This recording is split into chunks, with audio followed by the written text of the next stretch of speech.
As a little kid, that's got to be tough. There's research to demonstrate that play helps healing time, it helps reduce length of stay, it allows them to thrive in an environment when they're faced with adversity.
Here at Gamers Outreach, we believe kids deserve a chance to be themselves. Video games inspire joy. They represent an opportunity for us to connect with each other through activity and story. Kids receiving medical treatment often have only a few outlets. Thankfully, gamers are here to make a difference. I'm Sarah Coe, and my kids are, I have 3 kids who are all Seattle Children's patients. My son Luca is medically complex. You know, just to see him kind of brighten up a little bit when that cart rolled in. Spanning from our first push into hospitals with our go-kart, our quest now encompasses our newest program, SavePoint, which will help impact even more lives. SavePoint offers toys and prizes to kids via high-tech vending machines in hospitals, rewarding patients as they reach treatment milestones and fostering a sense of accomplishment. Most of us gaming specialists are lifelong gamers. My first impression of seeing these go-karts is just the huge potential this has to bring gaming to families in the hospital that didn't think that gaming was going to be possible. With massive support from the gaming community, we have delivered hundreds of go-karts to healthcare facilities around the world, enabling more than 5 million gaming experiences annually for kids receiving care. Not only in the US and Canada, but go-karts have been deployed worldwide.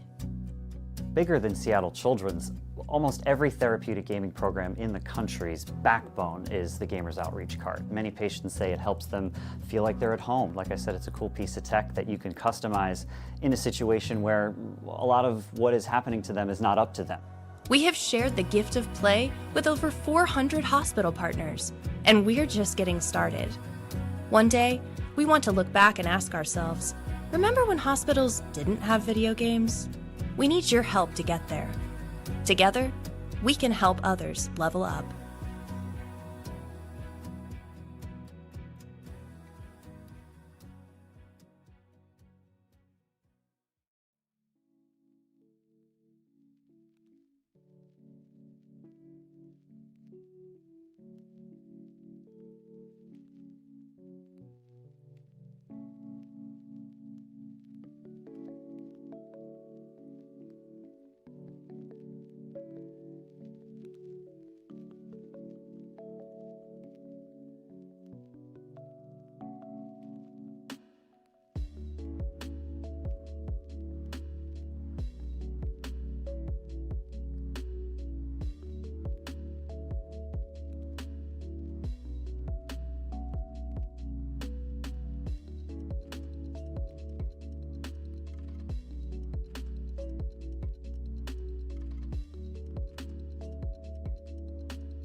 their rooms to normalize their hospital stay.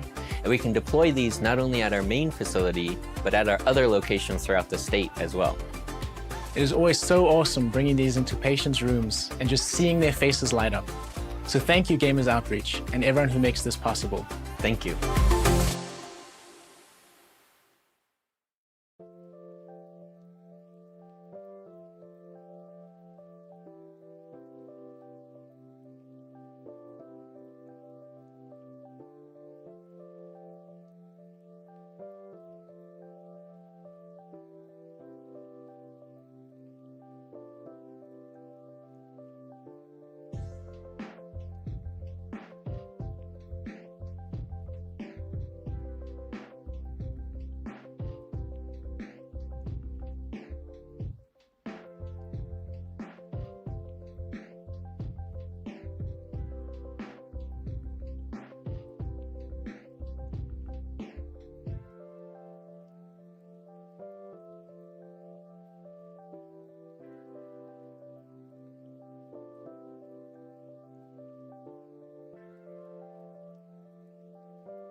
Good morning.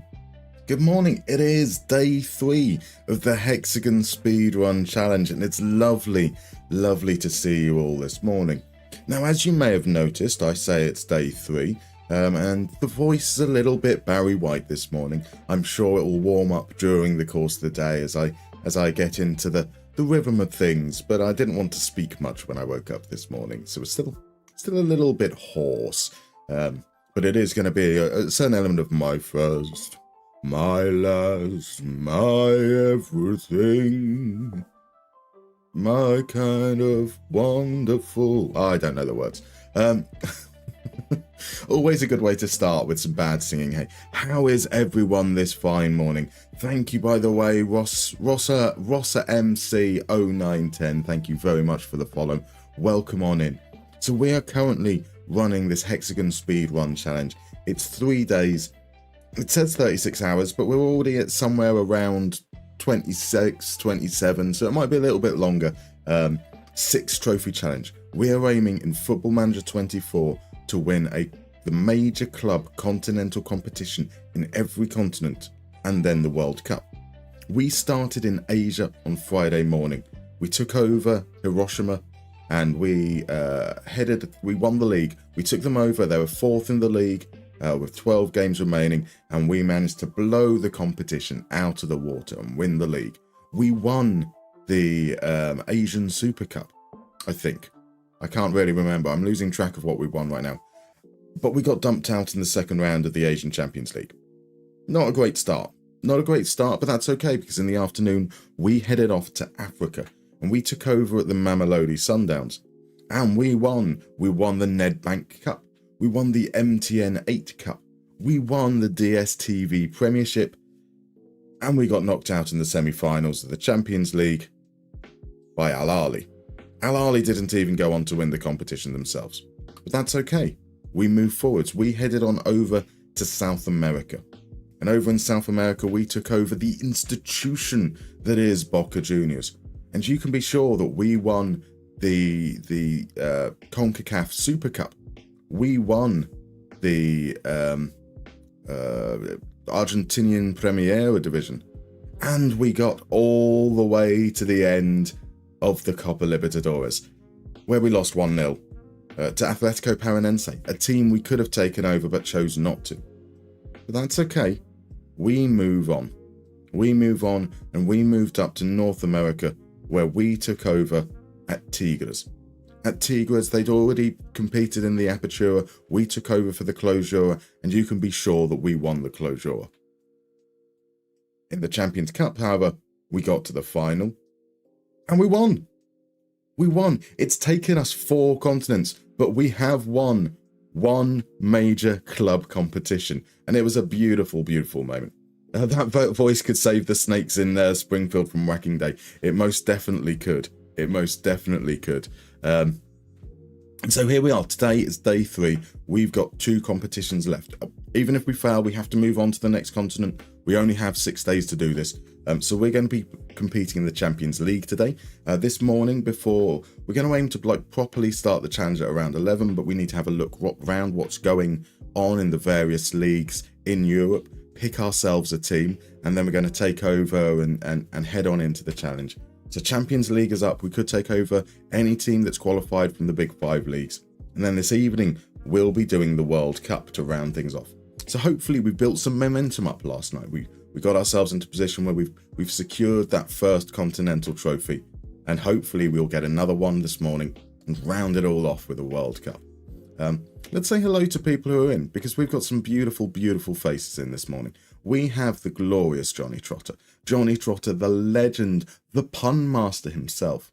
We've got the beautiful, lilting Scottish charm of DM Bassist. Lovely to see you both, my guys. We've got FMG as well. I really, really appreciate you for dropping on in. We have Schlappondies nuts indeed. Who knows, at the rate that we're going, maybe we will be schlapping on these nuts. Lovely to see you this morning. Just not early on a Sunday, you know. I need to warm up to that schlup. How are you doing? Lovely to see you in. Now, what is this all for? Well, this is all for that side. There, it's about there. Beautiful. This is all for Gamers Outreach. Their Gamers for Giving 2025 event. It's a massive LAN party that's going on over in America, and a streamathon with streamers from all around the world. Gamers Outreach are a charity that work to provide access to video games for hospitalized children. So when everyone knows this, like even as an adult, being in hospital, especially for an extended period of time, is an exceptionally stressful, isolating experience, even more so for children. So what they do is they provide the equipment and facilities, they provide volunteers so that children can play video games. They get that outlet for fun and adventure and excitement and escape. They get that chance for a little bit of normalcy as well. It's a fantastic cause. They do absolutely brilliant work. Whilst they're primarily in the US, they are also in the UK, they're in Germany, they're in other parts of Europe, they're out in Australia as well. This is a worldwide initiative.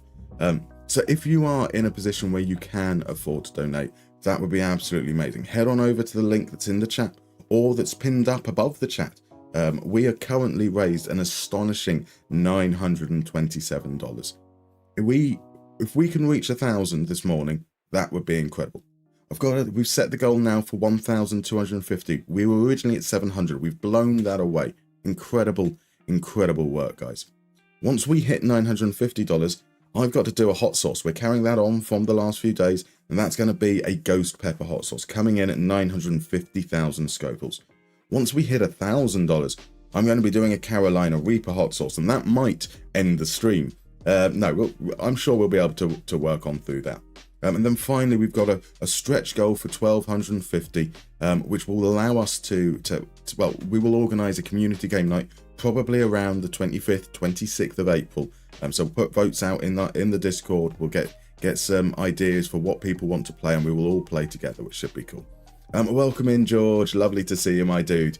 How are you? And to see you over here on Twitch as well. Welcome in, my man. Lovely to have you in. So yeah, that's what we've got in store. Hopefully it's going to be a fantastic day. It's been incredible 2 days so far, so it can only continue to be good, right? Can only continue to be good. Let's head on over to the game and let's see the lie of the land. So the lie of the land currently, we're still, Bob Carroll G's resigned at the end of the season as Tigra's manager, and we've holidayed forwards an extra year so that we can come to the final season in the Champions League. Once the Champions League is over, we'll be right into the 2030 World Cup. So just from a timing perspective, that helps things out. And so we have a reasonably interesting set of leagues come up. We've got the Premier League. The one that is probably the least interesting of them all is going to be the Premier League. Man City have won the title again. In fact, over the course of this save, they have won the title every time apart from 1 year. When Arsenal finally ended their streak, it's taken them 22 years in game since they won the league the last time, but they did manage it in the 25-26 season. But otherwise, it's all Man City, now under the management of Carlo Ancelotti. So here's the Man City squad. I mean, as we should come to expect from Football Manager AI, there's not going to be major changes to these squads, even 6 years down the line. So we've still got Ederson in goal, we've got Shatalo, we've got Diaz, we've got Rodri, we've got Gvardiol. Oh, we've got Gvardiol and Shatalo. That's quite cool. Lewis is still around, playing quite regularly. Yan Kutu's been given a chance in the squad. They've got João Gomez. They signed Kiernan Dewsbury Hall, which is quite a surprise. They've got Wonder Kid, Naipan. Bernardo Silva's still there. Phil Foden's still there. Julian Alvarez never left in this world. Jeremy Doku's there. Erling Haaland's there. They've supplemented it with Rodrigo. With I'm guessing that's a regen. That's got to be a new gen. It is indeed. Yeremy Pino, Rafinha. Some fabulous signings in at that Man City squad. That could be quite an exciting team to look at. They did lose the Champions League final this year. Chelsea, up in second, managed by Vincent Kompany, have been considerably less impressive. So they're a team on the rise. During the course of this save, their best finish is fourth. Well, second this season, but before that was fourth. Lowest finish was seventh. So they've just kind of been a little bit outside the top. And again, we've got a lot of players that we recognise here. Petrovic, Disasi, Fofana, Badiashile still there. Chalaba's still there. James is still there. Chilwell, Cucurella, Fernandez, Lavia, Caicedo, Ugachukwu, Sterling, Mudryk and Kunku. Nicholas Jackson has finally been sold. But they have bought in Karim Konate. Karim Konate is a very, very good, quick player, powerful. Not good in the air, but he's got immense strength and balance. A prolific striker. They have, they signed someone else as well. Yuri Wadhir is certainly an interesting signing. Not necessarily the most exciting one out there, but a solid player that could perhaps have a good future. Patrick Wimmer is on loan. He's a pacey winger. They've got lots of pacey wingers. That seems to be their MO in many respects. So their squad hasn't necessarily changed a great deal. Oh, they signed Diego Jota as well, sorry. So now 32-year-old, they've got Diogo Jota. He's been there since the 25 season. Not much change, but I suppose there is an element of you know what you're getting there, which is quite cool. And then we've got Arsenal. Arsenal have finished in third this season. Obviously, they won the league that 1 year. A couple of runners-up spots, but often the bridesmaid rather than the bride. Ramsdale is their starting keeper. They've still got Gabriel, Saliba, Rice, White, Timber, Tomiyasu. Is Bellanova joining? They've signed Raul Bellanova. Well, they've loaned him, didn't play him, and decided to sign him permanently anyway. We've got Kivior still. They've signed Angelo Stiller. That's quite fun. Miles Lewis-Skelly is kind of breaking through. Erdegaard's still there. Havertz is still there, but they don't want him. Martinelli, Saka, Gabriel Jesus, Nwaneri, Nketiah. So their major signings appear to be Chacon, Stiller, João Neves. So again, not much change. Something quite familiar there. Jacko, welcome in this morning. How are you doing, sir? How are you doing? Lovely to see you. It is, let's just veto England, quite plausibly. And then we've got Newcastle and Liverpool. I'm not going to put Newcastle and Liverpool forwards. Tottenham have also made the Champions League. There were six English teams in the Champions League. Tottenham Hotspur, Zinedine Zidane. Now, I'll be honest, we've done Moneyball clinics with Chelsea. We've done Moneyball clinics with Tottenham, so I'm not particularly interested in doing them if I can avoid it. But this team has changed quite a bit. They've got Shaquille Van Persie up front, which I think is hilarious. Truly, truly hilarious to see Van Persie over at Spurs. Otherwise, again, we're looking at a very, very similar squad. Vicario, Romero, Dragusin. They've signed Ignacio. They've signed Vuskovic. Thierry Rendell Correa was quite a cool little signing there as well. They've signed Albert Lokonga. Weird sign. They've got Dwight McNeil as well, which is certainly unexpected. But they've been kind of off. So I would have no bones with taking over at, say, Man City or Arsenal. Good teams. I don't think I've done any live streams with English clubs, so that's kind of something that does sit in my mind when it comes to recommendations. So over in Serie A, we are going to be looking at a very, very familiar story here. Past winners. It's pretty much all Inter Milan. This season has finished and it hasn't quite recorded yet.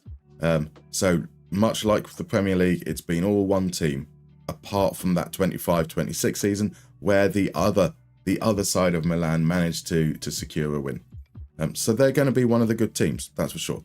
So Jacko, yeah, I'm doing well. As you can hear, I'm a little bit deep voiced so far this morning, but otherwise feeling absolutely fine. Had a lovely night's sleep and ready to get roaring into this. Now that we've won the Champions Cup, everything feels good. It's a real pick your poison. It really is over in the Premier League. So Pep Guardiola is now at Inter Milan, and we're going to be looking at. So they've got Bart Verbruggen now. That's a nice new arrival. Bastoni, Tadiba, Dumfries, Pavard, Nathan Ake. We've got DeMarco. Everyone loves a little bit of DeMarco, don't they? They've signed Kieran Tierney, Andre, Fratesi, Barella, great midfield. They've got Fede Valverde, but Fede Valverde already wants to leave. Marvellous stuff. Reece Nelson, Ousmane Dembele, Lautaro Martinez. They've got Osimhen as well. They've got Sesko and Osimhen as a possible strike force. Sounds quite exciting. So they're one of the obvious choices. They're obviously going to be in a good position to compete. Juventus finished second, currently managed by Unai Emery, and it's been a slow climb upwards. They haven't had a particularly great time in this save. So fifth, fourth, third, second this season. You kind of feel like they're on the right trajectory. Maybe they're good as a growing team, but not necessarily have the same level of pedigree as, say, the Milan sides. So we've got Seaman and Uguchan as goalkeepers. Great goalkeeper lineup there. We've got Perez, we've got Bremer, we've got Gatti. Huijsen can't get a game time because he's not that good in the game. Sugawara's an interesting signing. Gellert, Cambiasso still, Locatelli, Fagioli's now a regular. They've signed Joris Chotard, which is interesting. We've got Soulé, Smith Rowe, Chiesa's still there. Evgen, Fabio Vieira. They have a permanent transfer arranged for Nicholas Jackson. They've got Marcus Thuram without a permanent transfer, and Vlahovic is still up front. So quite an interesting team. We've got a nice mix of profile of players there, potentially, which would be quite cool. And I would suggest that Milan are one that we almost certainly blacklist because we're playing Milan in our current regular career. It probably feels a little bit redundant to do them again. But obviously they had that one league win before, and we've got a handful of second place finishes as well. So we can see we can see some things that we're already familiar with. We're familiar with Minion in goal. Thank you, Johnny. Tomore is still back there. They've got Parola, Calabria, Thior, Ruggeri, Hernandez. Eklenkamp is an interesting signing. They've still got Reinders. They've got Benessa. They've got Guendouzi.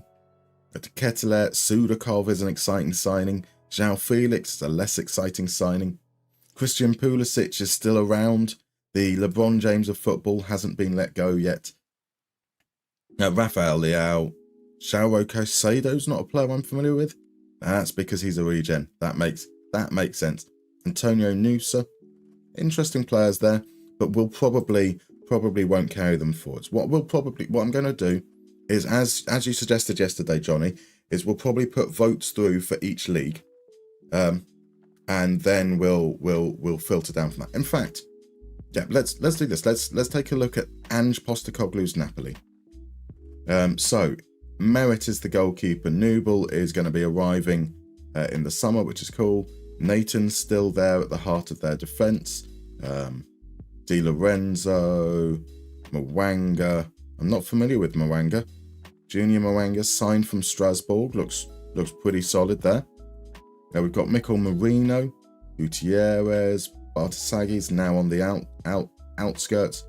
They've signed Nico. They've got Taylor Booth as well. Taylor Booth tearing it up in Italy. That's quite fun.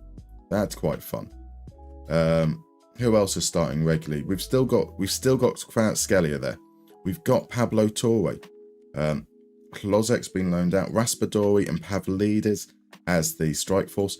Francesco Esposito is transfer listed. No, somebody just wants him. So that's quite cool. And as Claude, who's been in chat the last couple of days, pointed out, Napoli are kind of at the foot of a volcano, and given the hot sauce elements of this challenge, maybe there is a thematic element that might make Napoli good. So I mean, they're the top four. We've got Fiorentina in there as well. But what I think we'll do is we'll circle back to England. We will take them forwards for a vote. But why don't we do a vote on which of the Italian teams we would want to do if we take over an Italian team? So let's pop that up on a poll. New poll, and that says Italy. I'm a man of few words typed. It's just Italy ? Then we go Milan and we go Napoli. So we're going to run the polls out here for 5 minutes. I'm going to just run over. So YouTube, that will be coming up in a couple of seconds as well. So ask a question. Italy. So we've got Inter, we've got Juventus, we've got Milan, and we've got Napoli. Get your votes in. What we'll do, so we're going to treat it like a group stage. We're going to bring forward we're going to look at the leagues. Whichever team wins out in the respective league, we're then going to play off against each other. And that's how we're going to pick our team for today. So if there is anything you specifically want to see regarding information about the teams as we go through them, do let me know in chat, and that way we can kind of have a chance to make sure that you've got the information you feel that you need. So currently it's a 3-way tie. Juventus, Milan and Napoli all getting votes. We've got a vote for Juventus over on YouTube as well. So Juventus are currently running away with it. 2-1-1-0. Poor old Inter, eh? So where would I want to put my vote? That's the question. I do like the do I vote Inter just to derail things? That would be quite funny. Actually, I suppose Juventus are winning anyway across the two votes. So I could do a proper derailing would be going for Milan or Napoli right now. Maybe I save that right for the end.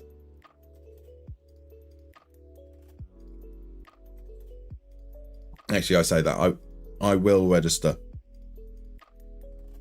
I will register my vote for Napoli.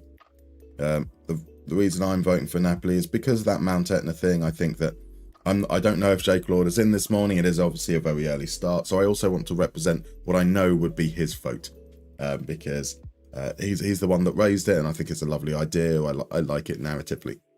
So currently, as it stands, we've got Napoli on 2, Juventus on 2, Milan on 2 across the two channels. It's incredible. Today on basis, you voted for Napoli, but second vote would have been for Milan. Fair enough.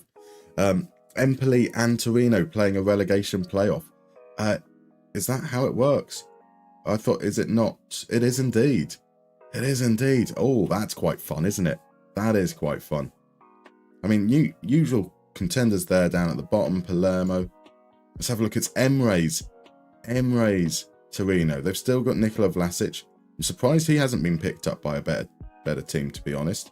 I feel like Vlasic is quite a good player, and he's been there, yeah, throughout. That's like 7 years. Incredible stuff. That said, he's not getting. He's scoring. He's not really creating much. The Empoli side, I wonder how much they've changed. Obviously, being down in Serie B to start off with, you expect them to be a little bit more. What's the polite way? That they'll have been plundered. They'll have been plundered hard. But they have Luca Moro still. Luca Moro isn't really part of their plans.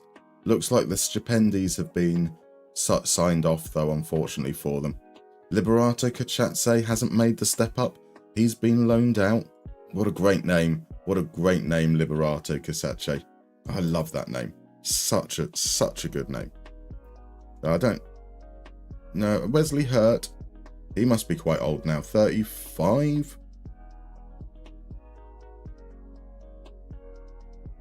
Frank Bogadou's a good name. I like the name Frank Bogadou. Oh, they do have a Spendy still. Steven Spendy is still there. Hasn't set the world alight. 24 substitute appearances, bless him.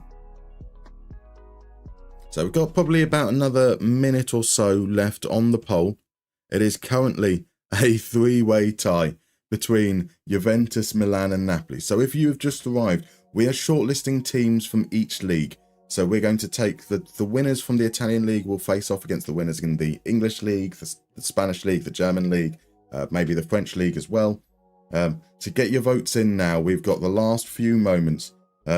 Whoever you vote could quite possibly make the decision. You are the potential kingmaker.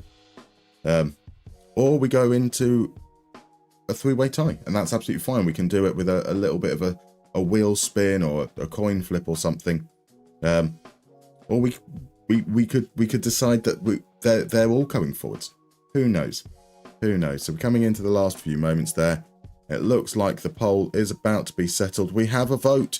We have a vote for Napoli over on YouTube right at the end there. Sensational. There is the the kingmaker. So we've got 2 votes for Juventus, 2 votes for Milan, 0 votes for Inter, and 3 votes for Napoli. Napoli are the team that will be considered for the Champions League run. So let's pop back to the Premier League.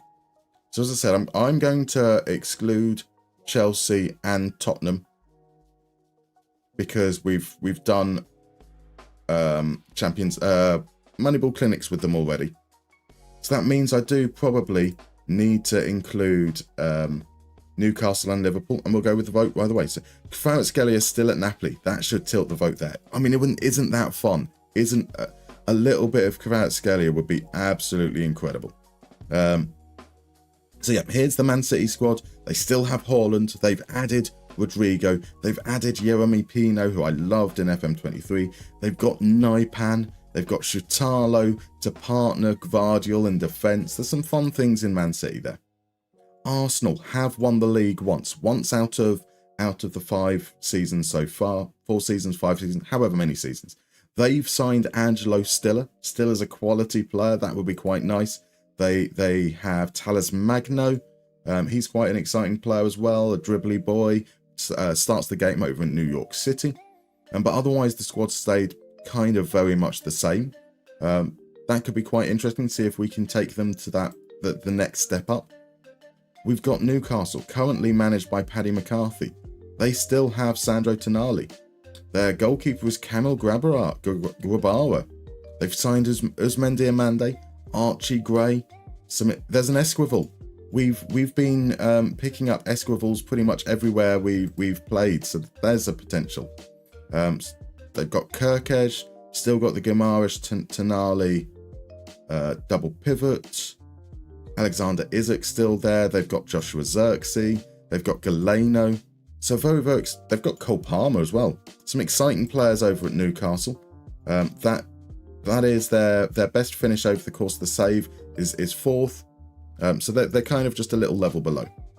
Now Liverpool have Simone Inzaghi's Liverpool have not reached the heights. So they've had a couple of second place finishes, a handful of third place finishes, and they're now down in fifth this season. So this Liverpool side does have one player in particular that would be very, very exciting. And that player in particular, well, they've got a number of good players in here. They've got Scalvini, they've got Bailo, they've got Pacho's quite a good player. They've signed Milenkovic Savic. But it's this guy, Florian Wirtz is a Liverpool player, and that would be very exciting. They've got Junior Krupi, they've got Gonçalo Ramos. They still somehow have Darwin Núñez, and he's their top scorer. Trent hasn't run away. David Raum is now there as a left back. They've got some very, very exciting players there. But it would upset Crodmo. Exactly. And Paddy McCarthy might be a caretaker at Newcastle. I don't think he is. I think he is, yeah, he's their legitimate manager. What is his history like? So yeah, he took over as manager of Crystal Palace in the 24-26 season, and been Newcastle manager for the last 3 years. Crazy. So let's get that one out to a vote now. So we've got a new poll for England. Our choices are Man City, Chelsea, no, Man City, Arsenal, Newcastle, and Liverpool. And we'll let that one run as well. There we go. Same coming over your way onto YouTube. Man City, Arsenal, Newcastle, and Liverpool. Let's get that poll going. So the winners of each poll will then be drawn against each other right at the end there. And we've got some early votes in for Arsenal and Newcastle. Now I'm trying to think which team I would have gone for. Johnny wants to spoil your vote. Where's the Sheffield Wednesday option? I mean, that I'm with you on that. I mean, so I think that if I'm to put my thinking cap on, which is a bad idea, because it's far too early to be thinking. I think a team like Man City makes kind of sense for the challenge because it's going to be relatively easy mode whilst we're trying to move through at pace. But English teams are boring. English team are very, very boring. So I completely and utterly get that. So we've got, the votes are coming in. We've got some Arsenal representation over on YouTube. We've got all three. It's looking like Arsenal. We've got 3 votes for Arsenal over on YouTube, 2 for Arsenal over on Twitch. That's a 5-1-1-0 lead right now. Can we take a moment to appreciate Stoke's 14 points? We most definitely can. Let's take a look at Paul Gallagher's Stoke. This is their first time back in. They were always going to be in for a tough time, right? So they got up through the playoffs. They finished in the last playoff spot and managed to make it all the way through, which is absolutely fantastic, and got absolutely hammered once they made it into the Premier League. And that's maybe not a surprise because they're... Oh, Nkambadio, who has been a thorn in our side whilst at Sassuolo. He's been one of their starting goalkeepers, although their starting goalkeeper actually doesn't appear to be on this page, which probably says a lot. Ben Wilmot, Jeremy Ngaki is not a bad player, maybe not at this level. Harrison Burrows, Jamal Lewis, Million Manhoff, Ben Pearson, and it's got to be quite an old Nandez there, 33 years old now. Lechur, Diego Gonçalves, Juan Hichan, Brian May. I mean, my word, that is a bad looking team. That looks like a team that would struggle in the championship, to be honest. Nightcrawler says 5-1-1-0. Arsenal will find a way to bottle it. That's a fair point. Although we've got another vote in for Arsenal over on Twitch, so they are now 7-1-1 up. Let's see. Is there a Real Madrid equivalent to ruin them in the last few moments? They've done remarkably well to get any points. I agree with you completely, Johnny. That is a shocking squad. Can we also take a moment to recognise that Norwich finished in 9th and Josh Sargent was the top goal scorer? Josh Sargent, now 29, he's got 136 goals in 300 games for Norwich. That's 2 seasons in a row with 21 goals in the Premier League. Josh Sargent's supremacy is very much here. Blimey. If only they qualified. Maybe Josh Sargent has to be our transfer target if that's the way things are going. Welcome in, Muath. Lovely to see you, my dude. So England is the worst and the best league in the same time, and I hate the Premier League. Exactly that. Like, it makes sense from a challenge perspective. It makes good sense to take an English team. The resources, the quality of players certainly would help. But also, God, how boring is England? God, how boring is England? So thank you very much for the follow as well, Murph. Really appreciate it. Now, I'm not going to try and create some tension towards the end. It is a very clear 7-1-1. So we do have about a minute left on voting. If there are like 6 of you out there who currently really like the idea of voting for Man City or Newcastle, go for it. That will really spice things up. But I think we are trending quite heavily towards, if the Premier League is our choice, Arsenal being that team. There's a vote in for Newcastle. Hey, welcome in, Iron. I'm doing very well. How are you, sir? Lovely to see you. Is everything all ready for this evening? We've got the final. So I'm going to still be streaming during that time, but the final round of games for the FMNL Super League group stage happened this week.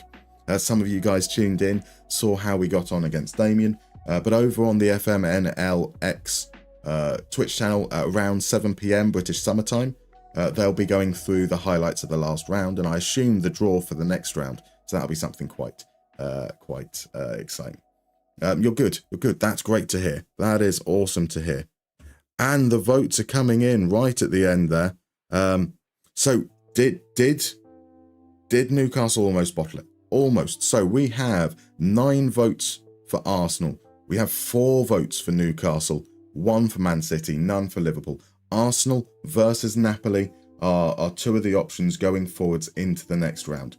Oh my, we're already nearly at 11. I'm far too slow on this. So we've got France. Guess what? Paris Saint-Germain win everything. The teams that they've qualified, we've got Paris Saint-Germain, we've got Monaco, we've got Lille, we've got Marseille. So Paris Saint-Germain, currently managed by Xabi Alonso. Again, we're going to see a lot of the same players. We've got Donnarumma. Enjoy your walk, dear bassist. Enjoy your walk, my dude. I'll see you a little bit later. Antonio Silva's there. They've still got Lucas Hernandez, Hakimi, Eric Garcia's there, Sildilia. Joe Gomez is a wild signing. The best left back in the world, Nuno Mendes. Weston McKennie on loan, Sambo Anguissa, Ugarte, Vitinha, Zaire Emery, Harvey Elliott, Bradley Barcola, Alan St. Maximin, that's fun.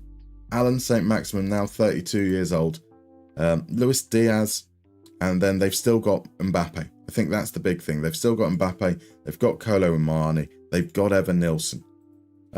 So that's a reasonable shout there. However, we've got Monaco, managed by Nuno Espirito Santos. They've got one of our Maker New Gens in goal. So Adam on the break, or on de Breuk, is the starting goalkeeper, which that's quite cool. De Vive and Diop and Heen in defence. Zakaria's there, which is a surprise. Cal Henrique's still there. Vanderson's still there. Midfielder Fofana, Camara. Golovin and Bolo, Ben Seguir. So there's not been much change at this squad. They've still got Balogun as well. Noah Okafor's on loan. He's done quite well. Now this looks like a fair description of a Nuno team. That suggests that they're quite defensive. Yeah, good defensively, not particularly good going forwards. And then we've got Lille. So Barcola, Mbappe and Mourani should be illegal. I mean, that would make things fun, right? And we've got another up-and-coming manager, Jose Bordalas, currently at Lille. So they no longer have Chevalier in goal. It's Daniel Peretz. Harry Soutar's there. They've kept Lenny Yoro, but he's now out for a very long time. Diakite's there. Loco's there. Yassine Adli. Yarmuluk, Damsgaard, David Calico, Jonathan David still there. Lorenzo Luca up front potentially. They don't have Zagrova from the looks of things. They've done well to finish top 3 from the looks of things, but I'm not necessarily sure they're that exciting. I'm afraid I'm going to be on my high horse here. I'm not going to consider Marseille based on their activities over the summer's gone. So which of these teams, if we were to manage in France, which of these teams do we want? Would we want Paris Saint-Germain? Would we want Monaco? Or would we want Lille? And let's pop that vote out as well. We'll pop that up there. Heading on over to... I do apologise, YouTube, that the polls on your end up coming up a couple of moments later. Monaco and Lille. Boom, yeah, get your votes in. And if there's anything you want to see a little bit more of any of these teams, just let us know in chat. I'm quite happy to do so. Now I know where my vote is going for over in France. I have a feeling it's the one that might win this time round, because PSG are boring. Lille are a little bit, don't look to be a particularly exciting team. So we have the votes coming in. We're currently at 4 votes to Monaco, 1 to PSG, 5 votes to Monaco, 1 to PSG. 6 votes to Monaco. It looks pretty clear.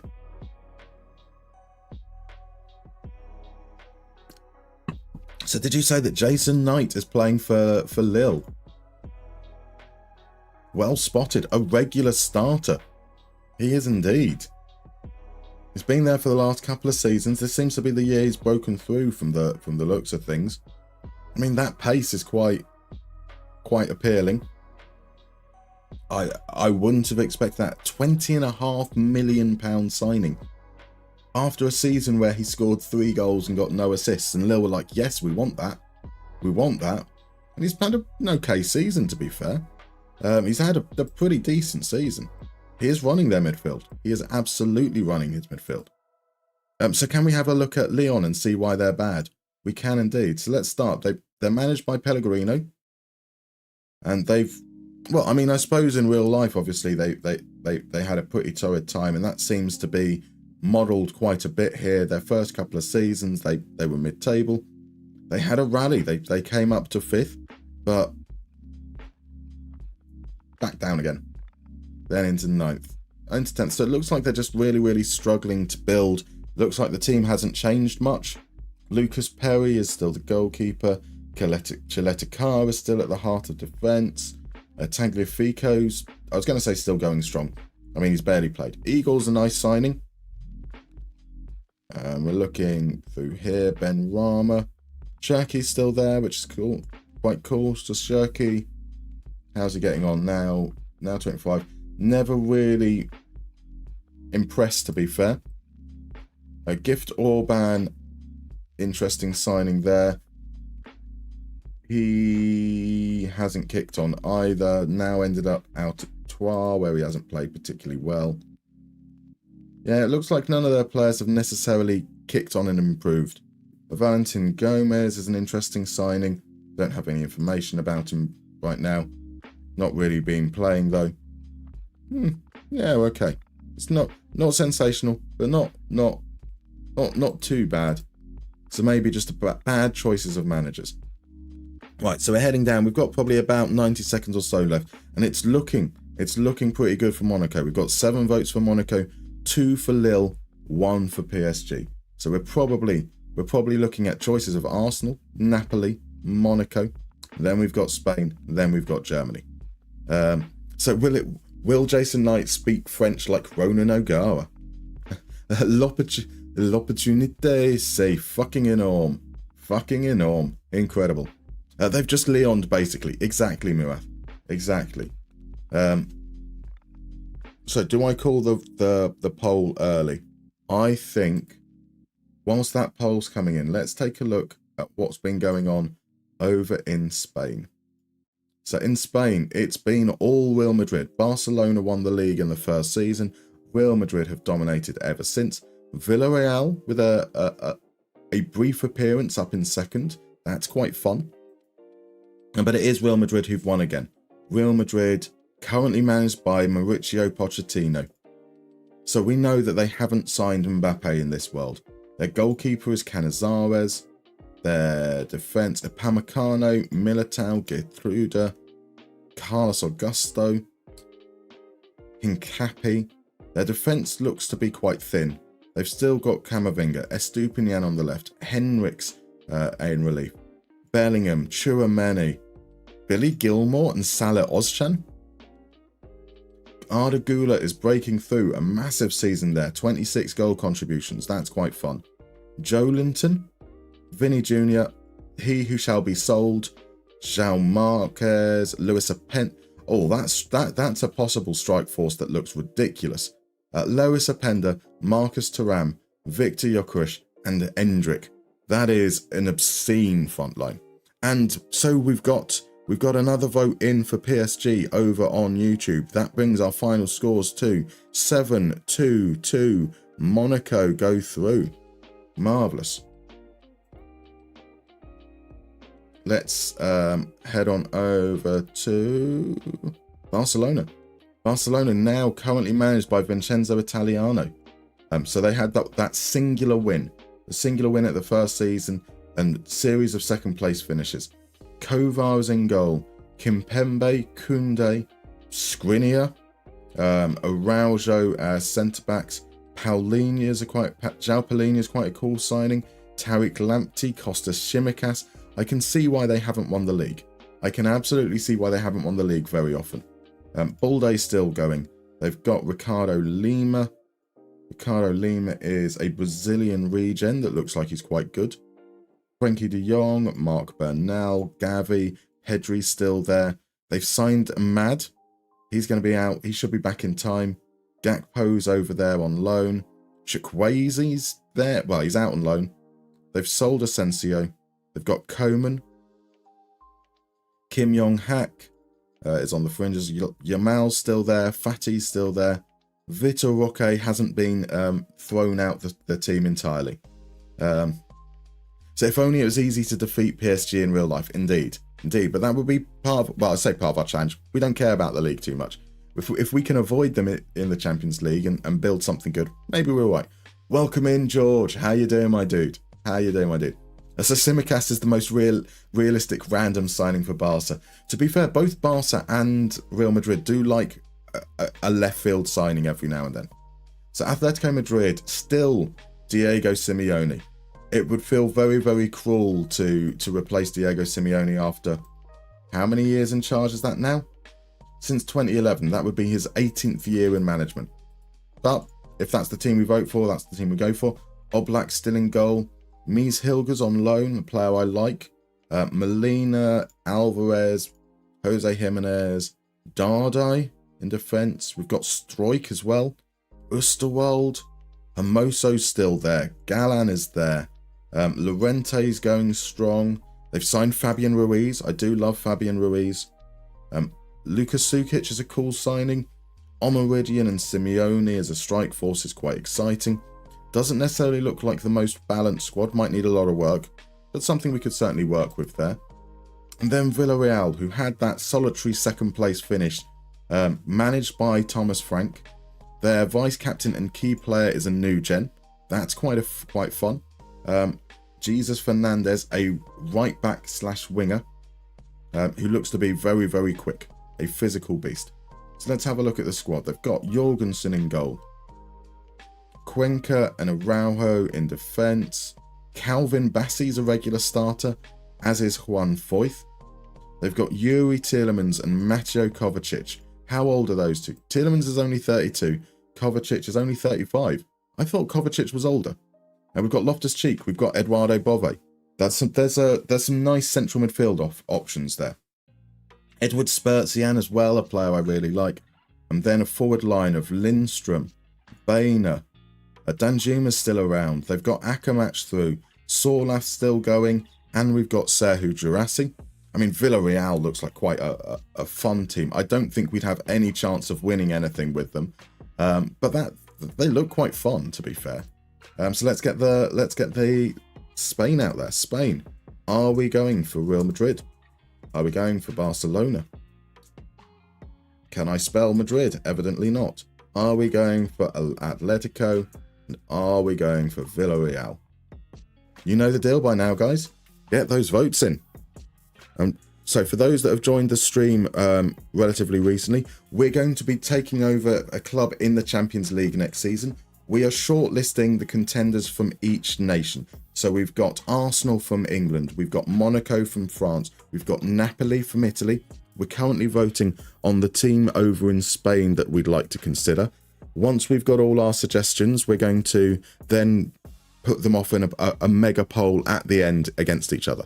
So we're basically bringing it down to our final options, and then we're going to be choosing our team from there.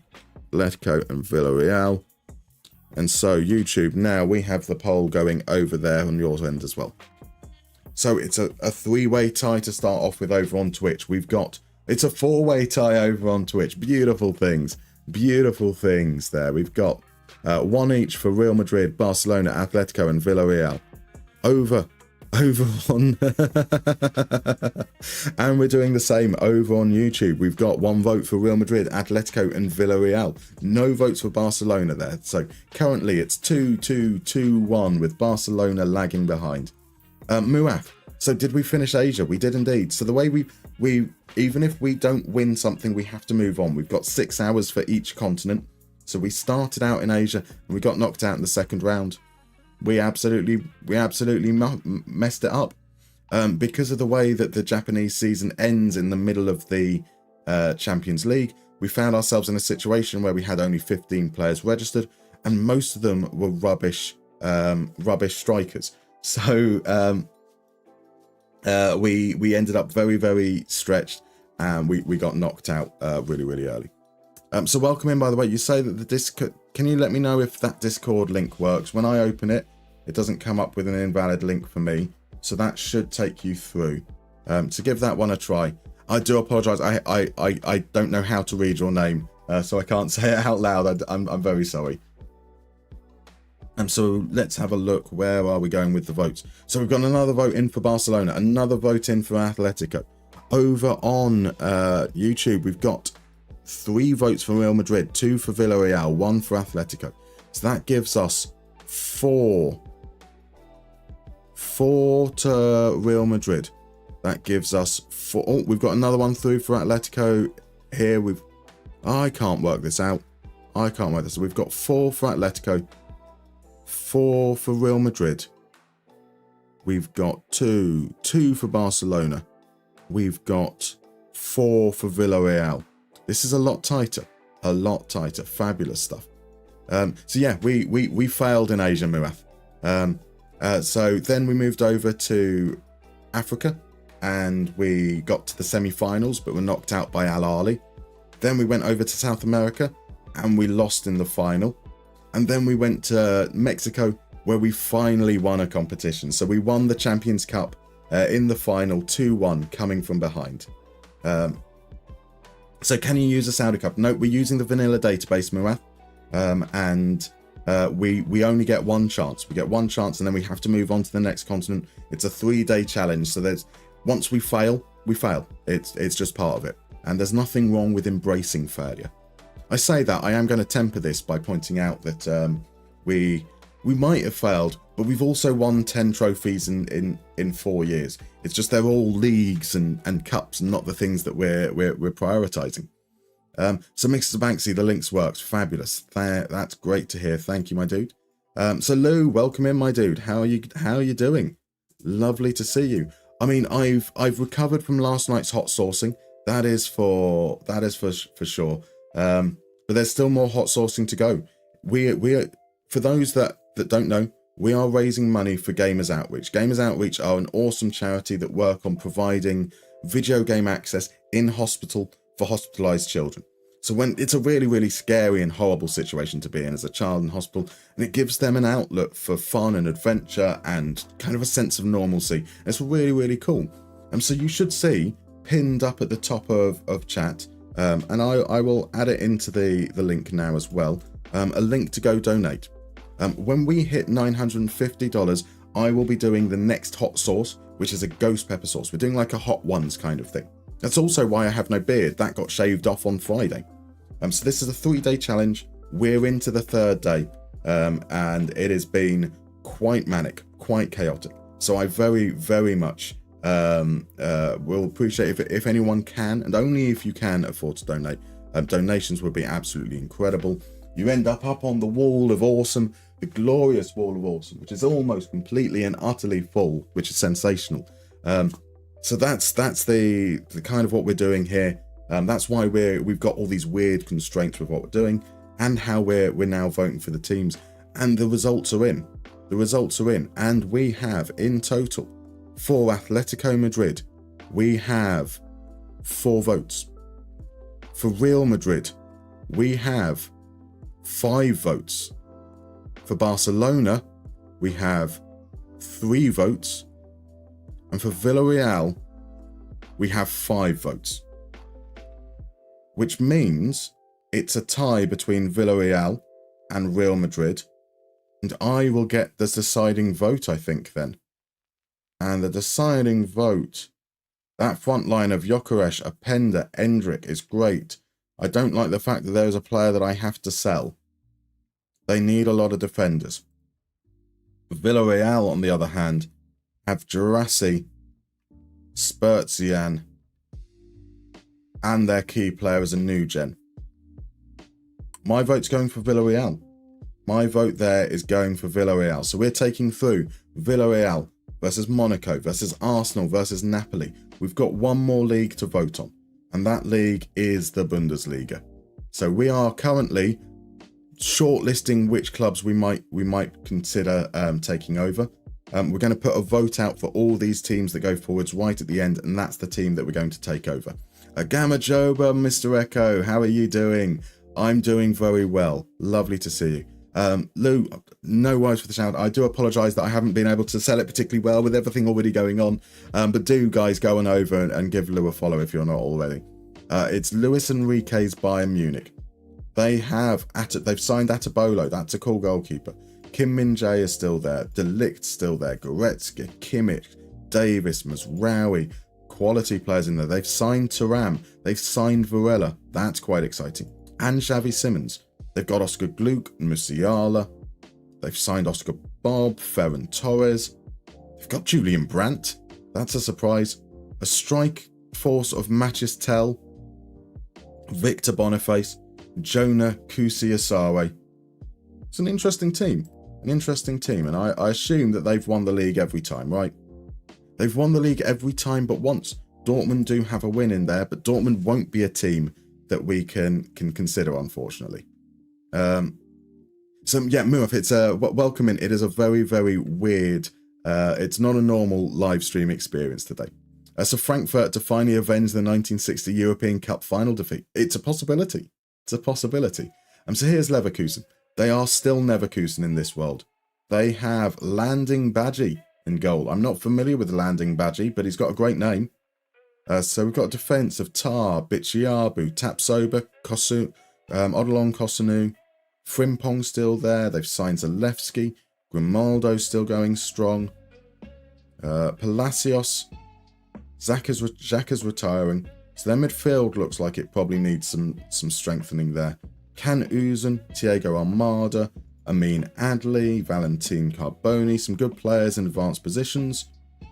Angelo up front, Keenan Yildiz. The strike force doesn't necessarily look... So they're playing Uzun as a striker. Okay, I can get behind that. It's not necessarily the most... I think they've done very well to finish second.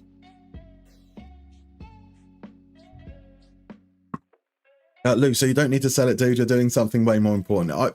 I feel obliged to, though. So in third is Eintracht Frankfurt, as mentioned. They are in the ascendancy. From 15th to 8th to 5th to 3rd. Under the auspices of Michael Wimmer.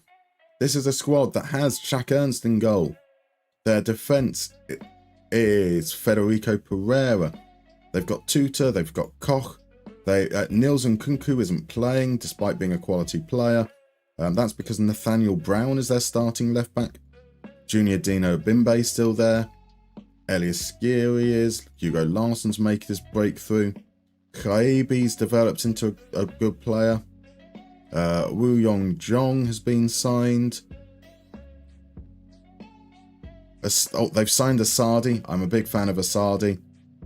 And then up front, they've still got Marmouche. He can't get starting spot. Santiago Castro's been pretty decent there.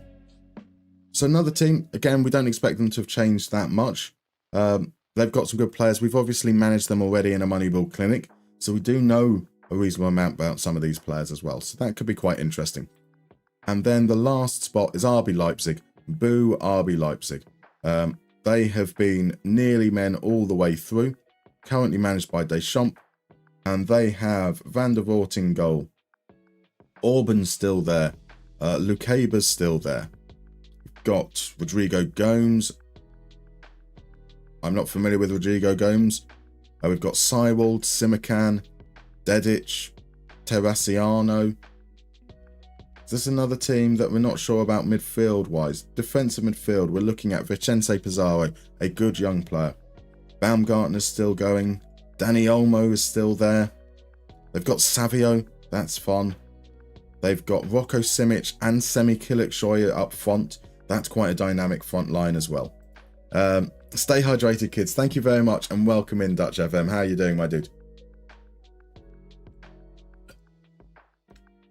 Right, well, DM Basis timed that right. The heavens opened as soon as you got back to the flat. Perfect. Perfect.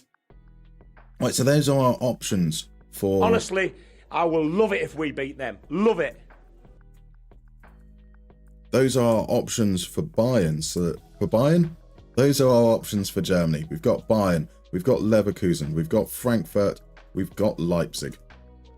Now, as a reminder, this is to take the aim of this challenge. It's a single season, roughly 6 hours for that season to win the Champions League. Just one go at it. And this is, we're looking at a German team here. We're then going to fight them off against the other teams that we've put forward. So that's going to be Arsenal, Napoli, Villarreal, or Monaco. So Germany, the options were Bayern, Leverkusen, Frankfurt, and Leipzig. So the poll should be up now over on YouTube as well. Get those votes in. I can see we've got a couple of early votes in for Leverkusen and Frankfurt. I think that makes sense. I understand why people wouldn't want Munich. They certainly wouldn't want Leipzig. Completely understandable on that front. So right now, if only work announces some catastrophic system failure, which means I get tomorrow off, that is what we need. That is what we need. I mean, are we allowed to like phone in some kind of hoax so we can get you the day off? If we go Leipzig, I'm retracting all my donations. Exactly, and that's perfectly fair. So Mr. Echo wants us to take over Werder. Sadly, they haven't made the grade there. What's happened with Dortmund though? Christoph Galtier is the manager.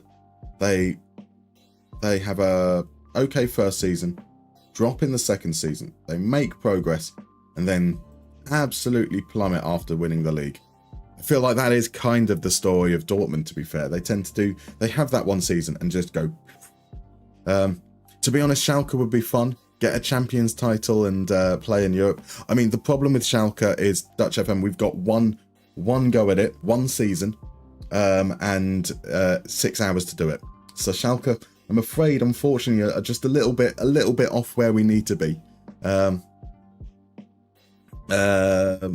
So they just fell off. It's crazy, isn't it? 1st to 13th is an astonishing drop.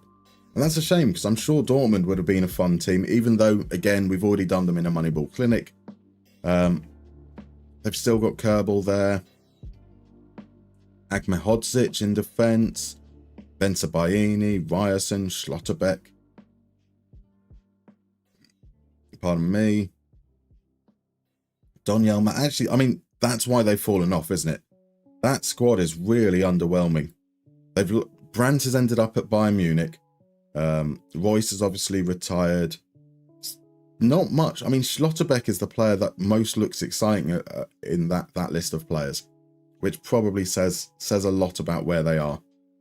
If you want to be relying on Marlon and Adeyemi, two very, very quick players, but maybe not the most refined overall as your strike force, I kind of get why they might have struggled a little.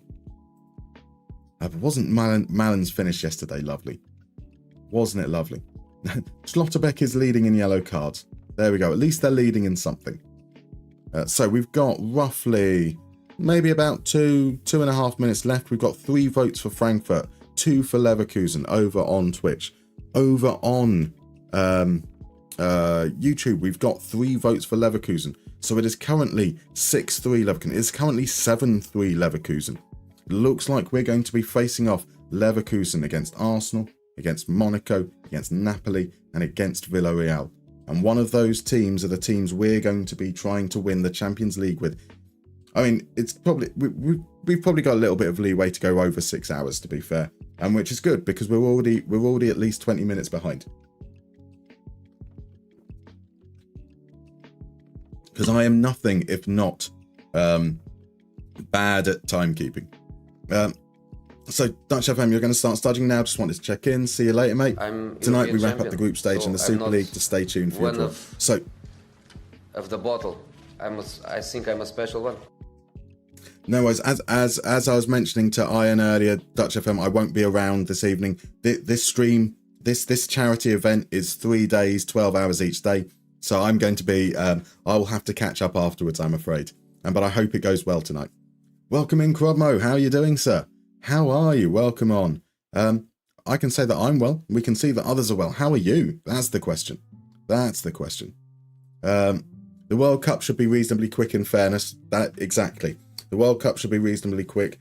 I think this should be reasonably quick as well, because we're going to know a lot of the players that we take over, which will kind of help us a little bit in the early stages, which I hope should be a good mover. So we've got the votes in. The polls have come to an end, and the polls are currently saying, 9 votes to Leverkusen, 3 to Frankfurt, 1 to Leipzig, 0 to Bayern. It will be Leverkusen going through. Right, so that means we've got our 4 clubs. We've got our 4 clubs, which means one last poll to come through. When it will allow me to set up another poll. There we go. Which team for the UCL? So we are now choosing from here the team that is going to, we're going to take charge for this single season challenge. And let's do it in alphabetical order if I can work that out, because I think that's the most neutral. M before N.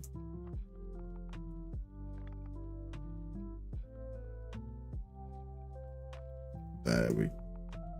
I've spelt Leverkusen wrong 3 times now, which is incredible work. We're going with Liverpool. We are indeed. We absolutely are. So Crubmos woke up with a banging headache, went back to bed for a bit, but I'm now cautiously looking forward to some must reaction. I mean, go back to bed again, man. Get more water in you. Rest. It's all good. Look after. It's like headaches at a weekend are the worst as well. Right, here we go. We've got 5 minutes on the vote. Shall we take charge of Arsenal, Leverkusen, Monaco, Napoli, or Villarreal? I'm going to put my my opinion out there relatively strongly. I would not be keen on managing. Actually, I don't mind. I don't mind. Any of the teams are fine by me as I think about it. However, I can only put 4 options in over on YouTube, which means those options are going to exclude Arsenal. And if you want Arsenal, if you're over on YouTube and you're voting and you want Arsenal, just put the word put the team name Arsenal into chat. That way I can tally those up as well. Add option Napoli, add option Villarreal. And so that polls now should be up over on YouTube as well. So YouTube, if you want to vote for Arsenal, just put Arsenal into the chat. That would be absolutely perfect. I will tally that up. We're tallying across multiple things anyway, so it's all good. Arsenal are the English reps, I believe. They are. Nobody voted for Liverpool, you'll be pleased to know. But they were one of the contenders. Johnny did vote for Sheffield Wednesday. Mr. Echo, welcome in. You're not feeling good either. That's a shame. Rest up. Get plenty of liquids in you. I say that with an empty glass. Nobody wants Arsenal. Even looking at Arteta's face, you can tell he hates them too. But we also want to have good teams that will allow us to actually have a chance of winning the Champions League. Now, I think that Napoli are a really interesting choice. They've got Kvaratskhelia still. They're not far away from a volcano, and considering the challenge has been a little bit volcanic, you know, there was some thematic considerations there. And it does appear to be Napoli that are running away with it. They've got 7 votes overall. Arsenal have got 3. Leverkusen have got 1. Monaco have got 1. Napoli have got 1. Villarreal have got 1. So we've got 6 to 3, 7 to 3. Napoli have got 7. 7 to 3. So we want to see what votes we're getting in. We've got about 3 minutes, I think, left on it still. That's why you're surprised Monaco and Villarreal are in there. Are they any good? So that Monaco finished second. They're quite. Did they finish second or did they finish third? No, they finished second. They're okay. They're decent. They've still got a lot of their same players. Probably wouldn't take too much to add to them and have a decent, a good chance. Villarreal finished 4th. They've got Jurassi up front. Their best player is a new gen, which is kind of exciting. They've got a couple of decent additions in there. Napoli still have Kvaratskhelia, but they don't have Osimhen anymore. They've still got Nathan in defence. They seem like a reasonably solid side. Again, though, they're not the best in the league. All the league winners, none of the league winners came forwards, unfortunately. Arsenal have won the league once, finished second in multiple numbers of times. They're probably the best team in this list. Leverkusen, as we saw right at the end there, seems kind of okay as well. So, Prodmo says F it, he's voting for Napoli. I'm voting for Napoli, I'll be honest. I'm popping my vote in there. We have about, it might look like it's settled, but we do have about 90 seconds, a minute or so to get those votes in. Maybe there can be a late swing, who knows. It's an anti-establishment vote. It is very much anti-establishment vote. They've taken a look and they've gone Mustermann, you tasted some success last night and it felt like it lifted a weight off your shoulders. So we want to pin you back down. We want it to fail as no, I'm joking. So it does look very much like Napoli might be the option. Napoli and Postecoglou's Napoli. They have had a reasonable time. So obviously they won the league before this save started, and they got a second place, 4th, 3rd. They've dropped down, and then with Ange at the helm, he's brought them back up into a top 4 spot. As we say, we've got Kvaratskhelia there, we've got Mikel Merino, we've got Nico Gonzalez. We have some interesting players in midfield there as well. We've got Esposito who's not even playing much. We've got Pavlidis, we've got Raspadori. So there's some decent pieces there. Again, maybe we need to have we might need to spend a bit of money, but not too much. And so we've got the votes coming in. We have over on, it's a 4-way tie over on YouTube. Nobody went for Arsenal in the chat. So that's 1 vote each being added on. That means it's 1 for Villarreal, 1 for Monaco, 1 for Leverkusen, 4 for Arsenal, 9 for Napoli. Napoli is our team. Fabulous stuff. We have our team. Pizza in Naples to fuel the success. Exactly. Oh, I could do with some pizza. That would be nice. That would be nice. So our manager for this section is being designed by Zerachul. Zerachul, with his In the Dugout donation the other day, he has created a Viking, a man who is 6'8" and called Bjorn. It's not Bjorn Bear. His name is Bjorn Berg. Bjorn Berg was meant to be his name, which translates to bear. So let's make sure I get that right. Born in 1997. He's going to be our manager. He's not a very good manager. That's part of the decision.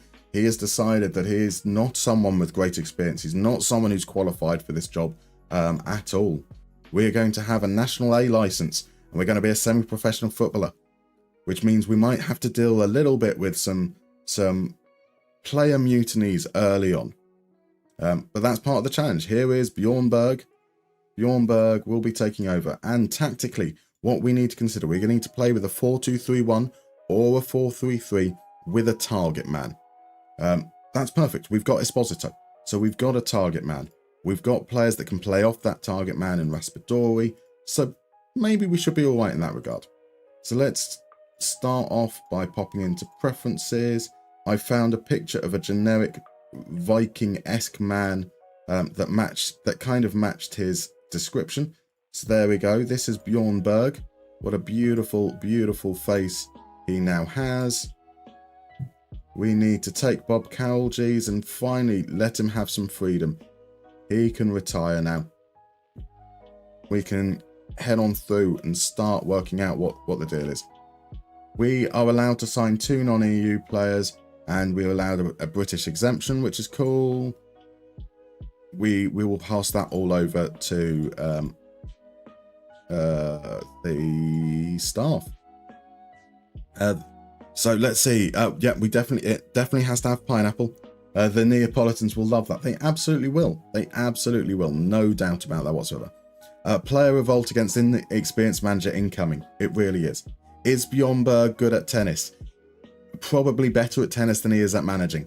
That's going to be that's my barb in return. Never there. Scouting's all sorted. Transfers all sorted. Media, training, tactics, match, set pieces is all good and ready there. I do need to go into player contracts, don't I, and pop that there. So we can now see the player's attributes. Merit is a goalkeeper I've liked in FM for a while, because when I play attributeless, I look for things that are elite, and he's got elite agility, elite positioning, elite reflexes, elite one-on-ones. He's perfect. He's my kind of manager. Morning, Zerachul. Wonderful timing. Wonderful timing. How are you doing, sir? How are you doing? He definitely has some merit as goalkeeper. But indeed he does. Indeed he does. Pietro Bohr is transfer listed as a backup is absolutely rubbish. Alexander Nubel as a backup might actually be quite good. I wonder if he'd be willing to join and whether there's a deal in there. Oh, we've got a mandatory fee. So Alexander Nubel is coming in for 22 million. That's a bit shit though. I would not want to sign a backup goalkeeper for 22 million. That is crazy. That is actually madness. Nathan as a centre back, he's pretty solid all across the board. Like loads of 15s there. Jumping 15, pace 14, balance 15, strength 14, tackling 15, marking 15, positioning 15, anticipation, bravery, composure, concentration. Nathan is a really good centre back. Happy with that. Samir Chafik, as an understudy, 17 years old, can jump, can't head, can kind of tackle. Positioning's okay, determination's okay, bravery's okay. Like maybe as a 5th choice, Chafik is fine. A right back, Jesus Fortea is quick. He can kind of cross. He can't really do anything. Jesus Fortea is not a player that I think we'd want in a Champions League caliber squad. Giovanni Di Lorenzo. He's now a little bit on the slow side. Understandable, 35 years old. Might be serviceable at centre-back, to be fair. Like 10s and 12s aren't that bad. 13 jumping's not that bad. He can tackle. He can head. Positioning's okay. As in an emergency, maybe. Or otherwise, possibly just sold. There are... Yeah, sold. Alcadzia want him, so that's fine. Junior Mwanga is the defensive partner. Good tackling, good marking, good vision. That's an interesting twist. Maybe a libero in there. Jumping reach 15, heading 15, good enough pace, marks tightly, stays back. Okay, not a libero, he stays back. He's a cool player. I like the look of Mwanga. Mikel Marino, a good midfielder, good passing, distributing, controlling midfielder at the base. Solid player. An emergency striker as well, potentially. Maurizio Forte is a new gen that is not good enough. Let's, in fact, I'm going to move. If I think a new gen isn't, if I think a player isn't good enough, I need to move them down. I think just to make sure that I'm aware. Like Chafik might be fine as an emergency, but he's probably not someone we want to consider as a large part of the squad. Justiniano, currently out on loan. I like Justiniano, heading 16, sorry, jumping 16, heading 15, tackling and marking at 14. Positioning's good. Composure's the only weakness there. Justiniano's a good player, we can keep him by. Gutierrez, now 27, okay pace, great at crossing, great at passing. A complete wingback, seems okay. Bartasaghi, 23 years old, also reasonably quick. We're fine at left back. So left back, we've got a reasonable, I think we're in a reasonable position there. Nico is basically him and Mikel Marino are kind of the same player.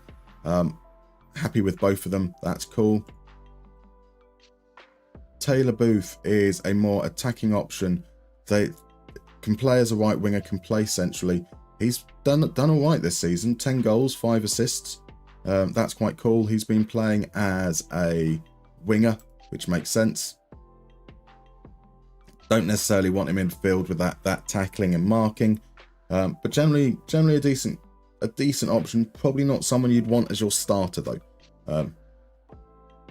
Yerta Dahl is leaving, so that's not something to worry about. Helmut Isela, an advanced playmaker, great flair, good bravery. He's not the greatest overall, but maybe as like a backup, I could see him being someone we could use. Kvaratskhelia is awesome. Look at that dribbling, finishing, first touch, passing, flair, determination. Kvaratskhelia is one of the players we'll be building around.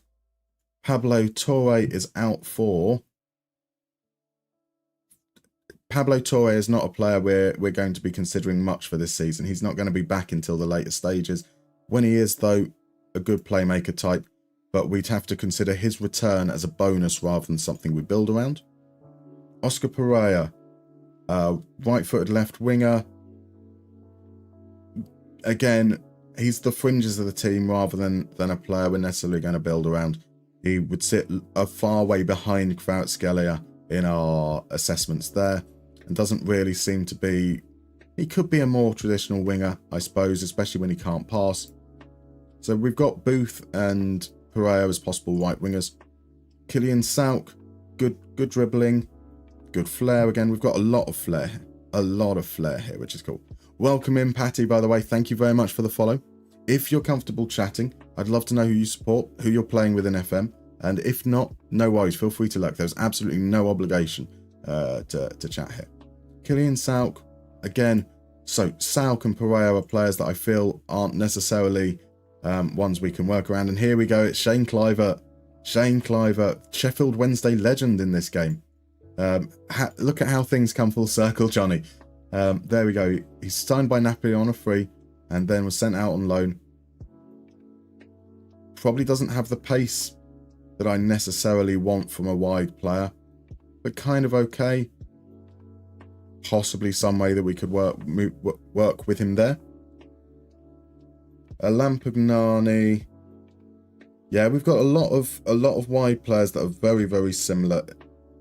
Pizzaglia is definitely not good enough. Asmar. Asmar's, I like Asmar. Pace. Sorry, acceleration, agility, dribbling, crossing, off the ball. He can't pass. That's fine. He's not brave, but we stick him out wide. If we take a winger on the right, we have Kvaratskhelia as like an inverted forward on the left. That's brilliant. That's brilliant. I like Asmar. Asmar and Kvaratskhelia feels good. Raspadori. Raspadori's doing okay. He's a player that can kind of play anywhere behind the front line, which is cool. Great movement. Okay pace. Obviously isn't going to lead the line when we want to target forward there. But Raspadori as a proverbial Swiss Army knife, I can certainly do that. He really does look like his dad, doesn't he? I mean, it is crazy. It is crazy. So, Patty, you support Liverpool. You're currently managing Real Zaragoza in 3032. Is that actually 3032? Have you like simmed it forwards crazy long? Because I know some people do that, so that's not like me mocking, or is it just a typo? How is things going with Zaragoza? So Pavlidis, now 30, described as a ramdeuter. He can be big, jumping reach 15, heading 13. He's 186 centimeters, finishing of 16. Perfectly fine as a target forward. Francisco Esposito also perfectly fine as a target forward potentially. So I'm happy with our striking options. I'm happy with Raspadori, Asma, and what's Asma's? Oh, I don't believe that for a moment. There is something wrong that Asma has high stamina. Surely he should have stamina of 1. So Raspadori, Asma, Kvaratskhelia as options behind the striker. I think they're great. I think Kluivert, Sauk and Pereira are okay as backups, but I probably want some depth up there. If we're going to play a 4-2-3-1, actually 4-2-3-1 or 4-3-3, I would like some attacking passing ability. We've got it with Kvaratskhelia. We've definitely got it with Kvaratskhelia, but someone in a more central position, someone that Pablo Torre would then be fighting out with once he's back from injury. Someone that Helmut Isela could back up. So some creativity behind that front line would be in that front line would be great. Gonzalez, Marino, that's okay for midfield. We could do with more depth in midfield.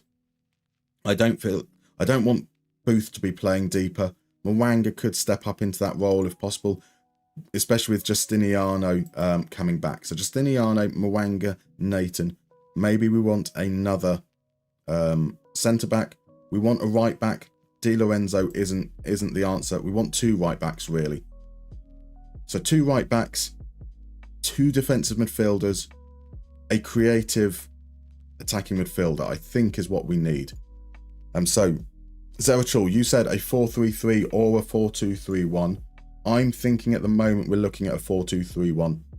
So we're going to, again, it's going to be very, very similar to what we're doing every time to work through this. We'd look to play out wide. We'd look to underlap. We'd look to pass into space. We'd look to run at defence. I've definitely clicked run at defence, not dribble less there.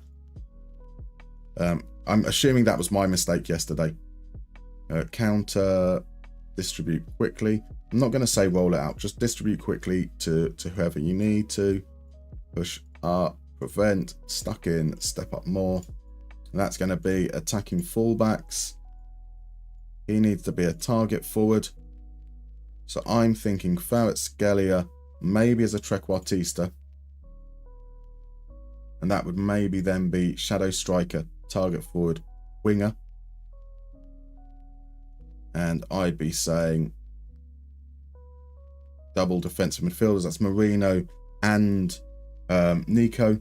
So if they're playing the same kind of role as well, we can certainly work around the basis that we just need to get one type of player. So stay wider, cut inside, dribble less. Stay wider, cut inside, dribble less. I think the meta means we're meant to ask these guys to dribble more. They're technically good enough, so we can do that. Ball playing defenders. We'll put them. Merritt looks like a really good sweeper keeper, so we'll do that there. Now, it's meant to be inside forwards on support with sit now or a hold up ball or something along those lines. and an attacking midfielder on attack. But we will go with this. I don't think we need to change any of the instructions there accordingly. So we're not completely meta, but we're obviously going to be close.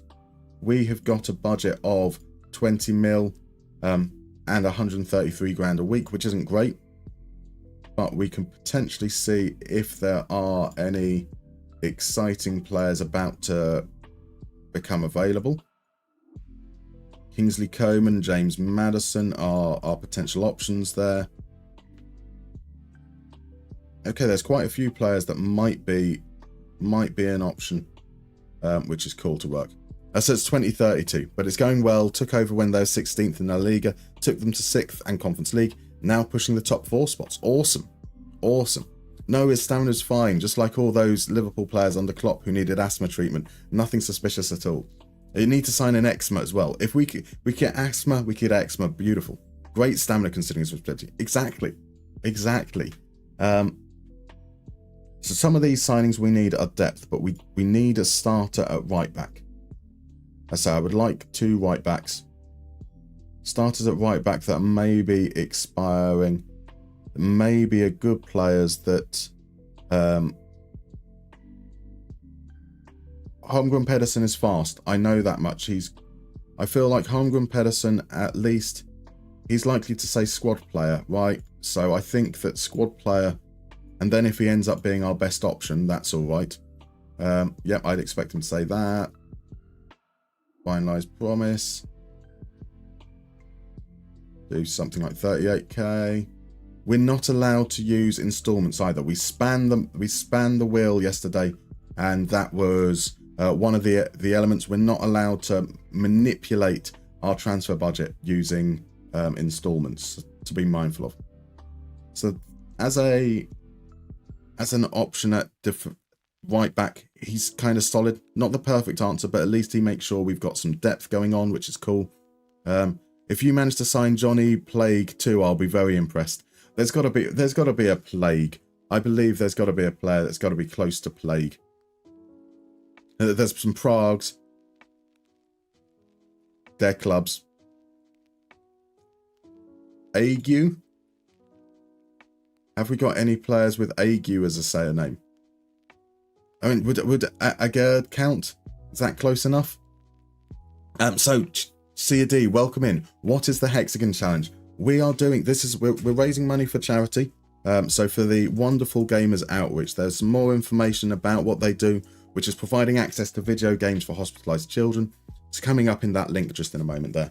We're doing a 3-day streamathon. So it's been at least 12 hours, Friday, Saturday, and now today, where we're aiming to win the major club competition in each continent. So that's the Asian Champions League, the African Champions League, the Copa Libertadores, the CONCACAF Champions Cup, the Champions League, the UEFA Champions League, and then the World Cup. So we only get about 6 hours per continent. If we fail, we move on to the next continent. We just fail. And we have failed a lot. We were knocked out in the second round in the Asian Cup. We were knocked out in the semi-finals of the African Champions League. We lost in the finals of the Copa Libertadores, but we won the Champions Cup last night. So last night with Tigres in Mexico, we won our first major continental competition. We've won loads of leagues and cups, other cups, but those don't matter. And so we're now on to the UCL. The teams have been voted for by chat. So we voted for Napoli this time round. We've got one season to hopefully get Napoli into a position to win the Champions League, which might be a challenge. Might be a little bit of a challenge. So yeah, let's see if we can find some decent aged centre-backs. I don't mind them being older. And if that's the case of the best players we can find, obviously the players that we know better, we're more familiar with, the better it is for us, generally speaking. Hermoso probably would want to be a starter, would be my guess. He's slow, he's not great in the air. Leo Duarte's a decent player. He's not a decent player. Those physicals are absolutely shot. Agerd is even there. Okay, there we go. Let's see if we can get Naif Agerd, because he's got Ague in his name. Don't forget Italy having none. Thank you. Yes, good point. What does Gianluca Mancini want? I bet he's going to want mega money. He would want mega money. And he's not willing to negotiate, so we probably won't go on that side. Does Agerd have a second nationality? He's Moroccan. Moroccan, I'm guessing, for Italy doesn't count.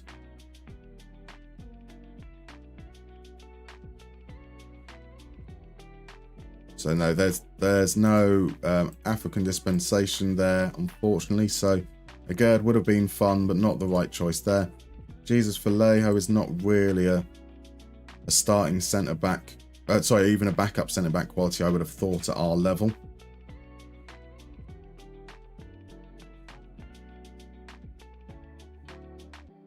Right, no one is jumping out to me, and generally speaking, the top players end up near the beginning there, so we can look at the transfer list for defenders potentially. Defensive midfielders, Lucas Torreira. Could we bring Lucas Torreira back into Italy? He's more of a fighter than the other two, but he's still got good passing. His wages currently are 500,000 per week, but if he's willing to leave, or he's going to be leaving, does that change anything here? No, 210, absolutely not. Remove from shortlist. Guido Rodriguez is 200k. We probably don't expect much movement there. Kovacic is at 35.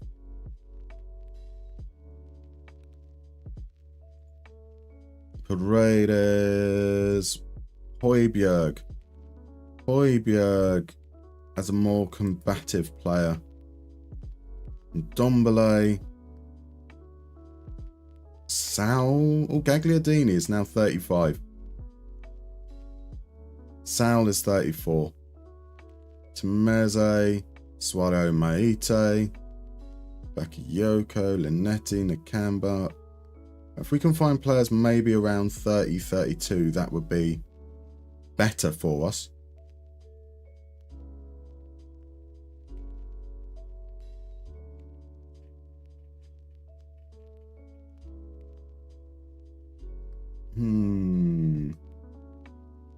Does Paredes have Italian second nationality? He doesn't. Just in case that was a consideration there potentially. El Neni's injury is for 4 weeks. So what's Sal like at 34 years old? Yeah, he's not going to be up to it physically. Tamazi's just probably about to get relegated. Acceleration 5 to 9. It's not gonna sell me on that one. And let's put that to accomplished as well, actually. That might open up some more options. Stones is in there. Goretzka, probably too high wages. Alex Iwobi would be a wild move. A Kellenkamp, I was surprised to see him at Milan. And doesn't look like anything that's going to impress me there. That don't impress me much. Sicaldao is no way he's going to be good enough. He's not. Rogier. I'm not feeling anything much out of those guys. Coates? Surely Coates is far too gone now.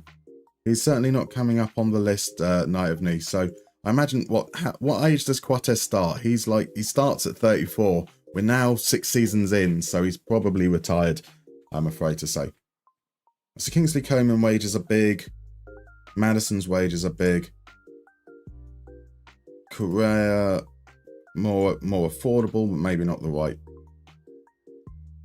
Luca Bacchio has not impressed whilst at Monaco. Joelinton, Thomas Lamar, that could be. Oh wow, he's really dropped off physically, really low natural fitness. Brecalo could be going down. Maybe.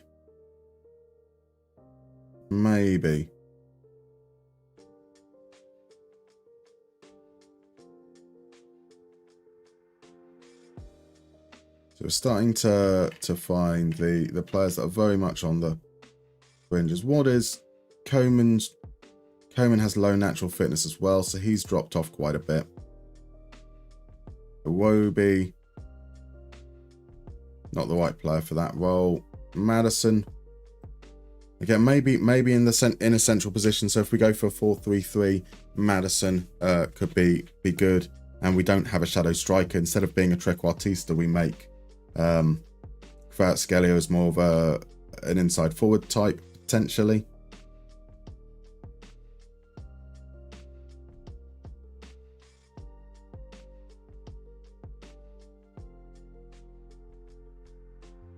Yeah, no one here is necessary. I'm not seeing names that make me excited.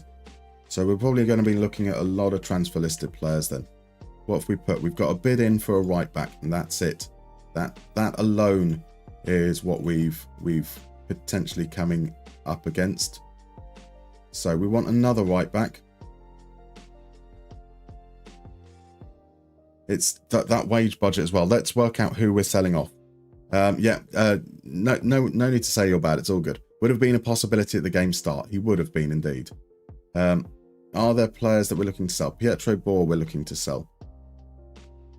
I'm fine with those guys. Lozek's going to be there. I think we look to sell Oscar Pereira.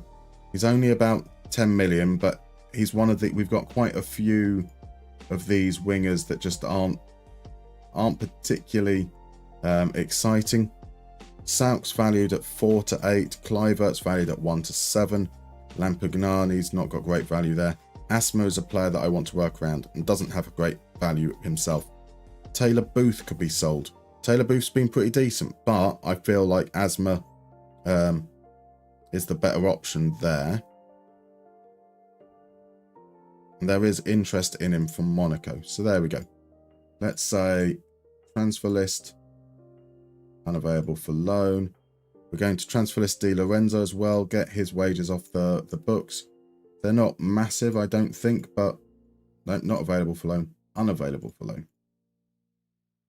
What was Di Lorenzo's wages? 110k per week. That might free up some stuff, and we've got, you know, we can go through until teams are players have been released from their team, so we don't have to worry too much. That might drop some of their valuations there a little. Welcome in, Anchi. Thank you very much for the follow. If you're comfortable chatting, love to know who you support, who you're currently playing with in FM, but there is absolutely no obligation to do so. So please feel free to lurk. You don't have to chat whatsoever. I'm going to vote for Unai Emery as manager of the season because I'm horrendously biased. Yeah, look, we've pressed continue. We are an hour in, and we finally pressed continue. Empoli have lost the first leg at home. Torino look surely like they're going to stay up now.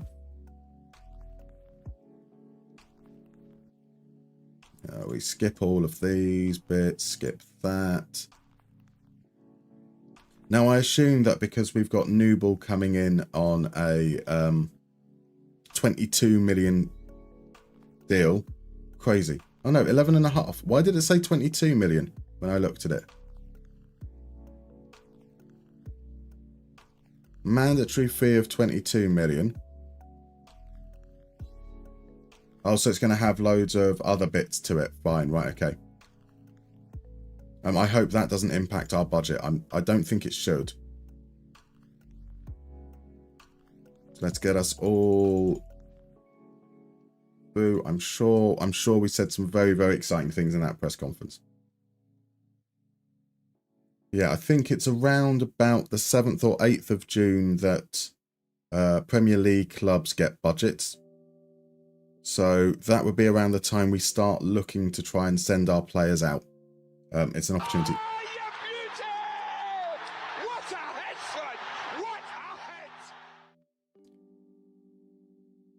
Welcome in, Load. Thank you so much. Thank you so much for the raid. Welcome, Raiders.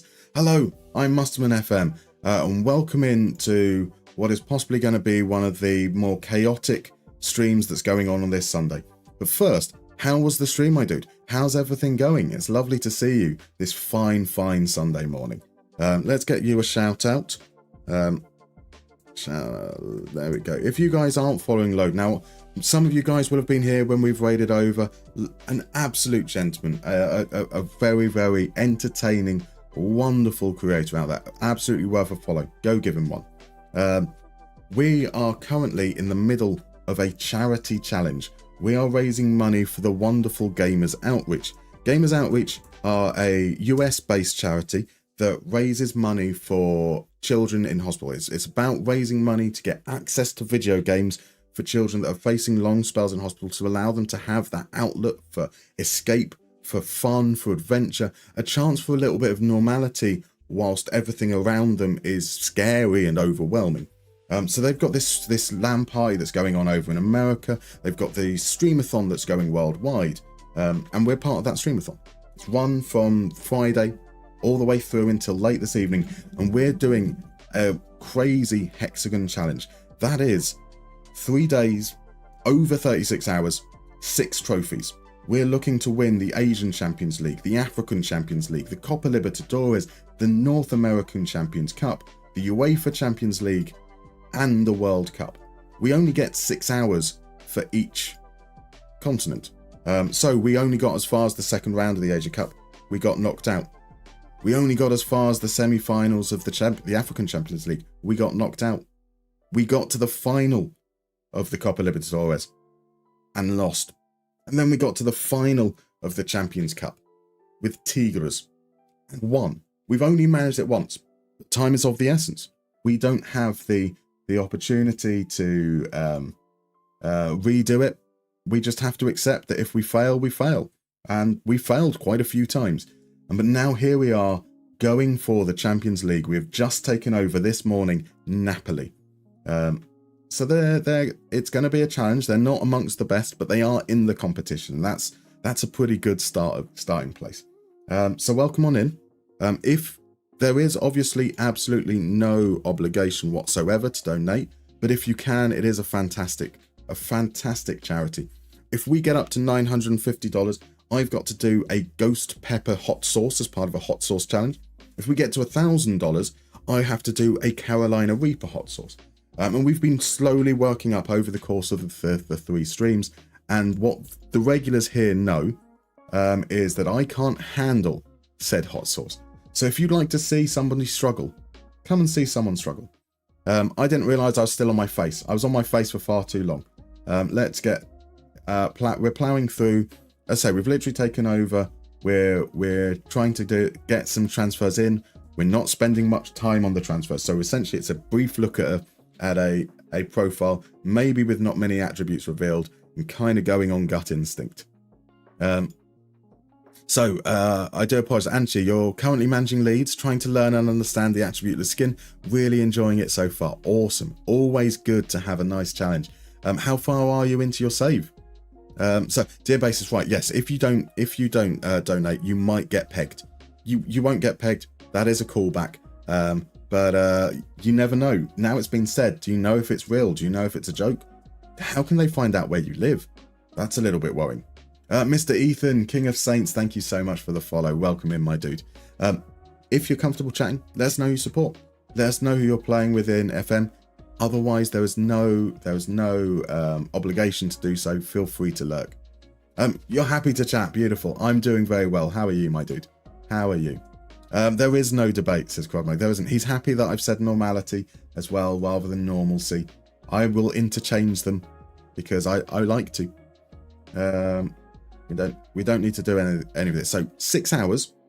6 hours means that we won't be playing any of our domestic games. We're going to use instant result. We're going to holiday between games quite a lot, but then we play every game in the Champions League. And now it's time to watch Rangers embarrass themselves again. What is it a 12 o'clock kickoff? Good luck. Good luck. I hope it's not as bad as some of the more recent games have been. What team do I support? I support Aston Villa for all my sins. I am a Villa fan, so very, very happy with the result. Who do you support? I'm guessing Southampton. So probably, I should have been a little bit more. I don't support Villa. Yesterday's result was awful. Why would any team want to win that game? That is bad sportsmanship. We should be relegated, and Southampton should stay up. Is that contrite? I hope it's contrite enough. Yeah. Yes, I'm a Villa fan. Your pen taker is rubbish. Asensio, I mean, I don't think he's taken penalties for us before. They do seem to be quite bad, but he's been incredible for us in a more regular role. He's been so good for us. I can allow him to miss a couple of penalties. Not that it's my choice, but you know. So I think it's this Saturday that English teams tend to be able to do their bits. So only still in the first season, sitting comfortably at the top. That's what we want. That's what we want. His long shot went out of the stadium. Yeah, but he's also scored like 7 goals since he's arrived in January, which is incredible. So I'm a big fan with Asensio. He's got a great quality to him. His touch is immense. He's allowed bad games.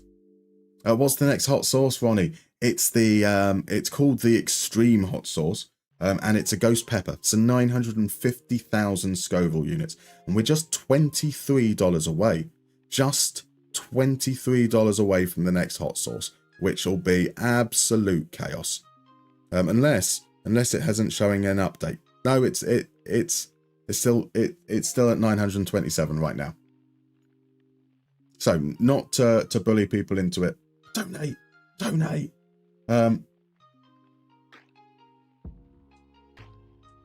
So Jacko says that he thought we guys were going to ruin what you had by signing Rashford, Disasi, Asensio, but in fairness, it's worked out quite well. So I know that Emery is a massive fan of Asensio. We've tried to sign him quite a few times since he's arrived. So that's he's clearly identified Asensio as being a player that he can work with. Rashford, I was surprised by.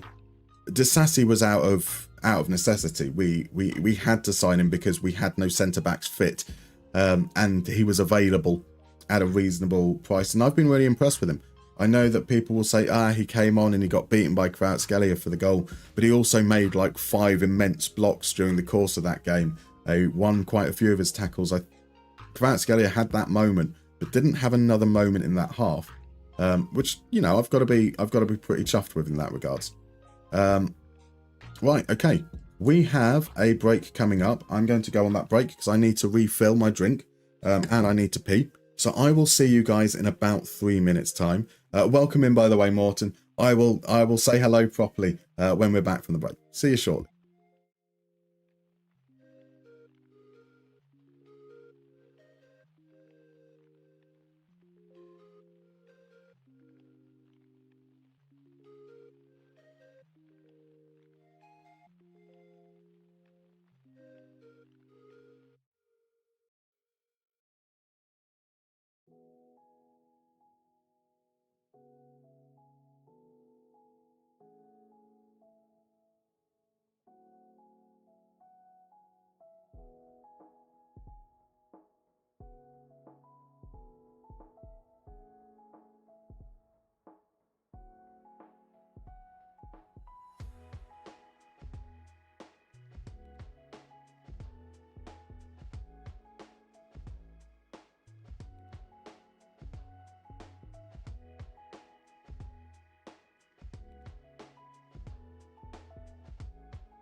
Lovely to see you, my dude.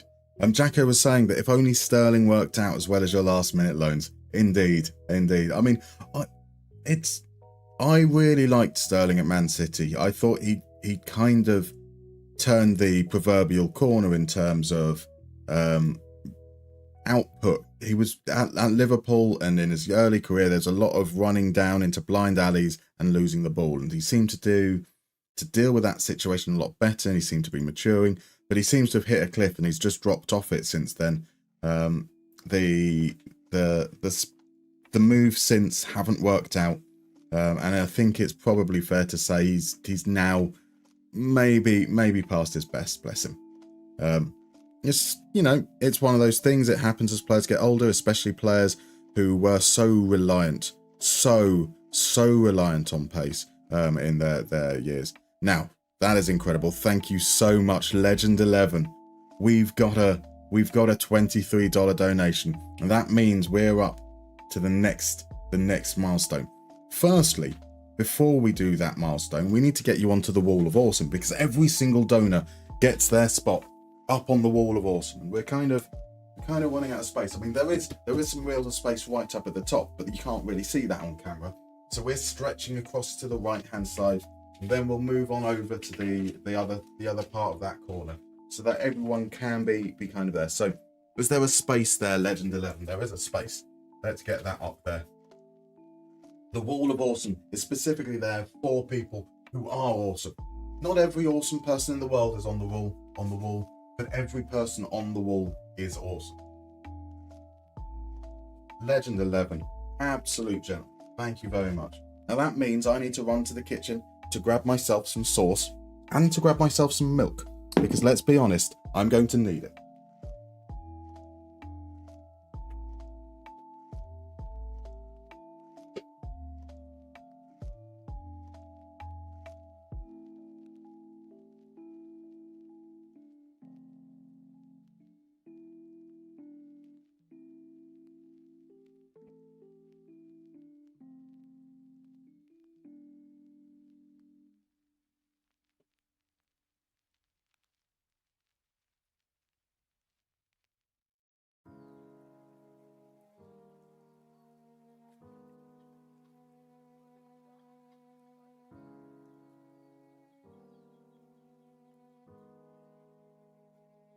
So Oliver, welcome in. Thank you very much for the follow.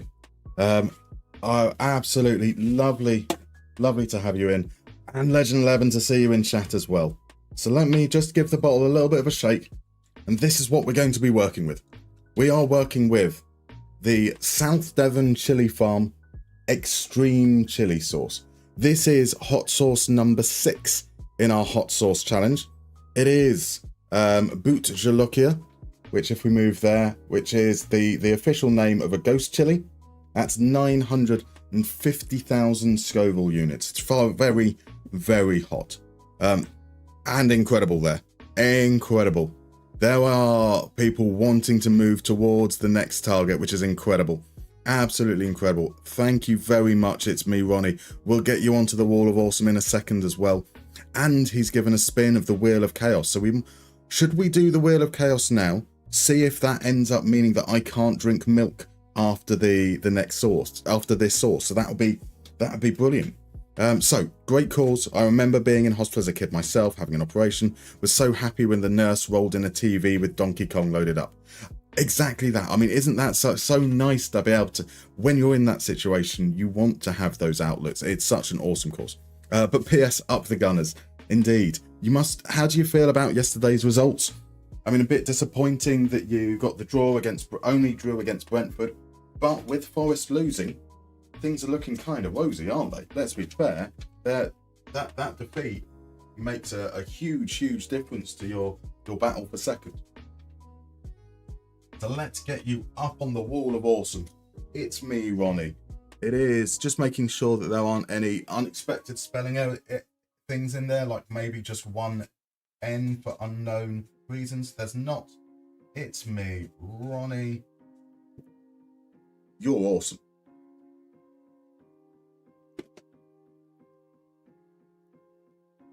Right, time to spin that wheel as well. You think second is ours, yet more importantly, hoping Madrid don't batter us. The Wall of Awesome the Wall of Awesome is turning into the Room of Awesome. It is indeed. It is indeed. Everyone is incredible. I am so very, very appreciative. I also, whilst I'm here, I need to update the lovely little graphic that appears down in the bottom right to tell you what's up next. So we are now just $40 away. $40 away from the hottest sauce, the Carolina Reaper, which it could potentially end the stream. It could kill me. I don't think it will. That's being over dramatic. Right, let's head on over to the browser and get ourselves over to the Wheel of Chaos. So for those that donate, there is the option to also spin the Wheel of Chaos. You will see it over on the Tiltify page, which is linked over at that donate link. There's tells you about the Wall of Awesome. Everyone ends up on the Wall of Awesome. The wheel, however, is a specific reward, and that can cause some changes to how we deal with this challenge. It might impact what we have to do in the save. It might just impact what I have to do on stream. So the way I have to react. And we have a memo from the owner. It's come to my attention that we do not have a uniform policy. We've never needed one until you started wearing that. It's ugly. Change it. Right, so I've got to get another shirt on. That's fine.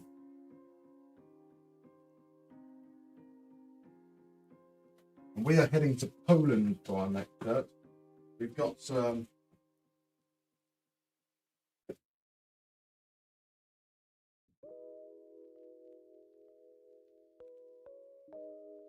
Pop on over, I'll be there in a second. We went through the clearance at classic football shirts, and we've picked up a few peculiar ones. This one, for example, is Jeziorak in Poland.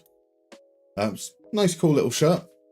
The idea being is that as we add these on, it means that it's going to be even hotter whilst I'm eating the spice, so an extra layer of silliness in there. We're up to shirt number 2, which isn't too bad.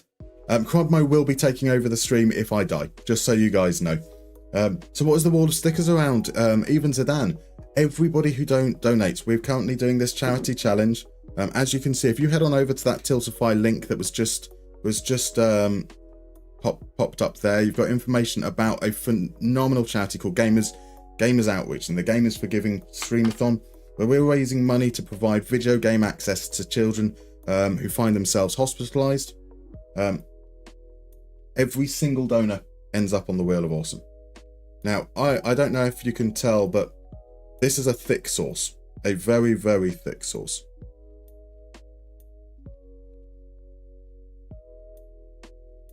And I have probably, again, been maybe a little bit over the top in terms of the amount we put on there.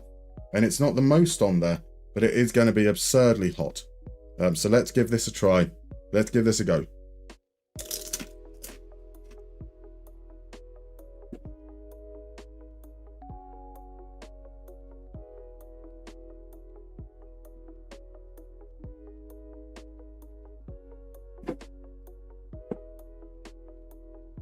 I'm trying to stave off the milk for as long as I possibly can. And I'm trying to make sure that as I chew, I get it around the mouth as much as possible. I don't know why I'm punishing myself like that, but the tears are here already, which I think tells you everything you need to know. Okay, I can't hold out any longer.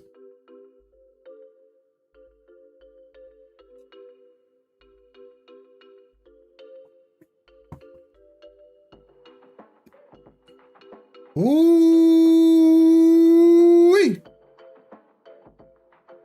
Rusted. That is sensational. That is quite something. That is a...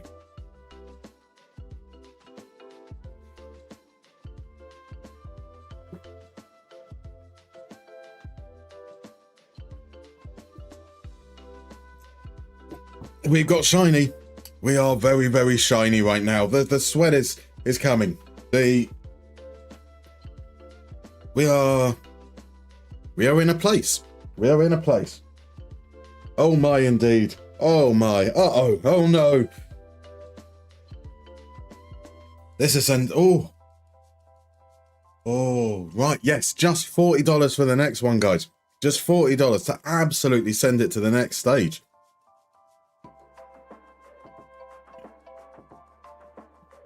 Get ourselves some more milk. I think we might need to double up on the milk.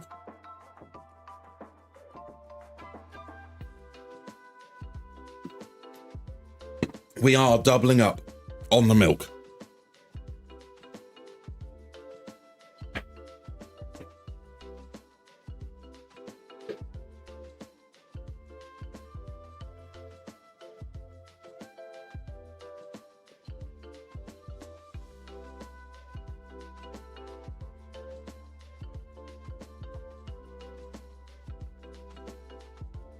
mean, just to be clear, it's really nice.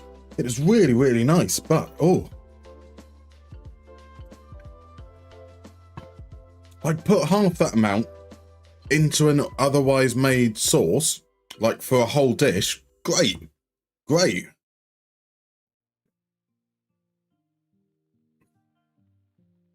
Oh. I mean, and to give me credit where it's due as well. I mean, not just did I do it, but I managed to squeeze in a B-52s reference whilst we were doing it.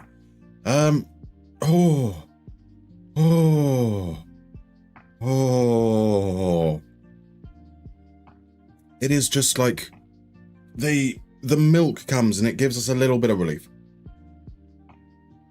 It's a very, very temporary relief.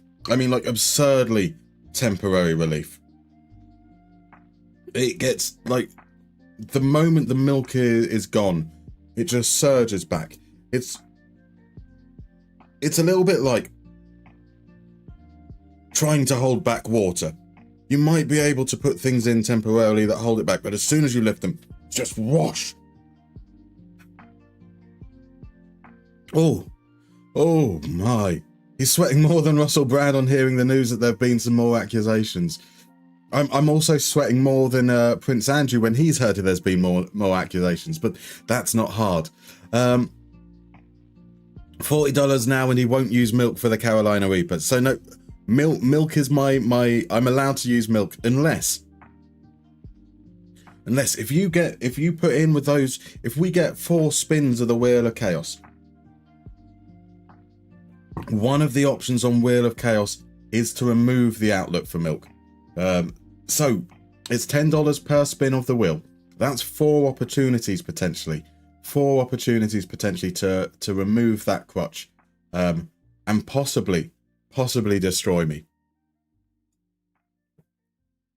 I guess what the potential is actually what we do is, if we get to $1,000 and we do it and I get milk, maybe we make a stretch goal to do it without milk at all. That could maybe be the next stage up.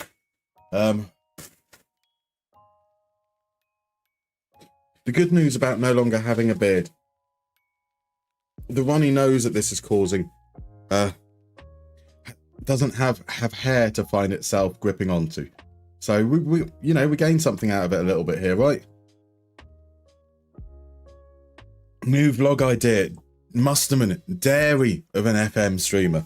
Oh, we definitely could. That is a vlog I would tune into. Not specifically me, but just a general blog about dairy and dairy alone.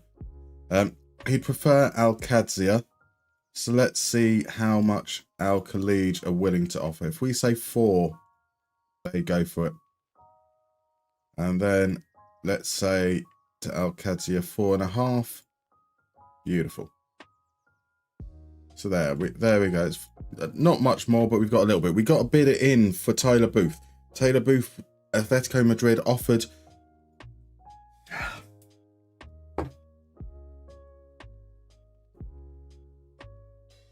Oh, okay, we're doing this. Hot sauce streaming in the city. Indeed. Dodgy Gamer, welcome in, my dude. How are you, sir? Lovely to see you. The runny nose brings new meaning to the idea of live streaming. I mean, yes, dear God, it is streaming. It is live streaming like crazy. Incredible. It's me, Ronnie. He's gone for another spin of the wheel. Before we do that spin of the wheel, we need to get you back up on that wall. Every single time you get on that wall, because we need to make sure it is known just how awesome you are. It's me, Ronnie. What a legend. That means we're gonna move onto the wall, onto the other wall. Let's get the painting down. Right now, we're about to have the It's Me, Ronnie wall of awesome. Let's move your first one over here. Let's get you down underneath as well. Unfortunately, I don't know how much I'm in the way.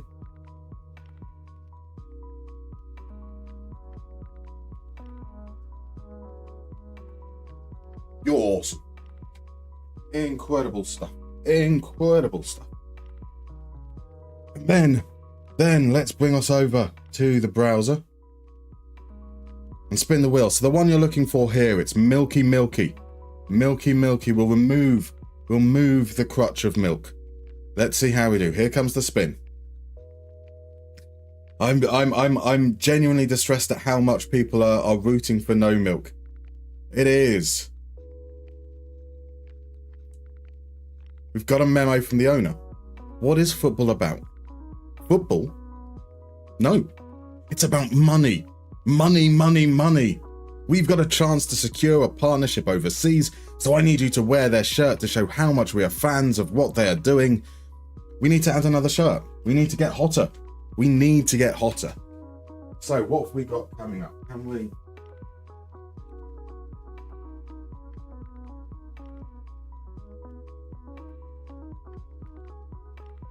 This one looks quite cool. Let's go with that.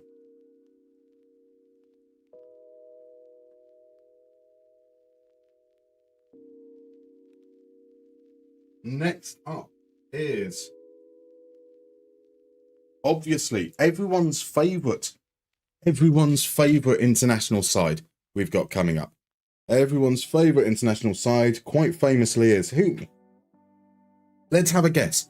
Which international shirt do we think this is going to be? I'm going to give you a small peek. I'm not going to let you see the badge.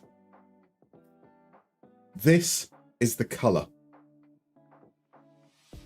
This stream is not sponsored by Classic Football Shirts. No, in fact, it is the opposite of being sponsored by Classic Football Shirts.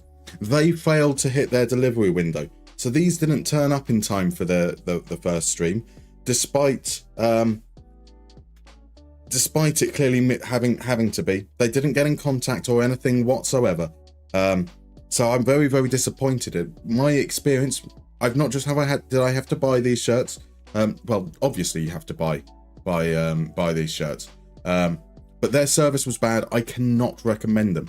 I can specifically point out that they are not a service I would recommend. So we've got guesses coming in. Could it be San Marino? Could it be Guinea-Bissau, Afghanistan, Saarland, Greenland? It is, in fact. I can't do a drum roll whilst lifting the shirt. Next up is India. India, and I think this is like the third kit. It's got a good. It does have a little bit of a cricket vibe to it with the V halfway down.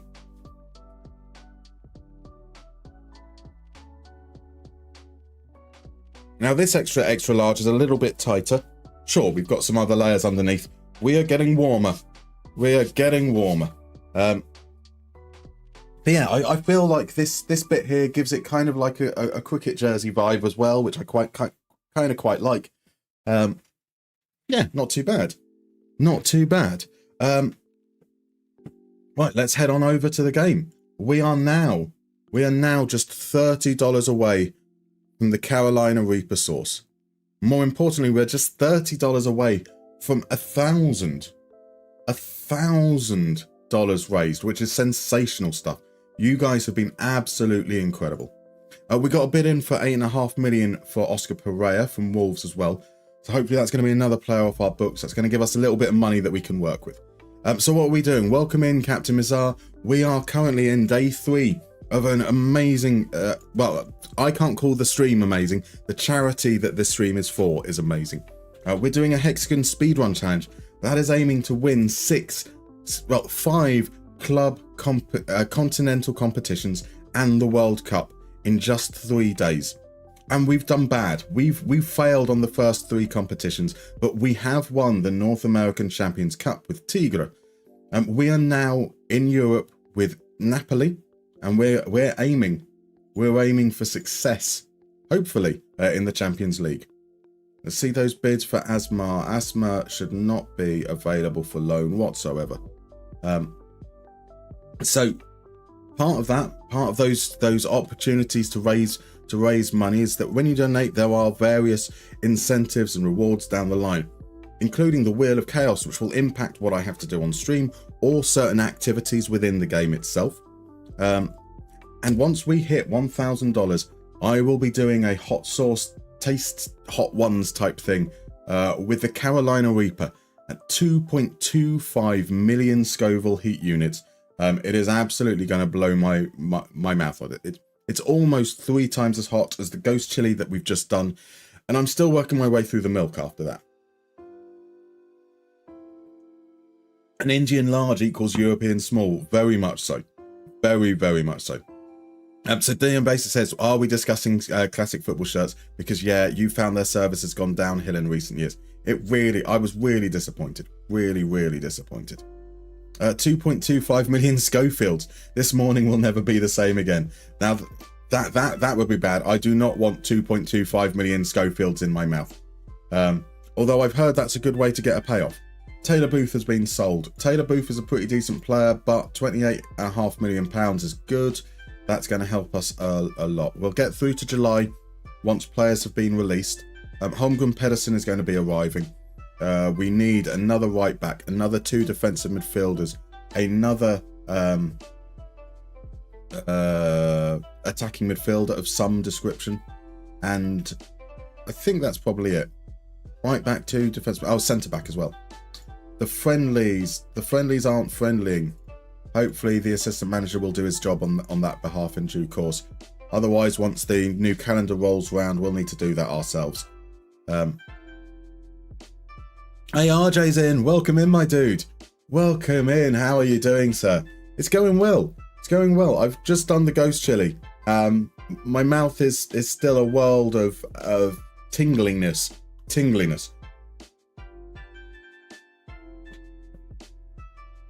Woo! Right, we can wash down the milk with some squash as well. That's going to be a good combination. Nothing's going to go wrong in my stomach there whatsoever.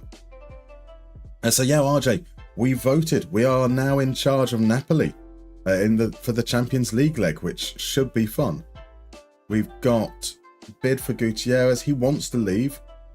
It's a good offer, but we're going to reject it, obviously, because they're not going to. If that's their opening bid, we can surely get more somewhere down the line. We've got Bartasaghi as a backup potentially.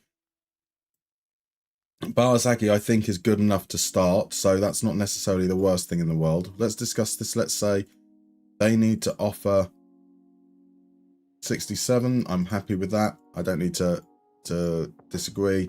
So yeah, we should be kind of all right on that front.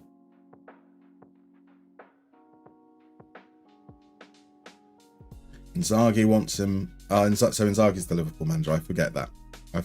Did we win with Tigres? We did. Oh my. It was a beautiful moment. So since you overslept again this morning, what were the other club choices today? So Zerachal, we had what we basically did was we took whatever teams were eligible, like the top 4 teams that I chose out of these lists that were in the competition from each country. Put that to a vote first and then voted from the winners. So Arsenal came forwards from England. They've won the Premier League once. Napoli, obviously, from Serie A. It was Monaco were the selection from Ligue 1. They had been runners-up. There's Villarreal. We actually had a tie. We had a tie between Real Madrid and Villarreal, and I was the tiebreaker, and that meant that I voted for Villarreal. So Villarreal from Spain, and then from the Bundesliga, it was Eintracht Frankfurt. No, it wasn't. It's Bayer Leverkusen. Who won. So those were the 5 that we'd brought it down to. So since we can still do 50%, we can indeed. If we can finish with 6, that would be pretty good. Marino is 33 years old, so his value is pretty low, but he's still a cracking player. I don't care if he's going to be upset. He's staying.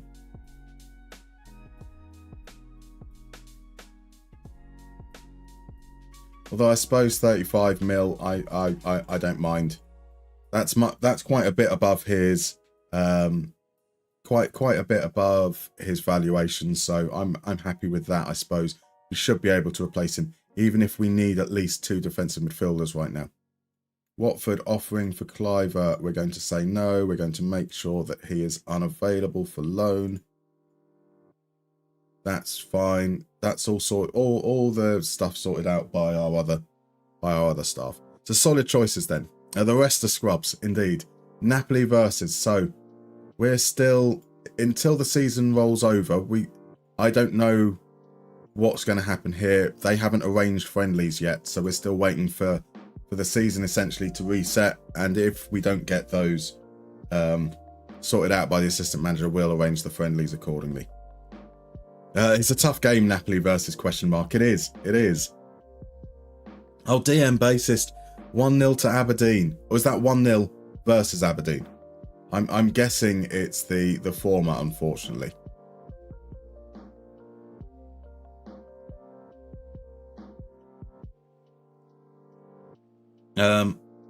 Yeah, so we are pushing through.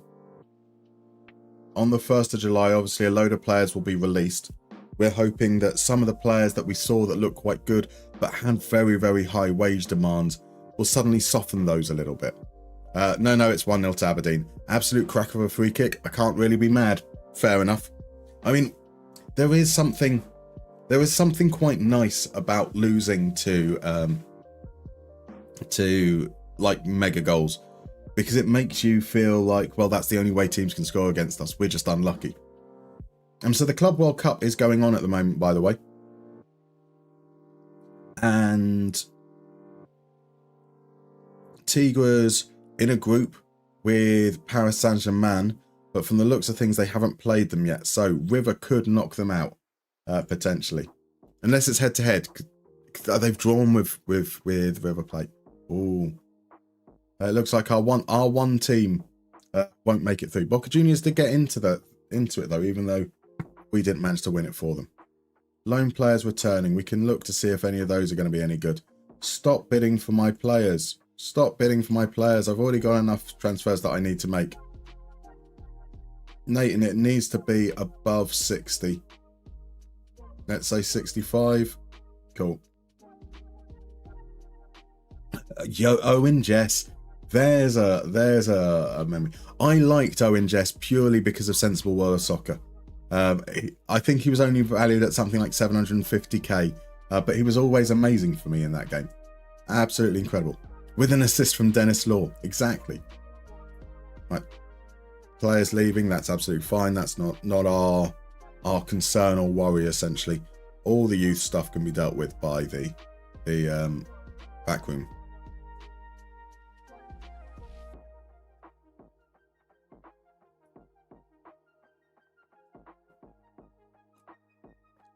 Cromwell liked everything because of Swas. It's fair. That's fair. There was a Japanese striker in there as well. He was like 150k, who I remember like scoring 60 goals a season for me every year. Now, obviously, I'm in control of the character, but just I don't know what it was, but he seemed to again have enough pace at that level. That he'd be able to play. Took I can't remember which team it was. Might have been Preston, all the way from the 3rd division, all the way up over that 20-year career. Beautiful stuff. Beautiful stuff. It wasn't Kazumiura. I don't. It was a very, very long name. That's all I remember. And the other part I remember. Just wait one moment.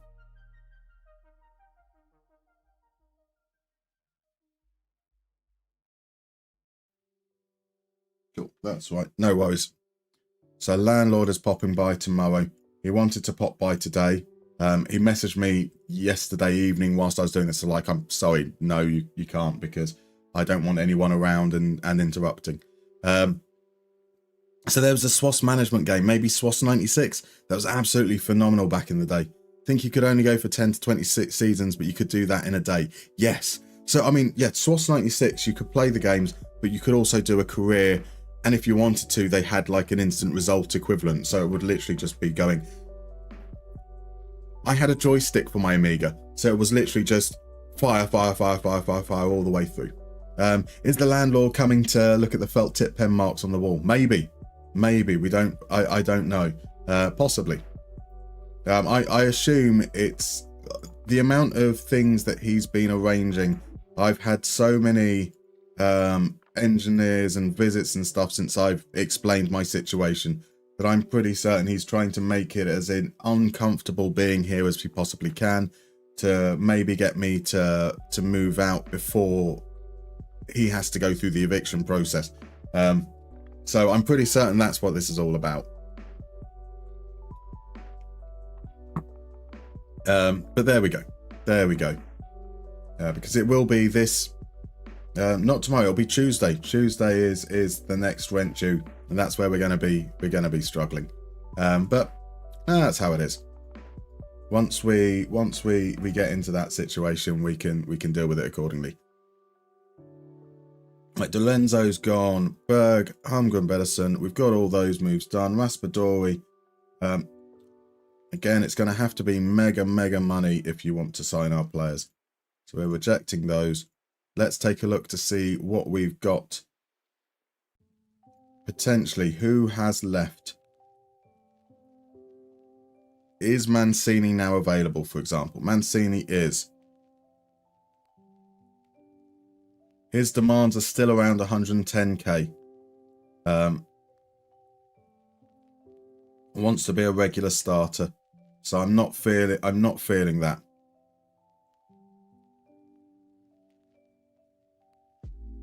Ideally, that he is Italian. That does make a significant impact on our decision making. Let's make sure we're doing nationality is EU as well, so we can do that. And Rangers are still down to 10 men. Oh God, that's not good. You've still got a bedroom for you here, dude. I know, Cromwell. Thank you very much, my man. Can't they bring on Mark Haitley? Aim for the big fellow up top. Absolutely. Goretzka is... He likes to get forwards, but he doesn't really have the physicality for it anymore, so we're not going to consider Goretzka. Mark Rocker as a player that could play in both positions. We're expecting these players, now that they're old, to decline physically. But if we can see someone that looks like they haven't a major amount, like Mancini. Who was the right side? It was Junior Mwanga, wasn't it? Junior Mwanga's good. Maybe for a player at a good level, we can do this. I'm not going to agree to that because you'll get annoyed by that. All playing defender's fine. After we've left is fine. Shirt number is fine. See if that means we can get him at 110k. 115. Oh, come on. Right, 120k. I suppose I'll have to be all right with that. Options at right back. Options at right back include Timothy Castagna, Kevin and Barbu. They're all very old. No one's found themselves out of contract who is an attractive option. So Mancini does give us some flexibility in that regard, so that could be something there. Mark Rocker actually, as a 14's first touch. Mark Rocker's maybe not the worst as a fourth choice. Let's see what the deal would be there. 67 feels a bit too much, so that's a no. To deal with Kovacic, he looked again okay. 16 grand, perfect. That's the kind of player I wouldn't mind.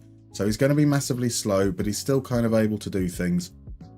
As we say, that we're talking about a player who's going to be the fourth choice.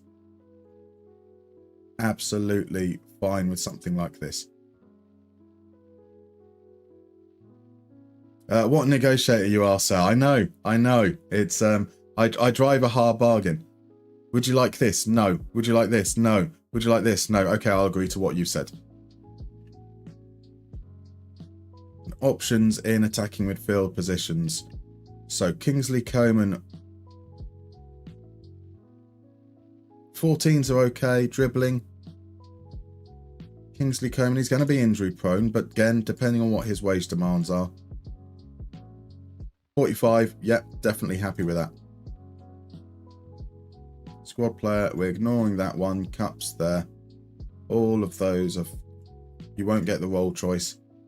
You can take that shirt number. I'm fine with that. 45k. And then let's go and look at players that are transfer listed. So I want a right back. A right back, potentially. That's not in value order. Van der Bremt is a player that's usually quite good. He could be an option. Currently at Getafe. Hasn't been doing that great though. Alex Jimenez is a player I know absolutely nothing about. He's been down at reserve level. Alexander Barr is quick. Alexander Barr is quick. He's not been playing much for Benfica, but he did all right for me when I was managing Denmark. Smoljic is not quick. He's also left-footed, which probably isn't the answer I want. Quaresma, I've seen him be picked up by some decent teams in the past. He hasn't got an assist since he was in the B team in the 24-25 season, though. Brandon Soppy also hasn't had a great time since joining Udinese, which I'm surprised to see. Mattia Zanotti. He's at least been playing games, be it at Serie B level. None of that really makes me feel particularly encouraged. So I think Alexander Barr might be all right. Let's see what the deal is here. 10 to 15, but he's transfer listed. So if we can get him at 10. 11.5's okay. 11.5 is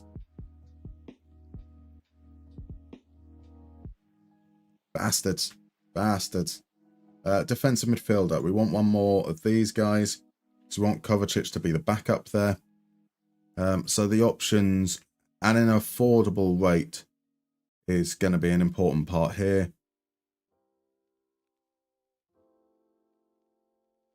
Shall we sign Wout Faes? Sorry, Out Faes. You did see Faes, indeed. You did see Faes. Incredible stuff. You also might have saw a lovely little notification up there, because we have another donation in. Incredible. Unfortunately, I will give you an option. So I'm not putting political messages up on the wall, I'm afraid, onto the wall of awesome. So if that changes your mind as to whether you want to donate, let me know. But you do get a spin of the wheel. You do get a spin of the wheel vote. So thank you very much. Do let us know if that changes your mind. Otherwise, we will get that spun. We are now only $20 away. $20 away from the $1,000 raised for Gamers Outreach, which is sensational. Absolutely sensational. So yeah, I'll give you a couple of moments to say if you want to rescind, and we will then head on over to the wheel. Peter Sucic could be an option. Martinelli's a decent player as well. Might as well sign Sambi. I don't think we could sign Sambi. Martinelli is a player that I thought did quite okay for us whilst we managed Fluminense. I'm not sure if he's quite good enough to make the step up.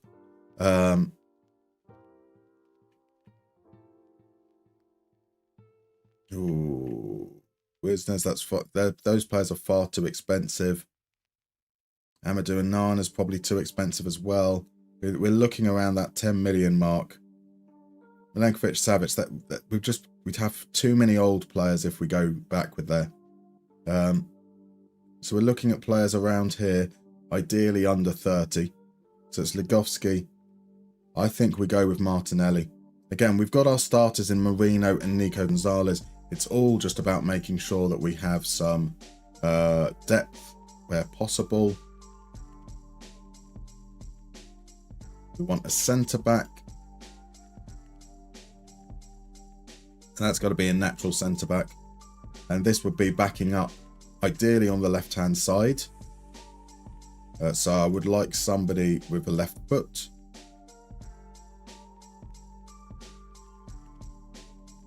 Cool. So long live. Thank you very much. Glad to see that. I wanted to double check first. Let's head on over to the wheel. We have the wheel of chaos. There is a chance that removes the opportunity for us to have milk after the Carolina Reaper hot sauce. It might mean that we end up being impacted in what we can do with our transfers. We might have to drop or sell players. We might have to just shut up for 5 minutes. Let's see what's coming up.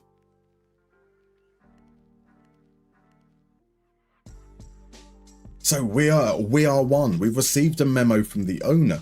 Have you heard about the hive mind? It's a great idea. We are collective, no individualism.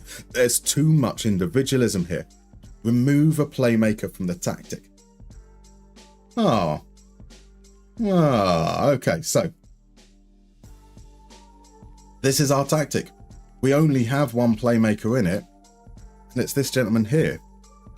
So we're going to have to make Kvaratskhelia just an inverted forward.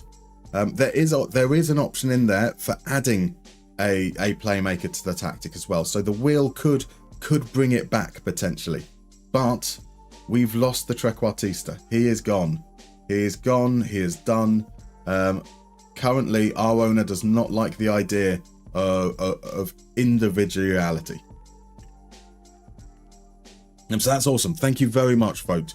Really appreciate it. We are now just $20 away from raising $1,000 for charity, which is astonishing work, guys. Potential left-footed defenders. Toraniga's not bad. He's on the experience side, 16 grand. Another player that's generally speaking is a little bit on the injury prone, but if we're talking about depth, he played for us as well. We don't need to scout him. Let's see if we can get Toraniga in.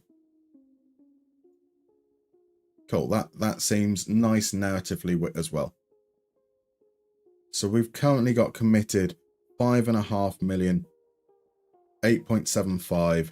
So that's 13.75, 14.25. We've potentially all right in the attacking midfield spots, but let's see, generally speaking, what we've got here that's transfer listed. Maybe there's someone that we could improve us. Ilias Akamatch could be an option. That would be quite exciting and fun. Calvin Stengs could be quite fun as well.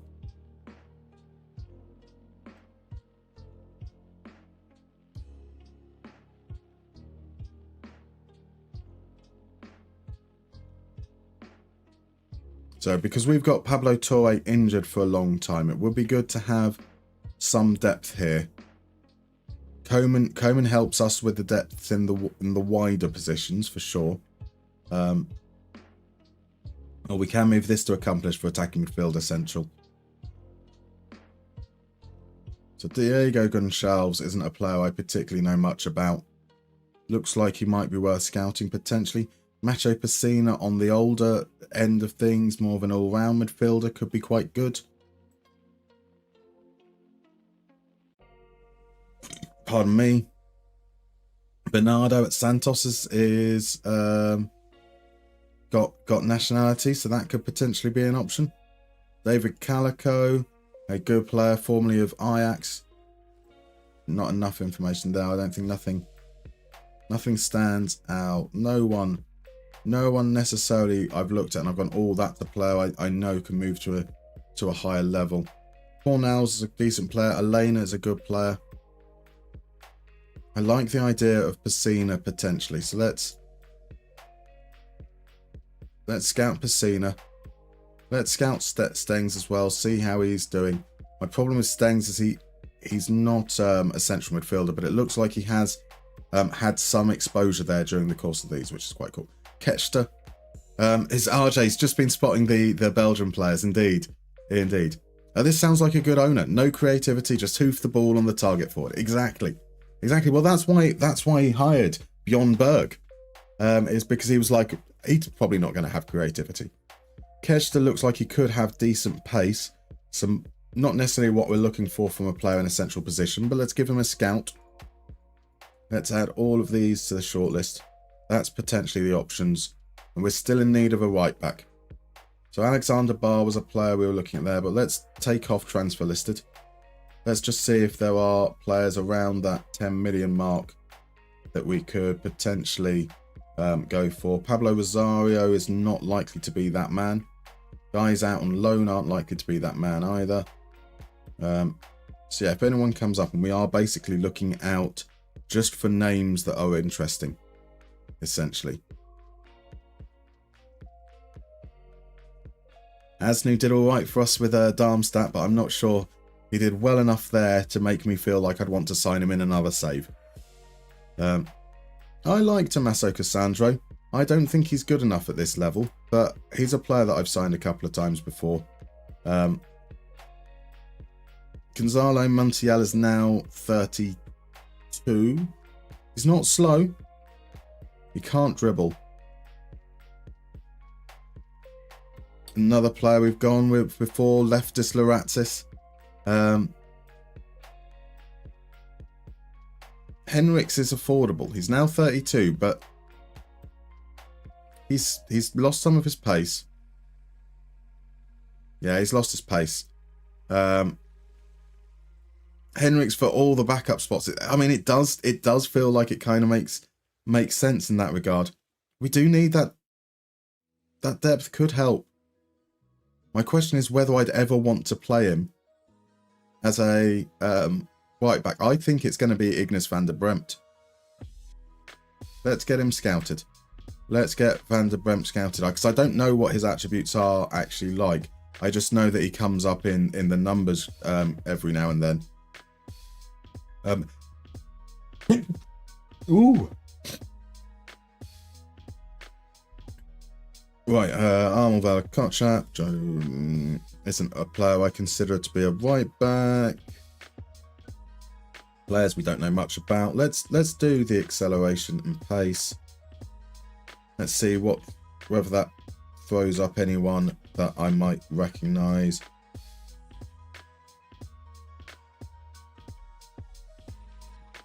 So Tommaso Barbieri could be quick enough. I'd like them to be around at least 14. Could be okay enough. Looks like there might be some chances with him there. I doubt it, but we'll give him a look. Eduardo Quaresma was a player I've said has come up before. Let's give him a scout.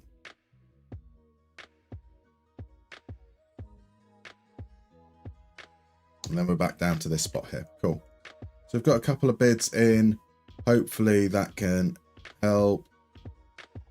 Again, they weren't offering enough. We're going to say 80 mil. Cool. So we might end up losing a lot of players. At Fringe, emergency backup. That's brilliant. They're going to get him on relatively low deals. We ignore all that. Welcome in, Lestry. Welcome in, my dude. How are you, sir? We are very much in the home of pizza.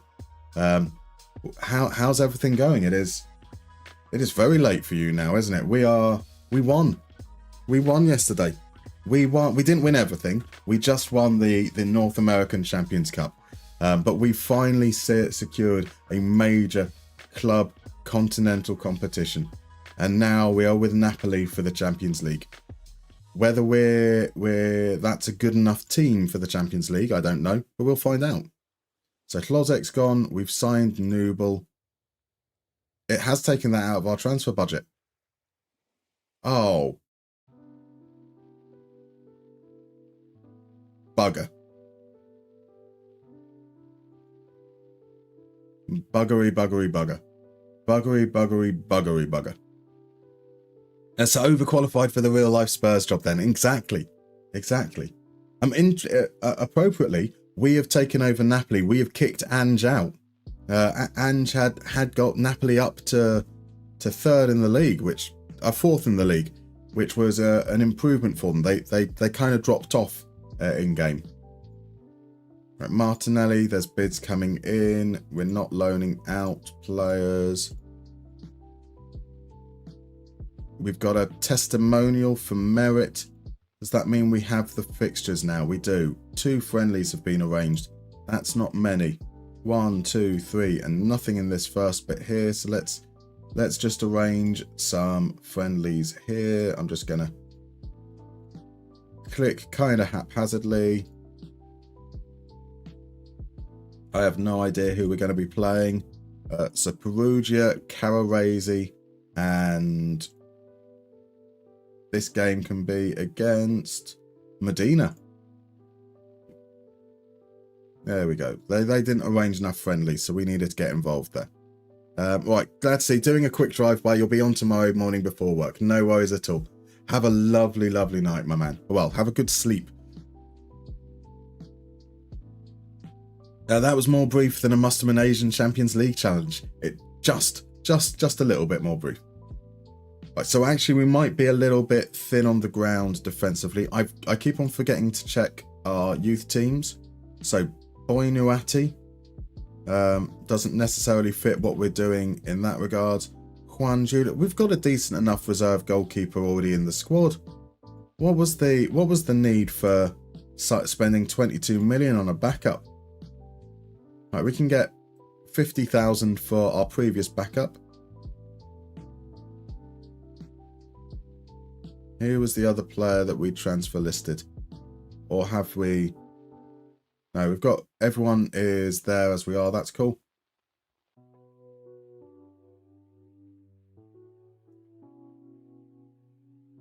So bid in for Raspadori. It's not at the 80 million. We're just going to reject. I don't want to sell any of these players if I can avoid it. Apart from these crap ones. These crap ones I definitely want to sell. That's fine. Kovacic comes in. That's some depth in defensive midfield, which is cool. In fact, does that mean that Henriks is the man we need to sign because of his versatility? Now that we've realised that we're not going to get any of that money. 8 million. Don't think we can. I don't think we can. I think we're going to have to look at loans potentially down the line, but let's see what the damage is from all these players that we end up signing.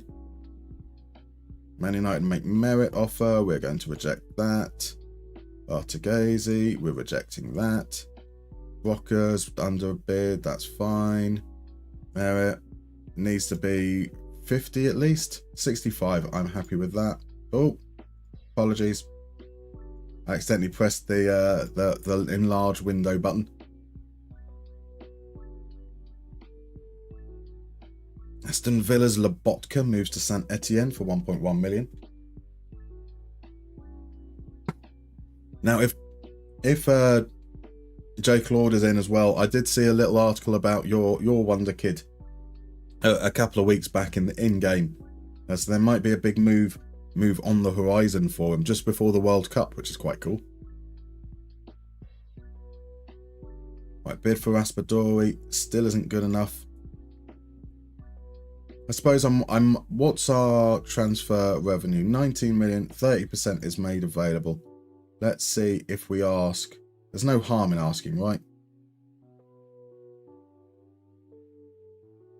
So that's obviously has a big impact.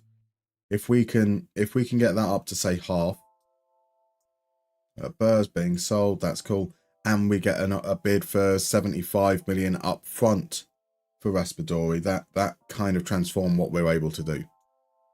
RJ was wondering why he was hungry. You didn't eat yet today. My word, it's like 2 o'clock in the afternoon. You woke up at 6. That is obscene. Go eat. Go eat. Absolutely. Bid for Marino. Miles off his valuation as well. That trophy cabinet is looking mighty good. We have won a lot of trophies. A lot of trophies. It's just a shame that none of them are the ones that we wanted. Right, we have a break coming up. Break's going to come up in about 20-30 seconds. So I'm going to pop on, get my refill in, get everything, get my bladder emptied. I will see you guys in about 3 to 4 minutes.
Here at Gamers Outreach, we believe kids deserve a chance to be themselves. Video games inspire joy. They represent an opportunity for us to connect with each other through activity and story. Kids receiving medical treatment often have only a few outlets. With massive support from the gaming community, we have delivered hundreds of go-karts to healthcare facilities around the world, enabling more than 5 million gaming experiences annually. We have shared the gift of play with over 400 hospital partners. We need your help to get there. Together, we can help others level up.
I am disgraced.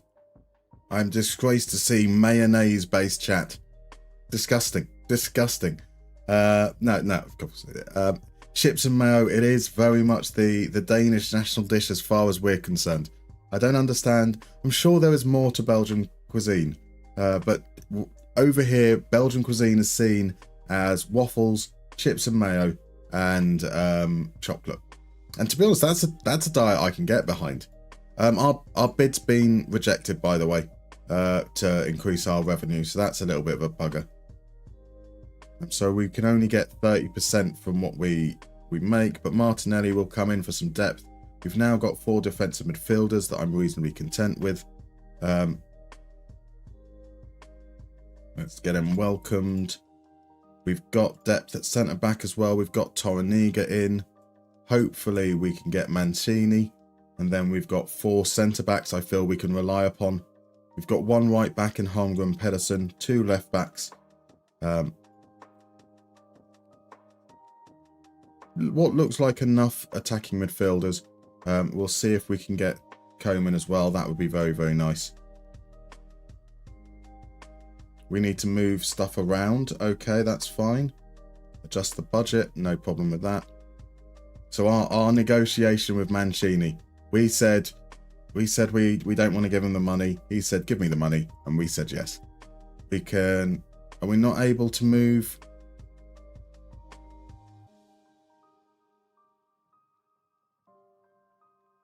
How much do we need in the transfer budget? It's like 675, it says. We can't sign Coman. Incredible. Incredible.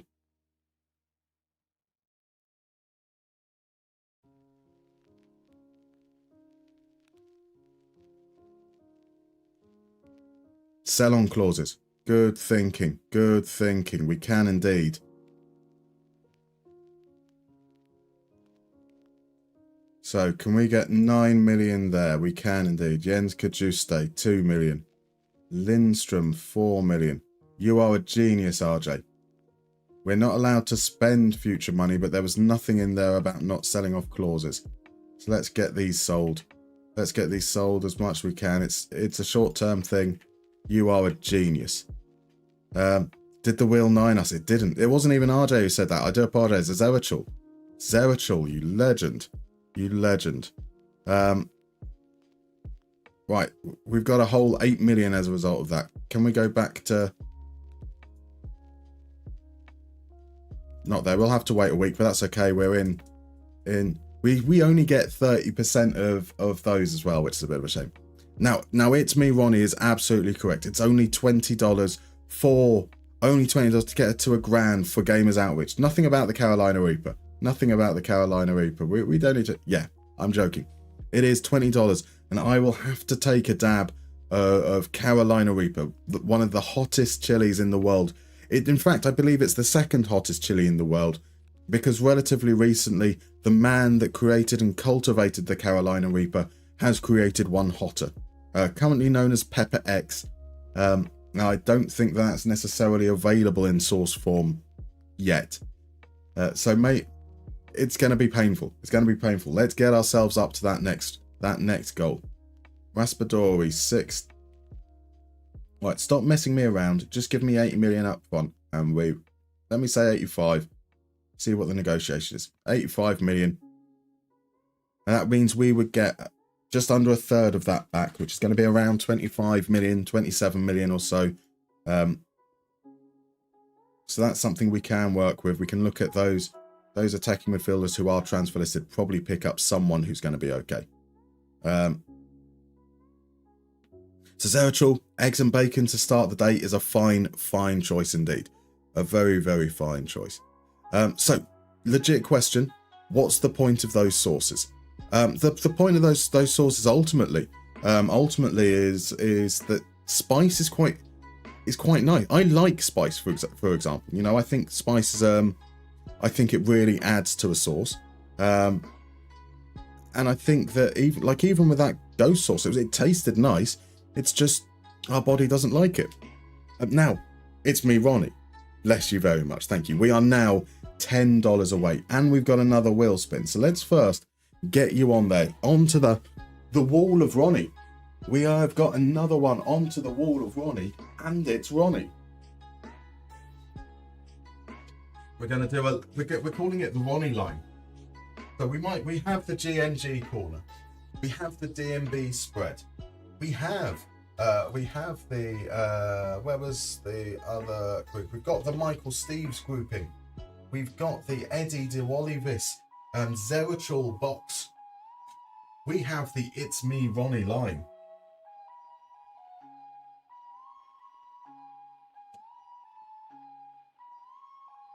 You're awesome. I can't explain particularly well just how glorious it is to point at a camera and say it's awesome. That means we need to head on over and spill the wheel of chaos. The wheel of chaos. Will you deny me milk? Will we have to put on more clothes? Will we have something that's going to impact our budget? Am I going to have to shut up?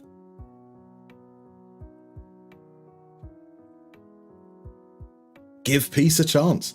So we've got a memo from the owner.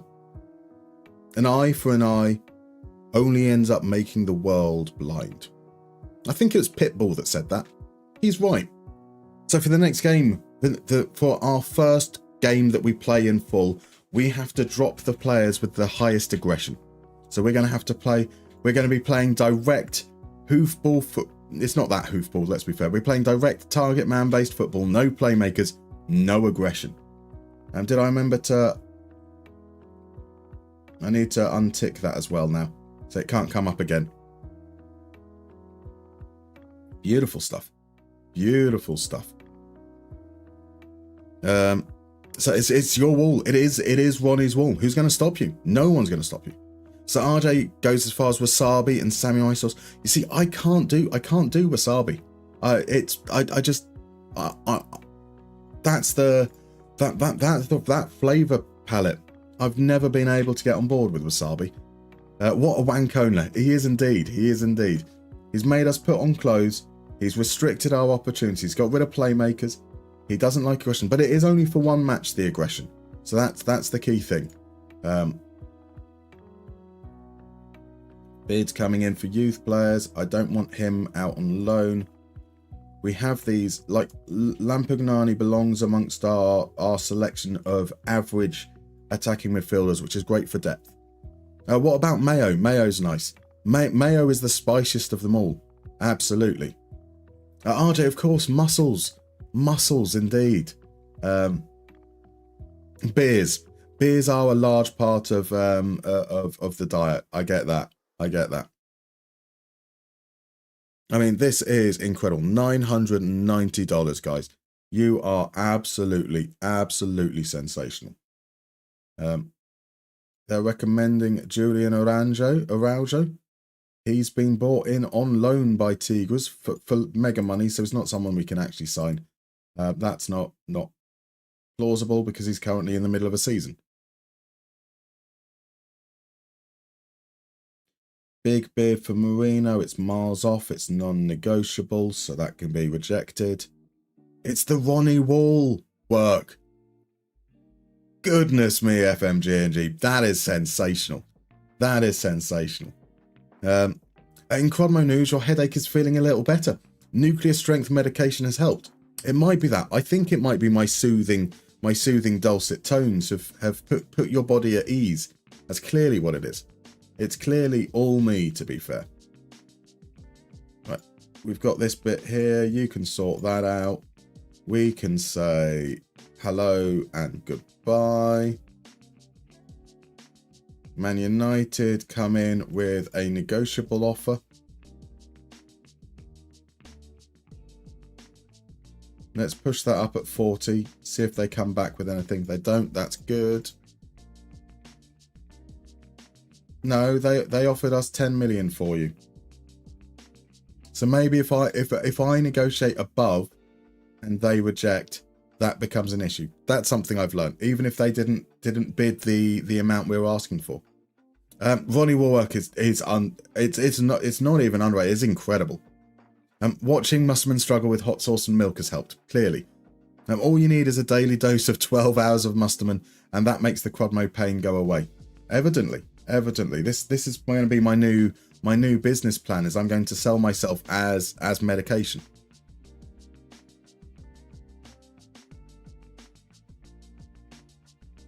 So I am feeling like we might end up going into a 4-3-3 if we sell Raspadori, which I think could work nicely. We look at bringing in some of those central midfielders we looked at a little bit earlier. So if we say accomplish that attacking midfield, let's first do that and say contract is unattached. So looking at like midfielders attacking, Dybala though can't play there. He's too slow. He's too slow now at 35. João Pedro, that's not that João Pedro. Okay. I thought a moment I thought that was about to be exciting. It wasn't.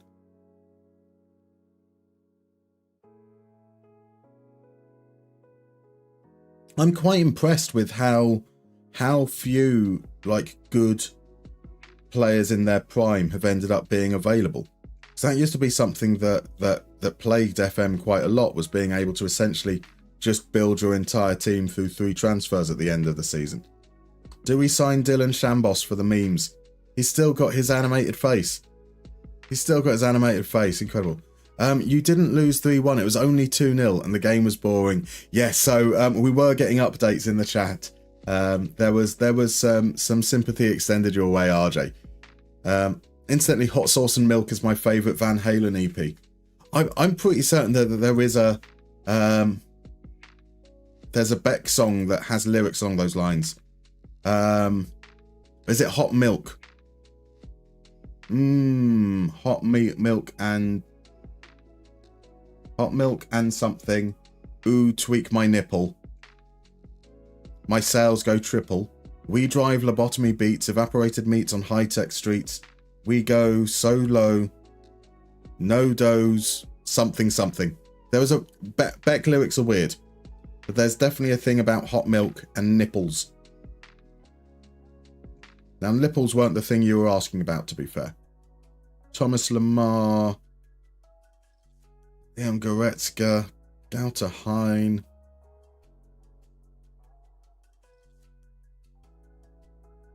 None of those are necessarily the guys I'm looking for.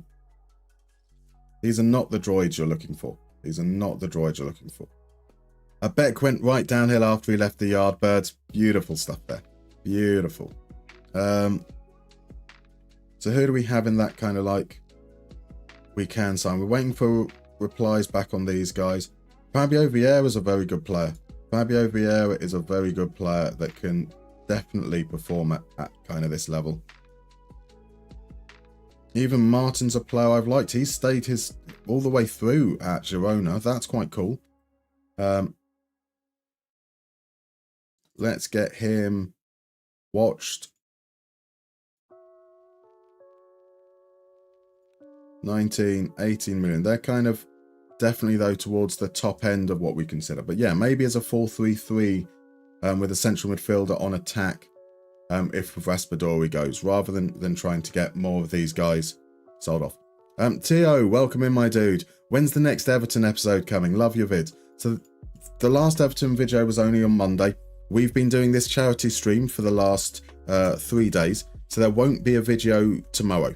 Obviously, a large part of the time that I spend editing and doing all that malarkey would be at the weekend.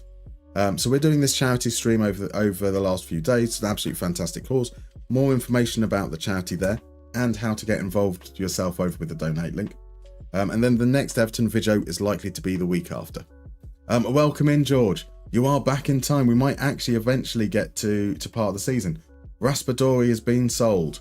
That's going to push our thing up to about 30 million. So yeah, that literally added exactly 25 million on. We're looking for those feedback on those right backs. How are we doing? The report on Pacina says still good enough physically. Runs with ball through centre, plays. Okay, Pacina, 11.5 million. 56k. I like that. I like that a reasonable amount. I think that would be a good use of the money. Pacina, it's been accepted. It hasn't broken down. That's a good sign. So yeah, we go to a 4-3-3. Pacina's left-footed, so we'd probably have it that way round. No, we wouldn't. We'd have it the... I know that doesn't make any difference really, but it needs to be the way. The attacking player was that guy there. He comes from there. Box to box. Defensive midfielder on defend. And so something like that. We've got Kvaratskhelia. We've got Asma. Whoever we sign. And then we can have Martinelli potentially playing a little bit higher because he does have decent... Like, he's just an all-round player. And then between... Nico's got good enough off the ball. But likes to come deep. Where's our other man? Who's our other defensive midfielder? Marino, isn't it? Marino's got decent off the ball as well. So we could do the box-to-box thing. Even as they get a little bit older. I don't think Kovacic can be our box-to-box midfielder anymore, though. That's something to say. We get a little bit of a kickback, 300 grand or 100 grand into our transfer budget as a result of that.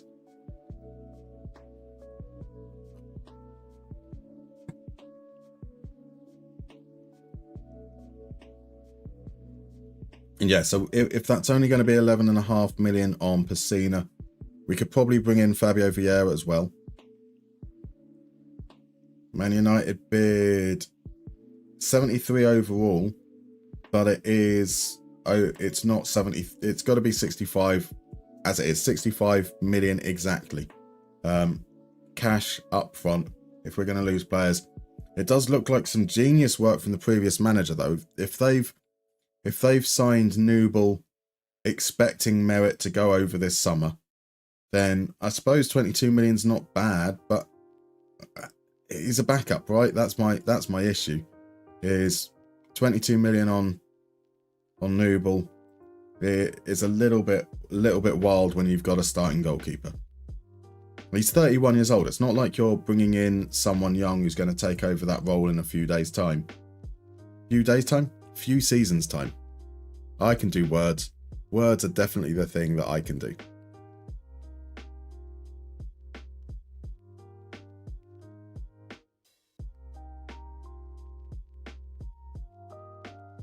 Right, so we're 2 hours in. Well, actually, we're 3.5 hours in because we did a little bit beforehand as well, and we're not even close to the start of the season. But we are still dealing with these transfers here. We've got a lot of movement that we need. Hopefully, we're going to get some of those reports back through, especially on the right backs. That is an area we definitely need to improve upon. We've brought in. We've managed to improve our options out wide. We've got Coman in now. Sauk, it's a decent offer, but he's going to be part of that backup rotation. Let's make sure he's unavailable. So yeah, Pacina we're waiting on. We want to see how we're doing here. We've got the reports now on Van der Bremt. It's still only at reasonable. Did say fully scout these guys. We've got no report now on Alexander Ball. Let's go back to that one. 13, 16, 13, 12, 12, 13, 14. Off the ball's not great. Wouldn't necessarily be an improvement on that there. Let's see.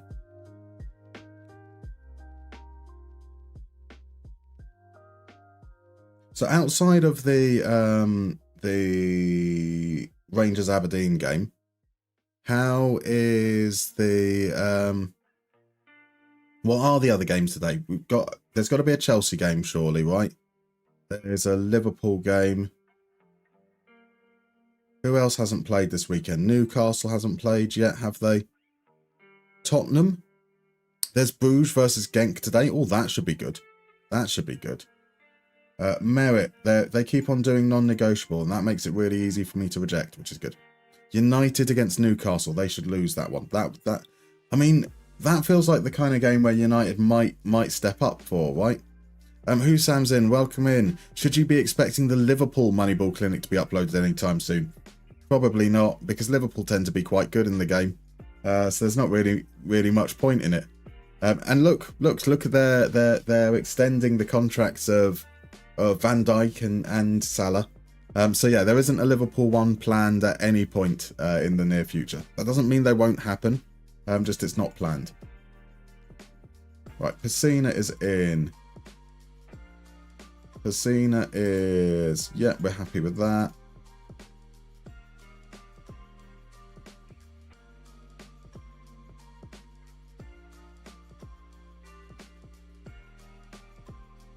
So if Genk wins, they're probably champions. They're 6 points ahead of everyone. If Bruges wins, the 3 first teams will be within 3 points. That would be cool. That would be cool. Okay, I am 100% rooting for Bruges. 100% rooting for Bruges. You want that, don't you? You want it to be nice and tight and dramatic and exciting towards the end of the season. And it's another argument in favour of the Belgian playoff system. Almost to the extent that it's worth saying they probably shouldn't get rid of it. They probably shouldn't, really. No, you want Genk or Union to be champions, not Bruges. But surely that... You want that excitement towards the end. Genk deserve it this year. Fair enough. Fair enough. I suppose... I mean, there's definitely been seasons where the teams that have come down to, I prefer Man City to win in the Premier League out of the other options. And yeah, that does mean I kind of want Man City to win, even if it means that it loses some competitiveness. So yeah, I suppose actually I'm kind of the same in that regard. I would be the same. So if I criticise, I'm being a hypocrite. But then I get to be a hypocrite. It's great. Union deserve it for the last 3 years. It's of course, it's the Birmingham Peterborough EFL Trophy final today. Peterborough, the team that are due to sack Darren Ferguson for the 17th time in his career. That is specifically 17 times at Peterborough he's been sacked. Against the mega rich Birmingham City. Sure that's it'd be so good. So good.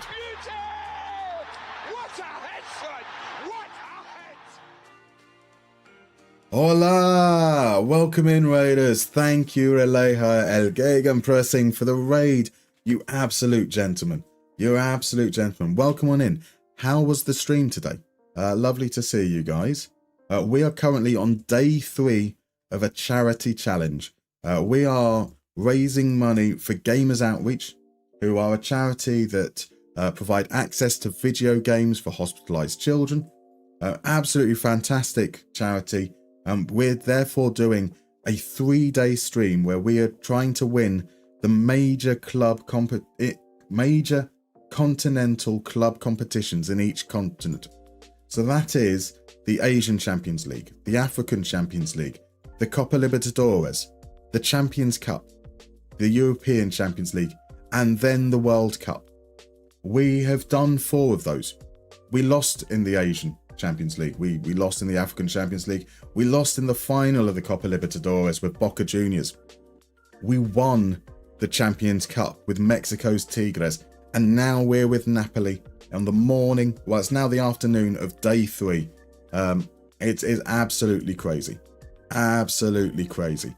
And Crudmo is right. We are just $10 away from reaching $1,000 raised, which is incredible.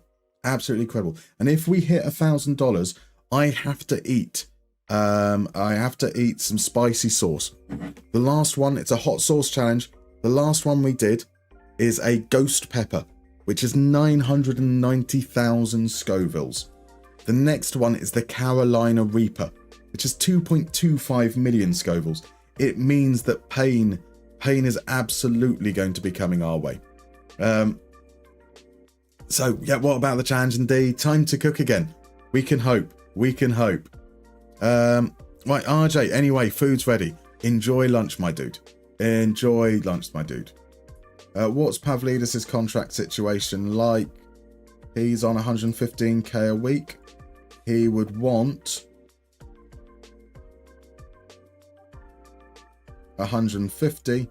And so we're going to tell you that you're not getting a contract. If you want to hand in a notice, you can, Pavlidis. You're a good player, but we could probably find someone bigger if needs be. Yeah, the last hot sauce pretty much took me out. It is amazing that we're still going. The next one I'm not looking forward to, but I am, because that's kind of the fun. That's the challenge, isn't it? Let's make things harder. Let's make things spicier. Let's raise that money. And so I gave you that information about the charity, but why don't I? For any raiders that have still lingered around, I'll also send you the link for donating. It is pinned up on the chat. You can have a read through what's going on there. It's a really, really fantastic charity. I would really, really recommend donating if you can.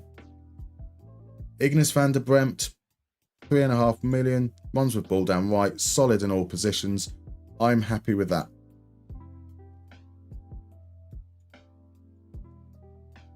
So if we go in with the bid, start at 1.8, beautiful. A nice cheap option. That means we'd have Holmgren, Pedersen and Van der Bremt as the options at right back. 1.8 million spent across the 2 of them. So that'd be huge. We're looking at that short list. We've got extensive on Fabio Vieira now. He's down to 16 million. I like the idea of Vieira as well. So 16, 1.8.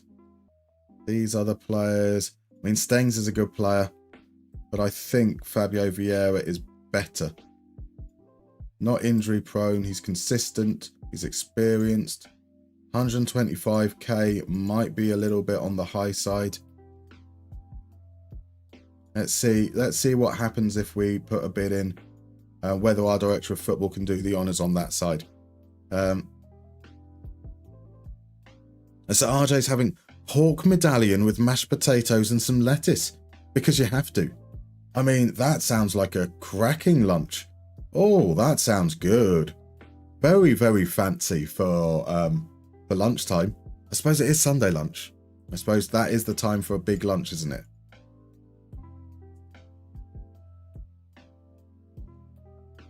So here comes... Why do they keep on doing it non-negotiable? I would say to you, give us 65 million. If you stop being non-negotiable, you might have a chance of buying him, Man United. You're just making it easy. It's almost like they don't want him. They want to make it easy for us to reject so that they can say, hey, we tried, but that evil Napoli wouldn't accept our bids. He needs the energy before he goes to the toil in the fields. I mean, yeah, understandably. Although surely you're not going toiling in the fields in the afternoon. Pork medallions is quite fancy. I mean, the mashed potatoes and lettuce isn't, but pork medallions, that's kind of fancy. I mean, I'd expect some kind of like nice little sauce as well. Maybe an appley cidery one. But yeah, I'm easy to impress. I'm easy to impress, RJ.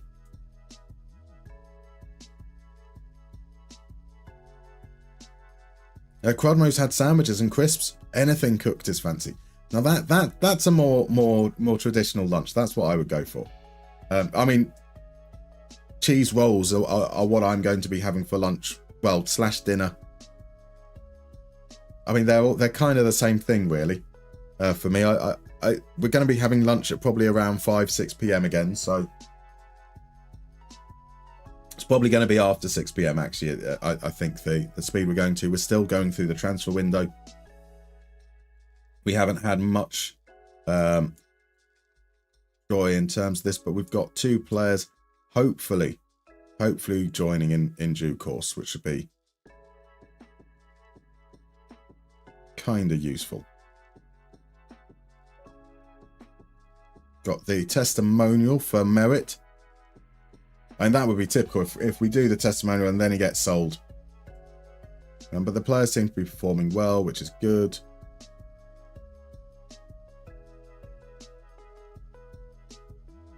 Newcastle to sign Dougie Luiz. Another bid comes in for merit. It's exactly the same bid, so it's going to be rejected. To be honest, pork medallions were on sale yesterday, so yeah, fair enough. I mean, that doesn't stop them from being fancy though. They're still fancy as far as I'm concerned. Right, Vieira has been signed. That's cool. You're only cooking in a butter sauce works. A butter sauce works nice. Brings out the flavour. Definitely can't knock it. Right, Vieira's in. That's cool. So just Ignis van der Bremt, and we might be in a good spot. Whether we have enough money to complete the Van der Bremt one might be a little bit tight. We're good. We're good.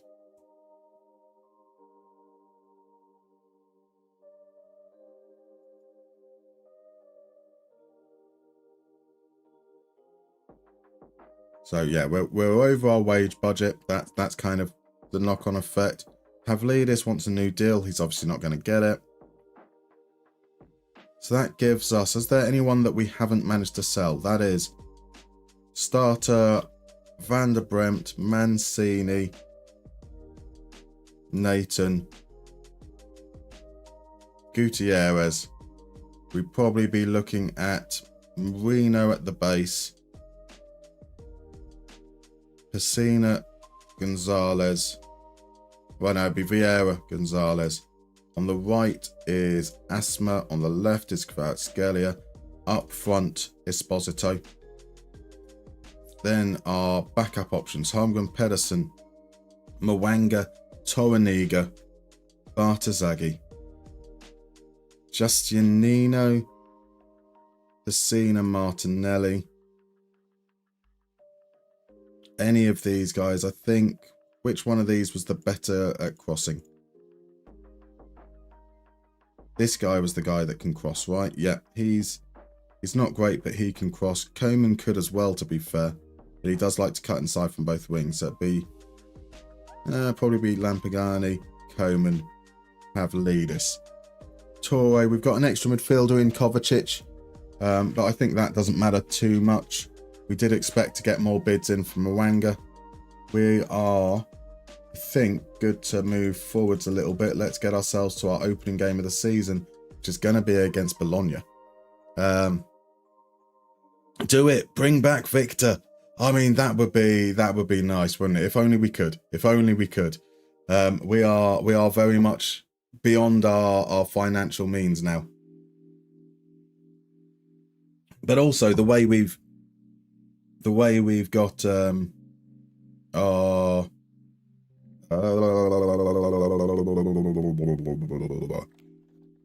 we need to play with a target man. That's one of our set things. And in a 4-3-3 or 4-2-3-1, I do think I need to swap the midfielders round. Actually, I need to have the attacking midfielder on the left because they're left-footed, the box-to-box on the right.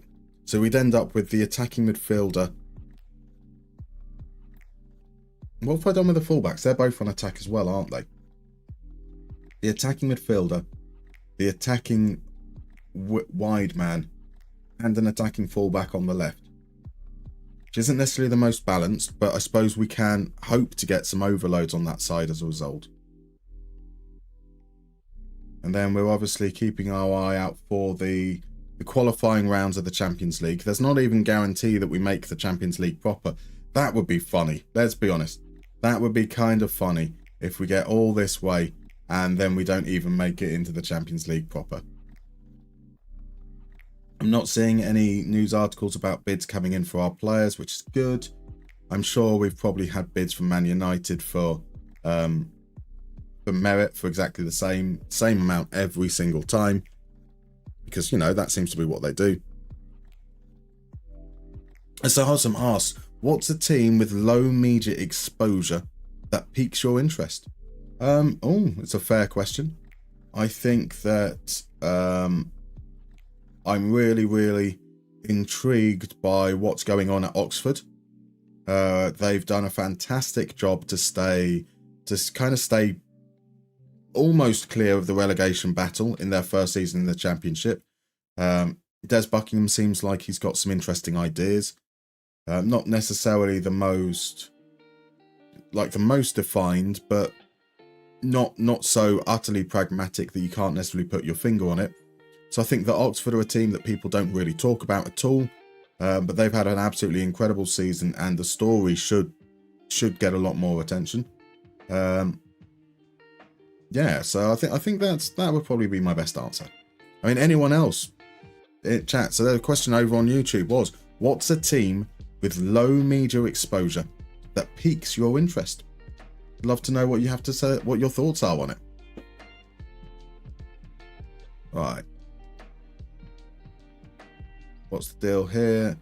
Bid for merit. Oh, look, it's exactly the same for Manchester United. I admire their consistency, even if it is being exceptionally dull. Let's get these guys registered now. So let's clear that. We've got a maximum of... We need players from Napoli. That is a thing to be aware of. So that might be an issue. That might be somewhere where we're tripped up. Might change what we do. So if we go through here... And Asma doesn't need to be registered. None of these guys need to be registered, which is great. So we might have to drop one player. Is there another player that comes up as under 22s? Under 22 players don't need to be registered. So Brian Justiniano doesn't need to be registered. So I think we squeeze in there, guys. I think we're all right. That's a huge relief. So to stay in Belgium, La Louvière, they have a great project coming back from hell, promoted last year from the 3rd division, playing for the title, or at least auto promotion this year in the 2nd division. That's awesome. That is awesome. So when you say they've come back from hell, what are you able to give a bit more information as to like the circumstances that surround that? Coman can get a contract extension. Good for him. Right, so I do think we need to possibly add something like move into channels onto the attacking midfielder. So I'm thinking, yeah, we swap these two around. So on the left-hand side is a central midfielder on attack. On the right-hand side is a box-to-box midfielder. We asked the central midfielder to move into channels. We asked the box-to-box midfielder to tackle harder and dribble more. And he stays on tackle harder. His ball-playing defenders can dribble more. You can dribble more as well. So I think that's dribble less on the fullbacks isn't part of the meta. I think actually it's meant to be dribble more, but I don't like them dribbling. The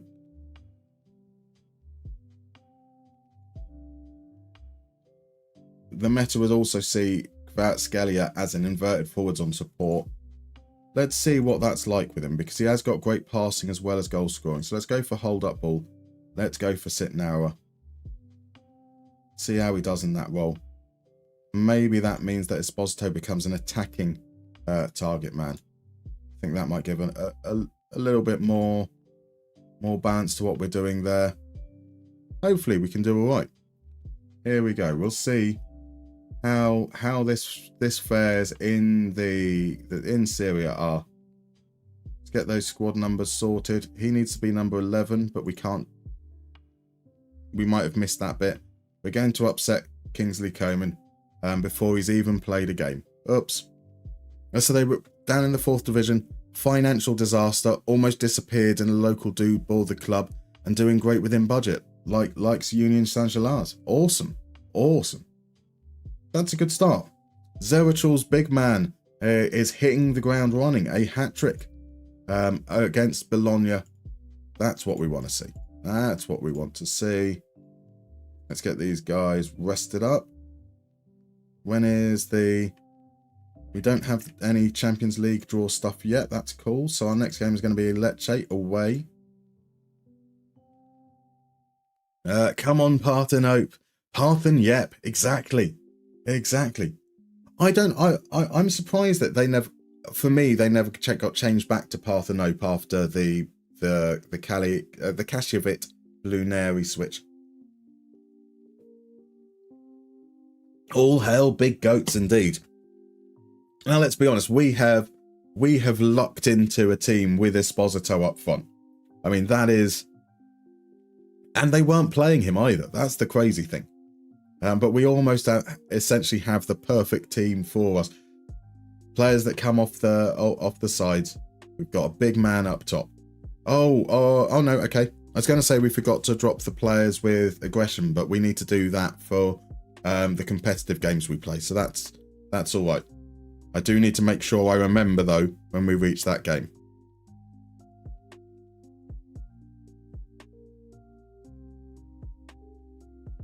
I'm trying to see. I don't see many articles coming up. I'm assuming. What? A bid for Izella on loan. They're not going to pay his wages, so we're not going to say yes. In that time, Asma's picked up a bit of a knock, so in comes Coman for his debut.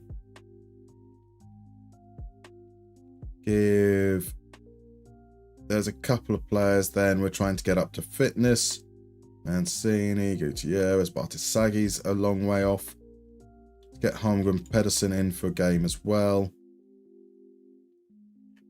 Something like that for the game against Lecce. Maybe 2 players that are very, very short on fitness is a bit too risky. So RJ, it's also 10 kilometers away from where you live. That's quite cool. So not just having that story, but being local. Oh, yeah, I get that indeed. Implying everything is nothing to us 2 hours away in Belgium. I mean, that is the advantage of a relatively small country, right? Everyone is local. So again, the same bit there. They feel that we've lost the dressing room and no longer have enough support to stay at the club already. So we've played 1 competitive game and we won it 4-0, and that is evidence we've lost the dressing room.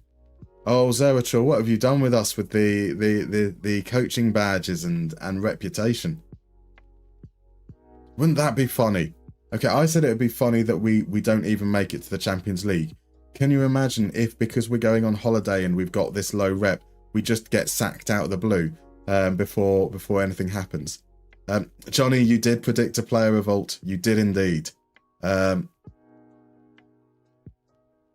let's see. Kovacic. Do we give Kovacic game time? We don't. No, so we just have the 2 players that we rotate in, I think, for this one. Coman gets his chance. Pessina gets his debut as well. So Jacko, as someone who knows sod all about FM, how likely is it that this team can win the Champions League? I'd probably say maybe a 10% chance, if I'm being honest. We've got an okay squad. The tactics should be reasonably effective, but we're not going to be amongst one of the best teams. So part of it's going to come down to which teams we draw in the knockout stages. Part of it's going to come down to luck, but I think we should be able to do well. I think quarterfinals, semi-finals is certainly plausible. I think beyond that might be a tough ask. If we were doing this, if taking like a whole week to do it and like be able to analyze performance and maybe spend a little bit more time thinking about who we're selling and who we're buying and all that kind of thing, I don't necessarily think it would be as difficult, but I think it would still be pretty tricky in the first season to win with that. Well, 6 seasons down the line, but our first season in charge. So I love a good underdog story. It should be. Now, as we say, Napoli won the league in the 22-23 season in real life. In game, they haven't won the league since. Last season was their best finish in 4th. So even if we get domestic success, which isn't the goal for this save, but if we get domestic success, that's got to be considered overachievement, which is quite cool. And I think that is plausible. Although there are some really good teams. Internazionale, AC Milan, Juventus, Fiorentina, Lazio. There are a lot of teams to overcome that are going to be quite tricky. Even though this game coming up against Salernitana, I've seen Salernitana end up being very, very good at times. Also it feels good to eat something nice. That's fair. How was the pork? So the furthest points in Belgium are 282 kilometers. That's not right. That surely isn't right. That's crazy. And that is apparently Arlen to Nocker. Oh, well, we haven't had the answer on that, so it might not be Arlen to Nocker. So it's Lapana to Craywinkle. Craywinkle is not a name of a place. That you've just made up Craywinkle. I mean, it does sound quite German. That is fair, but it also doesn't sound real. I almost refuse to believe that Craywinkle is a real place.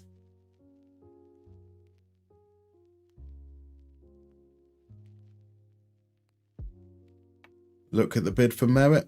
No, it's not. We haven't had another bid for merit in that time. Beautiful. Mark this all as red. Right, Bartosagi's injured. Lampugani's injured. Asma is back, so he can get the start once again. As can Vieira. We're going to give Martinelli the game time. We're going to give Mwanga a start.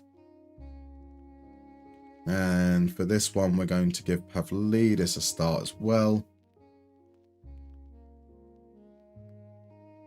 Okay, so now there's only a couple of unhappy players. That's more bearable. So Nico Gonzalez has lost trust. Players that want to move. Coman's unhappy about the squad number. That's perfectly reasonable. I can't necessarily criticize on that front. We did say we'd give him number 11, and then reneged on it because we couldn't. But also that's not my fault. Man United are bidding for Oblak, so I think they've given up on merit now, which I'm pleased by.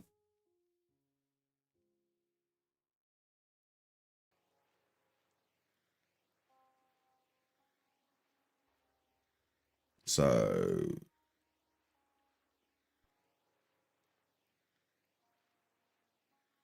yeah, I think we're in an okay spot. As long as we can continue winning in the early part of the season, that should probably help allay some of that revolt that's going on as well. You know, winning things generally tends to help. And if we can get past these current revolts, we'll be fine. There we go. Asma comes in, gets a double. Dia pulls one back. Kingsley Coman with a late goal. That's what we want. Pavlidis as a starter wasn't necessarily that great. That's not what we want. So Asma's basically played a game and then got injured. Played a game and then got injured. But he's not injury prone apparently. So maybe we've just been a little unlucky in that regards. Our next game is going to be away against Udinese. We've got the transfer window closing.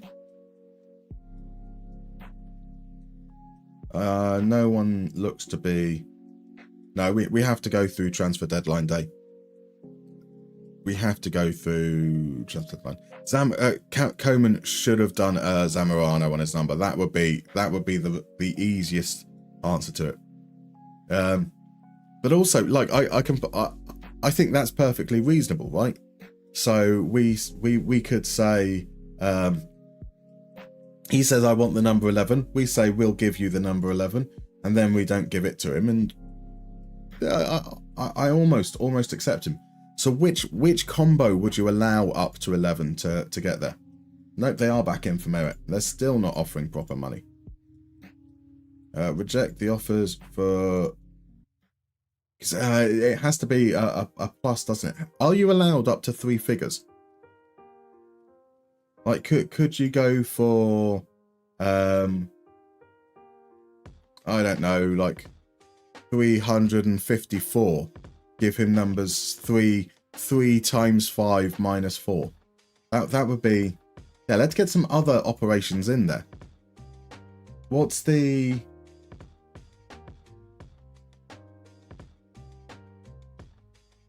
I think I'd go for 23. No, 233. I'd go for 233. However, the middle 3 is to the power of. So it'd be 2 cubed plus 3. That feels nice and nerdy enough. 4 plus 7, definitely solid. 2 plus 9 is a classic. It is a classic. Guys, $10 and we get to see Musketeers. You do indeed. You do indeed. Just $10 left to go. Just $10 left to go. All 3 to the power of 2. Yes. 3, 2, 2. Oh, definitely. Definitely. 44 could work quite nicely as well. So you could, 444 is 424. 4 squared minus 4. I want a minus in there. I think that's the main element. I'm really keen to get a minus in there somewhere. Right, we've survived the transfer window.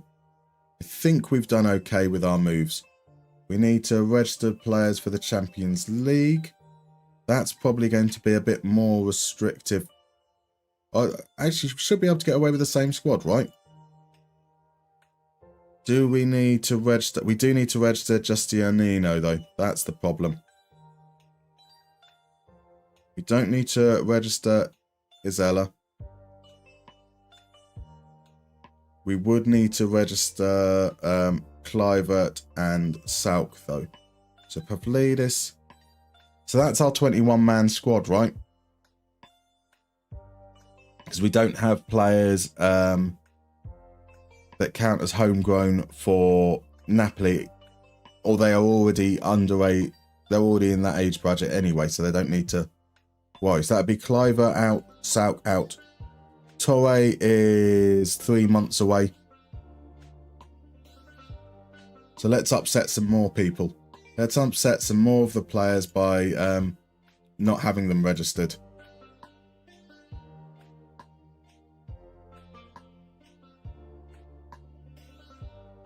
Right, and then we head on over to the Udinese game.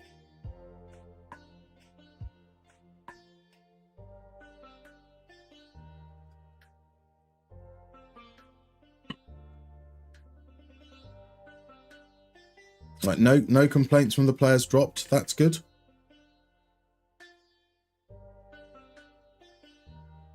Udinese are probably a decent team as well. Our qualifier is going to be against Feyenoord there.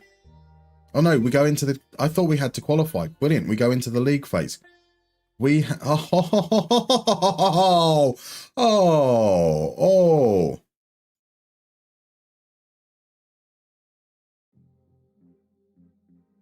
We have drawn Feyenoord, Man City, Barcelona, Partizan, Fiorentina, Arsenal, Celtic, and Lille.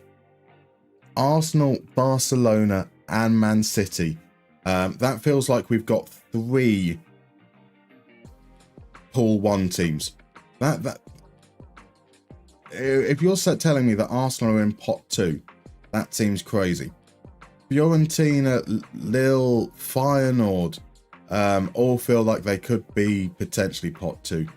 Partizan, I suppose that means that Celtic are in Pot 4. Oof. That feels rotten. This could be quite incredible. 2 top teams and the rest is below. It's okay, to be honest. I mean, but Man City, Arsenal, and Barcelona. Like, Arsenal have won the league as often as Barcelona have in this save. Yeah, that's brutal. Arsenal is your... That's what I'm saying. Arsenal shouldn't be my tier.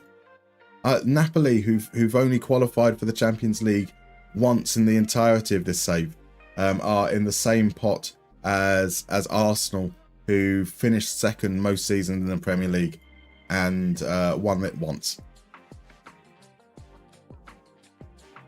Right, Coman in. Sposito back in. Martinelli can drop down to the bench, so Nico's back in. Let's give Pessina another start. Let's give Pedersen another start. Let's get Justinino. Let's give... Is it going to be Justinino or is it going to be Kovacic that we give a start to? And Kovacic is an emergency backup. Justiniano is the guy we're putting on the bench. And let's do that. See how we go. Yeah, Barca and City is the top tier, definitely.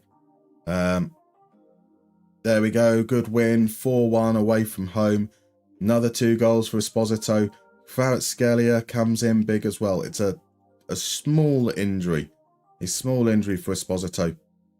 And we are going to rest a whole load of players for this game against Monza, who would like to get off to a good start in the Champions League. But before that, we've got a break coming up, and I need to pee. So I will see you guys in about 3 minutes.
This is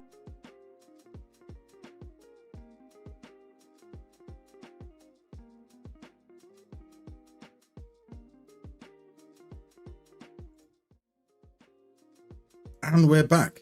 And since I've been gone, Wolves are 2-0 up over Spurs. What on earth inside 6 minutes?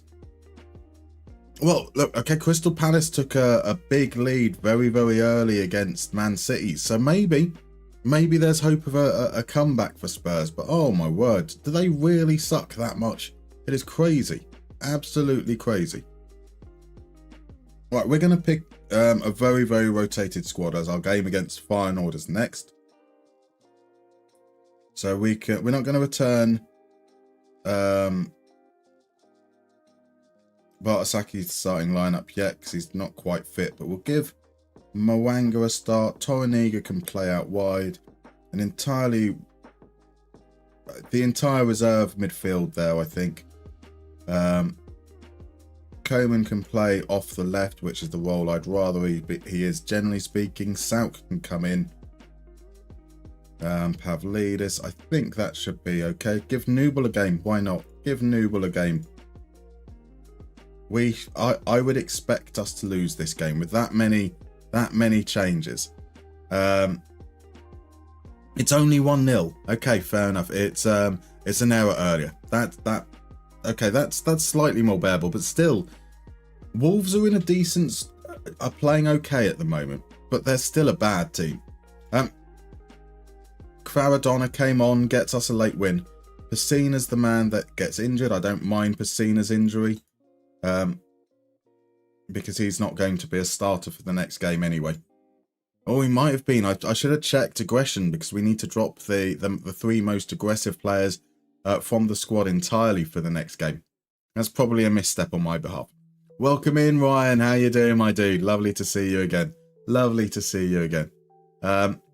You haven't missed much. This is going to be where the stream has been up for 4 hours, and this is our first game that we're actually going to play properly. It's a home game against Feyenoord, where we got a pretty tough draw in the Champions League. We've got to play Barcelona. We've got to play Man City. We've got to play Arsenal. So we're going to have to get big results quite quickly against teams that we don't necessarily expect to come up against. I did press continue though, so there is at least that. There is indeed. Mancini is suspended for this game. Sauk is unread. Sorry, let me just unpicking the whole team's going to be easier here.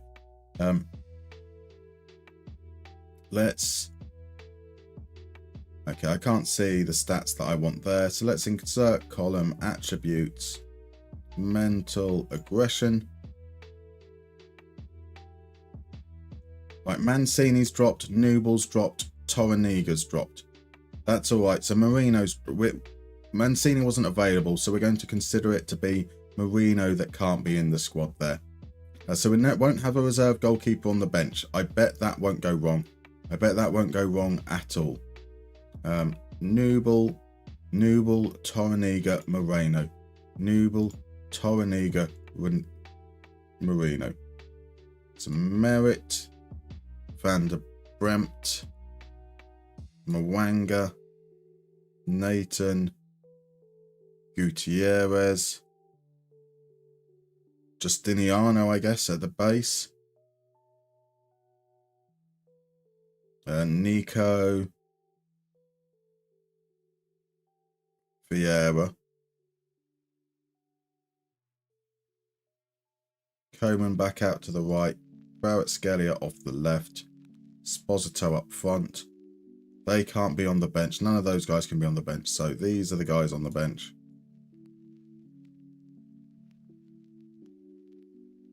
Do we go, actually, we go with Martinelli and we play Nico at the base, I think.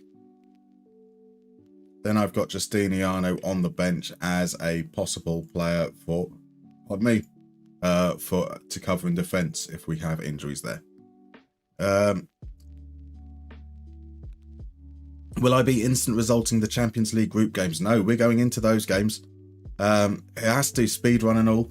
The World Cup, thankfully, should be a very, very short process. I say, well, relatively, maybe like 3 hours or so. We've got to pick a squad. That will take a bit of time, but we don't have like league games that we have to worry about. So there isn't the whole actual just progress of time. That is as much of a concern. So we go into these games. Those are the players that we have to drop. So just 8 players on our bench. We could bring up some youngsters, I know, but they won't play a part anyway. Here we go, our first game. Let's see what it's like. And thank you for the hydrate, RJ.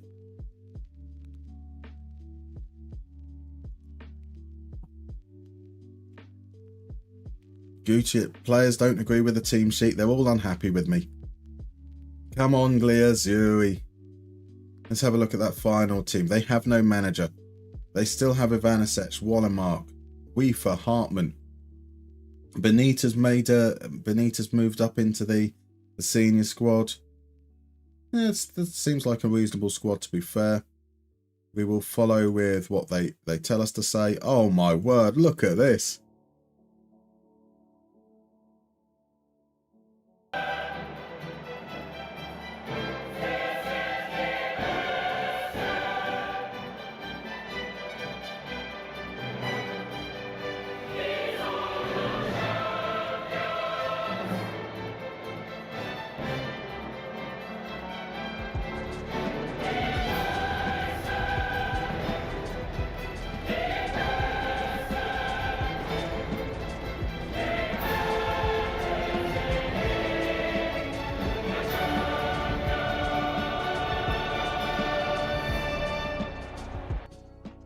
Gotta love Honestly, it. Gotta love I will love it if we beat them. Love it. RJ loves it. RJ loves it. Get that angle down. So an early attack straight from kickoff and Feyenoord. We managed to deal with it. Here is Coman, plays it inside. That's the end of the highlight. It's going to be tough if that's their attitude to you. It's going to take a long time to win them over. It is going to be tough. Here's Martinelli. Martinelli back to Nico. Here's Nathan. Nathan to Gutierrez. But we have been winning the games up until now. Some big wins already, which I think is going to help. However, here comes the counter-attack. There's players over. So many players over. But Fabio Vieira with amazing tackle. Snuffed out the danger before they could get it forwards. And here's Coman sending the cross into the far post. Kvaratskhelia gets it down. And what a stop. What a block. I thought that was a goal from Vieira. Coman will take the corner. He's going to send it in. And we need to put this on key highlights. Which means we don't have to see all the corners at least. Oh, we are going to see this one. Coman sends it in. And it's easily claimed by Sherpen. Celtic already 2-0 down. Nice and early. Right, Gutierrez with a throw in. Arsenal 1-0 up against Leipzig through Saka. Here's Nico. Nico across to Martinelli. Out wide, Coman. This defender misses, and that's a goal to start things off.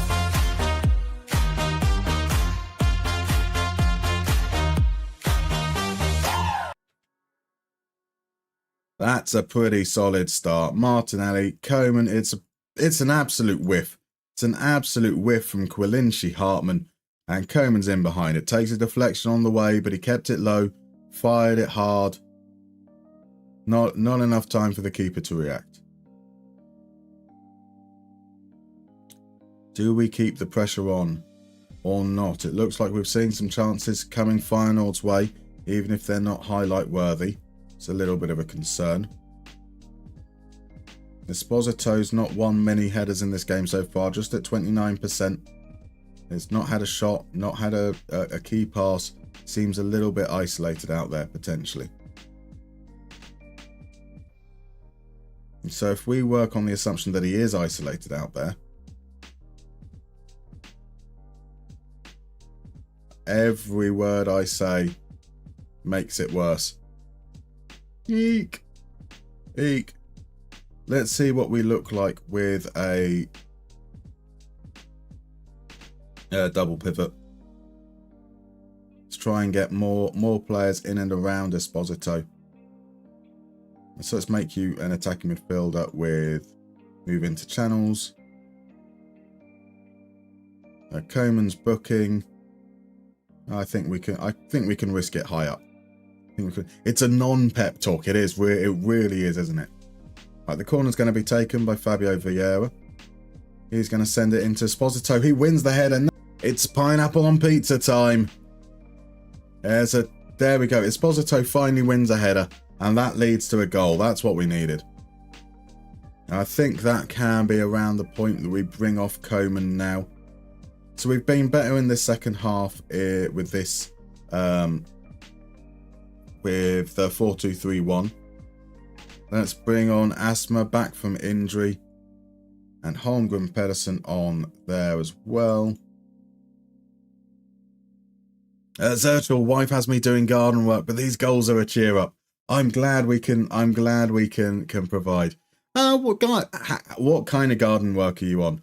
Because like I'll be honest, something like weeding, I think is really, really relaxing. You just sit down there in like a chair or like one of those like pads just for your knees, and you just put some headphones in, you sit back and relax and do things slowly. Mowing the grass, however, can't stand it. Right, Gutierrez is tired, so that's a chance for Bartasaghi to come on. And yeah, let's bring on Esposito. Let's bring off Esposito. Removing old leaves from last year. So basically brushing the whole lawn. Okay, that's kind of tedious. 1-0 to Ipswich. Julio Enciso. Oh dear, Chelsea. I don't believe. Right, Mwanga plays it to Nathan. Here's Martinelli. Martinelli's going to drive forward a little bit. Finds Asma out on the wing. Asma cuts inside and feeds Pavlidis. Over to Bartasaghi. Back from injury. Bartasaghi sends it low. Sherpen gets down and we manage to get it clear. Here's Ivanisevic. Ivanisevic has a quick turn of pace. He finds the rookie.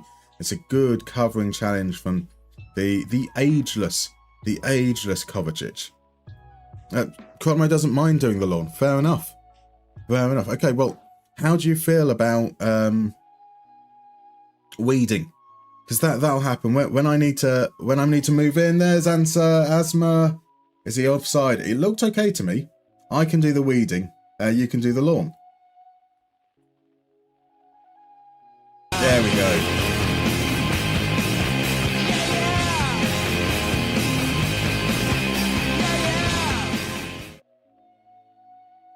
Right, Bartasaghi hangs it up. Hartman just gets the wrong side. Hartman was in a good position and then kind of just moves out of the way.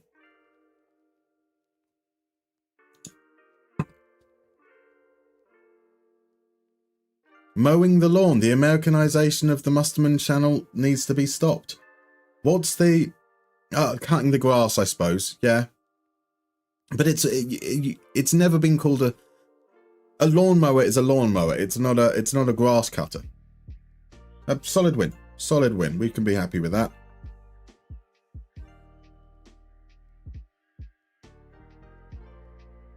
Start as we mean to go on and all that. Let's get these guys rested.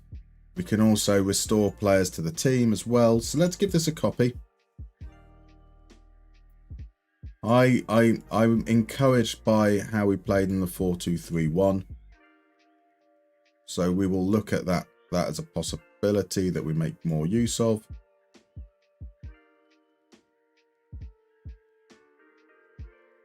And then it's Man City away as our next game.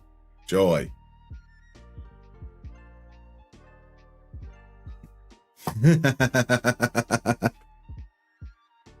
Johnny coming in with the Americanized spelling of Americanization.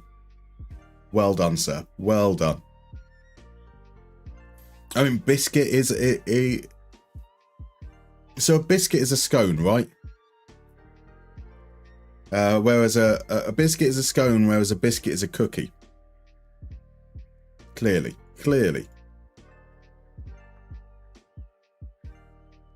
Right, Pavlidis is happy to stay now. That's one less player moaning. We're down to just 5 people. Everyone agrees with Nico, but no one agrees with anyone else. So we can be... Sure. The issue is that there is no trust in me as a manager, but It's only one issue that they've got. I can get on board with that. Nuclear, aluminum indeed.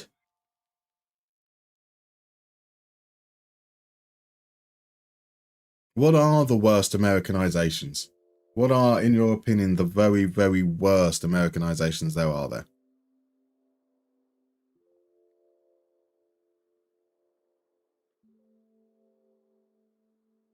I think aluminum. I know it's the famous one, but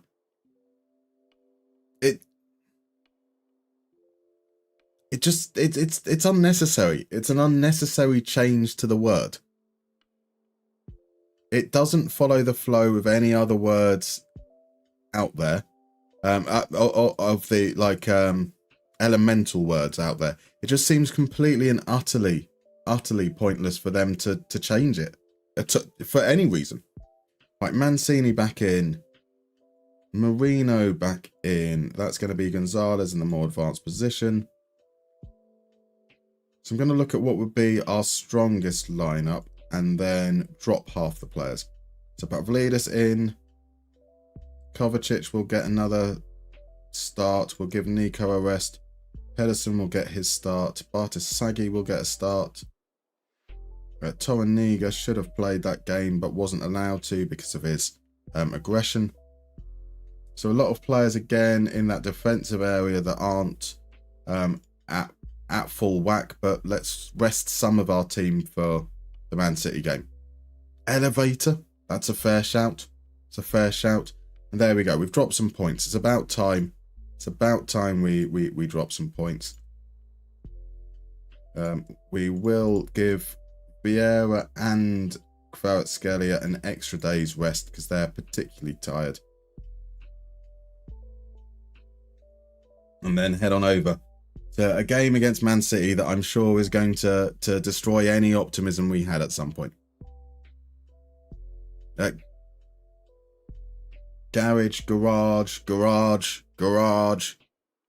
Yeah, that's fair. The way they say mom really gets on my nut for some reason. Again, that's fair. It's mum. It's mum. Or if you're feeling particularly posh, it's mummy or mother. Mum, not mom. Mom is. It's spelt mum as well. It's M-U-M. None of this M-O-M nonsense. Calling it a lawn. I suppose that is where we started. Fair enough. So do we go 4-3-3 away from home? I think that might make sense. 4-3-3 in this situation. Nico in. Van der Bremt in. Mancini. Nathan. Gutierrez. Asma back in. Esposito back in. So I think for the Man City game, I feel like the 4-3-3 is a better choice defensively.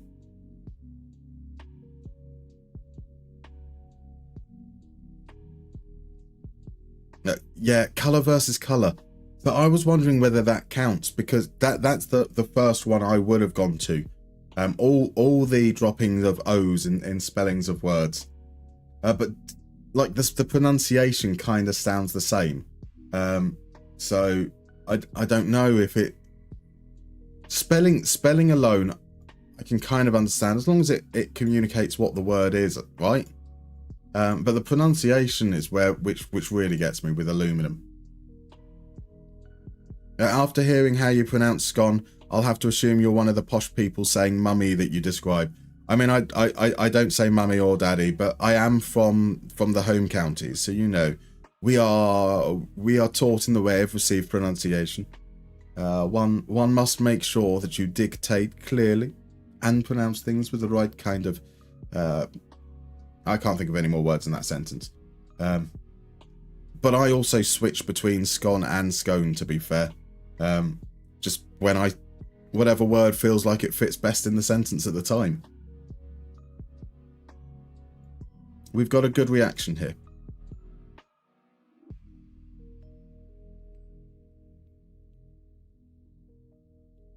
So for 2 diamond.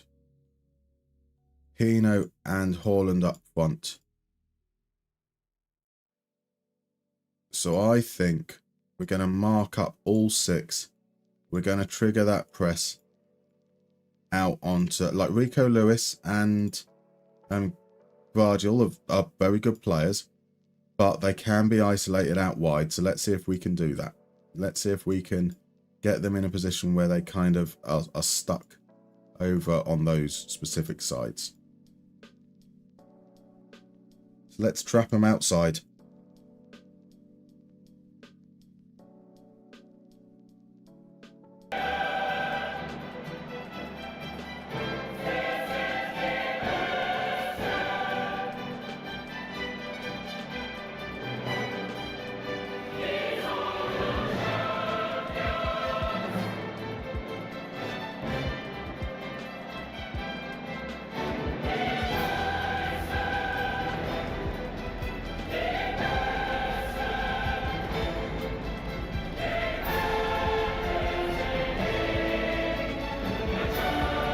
Honestly, I will love it if we beat them. Love it.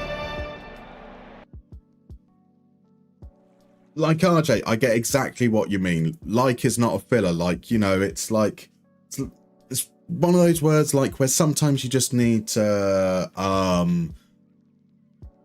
help break up the flow of a sentence. Like, sorry. It has been all Man City so far. Here's Foden. Haaland tries to get in behind. Mancini makes the challenge.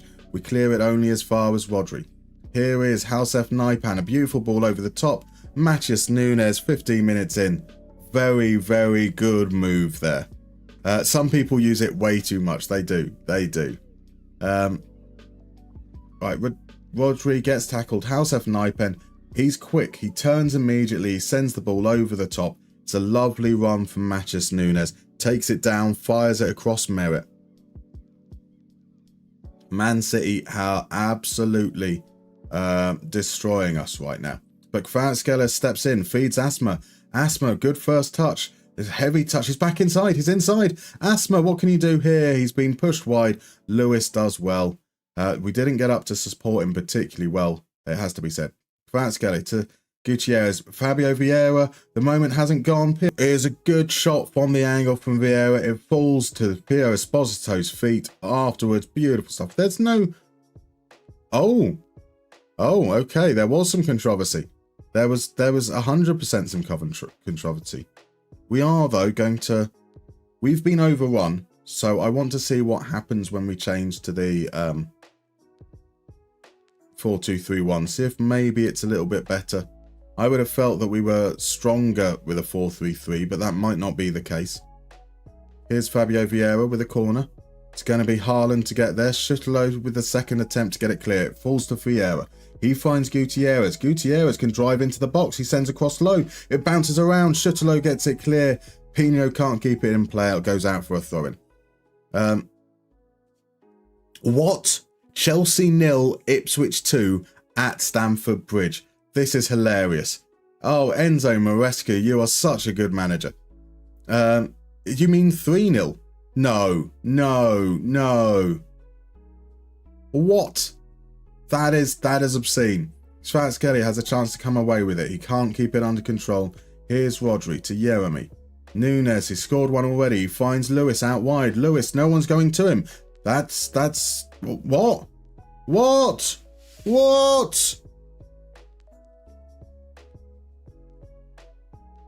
Where even was the foul?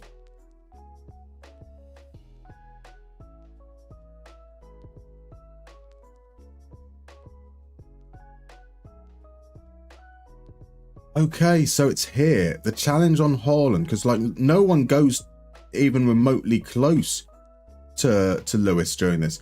Like somebody close him down. Nobody closes him down. Mancini's by Haaland here. Nonsense. Absolute nonsense. That is shocking. Oh, right, okay, Johnny. Is it an Ipswich raid? Is that what it is though? Who's even around? Are we expecting something from work, or Clates, perhaps. That would be incredible. Well, Erling Haaland has put us 2-1 down. It's a questionable penalty. I think Mancini did take him out, to be fair. Mancini took him out, but it was nowhere near the play. That shouldn't count. That shouldn't count. Cool. Let's make sure I don't fluff my words.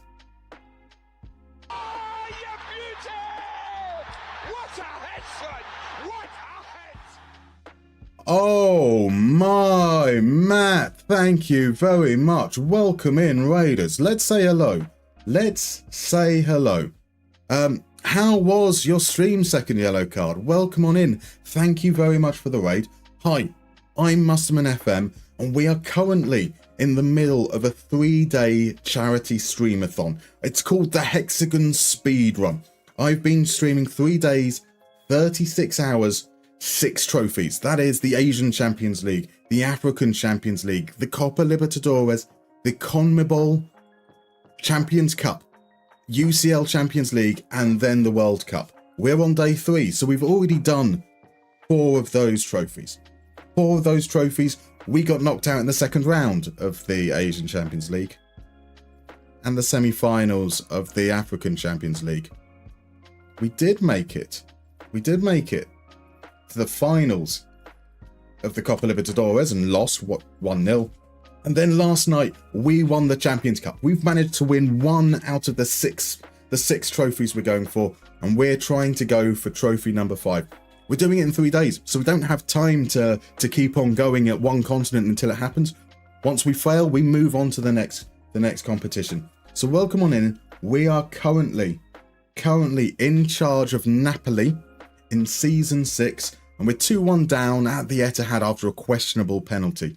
But hopefully we can get there. It's all for a fantastic charity. Thank you very much, Johnny, for the link there. The charity Gamers Outreach, they work to provide access to video games for hospitalized children. So the whole idea is that when you find yourself in a situation where Foden makes it 3-1, oh, we got away with that there. When you find yourself in hospital, it's a scary, it's an isolating experience. Being able to provide that outlook for fun, adventure, for some normality is really, really huge. They're a great channel. And we are just $10 away from $1,000 raised, which would be absolutely incredible. And at $1,000, I have to do a Carolina Reaper hot sauce as well. So welcome on in, Raiders. I hope you enjoy. We see how things were going. We're not doing great against Man City. It's only our second game. They're a great channel. They're a great charity. You know what I mean. The stream is good. Results awful. In the race for second, you bottled it so bad you came 7th and missed Europe entirely. Oh no. Oh, that is rotten. That is rotten. Mahad, Aaron, thank you very much for the follows, gents, by the way, and welcome in. So we switched from a 4-3-3 to a 4-2-3-1 to see if that kind of improved our fortunes. I don't think it has. We are very meta adjacent because we have just 6 hours to do a whole continent. We are instant resulting through league games. We're just focusing on the Champions League itself, and we don't have a lot of time for tweaking stuff. So here we go. We're going to bring off Marino. He's had a pretty bad game. Mancini hasn't been punished for the penalty that he conceded, which clearly proves that it wasn't a penalty. So let's ask Gonzalez to dribble more. Let's ask Justiniano to hold position. I think that should be okay. Amazingly, Napoli have kept hold of Kvaratskhelia. They did lose Osimhen though, so it's not been great. Look at this. Man City are absolutely destroying us. Absolutely got us run ragged. But can we maybe get a turnover high? Not with pressing like that. That was far too easy. They just absolutely no effort whatsoever. And here comes Lewis pouring forwards. Crosses low. Jeremy Pino sweeps it in past Merritt. It's a lovely finish. I feel like Merritt could have done better, but that goal should surely stand. He looked onside to me. He looked very much onside, and there it is confirmed. So if we are going to win the Champions League, we need to beat teams like this. We can lose in the group stage, that's fine. But not so good.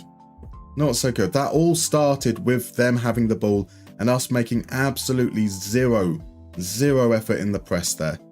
We don't have like any posh and fancy roles that don't put any effort in. So that is just very disappointing on their behalf. Lewis now, looking to make it 4. Here's the cross. Holland is the target. What is Merritt playing at? What is Merritt playing at? Now, obviously, as I said, if we fail, we move on to the next continent. The next challenge is going to be the World Cup. So there is very much the possibility we don't make it out of the group stage, and this leg is quite a short one. Oh my, I think we have to go back to 4-3-3.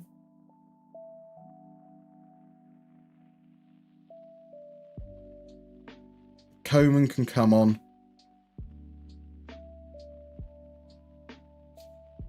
Actually, Coman's going to come on for Kvara.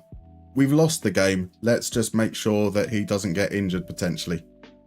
And let's see, do we have Martinelli? Sometimes maybe good, sometimes maybe shit. Exactly.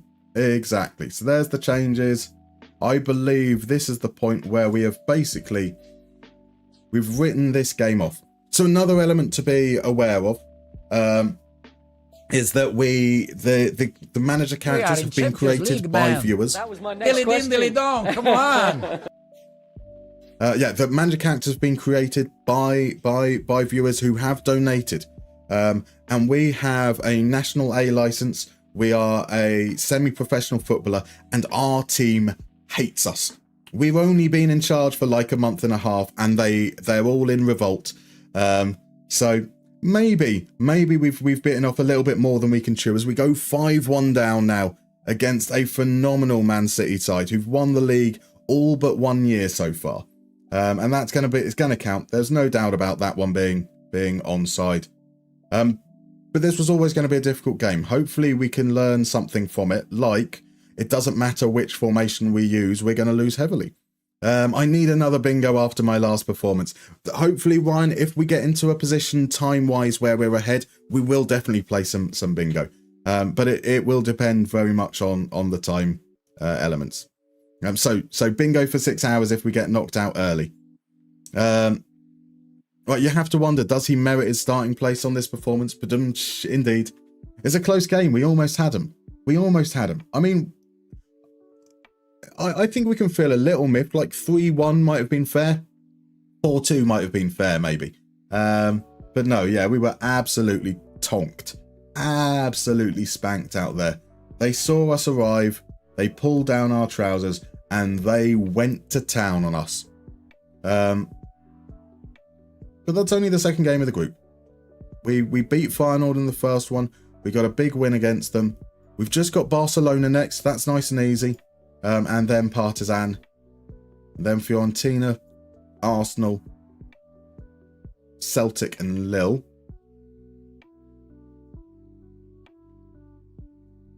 So yeah, that was a bit wrong. Let's go back to the 4-2-3-1 for the league. We've got a game at home against Como next. So it's a good chance to get our morale back up after the game as well. And some people ask how you can FM on hard mode.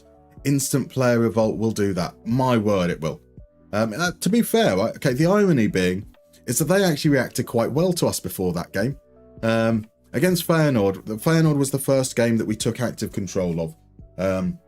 And we followed the assistant manager. We said what he asked us to say. There was red faces everywhere. And so we did some individual talks and we said, I have faith. Even more red faces. Somehow there were red faces where there couldn't even be any more in that room. And it shows they hate us. But they were reasonably receptive to whatever we said against them for Man City. And then put up that performance.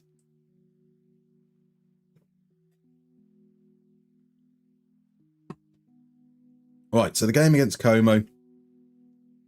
Pedersen's injured. That's not too big of an issue. We've got how many weeks until the Champions League game? a few. So we can play our full strength team. We don't need to worry quite so much about rotation for this next section, which is cool. So Cordoba's arrived as a scout. That's marvellous. Asmar should be back from injury a little bit. So Torre is not too far away, just another 2 months out. Lampignani's almost back, so that's marvellous as well. So I still want to focus on getting Bartasaghi up to a little bit of fitness there. Pacina can get a start. Asma can stay in that role. Mwanga's good. I feel like I'm going to keep on rotating him with Mancini until I feel confident on which player is actually meant to be the starter there. So let's see how we get on. Should be a comfortable win against Como, right? If we lose this, then there's a problem. We don't. There we go. 5-0. Kvaradon hat-trick. Esposito and Asma. Because if we lost that, that shows that the whole them hating us and losing a game heavily, morale is going to be a big tipping point. So that's good. That's encouraging.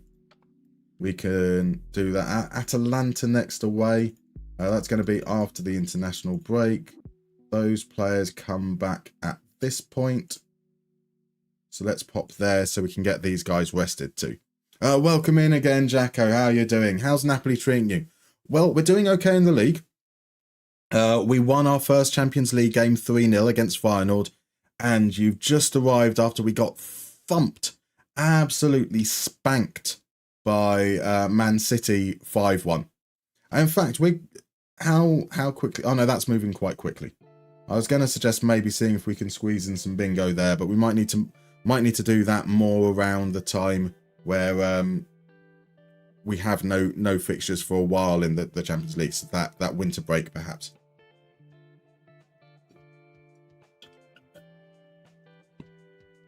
Okay, let's play bingo. I mean, it's gonna extend this out even further, but that's all right. Let's head on over. So guys, I don't know, for those that have come over from Second Yellow Card, I don't know if you've played these mini games before at all, but we're going to play a little round of bingo. There's a little link appearing in the chat now, both on Twitch and on YouTube. If you click on that, you can come on over and join the game, or you can go direct to the website yourself. Go to playfootball.games.com, click on bingo, and enter the room code that you see in there. If you haven't played it before, the rules are really simple.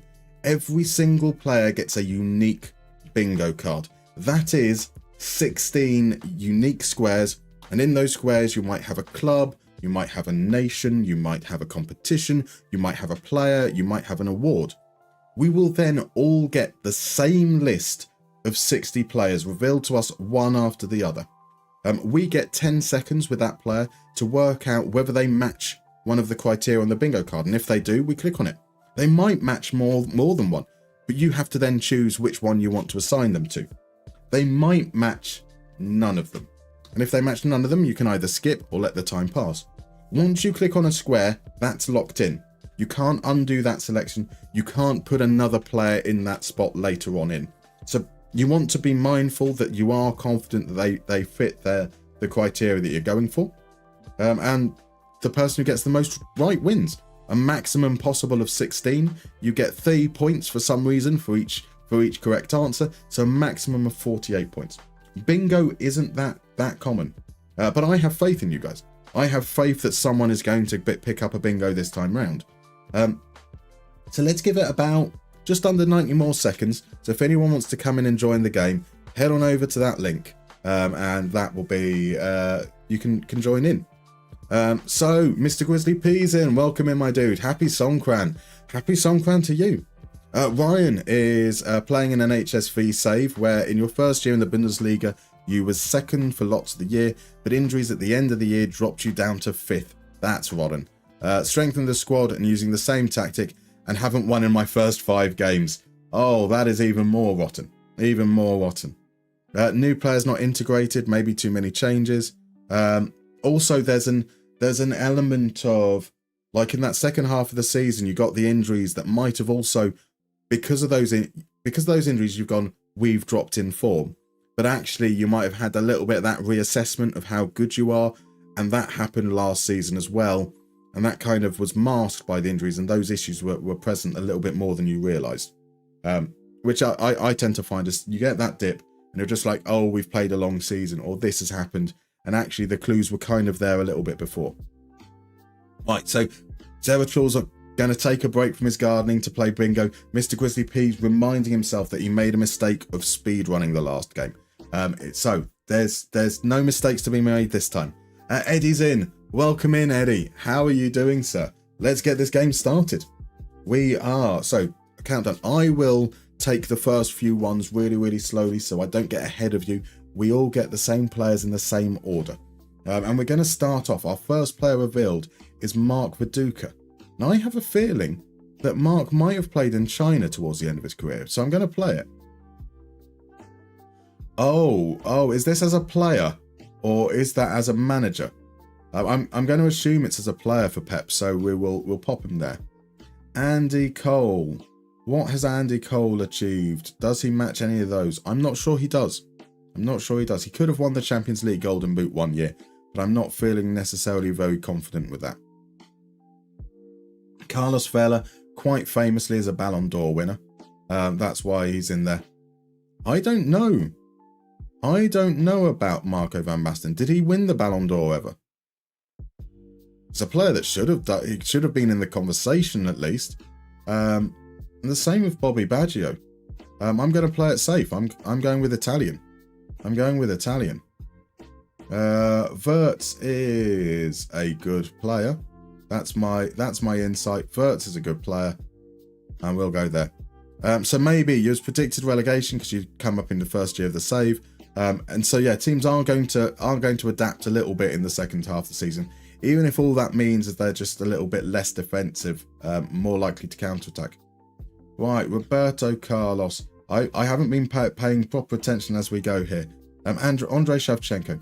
Shevchenko must have had a season where he won the Golden Boot, right? We got to go with that.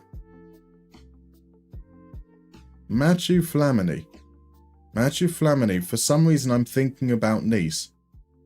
And I'm worried that it's because I'm thinking of him in his Milan kit, which is also red and black stripes. And that might be what's running through my head and leading me to make a horrible mistake. I don't think El Hadj Diouf meets any of them, so we can give that a skip.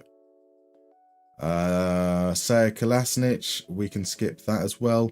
A player that might have won the Europa League, potentially, I don't know. Jordan Pickford.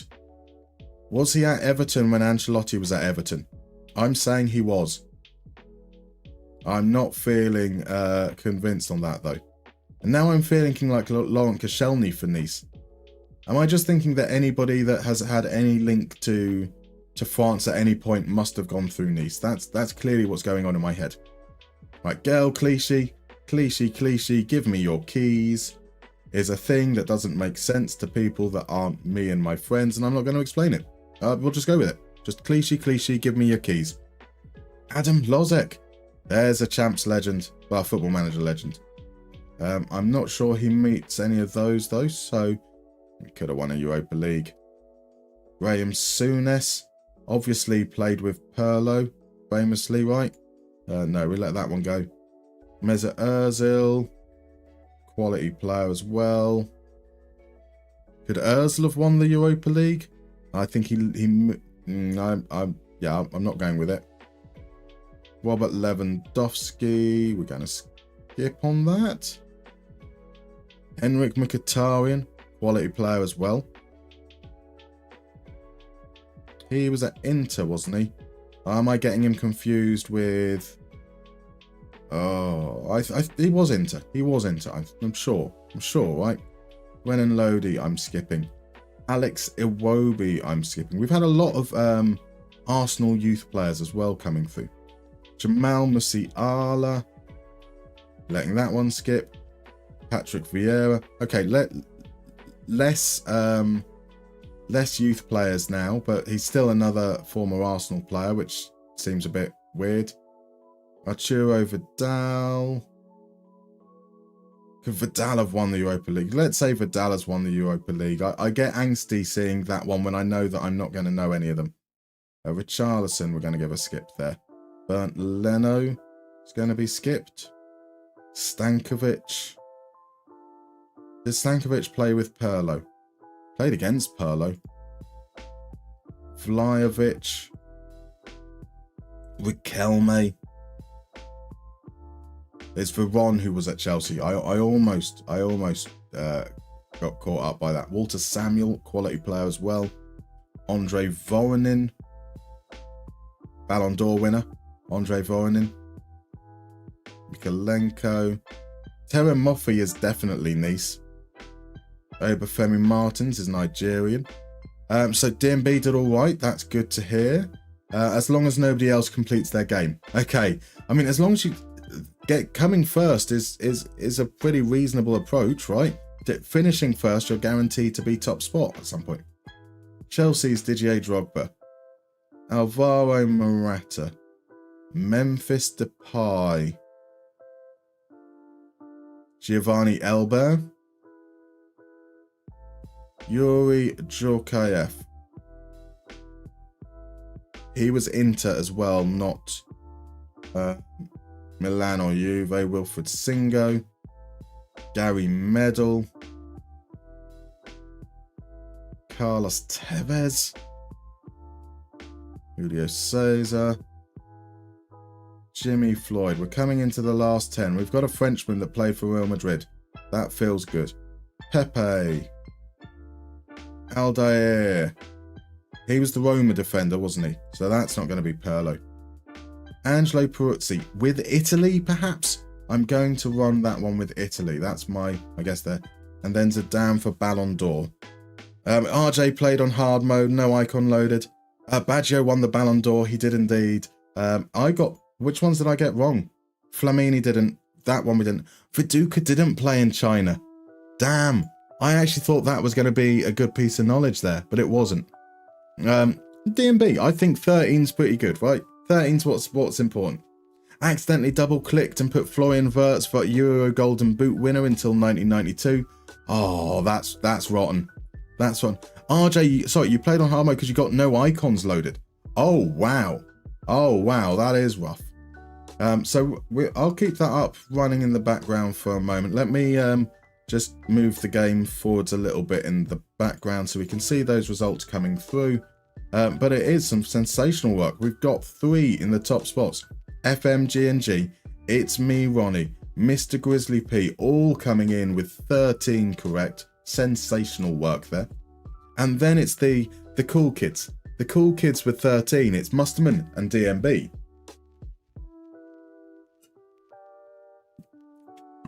Then we've got Johnny. Then we've got Eddie. Then we've got RJ. Sensational work. Sensational work.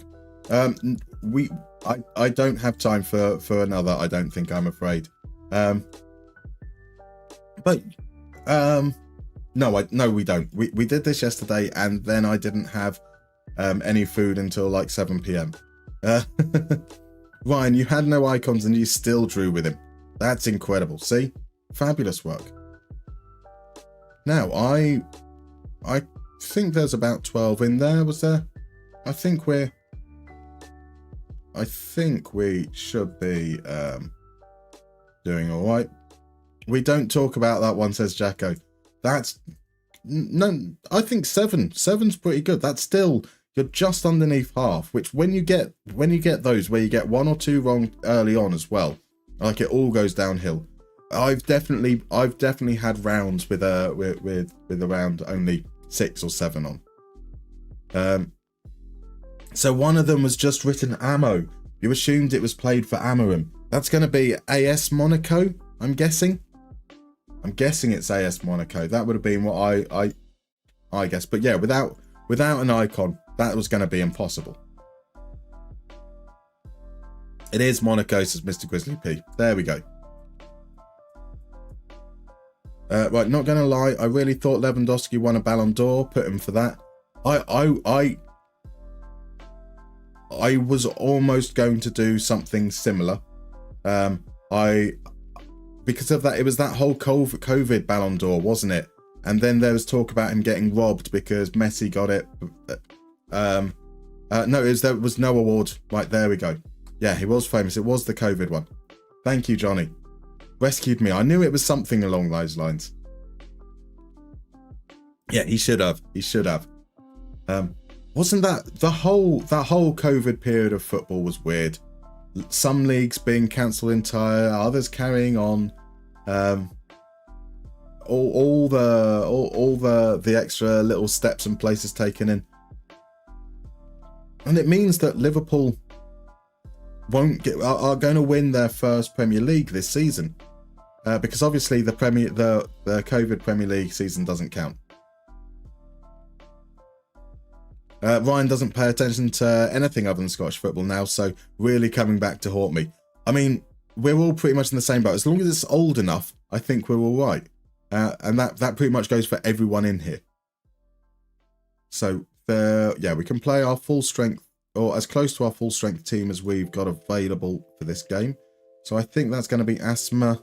That's going to be Vieira in that role behind the striker. Marino can... Let's bring Martinelli in. Nico onto the bench. Mancini for Maranga. Van der Bremt, Nathan Merritt. Nico, Martinelli. Yeah, I think that's our full strength team. Let's go and simulate through these ones. Yeah, you think that's why I thought he got one recently? Yeah. I think we all would have come very close to making the same decision on that one. 2-2 away against Atlanta's not a bad result. We stay unbeaten. They did miss a penalty though, so we could probably feel a little bit fortunate on that behalf. So we've been switching between 4-2-3-1 and 4-3-3. I'm going to give the 4-2-3-1 one last chance here against Sassuolo. As you know, the 4-2-3-1's been absolutely fine. We started with a 4-3-3 in the Man City game, so that's the one we probably need to test out a little bit more. Dennis is in. Welcome in, Dennis. How are you doing? Lovely to see you. Lovely to see you. How's your weekend been? Right, now, guys, we have an advert break coming up. It's going to be about 3 minutes away. So I need to actually say, Ronnie is preempting exactly what I was going to say. The man is on my wavelength. Because the reason why we're doing this stream today, the reason why we're doing this stream this whole weekend, that's 3 days in a row, at least 12 hours each day. So we said 36 hours, it's going to be above 36 hours. And it's 6 continents that we're trying to squeeze into that over 6 seasons. It's so that we can raise money for the awesome Gamers Outreach. Now, Gamers Outreach they're a US-based charity, but they have influence over worldwide. They've got places over in the UK, in Germany, and other places in Europe, in Australia. And they work to provide access to video games for hospitalized children. So when you're a child and you have to go to hospital for a prolonged period of time, it's a very scary, very isolating situation. And this is all about providing them with an outlet, a chance to express themselves, a chance for enjoyment, a chance to escape, a chance for a little bit of normality as well. So it's fantastic work they do. They provide equipment to hospitals, they provide volunteers to hospitals, they provide a whole load of services. Brilliant charity. So if you can help support that, it would be absolutely brilliant. We have the Tiltify link that I've just shared with you. It's also pinned to the chat.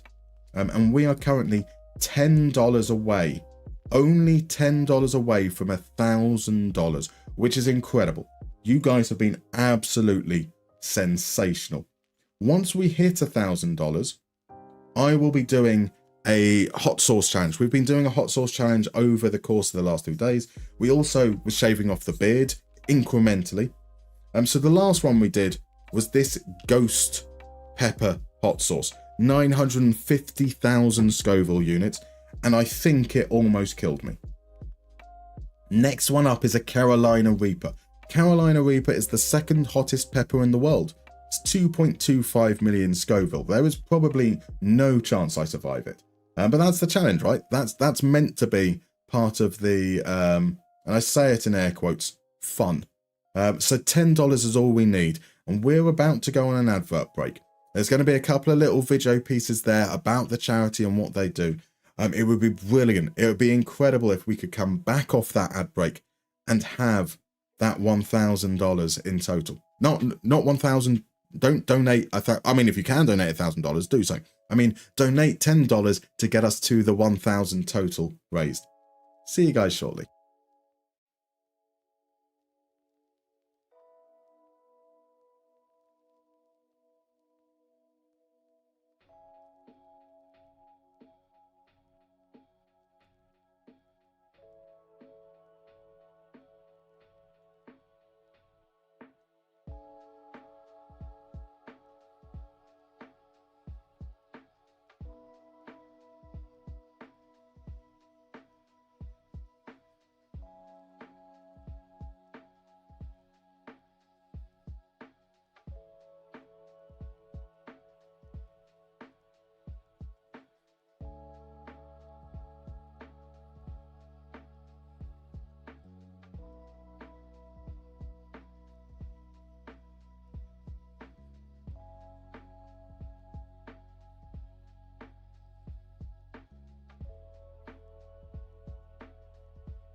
Here at Gamers Outreach, we believe kids deserve a chance to be themselves. Video games inspire joy. They represent an opportunity for us to connect with each other through activity and story. Kids receiving medical treatment often have only a few outlets. With massive support from the gaming community, we have delivered hundreds of go-karts to healthcare facilities around the world, enabling more than 5 million gaming experiences annually. We have shared the gift of play with over 400 hospital partners. We need your help to get there. Together, we can help others level up.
Right, we're back. We're back, and we will be instant resulting this game against Sassuolo. Do we want the full strength squad in? No, we don't. We want to rotate a little bit so we've got keep some players a little bit fresher for the game against Barcelona. We've already lost one in the I can't think of words. I just can't think. Words are difficult, man. Words are very, very difficult. We've already lost one in the Champions League, so we could do with getting a good result there if we possibly can. Let's get Toraniga out there. Let's get Pavlidis. And let's make sure that Kvaratskhelia gets a little bit of a respite as well, so Coman can come in. We'll keep Vieira up front. No, we will give Pessina a start as well. So there's a lot of players not match fit. We will probably drop points as a result of that. It's Chelsea 2-1. Sorry, Chelsea 1-2. Ipswich leads have been cut in half. Must be what, half time in those games, or second half, isn't it? Second half must have just kicked off. Are Ipswich going to throw away yet another lead? And we did lose it. We lost it late. So I can blame that on the assistant manager for his substitutions. Bringing on Kvaratskhelia, keeping Pavlidis on, ignoring our best players arguably. Toraniga was only given 68 minutes. Yeah, those are kind of fine. So yeah, the league isn't important for us. It would be very, very nice for us to win the league if we can, and it would be possible if we put all our focus into it. But it's not the priority of this challenge. Sometimes maybe good, sometimes maybe shit. It sometimes may be shit indeed. So it's not the point of the challenge. It's going to feel a little bit redundant if we then go and lose to Barcelona. But yeah, it's all about trying our best to make sure we're in the position to progress in the Champions League. So don't fear the Reaper. Don't fear the Carolina Reaper. We have come back. There hasn't been. We are still just $10 away. Just $10 away from the Carolina Reaper, from raising an astonishing amount of money for charity. And Don't Fear the Reaper, though, is a great tune. I wish I had that lined up for this moment. It does need more cowbell, though. What a classic sketch. A classic sketch. I'm generally quite critical of Saturday Night Live. But every now and then there is an absolutely brilliant sketch in there. Oh, what is this for a save? I love Moneyball in Jamaica. Dennis, welcome in. So, you were here just before we went on the break, and I was explaining. This is a speed run. We are.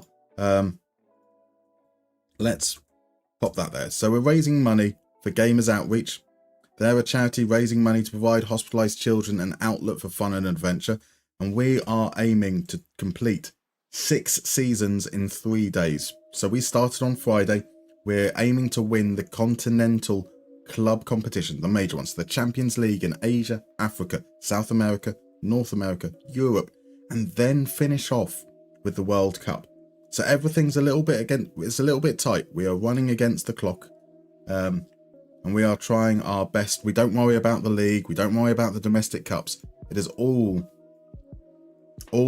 about Champions League and Champions League only. So Marino stays in, Gonzalez in. No, I'm going with the more defensive player. We're going with Justiniano. Going to put him on support. We know that's meant to be the way that these things work quite well. Toraniga out for... Where's our left back? Where's Gutierrez? Gutierrez there. Mancini, Nathan, Van der Bremt, Justiniano, Gonzalez, Asma, Vieira, Kvaratskhelia, and Esposito. That's our main lineup.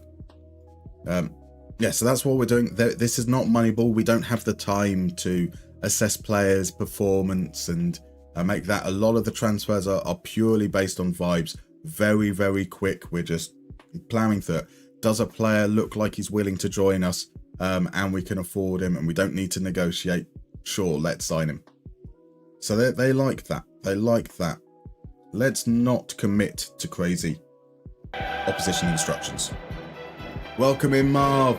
Great to see you, my dude. I hope you're well. How are you this morning? Afternoon even now.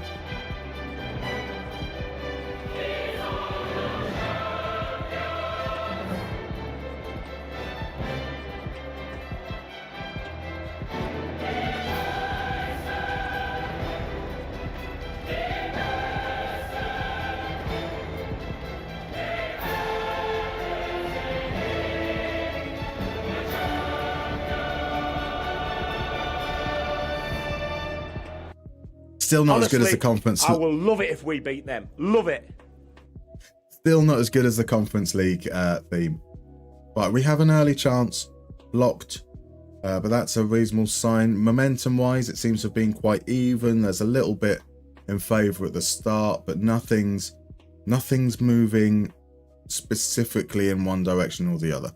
But no highlights so far. Here we go, though. Van der Bremt from the throne. He's created some space. Get that cross in, lad. It's over. It's over, Esposito. It's an easy game for Kovar. Kovar now. They're going to distribute long. He's sending it. He's sending it up to Martinez. Justiniano wins it. Kvaratskhelia plays it to Gutierrez, overlapping on the left. Gutierrez swings it in. Asmar is the target. It's a limp header. A limp header. But it's chances. 3 chances so far to none. We're even with the ball. We do have a little bit more in the final third, though. But momentum is starting to shift, and here's a free kick. Araujo. It's going to be some kind of classy little routine. Nope, it's just Araujo's going to spank it from distance, and that's over. We are more than happy for players like Araujo to be shooting from distance, which is now means he's going to score a 30-yard spectacular goal. So all our chances are coming at the far post. It looks like Asma, Esposito, Asma. Their chances are outside the box. So Dennis, you win international title already. We failed in Asia. We failed in Africa. We failed in South America, but we won in North America with Tigres. We won the final 2-1.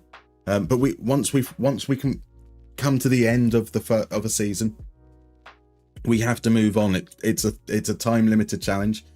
So we've given ourselves a pretty tough time of things as well with our options right now. So we are with probably one of the weaker teams. The weakest team from Italy. They finished 4th last season. And we have no experience. We are a National A license. We're a semi-professional player. So our players, generally speaking, don't like us. So there's a lot of challenge in this as well. So it might be a tough ask, but we're gonna give it a try. We're gonna give it a try. Right, Bartasagi being injured is a little bit of an issue. So I think we just tell Gutierrez to ease off tackles. And we bring on Holmgren Pedersen for Van der Bremt. Otherwise, I think let's just try and play a little bit more direct. Let's see if we can get that ball forward with a little bit more urgency. So Balacion is on for Fati. And let's see, we started the second half well. We've had a couple of chances there. They're liking what Gutierrez is doing. It's all grouping down this right-hand side. So maybe we want to try and get Vieira off and somebody right-footed on into that spot. And maybe we move Kvaratskhelia behind the striker. So I think that's what we're going to do. We've had a number of... He's not playing well, but he is right-footed. Vieira's left-footed. I don't want Coman in that role. So do something like that. Alfred is going to come off. Okay, no, we're leaving. Coman's coming on the right. Isella is going to play behind the striker. Esposito up there accordingly.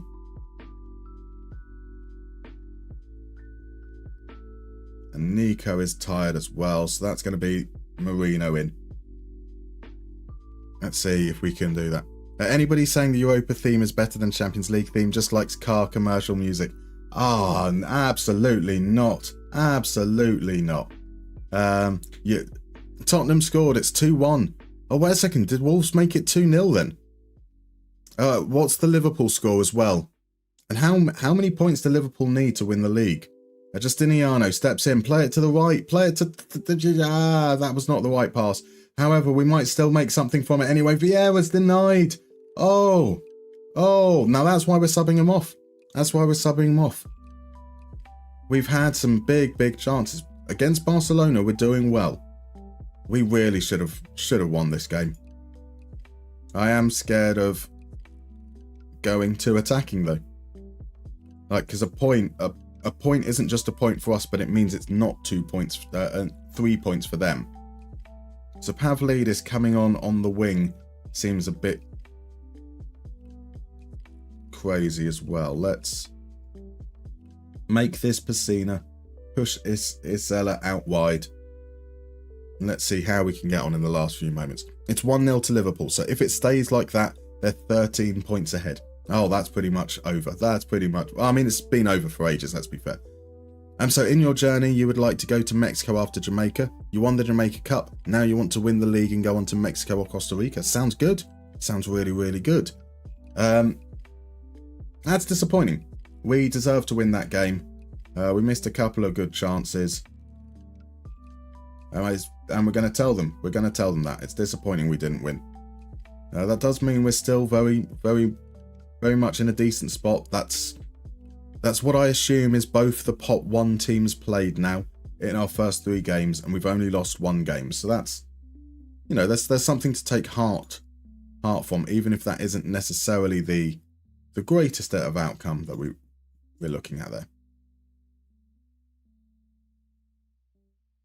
So 2 games before the Partizan game, so we can get away very much with playing our full strength squad in the next game. So at least you've won games. Now 6 into the league season, you haven't won. This might be a sacking. Oh no, Ryan. Oh no. I'm sure you've tried a lot of things, but I do find tweaks to tempo being very, very useful. Either dropping the tempo down or increasing it, depending on what you're seeing. So if you're seeing that you're struggling to hold on to the ball, dropping that down a little bit so that you start to get a little bit more of a foothold in it. The more you have the ball, the less the opposition have the ball and have a chance to score. And if you're having a lot of it but you're not creating chances, sometimes increasing the possession and making that as I say, a permanent change, something that you will keep in place for a number of games. Just trying to unsettle defences before they get completely settled can be very, very useful. Right, here come the injuries. Kvaratskhelia, only a week, that's all right. Martinelli, 2 to 3 weeks. Bartasaghi is out again, only a few days, but his consistent injury state means it's very, very difficult to get him up to full fitness. So an away game against Genoa now. We're currently... Right, we need to prioritise the league a little bit as well, because if we drop too far down in the league, we won't be able to keep the job to progress in the Champions League. So it is a bit of a balancing act in that regard. I didn't see Esposito's injury. He's out for 4 weeks. Oh, Scheisse. So Coman in, Pacina in, get Marino up to fitness. Let's get Mwanga in as well. We do have some of these bench players that we can finally bring back in as well. Toure is now 3 weeks away. Bartasaghi, those guys, like so. Let's give that a try. RJ, it's 3-1 Wolves. Hilarious. Oh. And we lost that game. Oh dear. Oh dear. We're down in 6th. We could drop down even further if Milan get a point in their game in hand. Pavlidis hasn't scored for us this season. Now part of the deal is we need to play a 4-3-3 or 4-2-3-1 and have a target forward up front. I think we're going to have to do it like that, maybe. See if that helps us. Because Pavlidis has been a little bit wank. And our next game is against Roma. As we say, we need to do well enough in the league to keep our job. Another defeat there. We've rotated for some minor games and dropped points accordingly. That is very much on me. Now that games where we're trying, we're dropping points as well. That's a little concerning. So the reason you're conceding is the high tempo direct passes. It's also the only reason you're scoring because of all the height and pace I have up front. Going to make it to Jan and have a tactical think where I can get new players in. Like genuinely, if that's you're playing really high tempo it's worth dropping it just for a little bit. Just for a little bit. And you might score fewer goals. You might end up grinding out some really, really crappy wins. But getting the momentum back can be a huge help. And once you've got that momentum back, you go back to the thing that you know works, and it kind of works out. Not all the time though. Just sometimes that happens. Right, no major shifts there. Right, Pacina out again. Let's bring Vieira back in.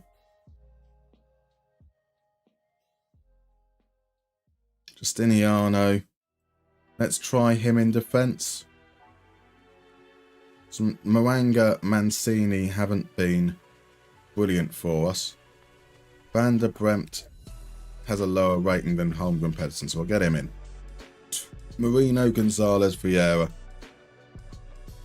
So at the base of that midfield, perhaps. We can't bring in Martinelli.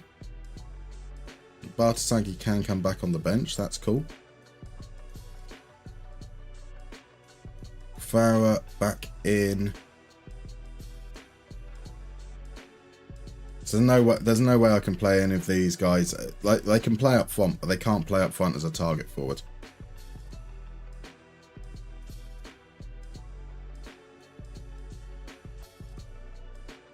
And Moranga's got a better rating there, and Justiniano's got a better rating than Marino. Let's go with that. Away from home. Maybe. We haven't created much chances in the last couple of games that we instant resulted. There was like 6 shots, 9 shots, 11 shots. So we go to the 4-3-3, but we go to attacking perhaps. So is this Ange's fault or Levi's? It's Ange's, surely. I mean, I don't know what's happening with this particular game, but even with the worst Tottenham squad, they've got to be able to beat this Wolves, right? So let's try attacking. Let's do that there. Mr. Grizzly P says it's your fault. We lose every match I watch.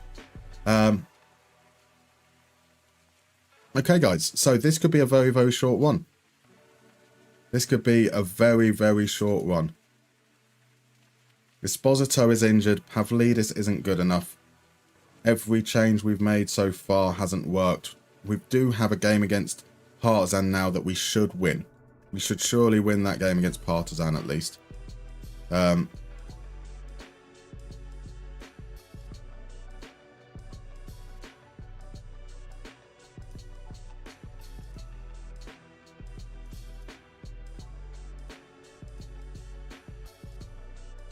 If we don't win against Partizan, then we're definitely not going to get further. So Ryan, if you get sacked, it's your fault now. Passing all the blame to me, 100%. Give it my way. Yes, yeah. Mr. Grizzly P has watched all their games. That has been the problem. Is it still? Are Ipswich still leading, or have Chelsea managed to peg it back? And then that means it's the Newcastle United game afterwards.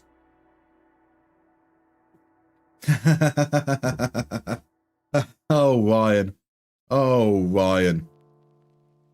Have I ever used Davy Selke in FM before? I think the best way I might be able to answer that question is...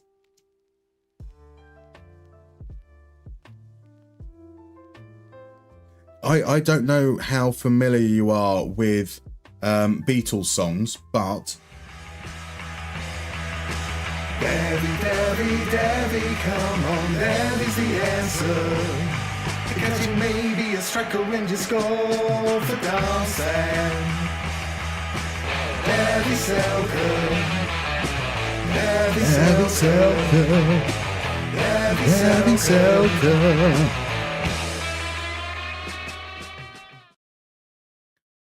We have a song for Davy Selke for a reason. We had him at Darmstadt. We signed him whilst we were down in the Zweite Bundesliga. He got us promoted. He got us up to 7th in our first season up in the Bundesliga. Davy Selke is a legend around these parts. Darmstadt legend, exactly. I mean, he's played for a lot of clubs in real life, but his his true calling in life is actually to be a target forward for a fictional version of Darmstadt.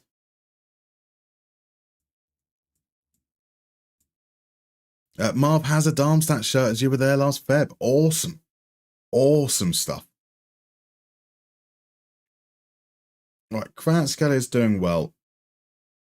Asmar's doing well. Everyone else is the problem, right? So let's bring Marino in. Bring Mancini back in.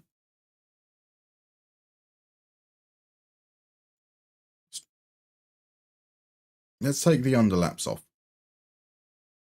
Let's take all of this off.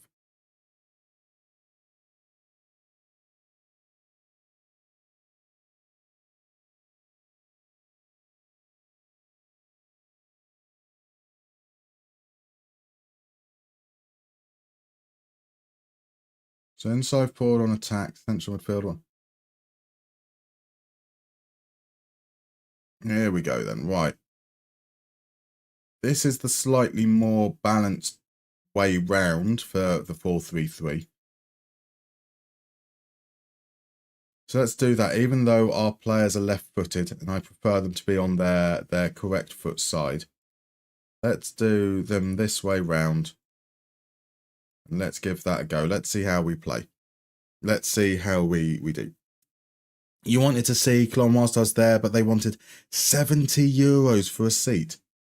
Bugger off.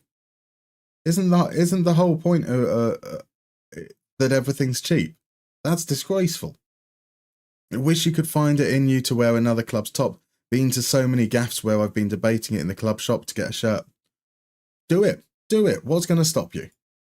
What's the worst that can happen if you wear another club shirt? Right, I want to see good performances from you. Mancini's unsure, Vieira's unsure. Everyone else has reacted well. But when they've reacted well, we've played badly.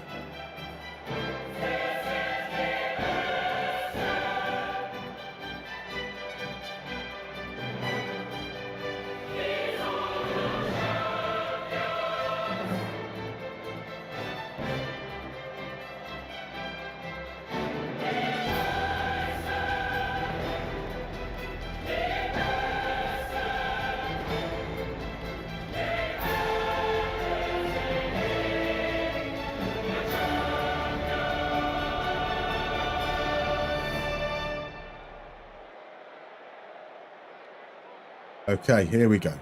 Desktop audio off. There we go. 2 shots early off from Partizan. They're in a good momentum, but here we have a chance, maybe. Or at least the possession is going to start with us. Mancini sells Gutierrez short, but he comes away with it, and that means we've got a chance to break forwards. Here's Kvaratskhelia. Kvaratskhelia drives, and that's a goal. That's a goal.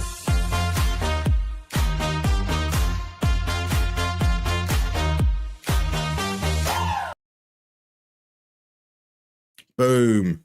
It is just against Partizan, but we need the goals. We need the goals.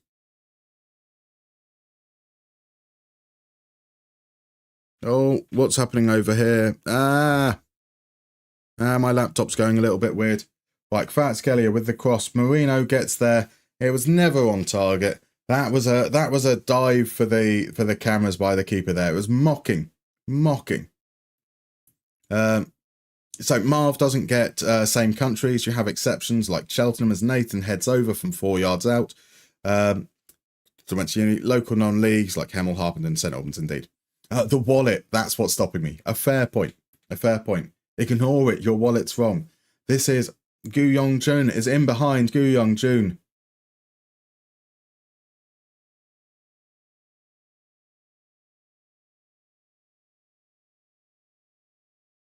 From a goal kick. Jovanovic sends it long. Alilovic heads it on. What on earth was going on there? That is shocking. Alilovic had better be 73 foot tall. Mancini's up there. He goes to Alilovic. Nobody tracks the run.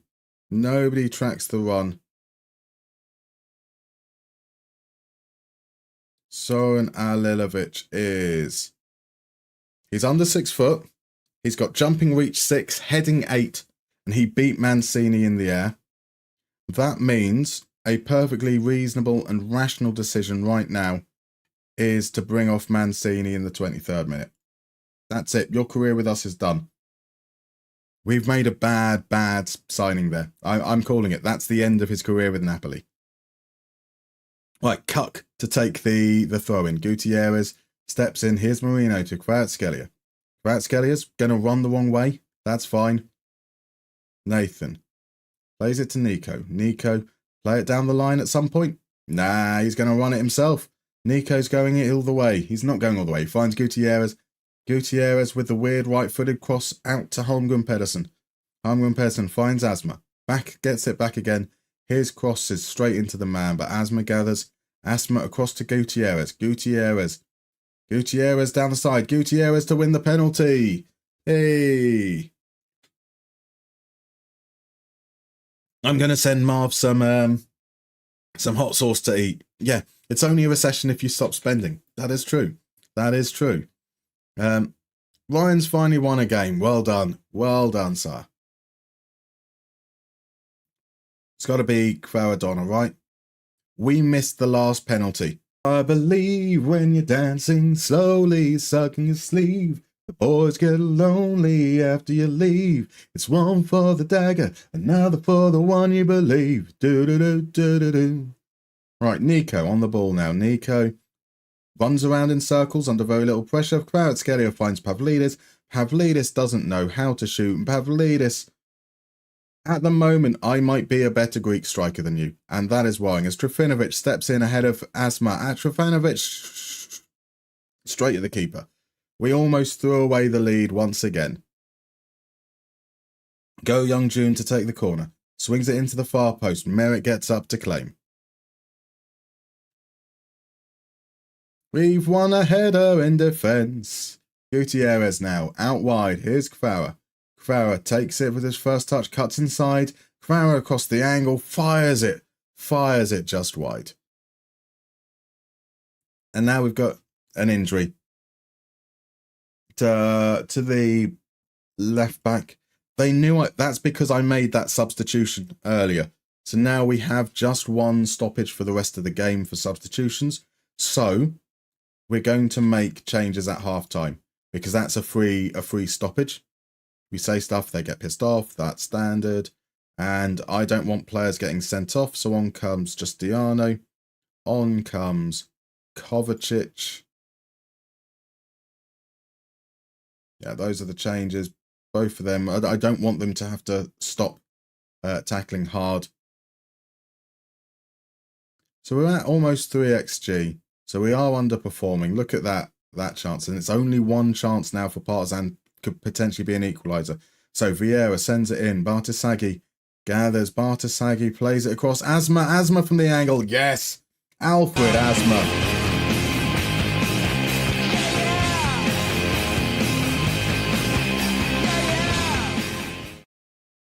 Yes, it's me, Ronnie. Like, if I knew the teams that we were going to be taking charge of before the stream, I'd have appropriate like songs for those specific teams. But we vote at the beginning of each session, so I have no idea, unfortunately, in advance. And we do like, so if you pop along to my regular streams, we're currently with AC Milan, we will have like silly little parody songs and stuff going on for various moments. Doing something Serie A specific would definitely make sense, be quite cool. But we tend to be a little bit more silly as well. Like Farah sends it forwards once again. Set pieces have been our friend. Kvaratskhelia keeps on driving, pulled back, and they get it clear. Bartasaghi's the man back there to Justiniano, whose name I keep on saying wrong. Justiniano. Bartasaghi to Nathan. Back to Bartasaghi. Here's Fabio Vieira. Fabio Vieira's going to make it the post. Here's Kvara. Kvara, can he get another goal? He can't. He's on a hat-trick. He just needs one more. So we might end up keeping him on for that reason. Asma's going to take the corner. He's going to send it in. And Justiniano's going to get there to the second ball. Nathan gets there. And that's behind once again. FIFA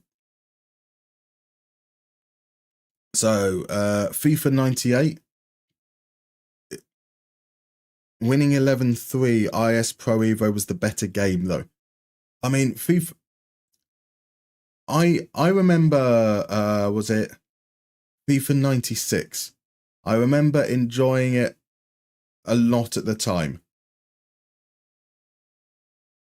Crower with the overhead kick, that would have been cool. But it feels like one of those games that really hasn't aged well. Like when I go back to play the old FIFAs, I'm like, oh god, this is horrible. Whereas Winning 11 ISS still feel quite fun. Right, next change is Coman on for asthma. We're gonna keep Kvara on in the hope of that hat trick. Do I still play other games? I do indeed. Within like reason, of course. I mean, I don't get as much chance as I oh, Chelsea have equalised. Boo! It's good to see though that Ipswich have thrown it away yet again. Okay, so we played all right actually.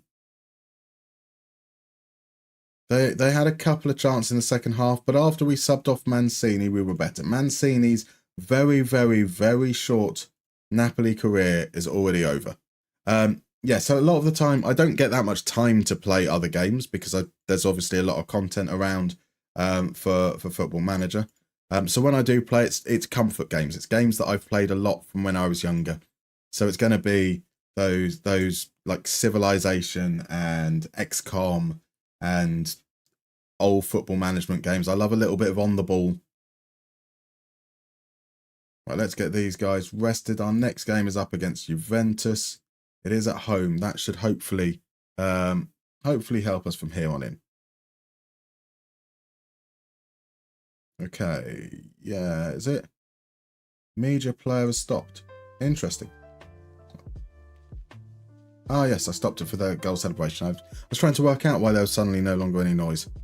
You're imagining me sweating out in Fortnite? Yeah, I'm not a Fortnite player. Don't expect me to do anything that requires reaction times. It's all turn-based strategy and stuff. The strategy bit isn't the important bit. It's that it needs to be slow, so it doesn't have to worry about the fact that I get distracted very easily and need to pause the game at regular intervals and so forth.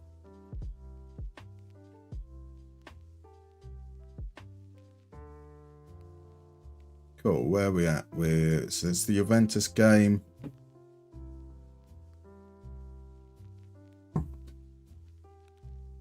So I appear to have, I think, Ryan, thank you very much for following the channel as well, by the way. Seems to be my docs aren't working. So I have no idea when breaks are going to come up, whether people are following or anything at the moment. So I'm a little bit blind. So I do apologize if anyone has followed. If I don't catch it in my supplementary thing, I will miss it. So I do apologize. XCOM, a true connoisseur. It's a classic game, an absolute classic. You're a big fan of strategy games, but Civ never interested you. Fair enough. I mean, each edition is I was going to say it's very different. I mean, the core still stays there, but they do a pretty good job of developing a different game for each one they release, which is quite cool. So there are definitely Civ games that I find better than others. But because I'm an old fart, it's initial Civ that I like most. Civ 1, 100% the best. So Hossam, do you think that there are teams out there that use FM to simulate seasons and use their stats to sign players in real life? No. No, Hossam. Back in a long time ago, absolutely there were. Because FM had not to simulate and take stats accordingly, but maybe to look at attributes to then identify players to send out and to send scouts to. But in the modern day, there are proper data aggregator services that all the clubs play for those. They have the access to them, and that's going to be a far more effective route for them. Right, Bartasaghi in for the injured Gutierrez. Marino was underwhelming, so we're bringing Justiniano. Otherwise, I think we're starting to get to a point where we've got a first team, and we need to trust in them as the starters. And I'll say that, and we're going to lose this game 2-0, right? You unfollowed by accident because you thought the heart was a like button. That's all cool. I know that. I say I've got this chat window that has both my Twitch and YouTube chat together. I saw there that you followed to say thank you. But I also have this little thing that's called the Twitch activity feed and the Twitch ad manager and quick actions that is part of my streaming software. And that doesn't seem to be working. I don't know why that stopped working. So I don't know when people might raid or when people do certain actions. So I do apologize if I'm not reacting to them accordingly. So was there not a thing about scouts using FM to find players before going to look at them? Back in the day, yes, like 20 years ago, there certainly was, but I don't think quite so much anymore.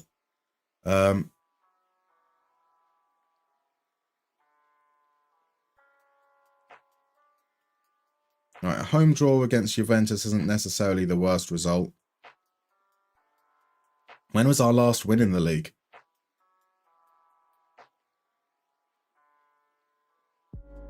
We were winning up until now. So that first defeat has absolutely hurt us. What were we playing in these games? At the start of the season, we were on a 4-2-3-1, right? I've already forgotten. I need to check what we were good at. No, that looks like a 4-3-3. So the 4-3-3 is what we need to stick with. Think that's where we were getting results in the early part.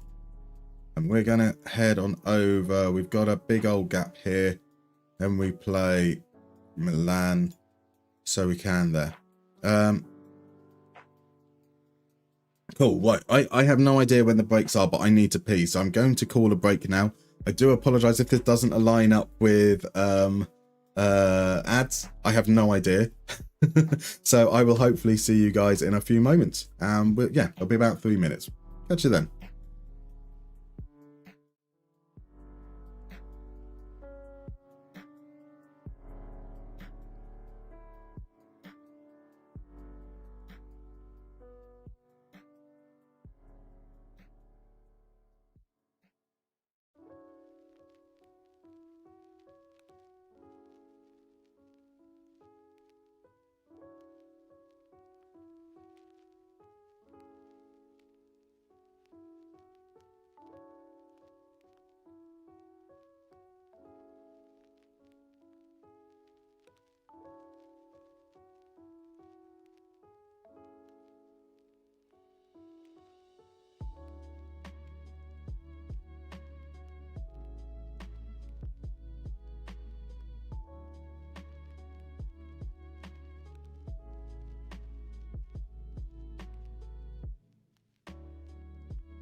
Oh, we might get sacked right now.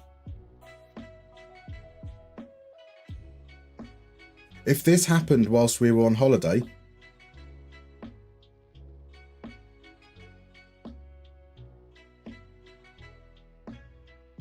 it's worse than it looks. We need tangible proof. Give me more time. Begging's no use. We're going to have to sack you.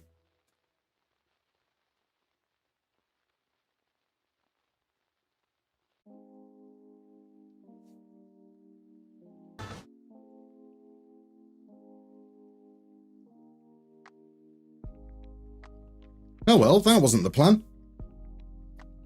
So Ronnie, the only thing that warrants the Carolina Reaper is if we get to £1,000 in donations. We are just $10 off. So guys, if anything, we won a competition. We didn't get those donations in. Let's get those donations in now for this awesome charity. to make the pain of being sacked worthwhile. Bjornberg has been sacked by Napoli. It started bad. It started good, actually. It started good. It then went downhill from there. But that does mean that we can take over a national team now and get some friendlies in beforehand, potentially. So there we go. Oh my. 6-0. 6-0. And there we go, guys. Blindly following the meta doesn't help. That doesn't help at all.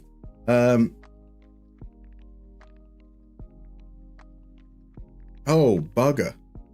Oh, bugger. It does mean bingo. We will head on over and play bingo in a moment.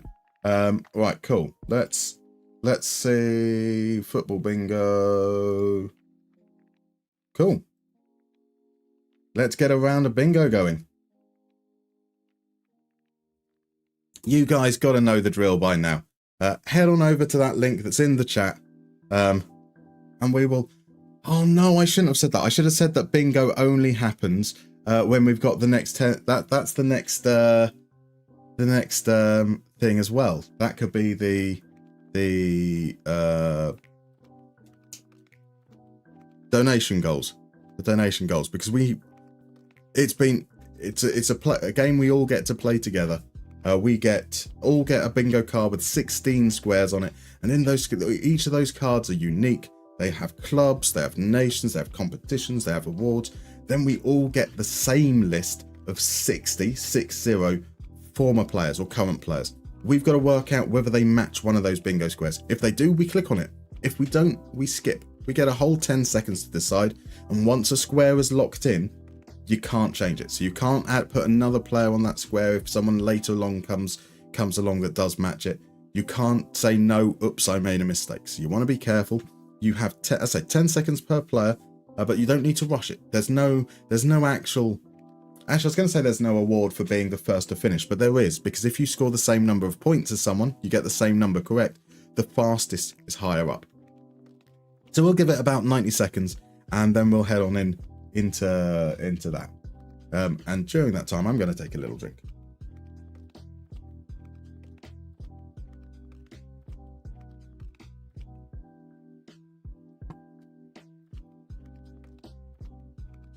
So Ronnie does say there may be another UCL team job going. I'll have a little think on that, because that's kind of, you know, the whole point of the challenge is we take the punches as they come. And so our goal was essentially with this one was to win the Champions League with Napoli, and we have failed. And, you know, there's nothing wrong with accepting a failure. It's a little bit frustrating, but I say we can roll that into us taking over a national team a little bit earlier, and that might actually serve us well for the final session, which is quite cool. RJ, you hope that the icons load this time. You'd hope. It gives us all a little bit of an advantage if we don't. I hope there's more teams that are ambiguous in name. So cool, yeah, we've got about another 20 seconds or so to the last call to join the game. So Uncle Shawnee, welcome in, by the way. Birmingham versus Posh final. I'd rather none of them win it, to be honest, as they're both shit. I've got a friend who's a Posh fan, and as a Villa fan, I obviously want Birmingham to lose. So I am rooting for Peterborough in that sense. We're definitely not taking the Hearts job, Ryan. Sorry, dude. Sorry. Welcome in, Draw. How are we feeling? I'm feeling okay. Even if the disappointment is very, very palatable. We've just been sacked by Napoli after a 6-0 defeat away from home against Milan. Yeah, it's been bad. It's been bad. Right, so as with this, I will always wait until right at the last moment with the first few players that come through, because we get the players in the same order. I don't want you to get a sneak peek on who's coming up. You know, if I answered on Andrew Mutu immediately, you would know that Andy Carroll was going to be one of the options that was going to come up. Hector Herrera. Is he the one? Is he that one? I'm playing it. I'm not confident, though. I'm not confident at all. That feels like one of those situations where probably I should have been patient and just let that go and see what comes up later on in the selection, because we have had quite a a tendency to, once you get players from one team, you seem to get loads of them over the course of it. Right, Pascal Gross. I can't see Brighton. I don't remember where he was signed from. He definitely wasn't at Real Madrid, so we can feel pretty solid on that one. Robert Lewandowski. He has surely done that at some point whilst he's at Bayern, right? Christoph Metzelder. Did Metzelder end up at Real Madrid? I'm not going to risk it. Ilkay Gundogan. I do like Ilkay Gundogan. A quality player. But he's always been Germany-based, hasn't he? So I'm not sure if he's ever played in the Turkish top division. Jordan Henderson. I don't think Jordan Henderson fits under any of these either. I know Immobile at Lazio. There's one that we can go with. Mario Götze. Again, he's won the Euros. He scored the goal in the final, right? Or was that the World Cup? Oh, he might have won the... Ah, well. Jeffrey Kondogbia. I know that he's played at some good clubs and it's been surprising. But I think it's Inter. Tony Kroos. Tony Kroos surely got to be the option we go with for Germany and Real Madrid. So let's do that. Callum Hudson-Odoi. Callum Hudson-Odoi was at... Where was his loan? Oh, it's time's up anyway. Where was his loan in Italy? I know that he was on loan out there, but I can't remember. Dimitar Berbatov, we'll let that one run. Steve Mandanda, I don't think matches any of those. Eric Maxim Choupo-Moting. What a player, but we're going to skip there. Takumi Minamino. So Liverpool, Monaco, somewhere else. We'll let that one run. Alexis Sanchez. Again, I'm not feeling any of these answers. Did he play with Di Maria, perhaps? Salamakers. That's Anderlecht and Milan, so I don't feel that like any of those are going to match. Gonzalo Higuain. He spent time at Juve, right? I'm saying it now. And Dele Alli was on loan at Galatasaray, right? Milot Rashica. Norwich legend Milot Rashica. Skipping there. Real Madrid legend Jonathan Woodgate. Alvaro Morata. I'm giving that a skip. Christian Panucci is Italian. Brahim Diaz. Would have been at Madrid after Mourinho had left. So we'll let that one run. Eric Garcia. I don't think he matches. Emil Heskey. Quite famously is Brazilian. As is Stuart Downing. Stuart Downing definitely played for Brazil, right? Roy Mackay. Roy Mackay is Dutch. Does he match any of these other ones? I'm not sure, so I'm going to let that run. Quentin Timber. I certainly don't think he matches any of those. Hasan Salihamidzic. Could he have ended up out in Turkey at some point? He could have done. Let's go with it. Sead Kolasinac, I'm skipping. Ronnie Johnson. Ronnie Johnson. There's a throwback. Sander Berger. John Arne Riese. None of these are feeling good right now. Jurgen Klinsmann, I'm not feeling good on right now. Jackson Martinez. Vitor Bayer. Was Vitor Bayer at Porto maybe in the early days? I'm letting that one go. Yunus Musa. Charles de Ketelaere. Gabriel Jesus is Brazilian. There's one we can feel good on. Mohamed El Neni. I don't feel like we'll have matched any of those. Ruud Gullit we're skipping on. Levi Colwill. We're skipping on. Karim Benzema for Spanish top scorer. Renan Lodi, we can pass on. Heinze played with Di Maria, I'm saying. And David De Gea managed by Mourinho at Man United. Johnny Trotter, I'm so average, just get 12 out of 16 every time. There is a place for consistency. An absolute place for consistency. RJ better with the icons, that's good. That's good, yeah. I mean, RJ, that's 12 as well. You, me, Johnny Trotter, we know what it's all about. 12 is the magic number, quite famously. However, Draw has got bingo, and we should probably pay one hell of a lot of attention to Draw and his bingo. That is incredible work, sir. Incredible work. FMGNG, like normal, up there near the top, but just not quite. Just not quite. Out Farby, welcome in, my dude. Coming in with a very respectable third with 13 correct. 14 correct. El Norby and Eddie in with 13. And then we've got the stars, the 12s, the real numbers that matter. It's me, Ronnie, had a bit of a stinker, he says. 11, still really good. Ryan, you put Quentin Timber for PSV, once again showing your ball knowledge. I think that's not necessarily a, just because it's wrong doesn't mean that there's anything wrong with the logic behind it. You thought it was reasonable. Sabaya was Porto's goalkeeper. Was he Porto's goalkeeper in the Mourinho era? Yeah. Damn. Because it was Nuno was on the bench, wasn't he? Nuno, it was. My head was like, no, Porto's goalkeeper is a manager now. I couldn't remember exactly who it was, but Nuno Espirito Santos was on the bench in the Champions League final, I think.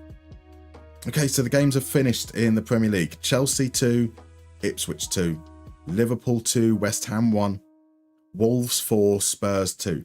That last bit is hilarious. And don't worry, Shawnee, we won't go any further down. But well done, guys. Well done. So Hector Herrera wasn't the Herrera that played at PSV. Salihamidzic, that was a complete stab in the gut. Where did Ali go? Did he go to Fenerbahce? He went to Besiktas. Ah, there we go. I knew it was. He should have been in that one. I don't know if any players came up for Galatasaray anyway. And Goetze, I realised as I clicked it that he scored the winning goal in the World Cup, not the Euros. Well.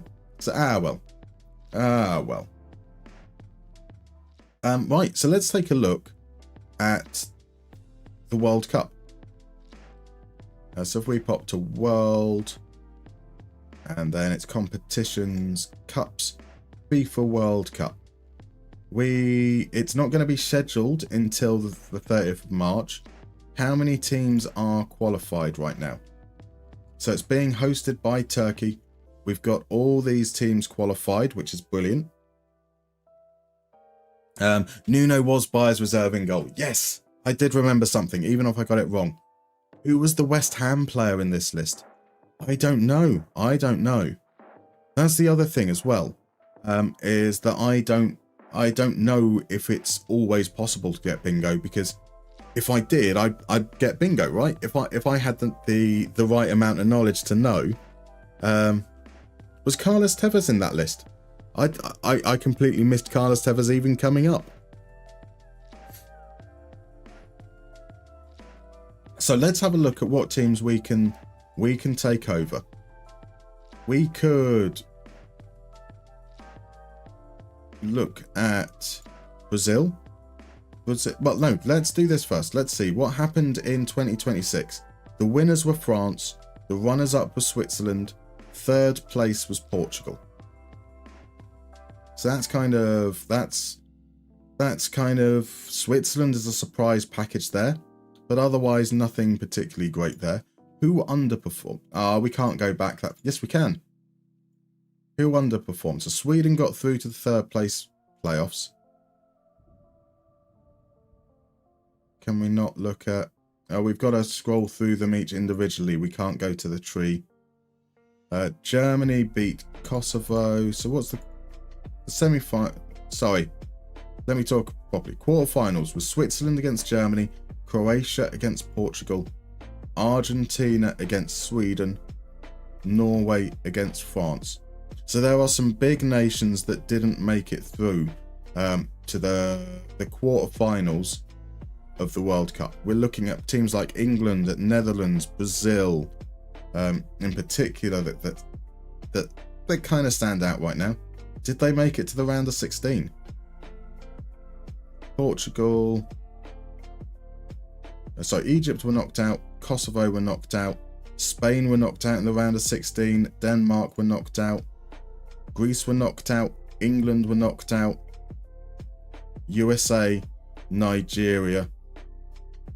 In the second round, we lost Austria, Colombia, Italy, Netherlands, Ivory Coast, United Arab Emirates, Japan, Slovenia,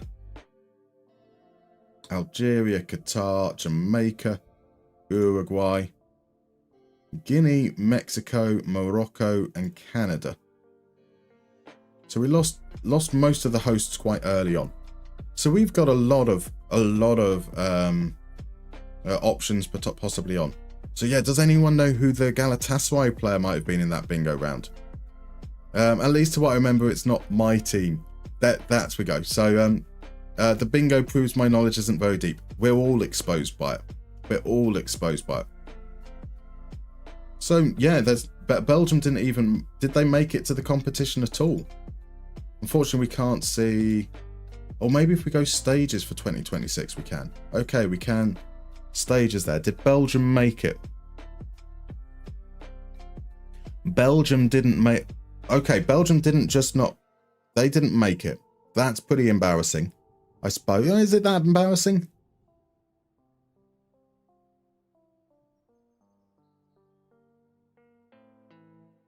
Australia and Honduras both finished with 1 point. I think that Brazil finishing bottom in a group with Guinea. Okay, no, that's fine. That's actually fine. I understand what happened here. Germany, Greece, and Guinea. Brazil lost because they start with a different letter. If they were called Brazil, they would have been absolutely fine.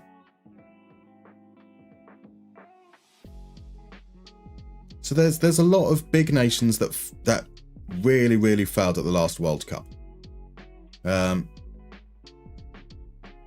Kosovo and Slovenia qualified, but not Scotland. Yep, that's realistic. Bottle job nation. No comment. How is that possible with extra qualified? It's crazy. So this is the 2026 World Cup. Let's see what we've got going on in the G spot group. Oh right, the G, yes, the G. Yeah, yes, it's the G spot. So let's have for 2030. These are the teams that have made it. Let's do it in alphabetical order because that makes it easier to identify teams that we're looking for. So Belgium have made it for the 2030 World Cup. Brazil have made it. England have made it. France, Germany, Italy. Okay, we can't be the Netherlands. Oh no, the Netherlands are down as T, not N. I was going to say Netherlands didn't make it. Now there's Norway, Portugal, Spain, Netherlands, Turkey are the hosts, Ukraine, United States, Uruguay. We should take a team that could actually win. I agree. I agree very much. That should be the priority. So Syria it is. Syria it is. Can we, though, see a lot about the kind of players that are around? So we have just, if we do overview, let's see who are allegedly the best players in the world, basing it on value. So Højlund's quite, actually there is a best players thing in the world, isn't there? Is there a top players? World top players include Enzo. Enzo is one of the top players, a left back who has 11 pace, 7 tackling, and 2 determination. What's this top players list? What is this top players list? Florian Wirtz, understandably amongst one of the best players. So that would point to Germany. Onderbroek, or Adam on the break, is a very, very good looking goalkeeper right now. He has developed very, very well. And we will be taking a look at him properly at the end of the stream and looking through his career. But that's Norway. Norway have him and Haaland. So that could be quite interesting. Caicedo obviously is Ecuador. Haaland there. Bellingham is amongst the best, so that's an English player. We've got a French player from Mbappe. Musiala, so more Germans. Another English. A Brazilian. The first Spanish player is Gavi. Declan Rice. We've got 3 for England coming through right now. 3 for Germany with Joshua Kimmich. Camavinga, that's 2 for France. 2 for Brazil with Gabriel Martinelli. 3 for Norway with Ødegaard. 2 for Spain with Rodri. And only 1 for Portugal. Obviously, everyone's favourite Portuguese player at Al Hilal, which is Bernardo Silva. So, from that basis, you're probably looking at Norway, England, or Germany as the best, the best based on the top players. It's not a very good metric to run by, that's for sure. Let's do Scotland, you say, Ryan? For sure, for sure. In their schedule, did they make the Euros? They did make the Euros. Well, depends. So if we look through here, they made they didn't make the Euros in 2024. So they lost to Norway and Spain, understandably. They did beat Cyprus. Then for the World Cup, they didn't make the World Cup we know about. They did make the Euros for 2028, where they picked up 1 point. A draw against Poland, defeats to Sweden and Belgium. And then the qualifiers for the World Cup, they finished 4th. They finished 4th in Group E with Portugal, Serbia, Israel and Andorra.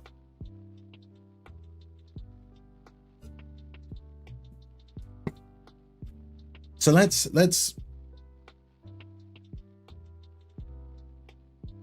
sorry, I'm trying to work out where it's World Cup. Let's go back to this screen. Gonna create a short list of 4 teams that we can pick from. I think, okay, I'm in England. I am half English, as much as I try and avoid admitting it. So I think it makes sense for England to be one of the options on that basis. I think similarly, no, it doesn't make sense for Greece to be one of the options because Greece didn't make it into the World Cup this time. If we're looking at teams that are good, I feel like, well, so if we're looking at teams that could be good and there is an interesting narrative side to it, e.g. a team that doesn't have a history of being one of the best in the world, then I think Norway makes sense. They've got a fake player, a wonder kid that was part of the Redeems in it. So that's a chance for us to actually actively take over one of the wonder kids. That's quite cool. In goal, they have got players like Naipan that we've just seen, Ødegaard, Haaland, Shelderup. So there's definitely some attacking talent that could be quite interesting there. So I think that as a team that could win, doesn't have pedigree though. That makes sense. I think Germany are a team that just are good. They're just like, you've got Wirtz, you've got Kimmich, you've got some sensational players, but don't necessarily have. I'm not sure about some of the like striking options and things like that. So that could kind of make some sense. And the 4th option.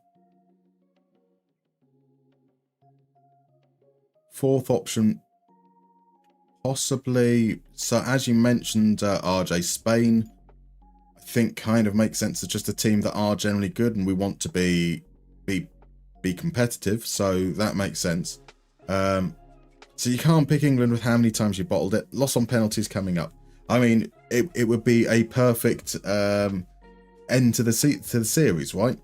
So those are going to be the 4 teams that I'm going to put forwards. Who are our World Cup team? We are going with England, Norway, England, Germany, Norway, Spain. Presented in alphabetical order, so this isn't like some kind of trying to influence things unduly. And let's get that poll up here as well. Who are our World Cup team? England, Germany, Norway, and Spain. So it's going to be poll time. We're going to run the poll for the next 10 minutes. That should be appearing up in your chat windows now. And whilst we do that, we will then run another round of bingo. So before I start up that round of bingo, get your votes in. Get your votes in. And we will then start up another round of bingo over here.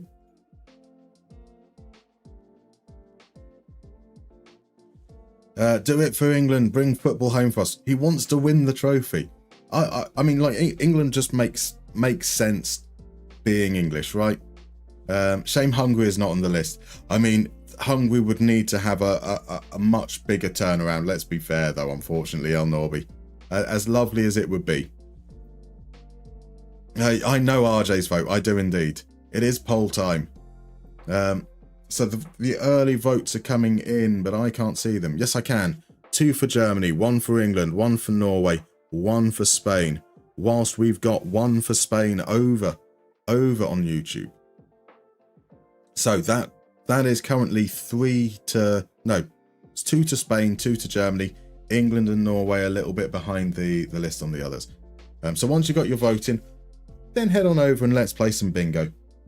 If there's anyone in chat that needs me to explain how bingo works, let me know. Pardon me, I'm going to assume at this point that I have explained it so much. Sorry, bear in one moment.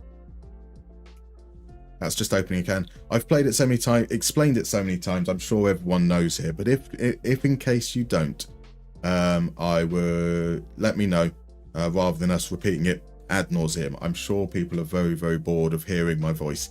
Again, sorry, I'm so sorry I don't know how to pronounce your name. If I could please send me your tactics, I would be happy to do so, or you can put the file on YouTube and I will download it.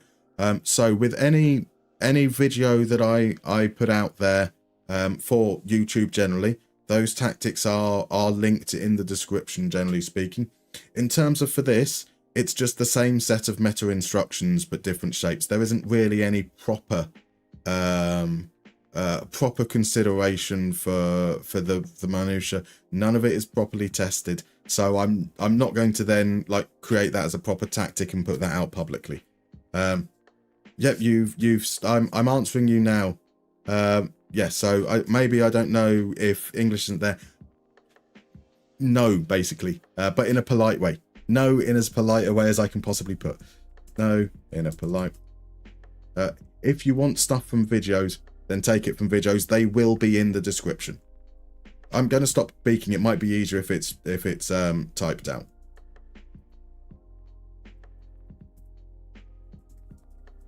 So, hey Silver, by the way, lovely to see you, my dude. I will answer you in a moment. I can't multitask. I definitely can't multitask. So from videos, they will be in the description.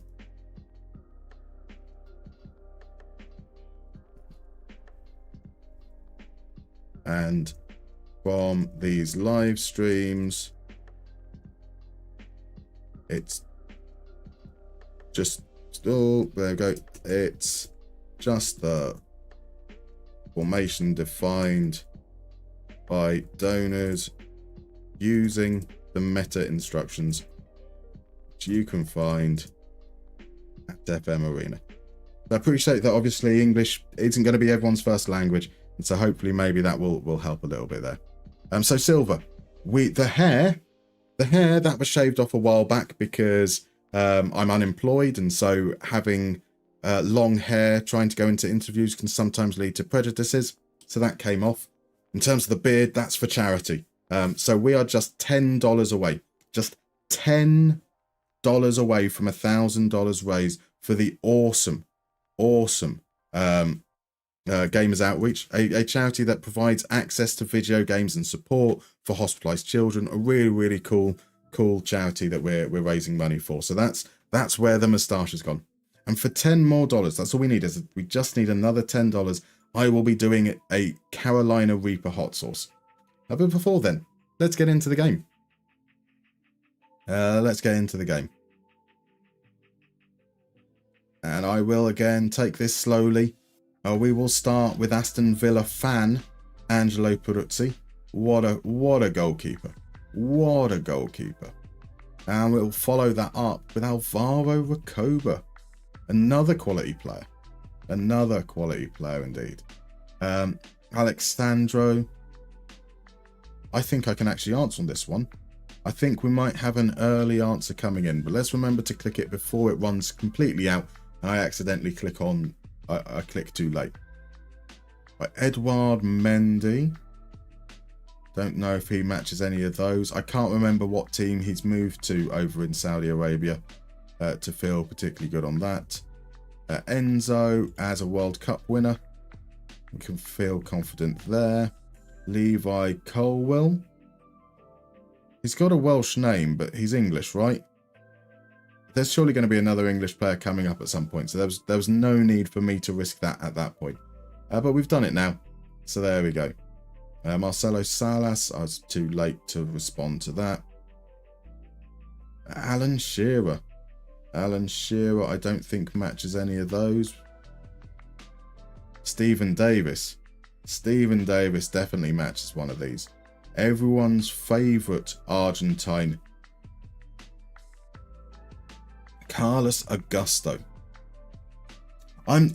I feel like I'm not going to know what players came through from Flamengo, so I might as well I'll take the risk early now. Ansu Fati. I don't think he's won the Champions League. I think Guardiola had gone by that point. Bernard Lama. Oh, was that the first year of the... No, they haven't won it. What? No, they haven't won the Champions League. Oh, I've fluffed it. I fluffed it. I mean, I was going to have fluffed it anyway. Let's see.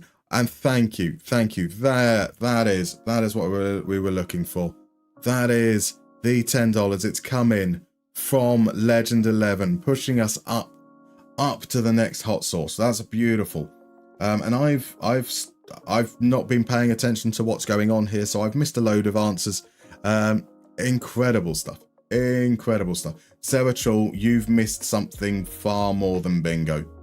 You have missed something so much more significant than bingo. Welcome back in. Welcome back in, my dude. Right, here's the Nilsson. Let's give that a skip. Ariel Ortega. Not feeling good there. Quaresma. We're saying Porto. De Boer. We're saying Dutch top flight. Saar, we're skipping. Malbronk comes up again. Love a little bit of Malbronk. Arnautovic. King. Maxwell. Kang-in Lee. Valbuena. Let's say Valbuena's won the UEFA Cup at some point. Bastoni. I'm not having fun now. Vangelis Pavlidis. They had to bring up Vangelis Pavlidis, didn't they? Boo! Boo! Handanovic. Oblak. Dino Zoff is a great goalkeeper. Bonaventura, I don't know much about. Ryan Babel. For Ajax, Van Bommel. Must have left Bayern long before then.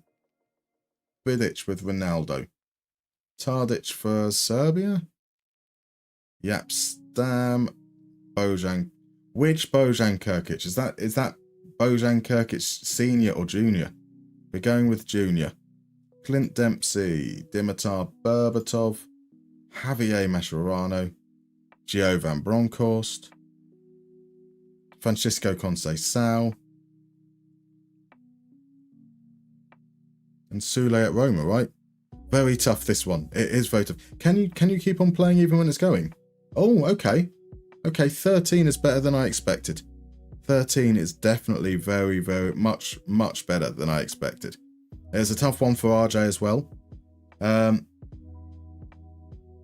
So let's have a look. What did I get wrong? Yeah, Bernard Lama, I realised as we did it. Carlos Augusto was a guess. Matthew Valbuena was a guess. So, okay, I'm pretty... Normally there's one or two where I think I'm right and it turns out that I wasn't. So it's nice that I got kind of the ones that I expected. Joint with FMTC. Now FMTC is actually ahead of me because he's played so much quicker. So much quicker. And Ryan, Jesus Christ, I got 5 right. 5 is good. 5 is good. I'd be encouraged by that. I would absolutely be encouraged by that. And we have some results in whilst this is going on as well. We have some results in. And it has split across the 2 channels. Let me end the poll over on YouTube so that I can make sure that this is locked in as it is. We have... No, we have a winner. We have a winner. With 1 vote... None of them. With 2 votes, Germany, England, and Norway. With 5 votes, we have Spain. So that's who we're going to be. We are going to take over Spain, it appears. And Spain, who are currently managed by Rafa Benitez, in the recent times, they have been as high as 6th in the world rankings. They've dropped down to 7th recently. They haven't won the World Cup for 20 years. They last won the European Championship 18 years ago. They have had recent Olympic Games success. So I suppose that counts for something. But before we get there, we've got to do a little bit of admin. And that admin in particular starts with the Wall of Awesome. The Wall of Awesome has a new hero. A new legend, you might say. Because Legend 11 has come through with the $10 to take us to $1,000. $1,000 raised for Gamers Outreach. That is astonishing. Absolutely incredible.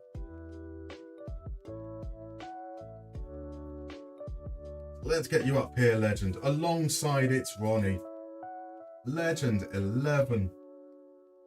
Taking your place because you are awesome. But what that also means, and it is important to add the context in, is that also means we need to do the Carolina Reaper sauce. So I'll be back in a moment with some goodies.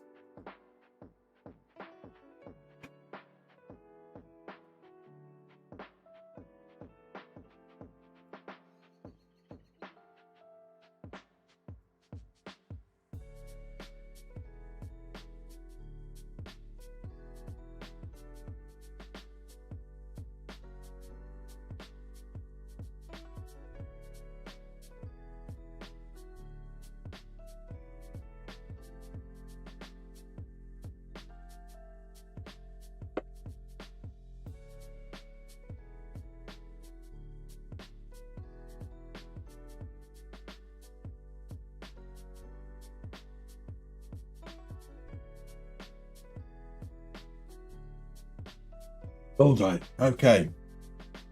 Hello, guys. Hello.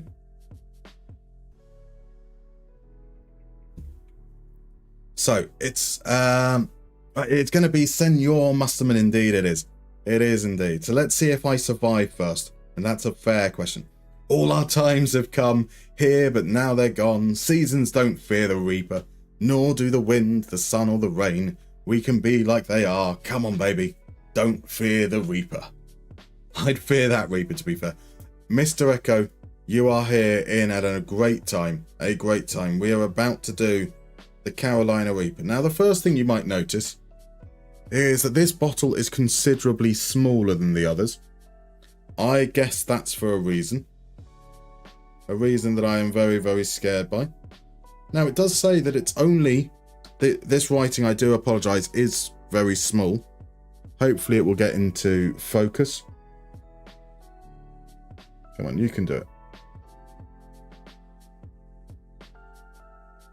Okay, I can kind of read that. It says fresh Carolina Reaper chilies, 60%.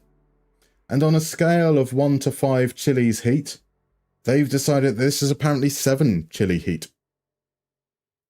Which means they've not just pointing out that it's hot, but they've skipped 6 entirely on their scale.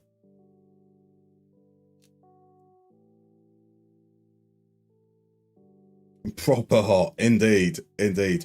Yes, I saw that Buy and Deer was going to be starting. Anana didn't even travel with the team, apparently.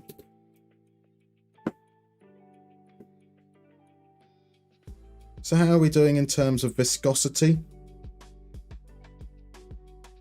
It's a slow pour.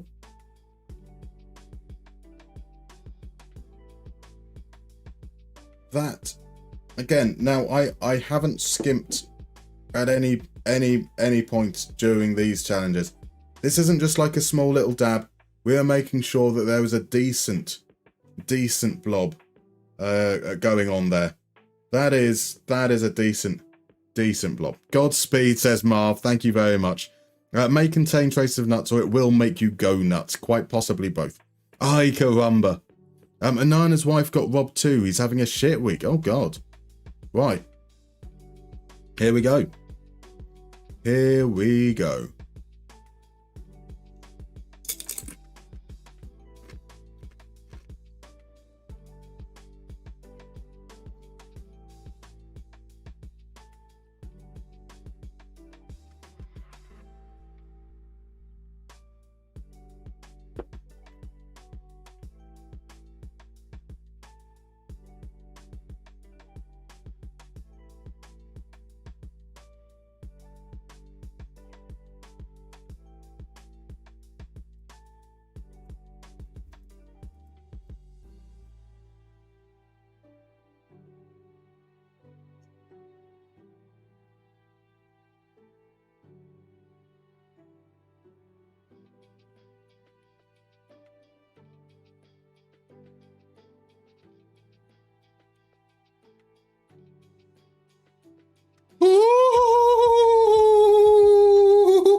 Yeesh.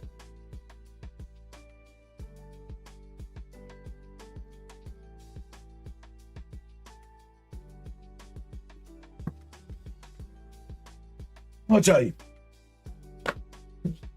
you asked where's the fun? Not here. Not here.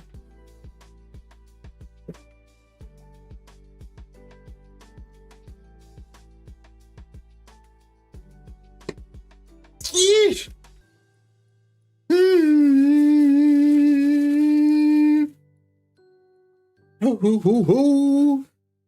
Oh, yeah.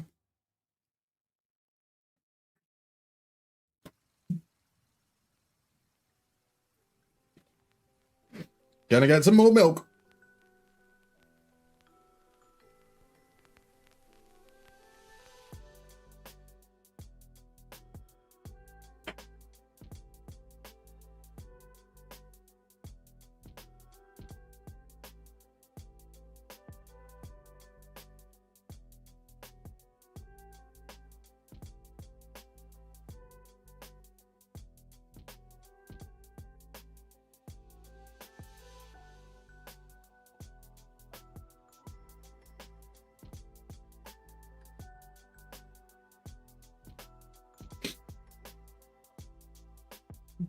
Oh.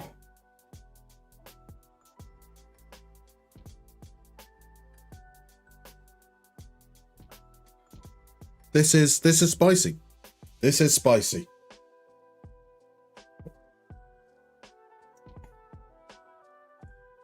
Welcome back in, DM Basis. And yes, Eddie, it's not regret. It's not regret. It's just pain. Pain. I'm happy I've done this. I would never know what it's like otherwise. I would. Sometimes maybe good, sometimes maybe shit. Oh. Yeah. Not even me, that is a good suggestion. I'm European champion, so I'm not one of the bottle. I think I'm a special one. Oh boy.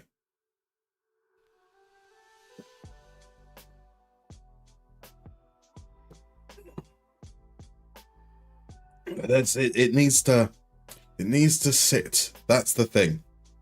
It needs to. Honestly, I will love it if we beat them. Love it. So it's the tongue. It's the tongue. It's the tongue. The tongue is the thing, and I'm finding that talking is quite difficult.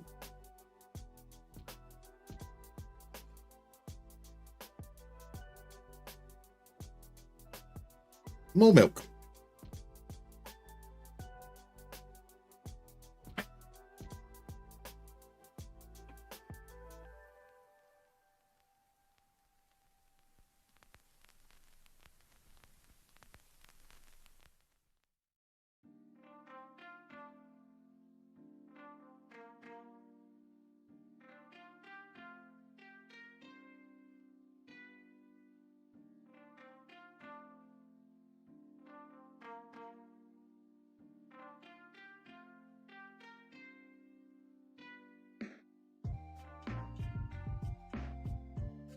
So.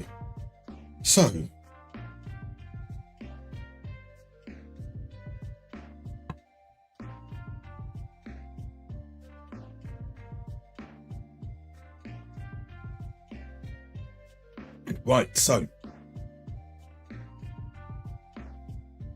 Air seems to be really impactful. Every time I open my mouth. Yeah.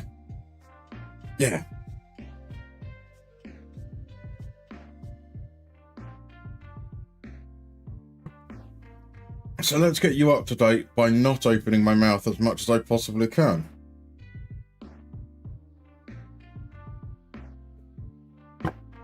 That didn't work. I thought that might make it better.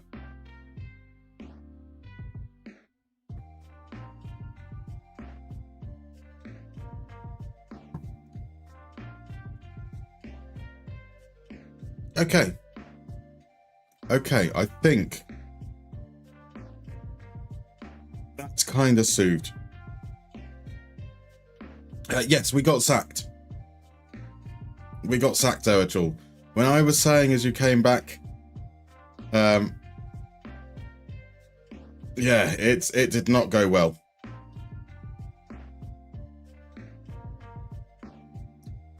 We started the season so well.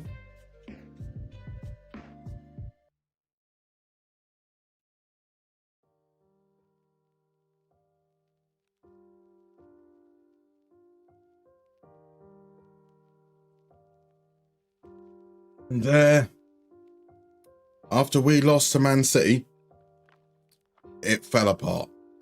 Now we had the players revolt already, like before we played our second game of the season.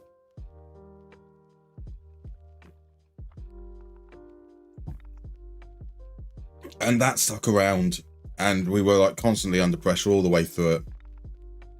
And so, you know, we went into the game against Milan and we're thinking, that's cool, we'll get out of that run. Got some easier games coming up. That was a 6-0. We asked the assistant manager, we said, assistant manager, pick the lineup.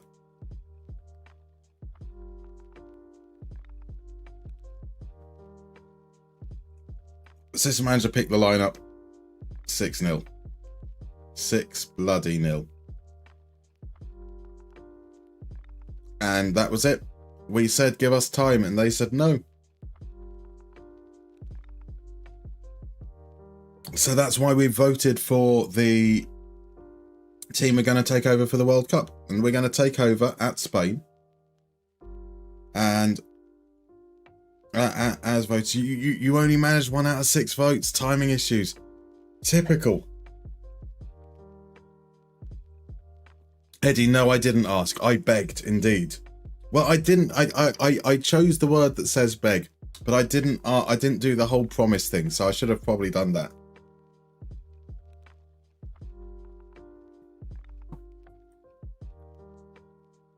We might finish on time, indeed. Sorry, talking is difficult.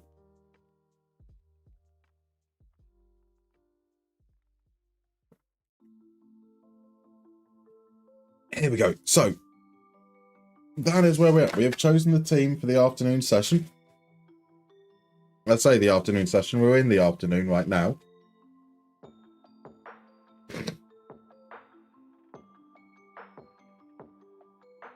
We're in fact 6 hours and 45 minutes into the stream, so I think this is lunchtime, right?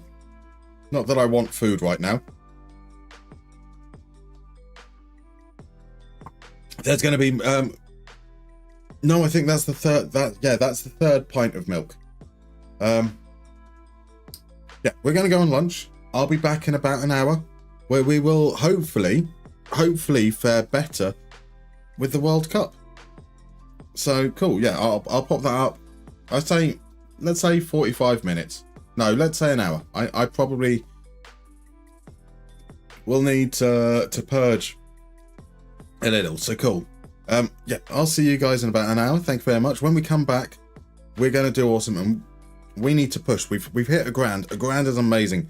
Let's get even more by the end of the session. Catch you guys in an hour.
The go-karts help make gaming possible inside hospitals. They're portable video game stations that are designed specifically to address the challenges in hospital environment. Each cart is equipped with a lift mechanism, a tray for medical equipment, a screen that tilts depending on a patient's situation, and the entire cart is manufactured with medical-grade plastics. They forget.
Here at Gamers Outreach, we believe kids deserve a chance to be themselves. Video games inspire joy. They represent an opportunity for us to connect with each other through activity and story. Kids receiving medical treatment often have only a few outlets. Thankfully, gamers are here to make a difference. I'm Sarah, and my kids are, I have 3 kids who are all Seattle Children's patients. My son Luca is medically complex. You know, just to see him kind of brighten up a little bit when that cart rolled in. Spanning from our first push into hospitals with our go-kart, our quest now encompasses our newest program, SavePoint, which will help impact even more lives. SavePoint offers toys and prizes to kids via high-tech vending machines in hospitals, rewarding patients as they reach treatment milestones and fostering a sense of accomplishment. Most of us gaming specialists are lifelong gamers. My first impression of seeing these go-karts is just the huge potential this has to bring gaming to families in the hospital that didn't think that gaming receiving care. Not only in the US and Canada, but go-karts have been deployed worldwide. Bigger than Seattle Children's, almost every therapeutic gaming program in the country's backbone is the Gamers Outreach cart. Many patients say it helps them feel like they're at home. Like I said, it's a cool piece of tech that you can customize in a situation where a lot of what is happening to them is not up to them. We have shared the gift of play with over 400 hospital partners, and we're just getting started. One day, we want to look back and ask ourselves, remember when hospitals didn't have video games? We need your help to get there. Together, we can help others level up.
This is a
bringing these into patients' rooms and just seeing their faces light up. So thank you, Gamers Outreach, and everyone who makes this possible. Thank you.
And we're back.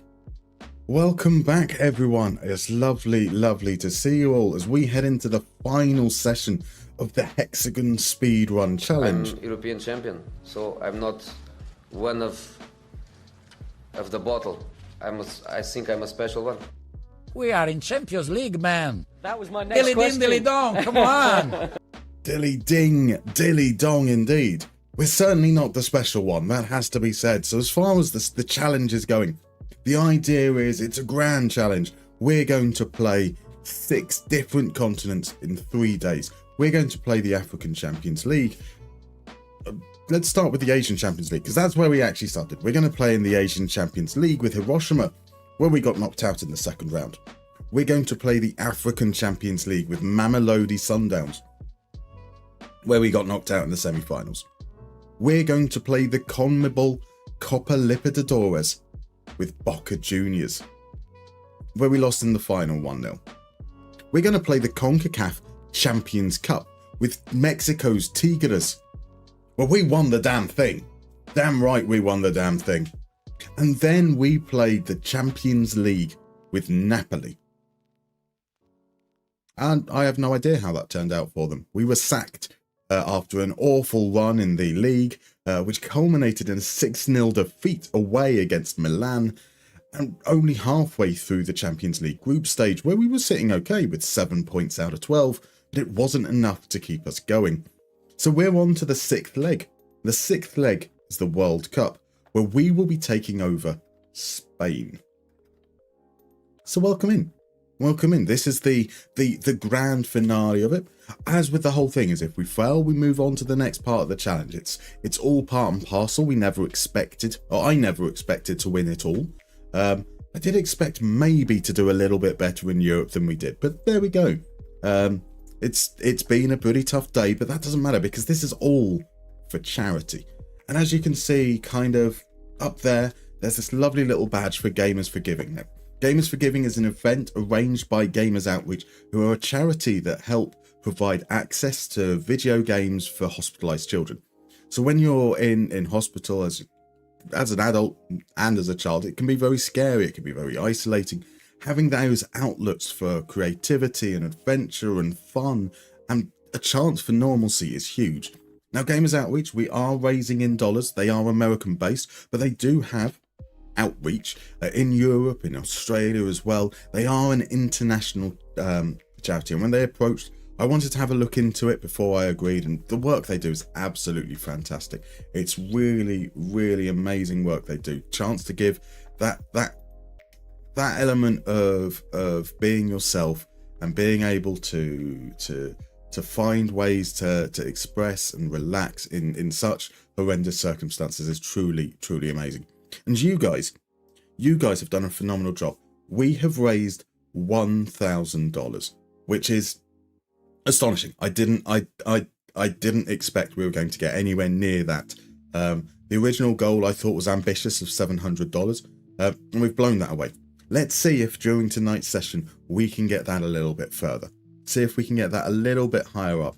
And I mean, I might as well start out with a little call there. So if you are able to donate, do consider it. You don't need to. It doesn't need to be much. $1, $2, absolutely fine. So it's wonderful, wonderful to see. And we're going to head into that final session. So let's head on over and see where we are. So in the lunch break, I have moved time forwards a little bit until a set of friendlies. We have a manager. The manager is Raoul Duke, born in Louisville, Kentucky. He looks a lot like Hunter S. Thompson, because he is. This is the manager redeemed by the beautiful, the wonderful Steve Me, who's made some great donations during the course of the last couple of days. Really, really appreciated. We are once again on a National A license. We've got a little bit more footballing experience. We're a professional footballer at the local level. So we're not quite as rough around the edges as we were at Napoli, but we do need to do a lot of work to convince the players that we know what we're doing. So Raoul Duke is going to be our manager, and we are going to be playing some form of 5-2-1-2. There are specific things we need to do within that. We need to include a segundo volante and a carrilero. So it's not really a 5-2, it's a 5-3-1-1-2 is what we're going with there. So it's going to be interesting to see how we can work it. But we won the Champions Cup playing a back three. So maybe we can use that as a little bit of inspiration to see how we can go forwards. So it's going to be quite an interesting challenge. So Ryan's back in. Lovely to see you, my dude. Crudmo's in as well. If every single one of these Spanish players in this squad isn't deployed as a trequartista, he's going to be disappointed. It might not happen. It might not happen, unfortunately. But a sweeper trequart keeper would be amazing. Amazing. Never seen anyone manage internationally or done it myself. Well, you're in for a treat. Let's see if we can get further than we did earlier on today. What nonsense is this? 5 at the back, Spain, madness. Well, the manager was chosen before the team. They've turned their hand to Raoul. They need to know what comes with it. So you're going to have to give it a go after it, since it's getting removed in 2025. It is an FM25, well, FM26. It's going to be, it's not going to be there. So a good time as any. Prepare to be a little bit frustrated because there's no training, which means no rest. So once you get into major competitions, you need to be in a position to rotate heavily, very, very heavily. Right, Zeratrul's in. That's it. You're going to raid the booze and candy cabinet. Now that sounds like a good plan for the evening. So I set up some friendlies whilst we were in the lunch, and I've moved forwards to a couple of days before we have to announce the squad. So we've got some friendlies coming up against Greece and Morocco. I don't know if there's another friendly slot available. There's a couple of slots possibly available before the World Cup. I guess they might open up once the World Cup's been drawn. So we're going to play Greece. They're ranked somewhere in the 20s to 40s. They're ranked 34th. Morocco away as well. They're ranked 16th. We currently, as a nation, are ranked in 7th. So I thought a couple of away games, just increasing difficulty. But we need to work out who our players are going to be. The squad's cleared out. We have very little knowledge of what's been going on in the wider world. So that's going to be where we start. So 5-2-1-2 has been your go-to tactic for years now in FM. Marvellous, Eddie. I'm a big fan. I'm a big fan of a back five. So I do like both a 5-3-2 and variations on a 5-2-1-2, which I would occasionally consider. Basically, if there's 3 in the attacking area, I consider that some form of 3-4-3. Whether that's 2 strikers or 2 attacking midfielders. Harvey Barnes has scored. It's 3-1 to Newcastle. That's not good. That's not good. We need Man United to win because Newcastle are in the fight for 4th. So Ryan's not going for booze and candy. He's going for mozzarella and halloumi fries. They are some fine choices there. I'm on board with that. Can we use a libero on support as well? Crubmo, we will. The guarantees are the segundo volante and the carrilero. We are probably going to stick close to what we did with Tigres because we'd kind of like to win, if possible. So let's have a look at what goalkeepers we've got available. And we can use some stats for this now. We've got a little bit of time. So let's see who's doing a good job of preventing chances. No one's doing excellent, but we do have people that are... right, what I'm going to add in here is... appearances actually should be enough. So Unai Simon is still going well.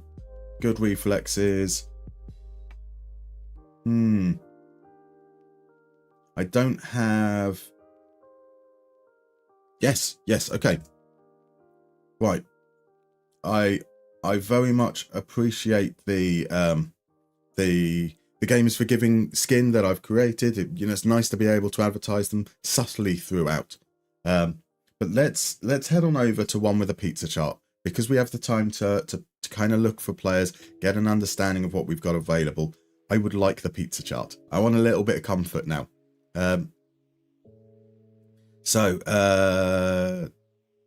Thank God your local team has been doing better this year. How's it been going? You won the first two, didn't you?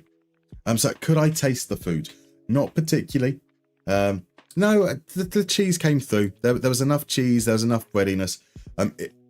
Because I don't want to eat big during these, because I've got a long session in the evening still to follow.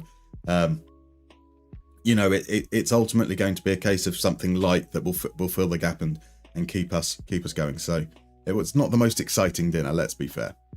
So Ryan, you like it in FM, hate it in real life. You suffered under Robbie Nilsson for too long. That's fair. So Unai Simon, currently at Athletic. He was very close to 0.25 expected goals prevented. He's been very, very effective doing not particularly active when it comes to sweeping up. So is he weak at rushing out or something? No, he's not. He might be okay. I'm happy to have him in the national pool. Did I clear out the national pool? I didn't. Let's clear out the national pool. Because that's really my shortlist, isn't it? So Simon's on the national pool. Valles is in the national pool. Danny Martin currently playing in League Earth for Reims. Look at that smile. Look at that smile, bless him. 0.21 XG. Yep, he's doing well. Quite happy to have him under consideration. Severa's injury. He should be back in time for the World Cup, so that's not an issue. Oh, it's just the one appearance. I need to make sure I'm paying attention on the appearances. Josep Martinez is the next up, potentially. Josep Martinez Riera. Not a goalkeeper I think is particularly good. And he's not. He's conceded more than expected. That maybe the filters don't do anything. That's not good if that's the case. Robert Sanchez. I do not have many nice things to say about Robert Sanchez. He's conceded more than expected as well. That's kind of what I expect from him. And then we're looking at a lot of keepers down at a much lower level. Al Lopez is going to be retiring before the World Cup. 7 games for Salvi. 10 for Arnaud Tennis. At least he's playing some games. And he's sucking.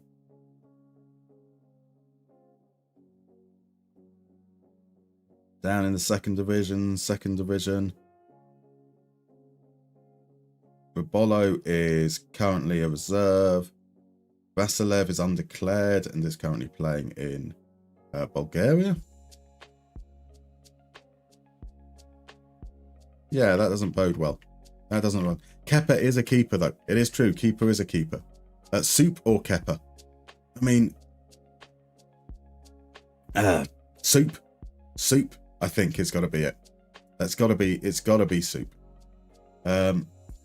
So that's a small national pool of goalkeepers, but that's all we need, really.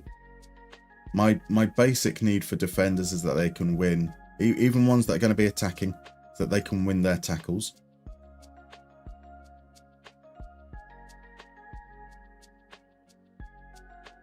No, that's not right. It's just going to be a case of things not working, isn't it? So if we look at him here, no, 58% tackles. Are these players just really bad? No, 80% tackles one. There we go.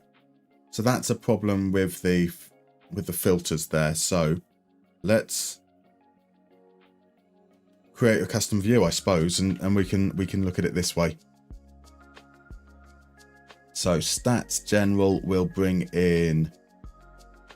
I don't need this. I can get rid of those. Let's get rid of everything there and we can add stuff in as we need it. So we're going to need minutes. let's go round in the order that it appears on the pizza chart. So we've got expected assists per 90. Oh, no. Right, club, minutes. We'll just leave that there. Unticked there now. So it's expected assists per 90. Non-penalty expected goals per 90. Goals per 90. Shots per 90, which is in the other area, I think. Then it's headers, isn't it? And I'm going to go just focus on header win ratio at that point. Headers, pressures underneath that. It's bad that I can't remember, and I'm the one that made them pressures. And then it's tackles. We're going to focus on tackle completion. Then it's possession won, possession lost. Passes. We're going to go with passes complete. We want to see who's on the ball the most. Aggressive passes and dribbles.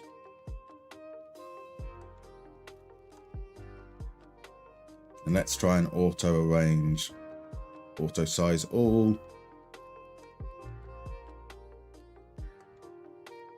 Something like that should hopefully help us. We then sort by tackle rate. Will minutes work as a filter here? Please tell me that minutes are going to work and we can... No. This is going to be... Right,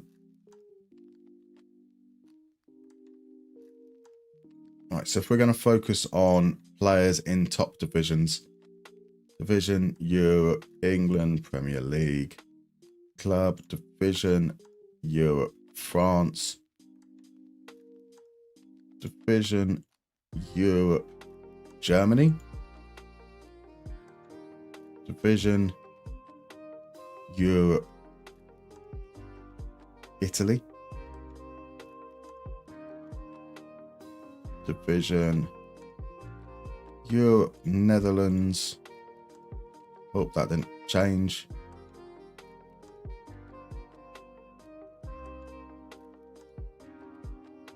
Portugal. And Spain. Oh no, we've already got Spain. That's the first one. Pop these all on an or. Please let these filters work. Yay! That's better. That's something at least, right? I want to give you your 36 hours worth, exactly. Intermittent Crodmo will be intermittent while he makes dinner for Mrs. Crodmo, who's not feeling well. No, I hope she feels better. I hear halloumi fries makes anything better. That is true. That is true. Crodmo cooking is a question to it, let's be fair. So Zerichal, what was the upshot of bad haircut? Has the dust settled since, or is it still a sore subject, unfortunately? So Nunez is playing regularly. He's a fullback who's playing regularly and is a little bit rubbish. Doesn't really do anything that we particularly like to see. Okay, I'm going to sort by minutes. Oh my word. FM, come on. As we all know, 1,856 is a bigger number than 2,637. Arnau Martinez is a player that I generally do like. He's been playing as a right back. He's not a dribbly boy. He can lose the ball a lot, but he's very progressive. He's winning his tackles. He's winning his headers. Martinez is definitely a player we could consider. So let's put him in the conversation there. We looked at Iglesias, didn't we, just now? Was it Iglesias we just looked at? No, Iglesias is someone else. Yeah, he looks a little bit pat. Delgado. We both decided not to talk about hair, but I did get to put 3 hours of garden work in today, so yeah, fair. I'm guessing it's a case of everything is your fault. How dare you? How dare you? Oh, she feels like a rotten fish. That's not good. That's not good at all. Well, he's doing all right. Delgado might be a surprise option. Oh, no, he's Portuguese. He might be happy to declare for us, but he's not Spanish. Yeah, Delgado was kind of okay. Kabastani isn't. Jesus Fernandez, a player we could have had at Villarreal. He looks great. He does play occasionally higher up, and he's played really well when he's played higher up. Jesus Fernandez was their key player for a reason. Get him onto that national pool. It's 4-1 to Newcastle. The Man United goalkeeper gave the ball straight to the Newcastle player. Oh, it's I said play Heaton, not that freaking. Oh, bless him. Velasco exclusively as a right back, doing quite well as well. So Juanlu can certainly be considered. Perez out for 4 weeks. That brings you quite close to the end of the season. He's meh. How about Oreso? Oreso, also a bit meh. Nunes. Mingueza. It's much more defensive. Is he good enough? He's not good enough in the air to be considered a centre-back. How's Fresneda getting on? Fresneda's doing all right. We can keep an eye on Fresneda. Francis, a player I like. He is playing at a mixture between the two, where he doesn't win his headers enough or his tackles enough for centre-back, so that's not a consideration. Right, Carrera, now 29 years old. It's doing the attacking things. That's kind of something we want. We could cope with that. Pubil at Almeria. He's not very creative. He's not very safe on the ball either. Pedro Porro. Of course he isn't safe on the ball, but he is creative as a result. He can be on our radar. So they're all trained by Anana. Exactly. Jacko, welcome in. Welcome in. How you doing, my dude? So, have we won a UCL? No. Not quite. In fact, we didn't get out the group stage. Now, Napoli themselves might have got out the group stage. That would have been cool if that happened. But we don't know because we got sacked before then. We got our league form took a massive dip. And then we lost 6-0 away against Milan. And we said, just give us a chance. And they said no. So we were sacked after 4 games in the Champions League. Which is a little bit of a bugger. Rubal isn't going to be there. Cassis is the last of the players that I'd be willing to consider minutes-wise. I'm not so convinced on him, but maybe in terms of options, it's worth having him stick around there. Another undeclared player, so we're not going to consider that. Balde is... yeah, he's great, isn't he? He is great. Galan is retiring. Yeah, before the World Cup. Gutierrez was doing a good job for us. Yeah, we're going to call him up. Even if it's opening up the wounds of Napoli. So Ryan's going to forever cherish the day that every time Pedro Porro touched the ball at Hampden, he got booed, leading to him being hooked at half-time. Fair. Rat of a player. So you're good, Jacko. I've just been watching the calamity known as United. Is it game over now as well then? It is. Oh, no, it's not. There's like 10 minutes left. Game over was the quote from the commentator that was just talking about it, generally speaking. How's Reguilon getting on? Reguilon is okay, but nothing special. Jose Fontan has been playing as a centre-back. As a centre-back, he doesn't win his headers, so we're not going to consider that. Guille Bueno. Is his name Hugo Guillot? Isn't he known as Hugo?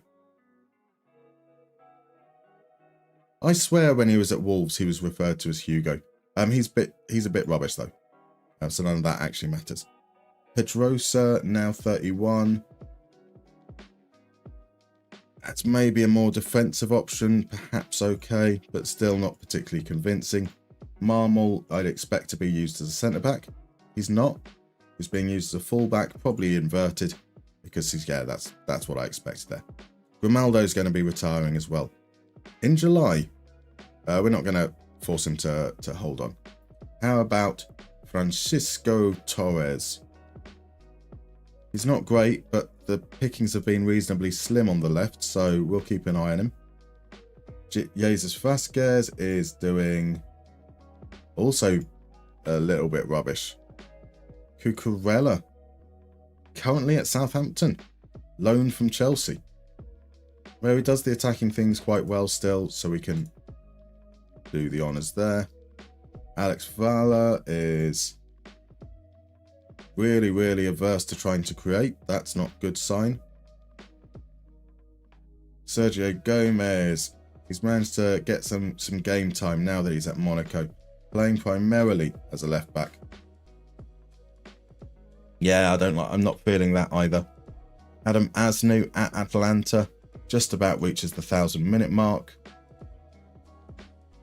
His tackling is pretty poor as well, so that's not necessarily great. Was it partly down to your lack of reputation? Possibly. I don't want to claim it's entirely that.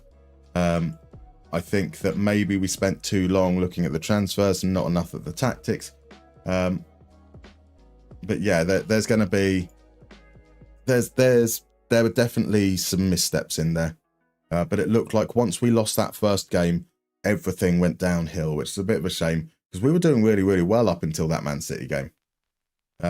Right, some minutes wise, 70% headers, 75% tackles I'd feel comfortable with. So that would exclude Normand. It's going to exclude a lot of players, actually. Are they not? These leagues won't have been on full detail. What am I doing? The only leagues that would have been on full detail for the season would have been Serie A until I got sacked. So none of this information is necessary. I'm not necessarily measuring it particularly well. So let's look at 70s and 70s. So we've got Lenormand, we've got Mosquera. Gila is going to be back in time. Garcia's 59% is definitely not a consideration. Garcia McNulty's Irish. How Torres isn't going to make the grade. Header win rate, Javi Sanchez could do.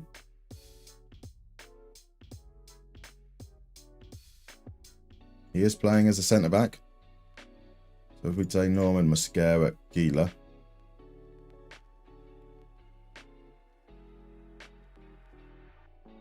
Lots of Zaragoza defenders appearing in this list. Nunes wouldn't make it, apparently. Marin. Alex Boyks probably wouldn't. Too few minutes as well. So let's add those guys.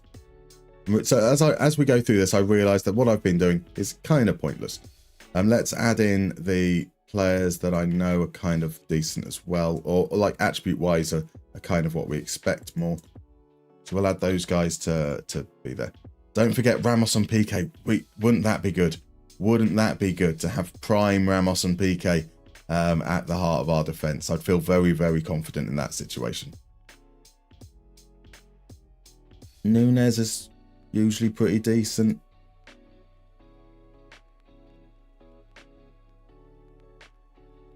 In fact, yeah, all this looking at stats was completely pointless. We should probably look at just start looking at players in terms of their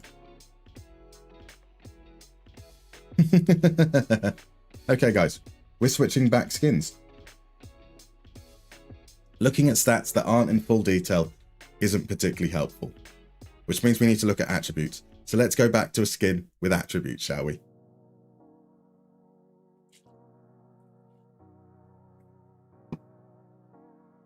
So Jacko asks, who would you rather have, Ramos or Puyol? I think that's a good question for chat. Personally, it's got to be Puyol because of his hair. It's a stupid reason, I know, but I think it's legit. I think that is a a good enough reason to pick between two exceptionally good players. Obviously, there's an element of Ramosness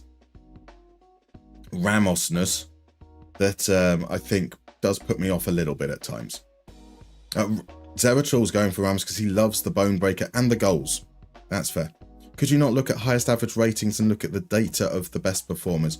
So, Ryan, we could, but we're talking about, the element is that the data isn't going to be, so from a pizza chart perspective, it's a static data set that's measures against. It's worked on full detail, so it's not going to be comparable. We could compare all the players that are on low detail, but I don't know what the thresholds are on with those no detail leagues. So I don't know where we should even be starting to look and consider from. We can then look and try and compare. I wanted to take more of a database look, but I've still got some time constraints. Technically, we've got 4.5 hours left. So, you know, even if we've only got to play 10 games or so, we do need to be slightly mindful. But yeah, I mean, we certainly could give that a try. But I hate average rating, because I don't get to set what I consider to be useful for those average ratings. So RJ never liked Ramos, even though he was really good. That's fair. What about Ramos with the early severe hair? It's just nothing on Puyol's wild mane. Zeratrul's always liked Real more than Barca. No idea why. Fair enough. So Jacko, personally Ramos for the entertainment. So I think we're certainly getting. We've got Zeratrul because of the bone breaking. So I get the entertainment argument. Yeah, I think like Puyol wasn't exactly a clean player, but there is something about Puyol that I quite like. Right, let's work on this national pool. I'm going to go back and sweep out. I'm going to be the type of manager that I kind of dislike a little. Where is it? Is it going to be on scouting? Is it going to be on general? Let's base an element of this on reputation. So Peña's not going to be back in time. Severa is. Sawyer's out of contention. Villar hasn't played enough. Canizares hasn't played enough. These players, we do it by appearances and reputation. So it is going to just be those four anyway. Wait a second.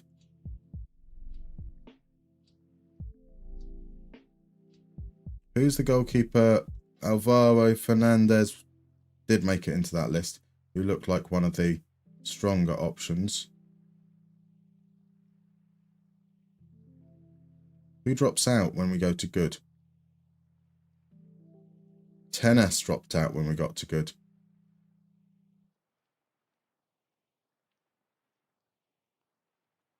So if we're down to okay, basically we will adapt it as needs be. So we've got at least some players in the list. So we get 5 goalkeepers. That's fine. We want players that can play at wing back, not defender right. 33. We're looking at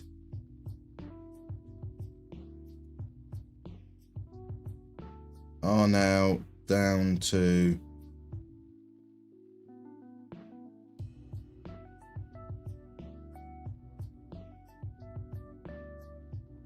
let's have a think. Let's have a think.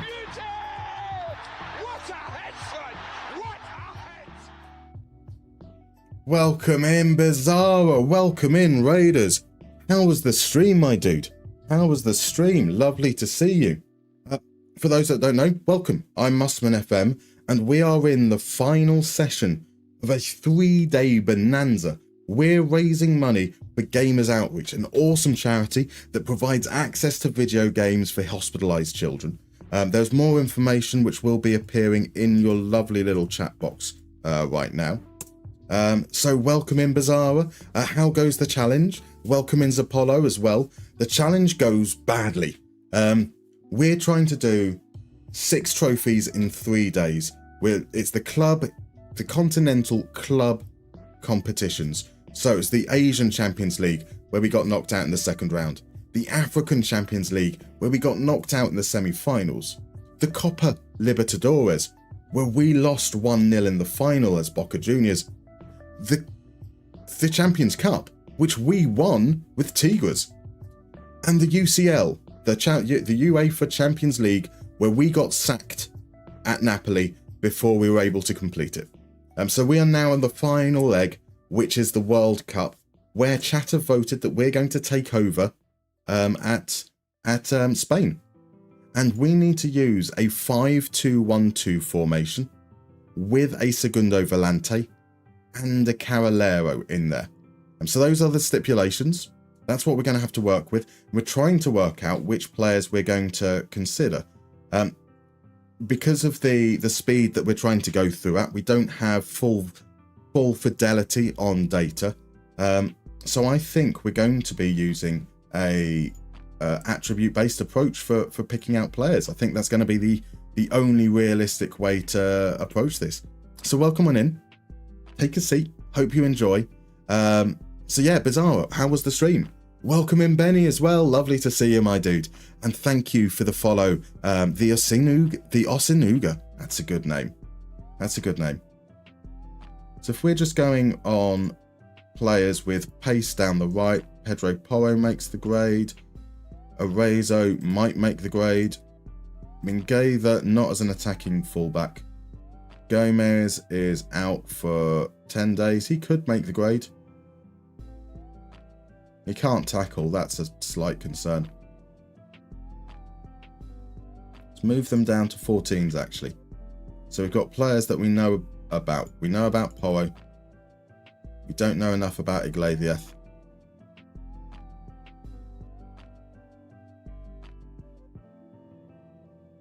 Para's out for a while as well, 4 weeks. So Fresneda's got enough pace, right? He's got 14s and a 16. Carrera we were looking at before. Carrera, Fresneda. Sola. Can't pass. Pozzo. Can't pass. Maffeo is still Argentinian. So yeah, the stream was good, thanks. You've been off for a bit with work being stressful, so it was nice to be live for a few hours. The results were sort of up and down. The chat's always a good time though. That's the thing that makes it worthwhile, isn't it? Who cares about the results quite so much? Forte, we've looked at a couple of times, right? He's just not good enough. Hector Font is not going to be a consideration. Surely Hector Font isn't. He might be. Right. Font, Fresneda, Porro seem to be our options at wing-back, perhaps. Wing-back left. So we know that Balde is definitely that kind of player. Pedrosa could be. Bueno's performance hadn't been good, so we're going to give him a pass. Sergio Gomez. Vasquez came up as someone who might be okay. Val was kind of okay, as was Asnu. So let's add those to the national pool as well. So Ryan, who cares about results when you can talk about pegging with chat? Exactly. Pegging is the most important element. I'm not even going to add any extra clarification on that at all. Actually, acceleration, pace, positioning, tackling, marking, passing, heading, decisions, first touch, jumping. Get them all down at 11. That would be what that's what we'd consider good in the Mustermann world, is an 11. Maybe see if we can get someone with... Don't move that one up. Don't move that one up. Where is jumping reach? Jumping reach up high. So first player, we need at least one player who's good in the air. Mosquera most definitely is. Norman definitely is. So that's cool. Torres is. Guerra I consider to be more of a midfielder. So there's at least three options for players who are going to be elite in the air, which is cool. Let's move that all the way back down to 11 and move these up to 13s. See if we can find players that are just kind of good all round. Danny Vivian, Jose Marsa. Arne Comas was good for me in a couple of FMs ago. We can keep an eye on him there as well. So the Napoli board cared about wins. Yeah, but who cares about them? That's a draw. An interesting story about Puyol. The first time he was on the bench was in the famous game in which Shevchenko scored 3 against Barca. Barca's bench was just him and Busquets' father. That's quite cool. That is very cool. So Bizarre, I love what you're doing for the charity stuff though. I need to run lunch for family. Best of luck for the rest of the way. Thank you so much for dropping by, my dude. Have a wonderful, wonderful Sunday afternoon. So Polius asks, first question, can anyone help me find the graphic that shows the attribute ranges on the skin? Just started my first save with the skin, so I want to use attribute ranges to help me create a tactic. So Polius, if you head on over to the Sports Interactive website, to the skinning subforum and the thread with the skin in it. Unfortunately, it's not linked at the moment because we've got a special skin. I've not got a command for it at the moment because we've got a special skin for this one. But there's explanations for how to change the ranges and what files it is that you need to change accordingly. Right, defensive midfielders we need. Again, from an attribute point of view, I want them to have these things. I would like them to have some good vision. Not so worried about heading and jumping reach, but kind of all those. If we look at all those at 11s, and then we say that passing needs to be at least good. We're looking for players that can pass good. We've got 2 Napoli players. We've got Gavi. We've got Rodri, Zubamendi. They all seem like very, very fine choices in that regard to be part of the senior squad. If we were to then look at someone that's maybe a little bit more, not as good of a passer, but maybe someone that can break things up a little bit. You've got Vencedor, you've got Guerra. So they're 2 players that I'd be happy to keep an eye on there. Midfielders. Let's do that same thing, but can we find someone? Is there anyone else that we would consider? They all come down under defensive midfielders, which is fine. We drop these down and passing back up. Is there anyone that we've missed out on? Mendy, Peroni. Nope, they all would have come up under defensive midfielder, so I'm happy there. Attacking midfielders now. We would be looking for players that can... Marking and tackling doesn't matter quite so much anymore. Neither does positioning. Decisions would be very useful. Stamina, so acceleration, agility, balance. It is weird that we are just focusing on being good rather than exceptional in these things, but I think this should be fine. If we got Yathabal, Baina, Aymar, Pino, Olmo, Perez, these guys are all playing at least some games. Gavi is already on our list. Let's have a look at Javi Guerra.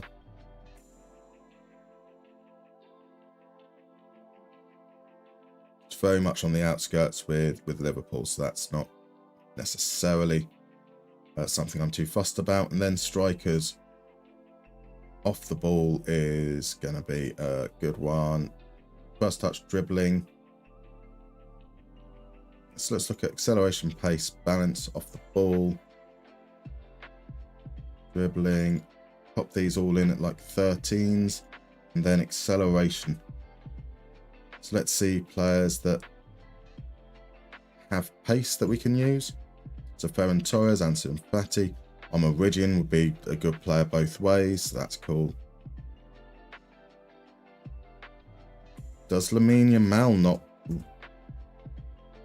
figure in that? Lamine Yamal can't play won't have come up as an attacking midfielder or a striker. So let's say competent then. There we go, competent. That covers a few more. Zaragoza we can look at, Nico Williams. There are some players that could be interesting. And then let's see what we've got in terms of physical guys, jumping and heading. Maybe at 15, up that down to 14s. Got Amoridian there, we've got Azon, we've got Ramos, we've got Tony Martinez. And let's see if that works. So RJ, did you get Pedri? Pedri is in that national list. He did appear, didn't he? We'll see in a second. I thought he did. No, well done, thank you. I thought he popped up in one of the ones that we picked up prior. So let's national team, add to national pool. A poll to flag win for Oscar. Nice. I saw that. Did Norris have a little bit of a mess up at the start?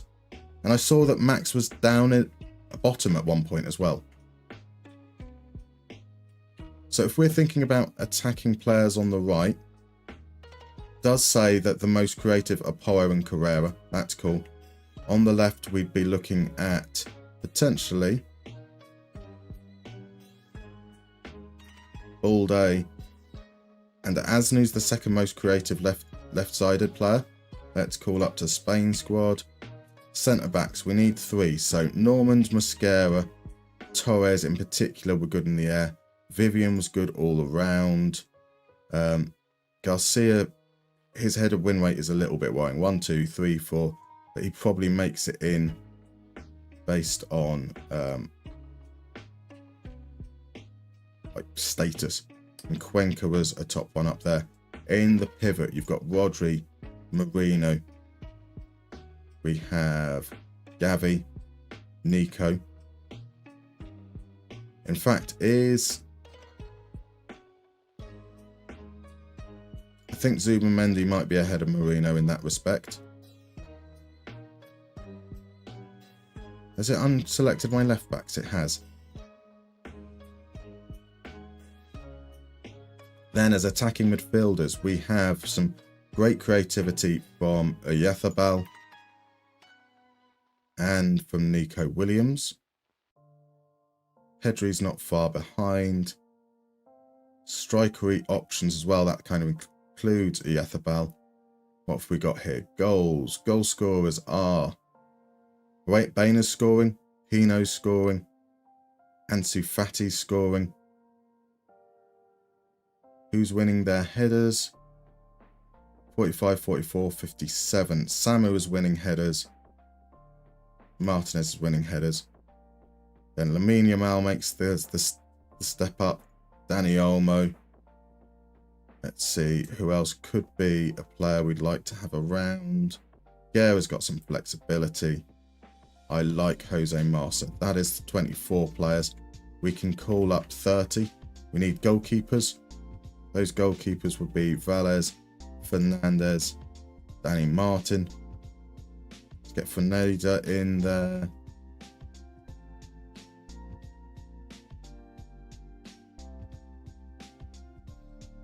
Where's Mikel Merino? We passed on him. We've got one more spot, I think, after Merino. And that one spot can go to even Azon. There we go. Because we'd already called up the left backs, that's why they weren't on there. Let's take those off. Now we can say no.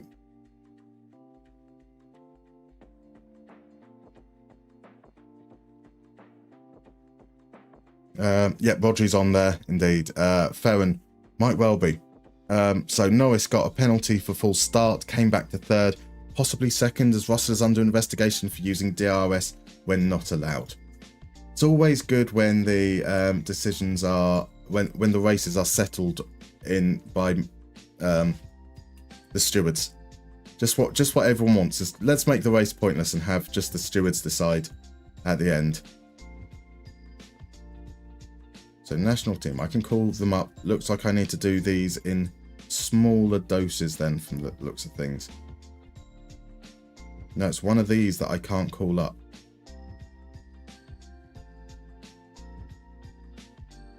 Is it because Poro's... It's not Poro. Oh, Sergio Carrera's already in there, apparently. As is... Poro. Fresneda isn't. So they may have been the players that were blocking us. Balde. Vasquez. Right, now let's try the defensive midfielders. Marino, Rodri, Gregera. Did I call up Marsa already? No. So Marsa can be added in there. Zubamendi, Gonzalez, Gavi, Olmo, Oyathabal, Williams. Can we still call these guys up? We can, that's great. Baina, Pedri, Hino. No, I'm not sure on Torres. Yamal, Fati, Martinez, Azon, Omarigian. That's too many players potentially.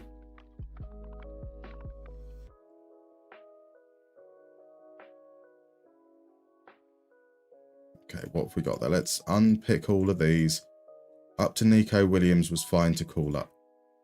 Baina, Pedri, Pino, Yamal, Omarigian.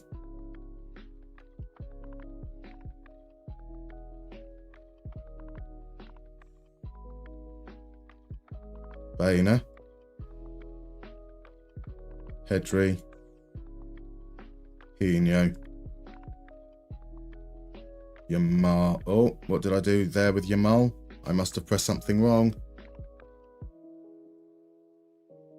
I've accidentally took him out of the national pool. Yamal. Omarigian is...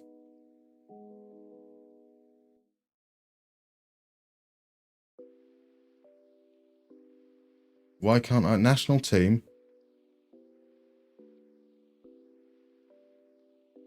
I can't call up Omarigian apparently. So Azon and...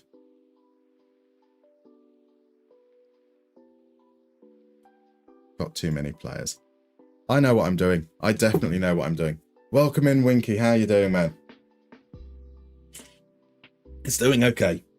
It's doing okay. We've not been particularly successful, but we are keep on going, and hopefully we will do well. This is the final leg. We're doing the World Cup. We've been voted for as Spain. We've got to play a 5-2-1-2 with a Segundo Volante and a Carrilero. So that should be quite interesting. Right, so I've called up too many defensive players from the looks of things. So Marino was someone I wasn't necessarily going to call up. Gregera, Marsa, they can come out. We've got an extra goalkeeper. So Simon isn't in my national pool. He should be. That'll be Danny Martin coming out. That gives us some spots. So Omarigian, Martinez, Azon. Pino is up there. Limal has been added to the squad. So Fati then as well. His 0.62 goals is what keeps him in. That's Ferran Torres doesn't make the grade, right? Maximum. Now it's saying I could. Whatever. We need to trim that down at some point, but it did say 30 initially. Now it's saying 23. Hi mate, how's it going? How much is the total so far? So Root, the total is an amazing $1,000. $1,000 has been raised for Gamers Outreach. It's absolutely sensational. Really, really delighted. There were still many hours left to go. So if anyone does feel the charitable urge coming up, head on over. There's some more information about the charity itself. There is the link, which is the same as what's been stickied or pinned. As for the challenge itself, we won the CONMEBOL Champions Cup with Tigres of Mexico, and we failed in every other one. That's all right. We got to the second round of the Asian Champions League, where I messed up when it came to contracts. I just got contracts completely wrong. We ended up with only 15 players registered for the later half, and most of them were rubbish strikers that we couldn't shift. So we got knocked out in the second round. When it came to the African Champions League, we got to the semi-finals, and we just weren't good enough to beat Al Ahly. We made it to the finals in the Copa Libertadores. We lost 1-0. Somewhat rankles. We did concede a penalty which they missed. So you could probably say that they deserved something out the game, but it did feel like we had the upper hand otherwise. And then we got sacked by Napoli before we could complete the Champions League. Before we could even get out the group stage of the Champions League, in fact. Don't apologise for not being in. Dender Standard 0-1. There's interesting. That's interesting. It's a fun 0-0 to watch for Bruges and Genk. Right. So let's put together what I think is the squad we're going to take forward. It's going to be 22 players plus a third goalkeeper. So it's going to be Simon. Our centre-backs are likely to be... I have a feeling Cuenca came up quite high in a lot of metrics. I like the idea of Cuenca, even if he's not necessarily the greatest of them. Whereas Mosquera is probably a better option aerially. So I think we go Cuenca to deal with Vivian. He is a good player. I think it's Cuenca, Normand, Powell. On the right, it's looking like Carrera and Porro. So Porro would probably meant to be the starter at least. We'd have a player that's meant to be more attacking from the midfield spot. So that would likely be Gavi. The Carolero would be your player that's a little bit more defensive. So that's likely to be... Oh, that's likely to be Rodri. And on the left, Balde. In that attacking midfield role, you want someone with craft and guile. So you're probably looking at someone like Pedri. And then up front, I want someone who can do it all, like Omaridian. And someone who maybe is actually a winger that's being converted, like Lamine Yamal. So then our bench would be Mosquera, Vivian, and Garcia. So all our defenders there are picked. It's Carrera in, not Fresneda. On the left, it's going to be Asnu rather than Vasquez because of his injuries. In midfield, who's the player that's going to get forwards more? It's going to be Gonzalez. It's going to be Zubamendi. Now this is where things get tricky. Who plays? I like Alex Baina. Baina is quite a good player, isn't he? Baina is looking quite good. So Baina potentially is the Pedri backup. The all-round striker, I think, even Azon probably gets in ahead of Tony Martinez.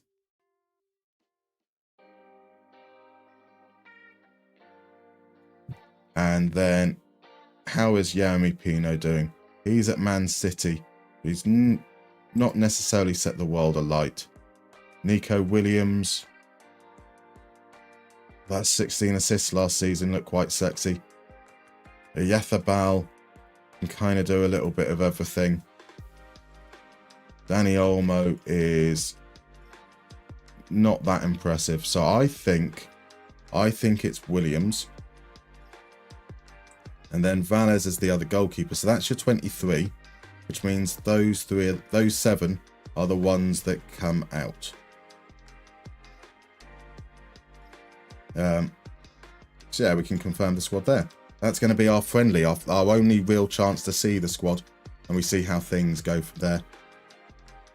Rodri has then been withdrawn straight away. That's a little bit annoying after all that malarkey. So that will be Zuba. Was it Zuba that we kept about? It was Zuba that we kept about. Let's see if that can be Vencedor to come in. Let's call up Vencedor then, so we can confirm there. So there's Yamal striker. I mean, if we've got to play this 5-2-1-2, we're not going to be putting him out wide, I don't think. Man City withdrew him from the squad because it's a friendly. And we're now also going... His replacement, Vencedor, is out for 4 weeks. So, is it going to be Gregera, possibly?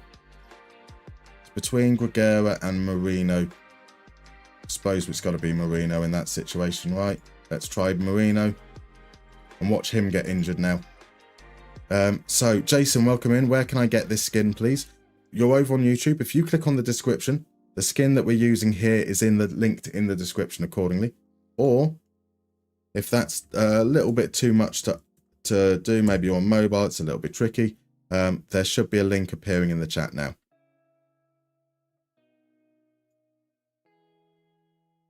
So our game, we've got a game against Spain. Sorry, no, we are Spain. We've got a game.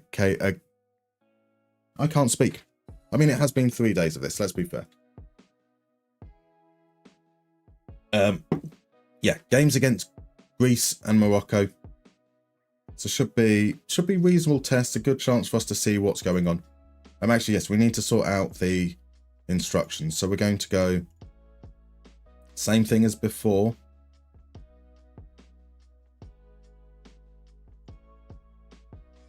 You know what? I'm about to do something that I didn't think I would. Let's get this saved. I'm going to pop to the Tigres one and see what we could have what we were doing there. I can't remember the exact instructions that we did in terms of overlaps and underlaps and things. So maybe it'd be just good to see if we can capture a little bit that Tigres magic, even though we are changing the formation a little bit. We'd need to obviously change the front line accordingly. But if we save that as Tigres, the wonderful thing about Tigger. So, Musterman, my eyes hurt. I can see no beard and a lot of attributes. I know, say it loudly. Isn't it weird? Isn't it weird? But the beard had to go. The beard had to go so that we could raise an astonishing $1,000 for Gamers Outreach. Absolutely fantastic charity. And we're still raising money. So if people are out there, haven't donated yet, think that they'd like to, head on over to the link that is pinned. So that would be absolutely incredible if that is things that people can do. We'd love to raise more. And for various milestones along the way, we got rid of the beard. So every $100 or so, a little bit more would be taken off. Attributes, it's because of the nature of the challenge. It's scary, it's weird. I know, it's very, very weird. So one of these players needs to be a Carolero. The Carolero, I think, if one's a Volante, we'd have the Volante coming forwards on that side. Perhaps. Because this side would be the more link player, which means this player needs to be the Carolero. If that's that would have been the attacking midfielder. So we're saying Volante on support to give us a little bit more control there. Balde. I also think that the ball-playing defender is likely to come from the other side. Something like that. These guys were asked to tackle harder. Oh, he's already got it there. He can have this here. So the attacking midfielder, take more risks, hold up ball. Deep lying forward would have been the shadow striker who was asked to move into channels. Or attacking midfielder, that was asked to move into channels, so that's cool there. And then rather than a pressing forward, you would be an advanced forward Lamine Yamal. That would be the thinking. Whether that's sensible thinking, I can't tell you at all. But that's what we're hoping for. So you're doing an amazing job on what you're doing. Keep up the great work. Thank you very much, Jason. Really appreciate it. Oh, Johnny, it's only words. It's only words, and words are all I have to take your breath away. Yeah, I don't know any more of the words. Ironically. Streamer is tired. Streamer is tired. So how's the challenge gone? Bad. Objectively bad. But we have won one Champions League. And that was a glorious moment. If it hadn't been for the amount we were starved of success in all the others, I don't know if it would have felt quite so good. So not great, a bit better, even better, good, then horrible. Now the final stage. As today, we got sacked by Napoli before we even reached the end of November. So today went very, very bad, which is kind of funny. It's kind of funny. Welcome in, Munich Munchies. How you doing, my dude? How's your weekend going so far? DM Basis is back. Has stir fry. It's not all bad in the world. Not all bad at all. DM Bassett has stir fry. You can't even spell your own name. I have to ask, I did see the score for the Rangers game. How was the second half? Because that looks kind of like a good thing. Looks like, despite being down to 10 men, things kind of went quite well. Oh, Marv. Look at this, man. Look at the big Marv coming in with an additional $15. What an absolute star you are. And that means we need to change the camera. We need to change the camera all the way over here and get Marv onto the wall. Get Marv back onto that wall. Where are you, Marv? You were somewhere around here. The big Marv. That means we're going to... Let's... Grizzly P, let's move you up. Oh, Quez in that spot there. So we've got the Quez line and we have the Marv line. The big Marv. You are an absolute gent. Big Marv.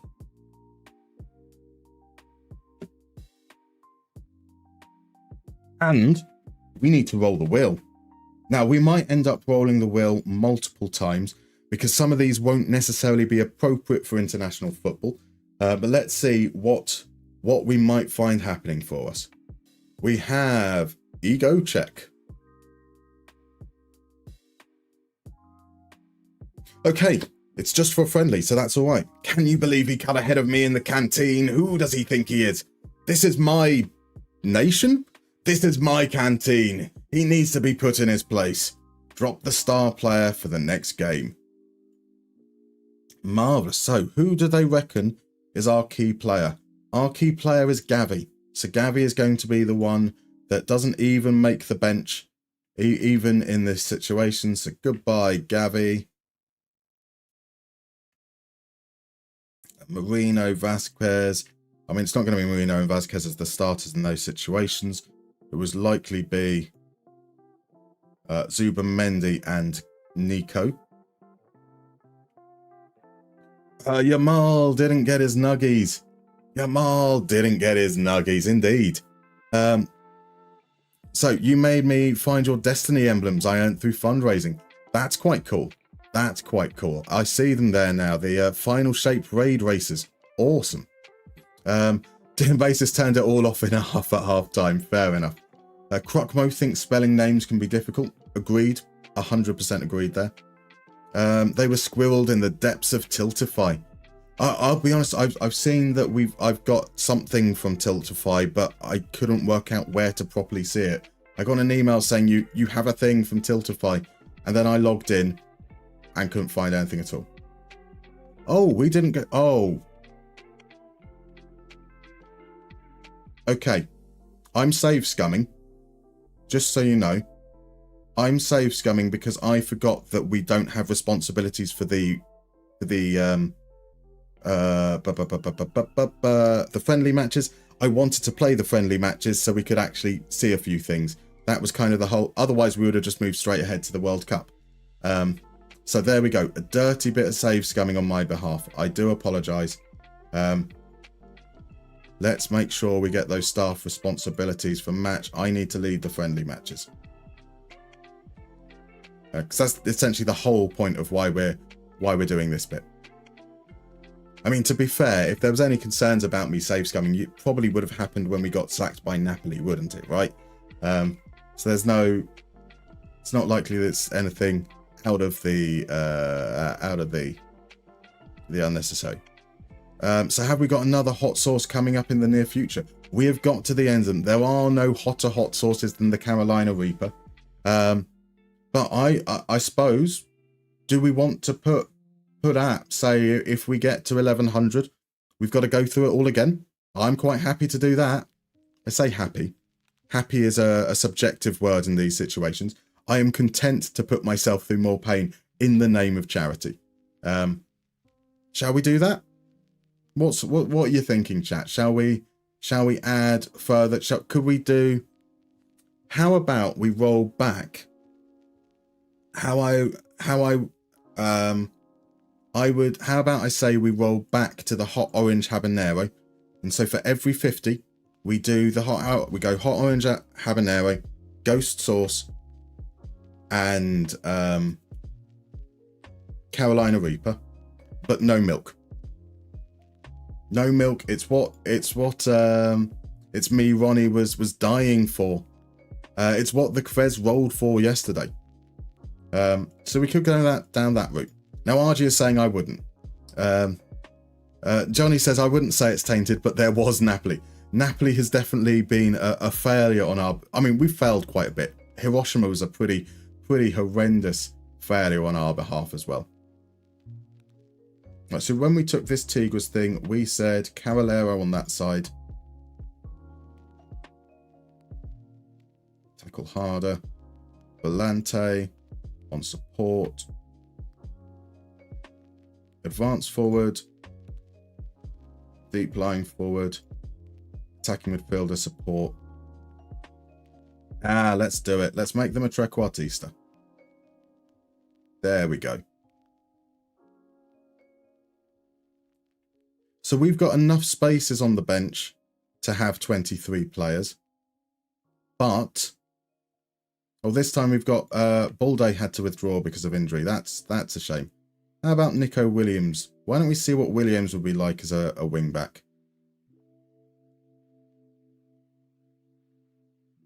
That could be quite fun, eh? Oh no, Williams is needed as a striker. Whereas Asnu's allowed to play the full game, so that's fine. Yeah, so we've got enough spaces on the bench for more players, but we're only allowed to call up 23. I think you've passed the hot sauce challenge. No more needed. Cool. I will take the safety. I will take the safety if it is on offer. Now we can see that the players aren't sure about me. We are again in a situation where it's national license, professional footballer.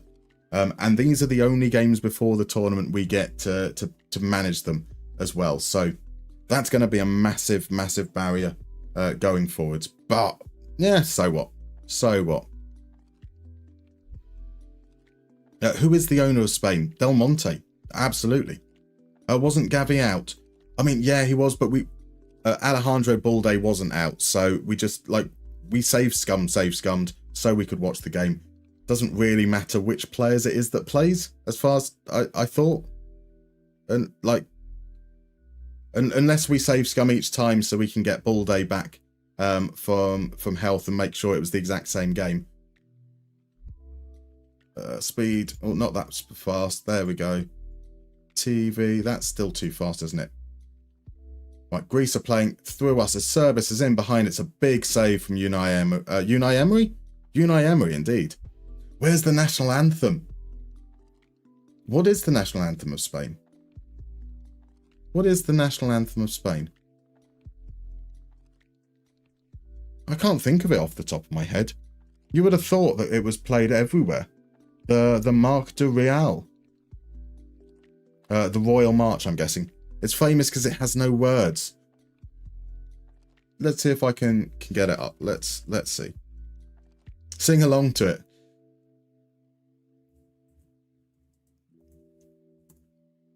Okay, so is that another Greece chance there? I can't see because I'm looking up the Spanish national anthem.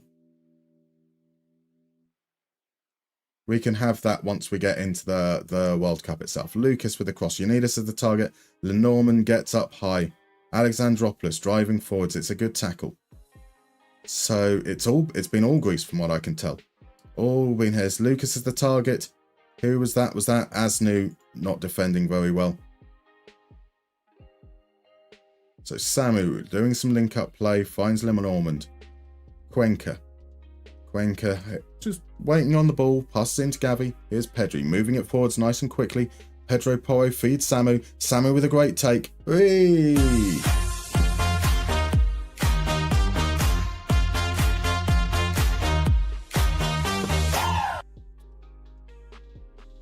That's it, JT. Note for note. This is the Spanish anthem. It is indeed. That is the Spanish anthem. Portugal's is a banger. I don't think I can...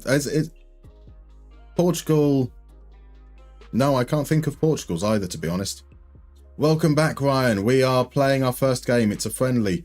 We are 1-0 up away against Greece. The highlights have been pretty much all Greece up until now. But it's a nice strike from Samu, who's doing well, linking up play. Gavi out wide now to Porro. It's the crosses in. Yamal is the target. Yamal's header forces a save from Christos Mandas.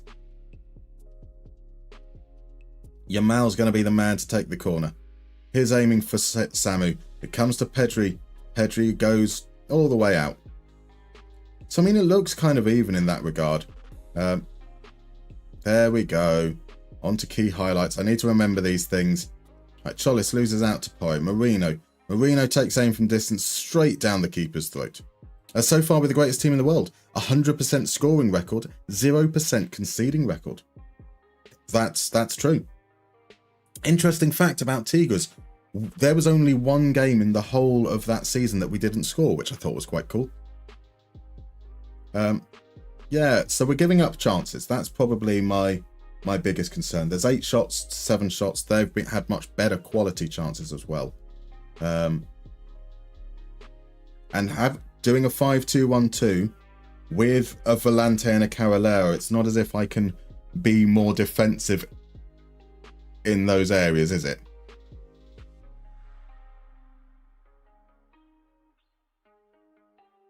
So we did want to ball playing defender out on the left instead. See how that works. Players 45 minutes of these guys. It's going to be Ibanez on, Lamine and Bain are coming on. We're only allowed to make 5 substitutes as well. What a rubbish friendly this is. So those other changes are going to see Cuenca off because he's tired. That'll see Mosquera on. Asnu did get bullied a little bit, but we don't have a left back to bring on. Marino will try. Marino and Gavi should have been the other way round. So let's bring Gavi off and bring Gonzalez on in that situation. That's 5 substitutes, all at half time. We definitely don't have to worry about... Oh, I pressed the wrong one there, to be fair. That's reasonable for them to be upset at me. Where's Nico Williams? Nico Williams is coming on. So that's going to be part of the challenge, is playing this 5-2-1-2, 3-4-1-2, whatever you want to call it. It does mean that we are going to have some issues. There's going to be a lot of attacking players, great quality attacking players, that we're not able to squeeze into the team. Especially as I like having some kind of physical presence up front as well. So we're looking at Samu on Meridian in there. We're looking at Ivan and then we've got the creative element behind the strikers. So it's going to be, we're not going to be able to shoehorn every player in, I don't think. The Spanish anthem, El Daga de Chelsea, exactly. Si, senor. Van for chorus. Lucas is the target. Powell wins the header. Wahey. But it comes only as far as Radis. His cross is in. And it's Tassos Duvicas, the Celta Vigo, or well, probably former Celta Vigo striker at this point, with the goal. Yanis Konstantelios playing. I haven't seen his name crop up.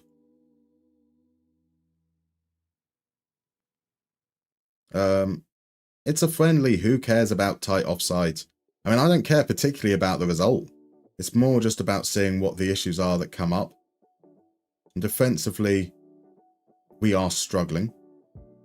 Let's also see how things go when we try and time waste here. Can we hold on that way?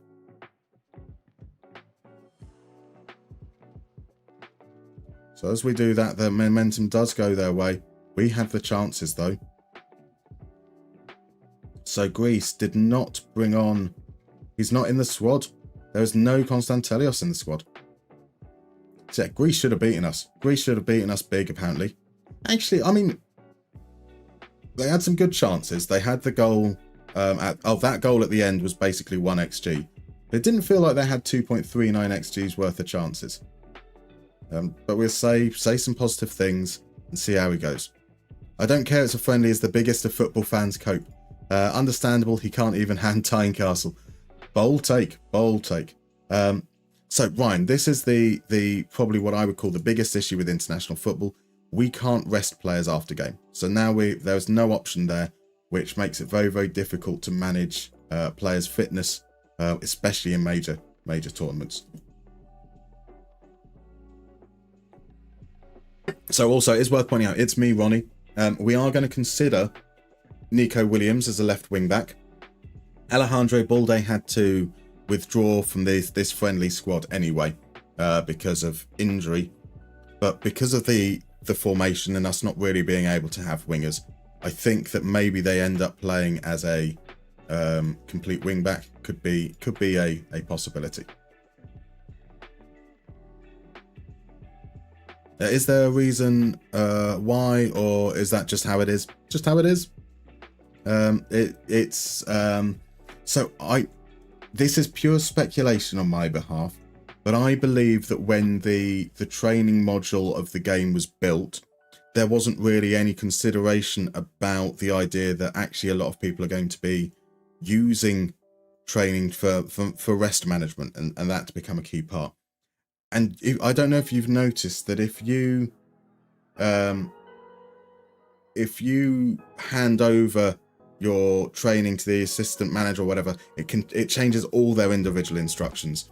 And my guess is that if you pass training over to the international manager, it will end up like resetting what the club manager has set, and that becomes really difficult. That would be my guess. But that is purely guesswork.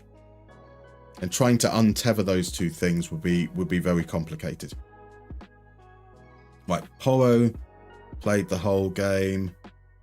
Let's try Nico in the Carolero role.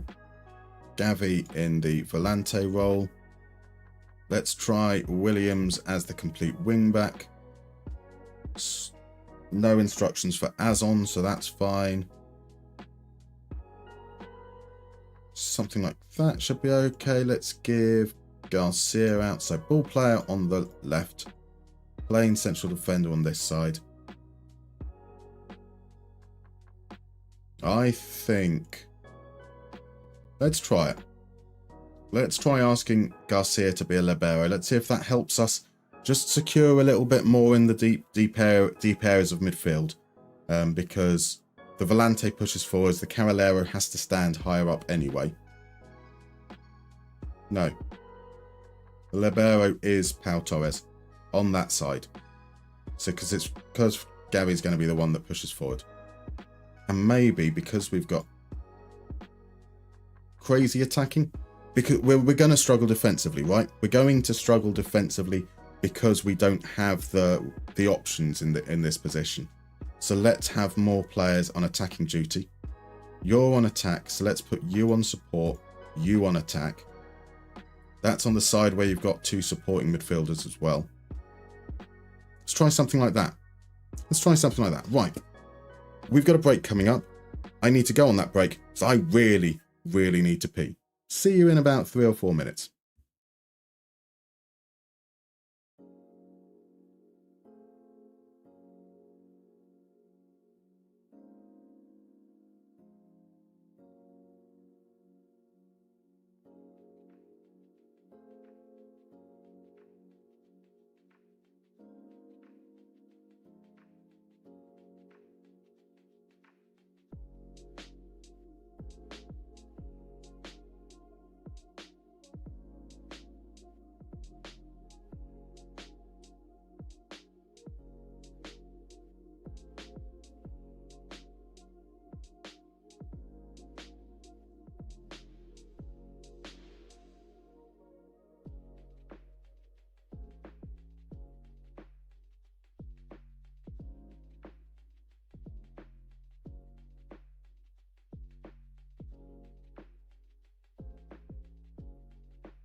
Right, let's head into the game. As we came back, I made a couple of extra changes. Vivian in, Valles in. See, doing basis, there's a wee group hanging around your alleyway. Not your alleyway. I mean, if there's a wee group hanging around your alleyway, I think there'd be some kind of controversy there. They're next to the Tesco down the street, causing hassle, but nothing ever does get done about it. Of course not. That's like effort and work for authorities. You don't want that. So you've got tickets to see Bill Bailey in August. That should be cool. Both of the above statements are correct though. So Crudmo was saying that Scotland is a fantastic place, but it really does produce the A-grade top of the class nutters. Don't think you can argue with that, can you? Indeed. RJ got a jump scare with the go-kart video. Sorry, I'll try and turn it down for the next bit, just a little bit. So you love nice hot summer weather. It makes living in the city an absolute nightmare. Such an issue with binge drinking. I can definitely feel you on that. For a brief while, I was on secondment. Whilst I used to be working in the pub industry, that's a good start for Morocco inside the opening. No, it's not. It's offside. Inside the opening minute, they walk through us. When I used to work in the pub industry, was on a secondment managing a bar in Soho, which meant obviously living in the bar, sleeping above it, and oh my god, oh my word, I'm used to living in pubs. I'm used to, here's Lamine Yamal. Oh, Lamine, you're meant to be the best player in the world. Well, you should be by now at least. And yeah, like just the amount of noise. Central London, 4, 5, 6 in the mornings. Then you get the morning. Just couldn't sleep through the disruptions. Absolute hell. Absolute hell. So Crummy asks, what's everyone having for dinner tonight? Assuming you're having dinner. I have no idea if I doubt I'll be having dinner. DM Basis has got his stir fry indeed. Thai fish cakes. Okay, interesting. Oh, pow, pow, pow, pow. Okay, if I can categorize this game, it's players are making a lot of mistakes. That's just completely switches off. Completely switches off. Valles then opens up the entire of the left-hand side of his goal.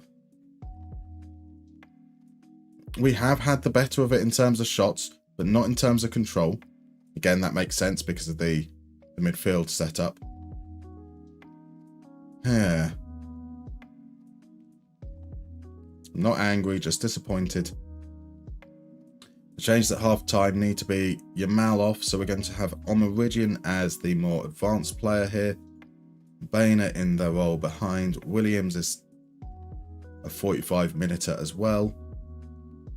So Powell to come off. Let's try Lenormand in that role and give Zubimendi the spot there. So trying to play more attacking certainly hasn't helped. With the roles at least, that is. Let's try being a little bit more direct. See how that goes in the second half. Alright, so RJ is going for a ham, cheese, a bit of lettuce vermeil and mayo. It's called a Dagobert. Dagobert, that is a crazy name. Not crazy name. It entered dictionary in 2019 apparently, so yes, Dagobert. Bit cruel giving it a name then eating it, isn't it just? Nico with the header off the bar. We're definitely after dark talking about DMB's back alley. We are. Well, it is the evening now, right? Isn't it? It is the evening. Right. Asnu collects it. Here's Carrera. Carrera from the edge of the area hits the bar again. Lenormand gathers it. Can we keep the pressure on? We can't. Right. Here's the press. It's easy for them to move through with the wing backs not staying high. Brahim now. Unahi. Nesri loses out to Nico. Now Samu. Samu finds Azon. Azon eventually tries to play it through to Boehner. Now Azon was facing the wrong, had to come back to collect the ball, so it was difficult for him to release the pass in time. But when the pass did come, it was absolutely arse. Azuzi out to Sabari, and they're forced all the way back. Here's Charlie Riyad, Mufi. So we We are struggling. We are struggling.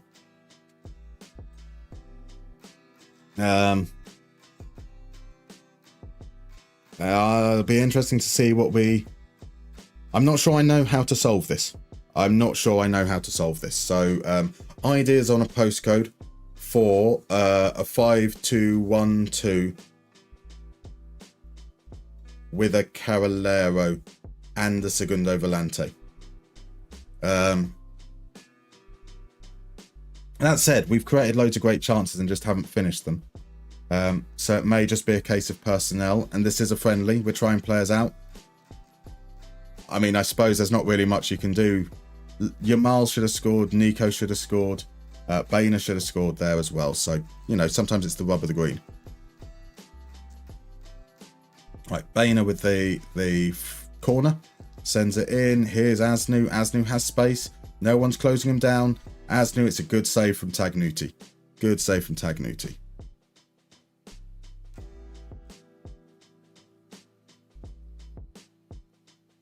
That was Poro. I see what you did there. Right, it's me, Ronnie's going for a meat feast pizza. A fine choice. Jacko's got pork, chips and couscous. Chips and couscous. There we go. That's an interesting combination. I do like some couscous.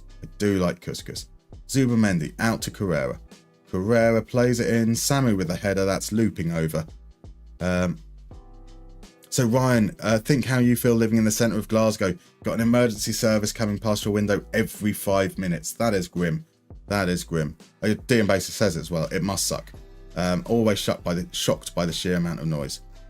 Bruges have got a penalty at the 90th minute at 0-0. Did they score it? I'm guessing they scored it. How do you say uh-oh in Spanish? Exactly.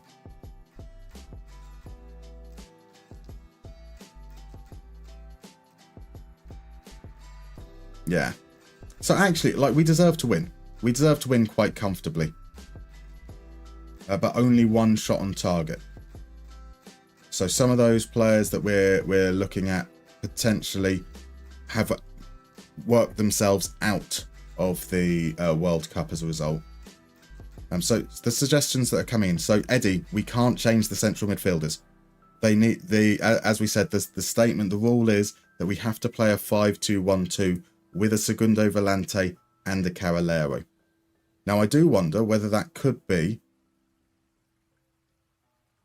something even more defensive like that, to try and help protect us, because defensively we look all out of sorts because we have no protection in this area here, and our only width is coming from the wing backs, and as we can see, like, they don't help us in the press.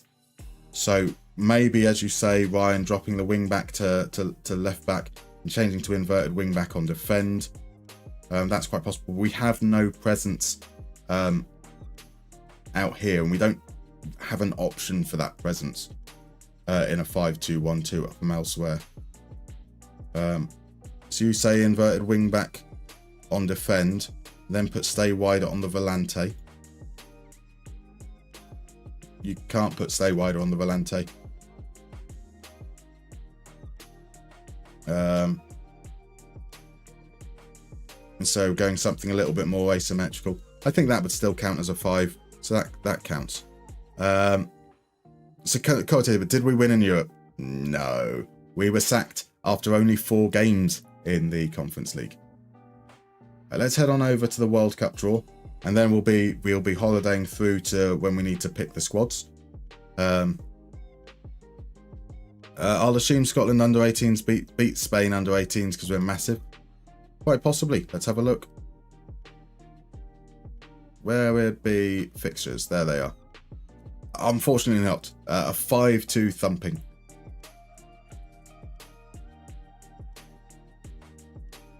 So who will we get in the World Cup? I mean, we beat Greece, so as long as we get a team of Greece's calibre. Right, do we get a cool draw? We get a semi-cool draw, let's see. Speed up at 3. We are in pot 1. What teams would we want to avoid in pot 2? So Morocco, evidently. Belgium, Norway. We talked about how Norway have a lot of very, very good players. 3 in the world's top players. In pot 3, Poland, Serbia, very good team. South Korea could be quite scary from pot 3. From pot 4, I'm going to say that none of pot 4 worry me too much, which means that whichever team from pot 4 we get, we will definitely lose to. So as the host, Turkey understandably get that. Zidane as the host of the tournament. Brazil in Group B. As an extension of what I said about the left back, you can move the libero over. So play the libero at left back. Okay. I'm not sure that satisfies the. I mean, you could technically call it a 5-2-1-2, but it doesn't feel like a 5-man defense. If you're playing a back 4, it's what I would probably say, but we might have to consider it. You'll switch to NBA to see Warriors get kicked out of the playoffs in the last game. I mean, are Warriors at risk of not even making the playoffs again? That's shocking. Right, Spain are in Group H. Doesn't really make much difference until we get to the next stage of it. So it's me, Ron, who wants us to play 4-3-3 ticker, show them a style of play. Again, unfortunately, as part of the creator manager rules, they get to choose the formation and certain roles. We must play a 5-2-1-2 with a volante and a carrilero. You are gay, indeed. You look at some of those teams and you realise how shite Scotland are to not qualify. Mikel. So that's going to be Osimhen up front. They're going to have a real threat of pace. So that should be something quite nice to fight against. Morocco into Group L with USA. So Turkey, Sweden, United Arab Emirates. That's a nice team to get from pot 3.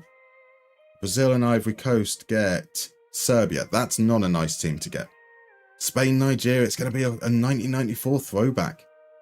You like the idea of that? Lots of players moving around to build the ball up the park. Possibly, yeah. We'll see how it goes. Hopefully now, once this draw is done, we can arrange friendlies before the World Cup itself as well. Because we are very much in experimental mode. Germany, Japan, Ecuador. So Egypt actually are quite a scary pot 3 team. Thank God they go. Who are... I don't want Guinea. I don't want Guinea. I realistically didn't want Colombia. I thought I'd jinx it by saying that. It didn't work. Mexico, Uruguay and Poland. Netherlands, Canada and Burkina Faso. Yeah, so I think I'm getting what you're saying. So you're essentially having your inverted wing back in midfield, your libero in midfield. If they're central, the central player's the libero, the carrilero kind of supports, and then you've got your 5.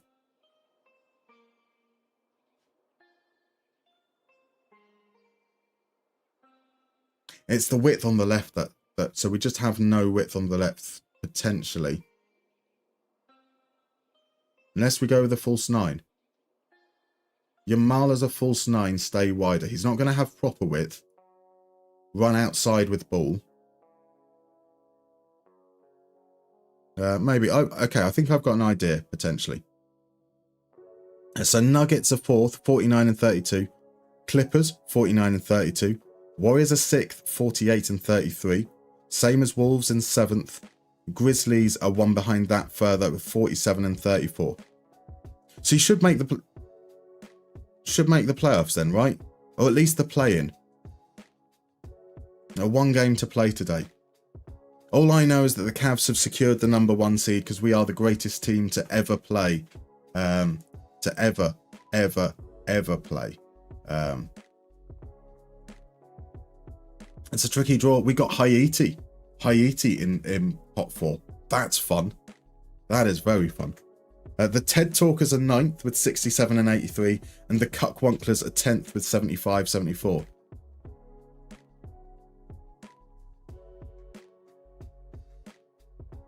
Interesting draw. Interesting draw. Nigeria, Colombia should be a tough test. Haiti shouldn't. But now I say that you know, we know the risk that comes with it. And I can arrange friendlies. Now, I don't know why the 11th is showing there.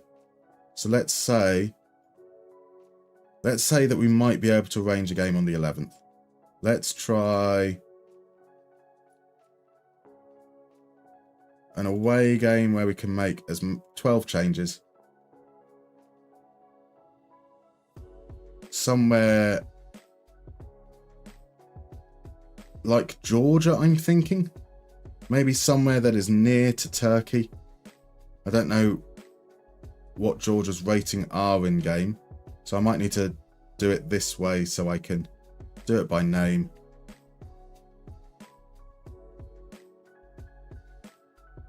Let's propose a friendly with Georgia.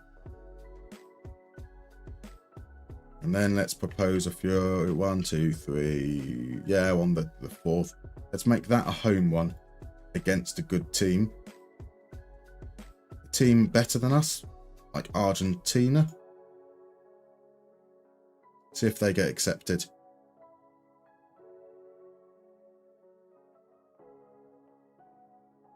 They've been accepted, that's cool. So we can now move forwards to that. So what I'm thinking, based off what you've said there, Ryan, it's not going to move them back because I like the idea of them at least being on the same rank. Is doing it like this. So we've got a false 9. He has to stay wide or run wide with ball. Volante gets forward. He's got to move into channels. Carolero, Libero, and the inverted wing back kind of going to stay down. Now, Williams is going to get wide because there is no one in front of him. Whether he's an inverted wing back on defend or not, he's going to find himself in wide spots occasionally. Although that's not necessarily going to be Williams in that particular situation. So he should stay a little bit deeper. The Carolero is going to shift that way. He's probably going to move up into this space, but generally it's going to be more there. He's got cut inside with ball already. We're going to tell him to dribble less. Got the width out on the right. This would be an advance forward then accordingly. Or a pressing forward. Probably more likely to be a pressing forward because there's going to be like Samu or Azan, someone who's a bit more of a physical presence. So I think something like that is what we're going to look at. The next match there is in June. We need to announce the squad back in the 25th of May. So let's go on holiday to just before that point. And we can go and play some bingo. But let me catch up on chat first. So make one the libero, the middle centre-back, and then the left centre-back, wide centre-back, inverted wing-back goes into midfield. You still have some width with the wide centre-back in support. So I want to keep, though, with the libero, what I'm looking to do is I want to keep my rest defence in a reasonably solid position. Because we don't have... When we're defending, when we do fall back into our shape, we don't have that defensive cover particularly. So I don't want my defenders also being tired from maybe supporting too high up. But we'll see. They were absolutely absolutely battered by the MILF Hunters. 10-0 battering of Haiti coming game 1. Battering by Haiti, quite possibly. You can play against Turkish club sides. That could have been a good choice, yeah. Is Zubimendi not a better option to old boy Marino? I'm going to give them all a bit of a try out there. They all played various minutes over the course of it. I think Zubimendi is part... Okay, yes. Yes is the simple answer. Zubimendi and Rodri are the players that I expect to be in the squad. Rodri was withdrawn by the Man City manager and Marino came in. So because that's likely going to be the only time that I would look at Marino, that's why he played a little bit more. Can he get sacked during the World Cup? Quite possibly. Very possibly. Very, very possibly. Anyway, enough of that. How about a little bit of this? Time for a little bit of bingo whilst we wait for the game to push forwards. So, if you guys haven't been here for bingo before, it's relatively simple, but it does take a few sentences to explain. Every single player gets a unique bingo card with 16 squares. On those squares, there'll be a club or a country or a competition or a player or an award. We then get the same list of 60 unique players shown one after the other. We get 10 seconds to work out if that player matches one of those squares. Did they play at that club? Are they of the nationality of that country? Did they play alongside that player, and so forth? If they do, click on the square, lock it in. If they didn't, click skip or let the 10 seconds expire. Sometimes players will match more than one criteria. Sometimes they'll match none. Once you lock in a square, that's locked in. You can't undo your selection. You can't put another player on that square if they appear and you go, oh, wait a second, that's the player I should have put there. So relatively straightforward. I'm going to give it another 90 seconds for people to join in. So we're going to head on when the stream reaches 9 hours and 37 minutes. And then hopefully we'll be, we'll do that. We might get a second game in as well. See how long it takes to holiday through until the World Cup squad selection period. After that, we've got a World Cup coming up. Oh shit, the Quadmo. I might as well unsign. You keep shouting bingo until someone tells you to shut up. That's how you play bingo. And RJ is brilliant at it. Bingo! In order to play the bingo, do we counterpress? Because we always counterpress.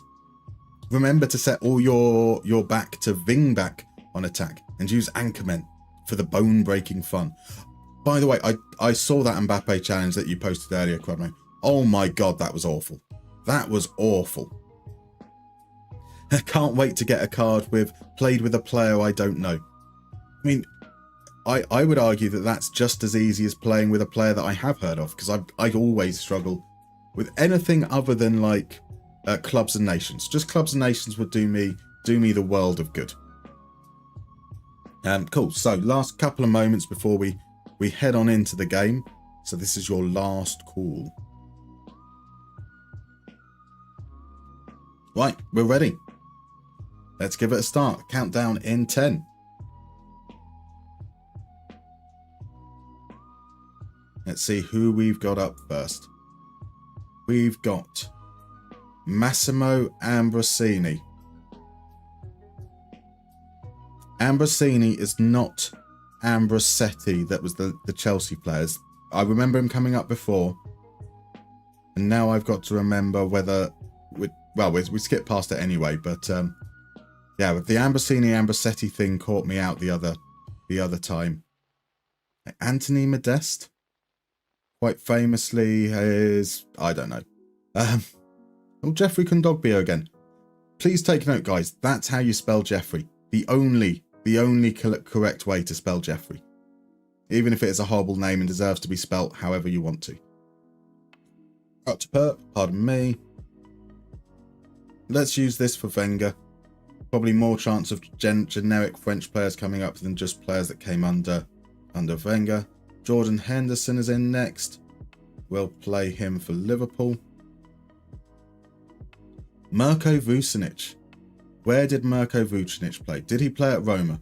They do have a history of players of that kind of... Who am I thinking of? There's someone I'm thinking of who played for Roma, but I don't think it was Vucinic. Simon Kjær. Simon Kjær won the Euros of our heart after his sensational work in that Denmark-Finland game. Does that count? Right, did Arda come from Galatasaray? I'll play it safe with the Turkish league. Aldair was at Roma. Steven Nzonzi. I don't know. I do know Thiago Silva though. I feel more confident in identifying Chelsea players later in the round. So let's go with PSG. Could have gone with played with Ibrahimovic, to be fair. That might have been a better shout. Ray Parler will go with England. So in comes Dennis Bergkamp, who would have been good for the Wenger one. Kurt Zuma. Boo. Boo. We'll play you for France. Mohamed El Neni. Now, he's the kind of player that could have won the UEFA Cup with... Not the UEFA Cup, to be fair, actually. Luis Diaz. I don't think he matches any of those, so I'm going to skip there. Demarai Gray. You remember Demarai Gray being like amazing for Everton for like 3 games, right? Christian Pulisic. It's the LeBron James of football. The LeBron James of football. We'll go with Chelsea. We probably could have gone with Ibrahimovic, maybe. Maybe not, actually. The Milan crossover actually probably isn't that. Probably wasn't, actually. Yeah, no. Dimitar Berbatov. Berbatov's played for a load of teams as well. Could one of them won the UEFA Cup?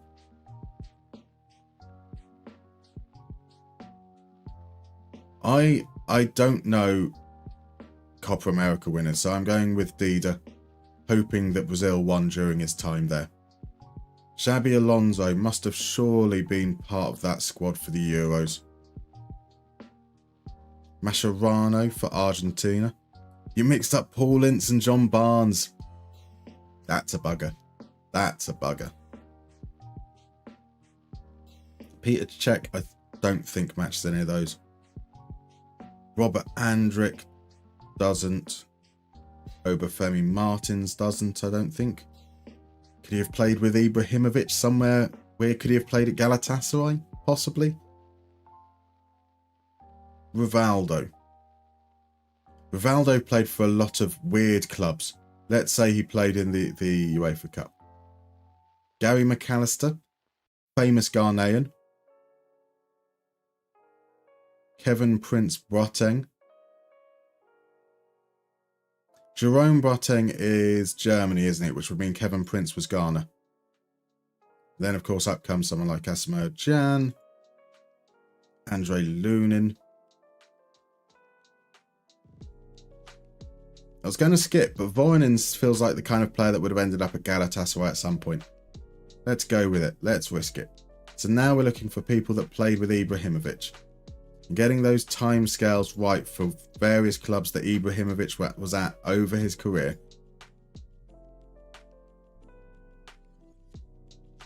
Maybe if we get a Swedish player up, that would be quite nice. That would help me a lot.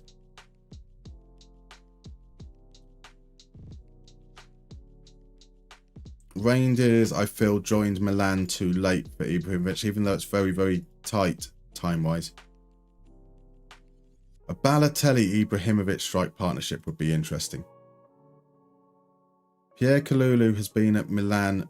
Let's go with that. So Ryan misclicked with a double click again. Put Rivaldo for Real Madrid instead of Barca. That's frustrating. You had the same, but as Newcastle. So Pipo Inzaghi, the legendary Atletico player.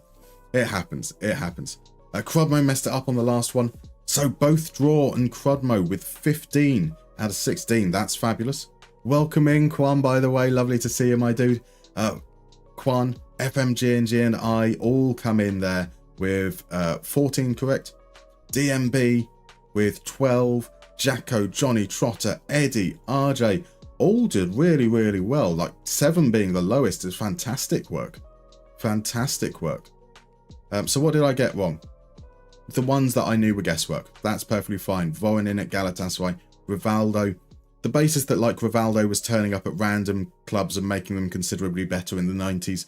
And he could have won the UEFA Cup. That was my guess.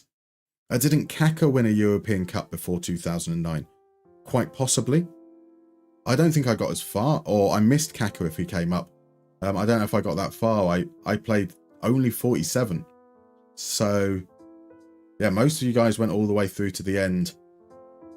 He won it in 2007. There we go. There we go. And look at that.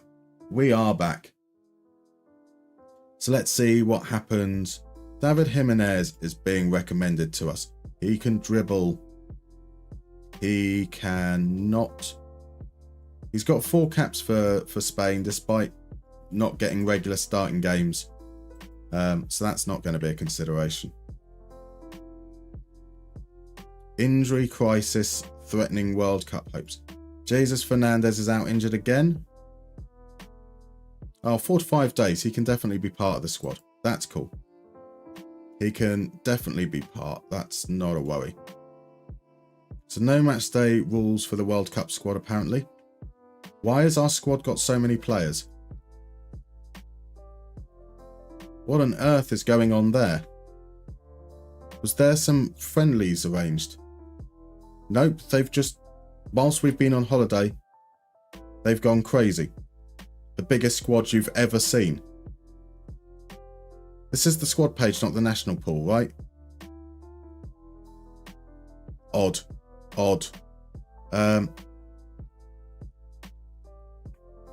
Yeah, Kubasi isn't good enough, I don't think. Let's get these guys. 55 players. Why are 55 players?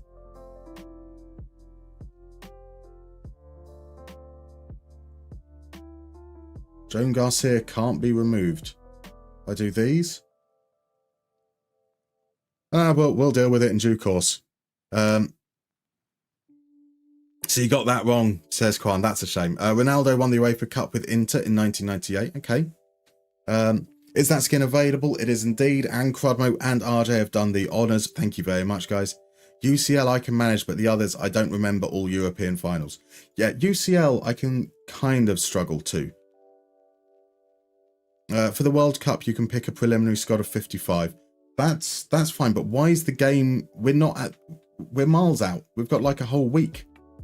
Why is it called up a load of players that whilst we're on holiday? That's the bit that confuses me. And then narrow down to 26. You have to pick the one to kick ass. We've got a lot of good players. That's the problem. So does the transfer embargo you use not work with database changes? Just holidayed through a season on my shit laptop for none of the new signings to be here. So you've used a separate database that's got future transfers. That should work with the transfer embargo, because when I set up the transfer embargo, I use real world mode with loads of future transfers already arranged. So yeah, that should be fine. That should be absolutely fine. Good evening. Can you explain the parameters of the Hexagon challenge? I'm needing a new save. So welcome in, Ash. Lovely to see you, my dude. This is specifically a challenge that I've set up for the the Hexagon challenge itself isn't unique, although our choice of competitions might be. This is being set up specifically as part of a charity streamathon. We've been going for the last 3 days, raising money for the wonderful Gamers Outreach. Gamers Outreach are a US-based charity, but have outreach in Europe and Australia as well. And they work to provide access to video games for hospitalized children so they can have a little bit of normality, a little bit of normalcy, a little bit of escape in what can be a very, very difficult and troubling time. So this is being kind of tweaked around the fact we're doing a 3-day streamathon. The Hexagon Challenge is the 5 major club continental competitions: the Asian Champions League Elite, the African Cup of Champions League, the Copa Libertadores, the CONMEBOL Champions Cup, and the UEFA Champions League. So the aim is to win all 5 of those, and then we're finishing up with the World Cup. Now, if you were to do, the way we're doing it is we get 1 shot on each continent. So we get that 1 season. We've got to try and win it. If we fail, we have to move on to the next content because we're squeezing it in within time. A normal hexagon wouldn't have any of those elements to it. You would pick a team, you'd build them up, you'd win. You might move around teams within the continent and until you win the major trophy, and then you move on and try and find a different club or a different continent generally to work at.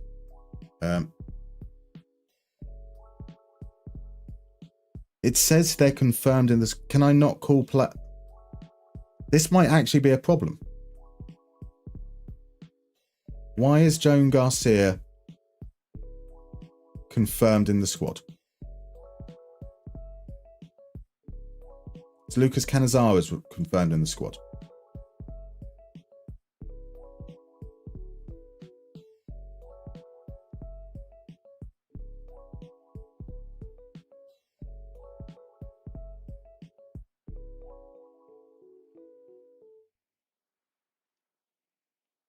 That's why there's 55 players in. There was a preliminary squad.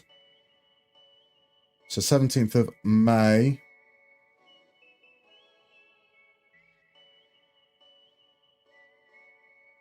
Right, we need to go back to the 17th of April. Now it makes sense why that was the case. Cool. There we go. There we go. So yeah, you would normally do it as a normal thing, stretched out of time. You keep on going until you win it, and then you move over to the next part of the challenge. So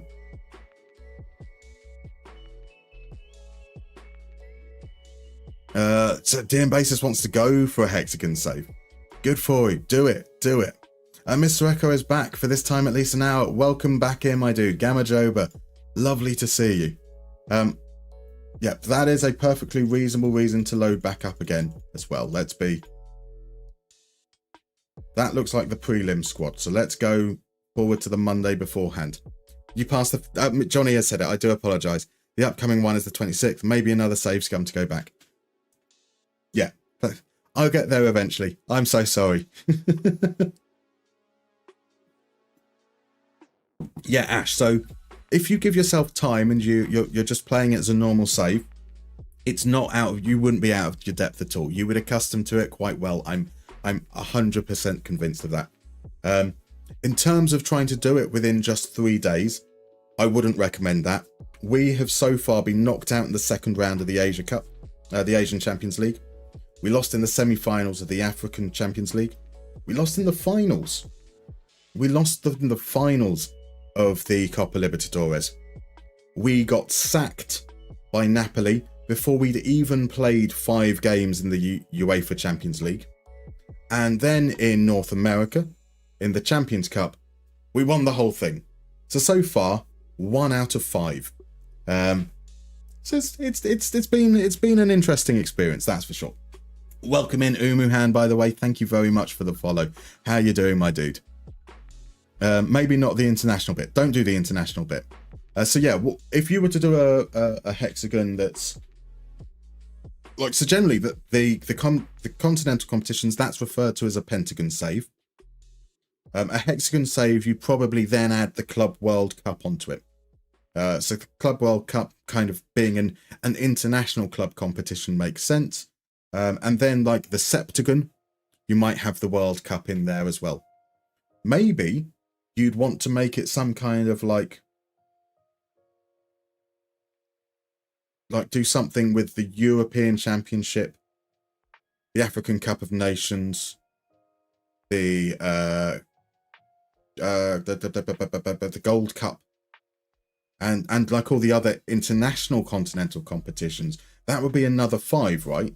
So what would 7 plus 5? What's a 12? A dodecagon. How about a dodecagon challenge? Could go all the way up, indeed.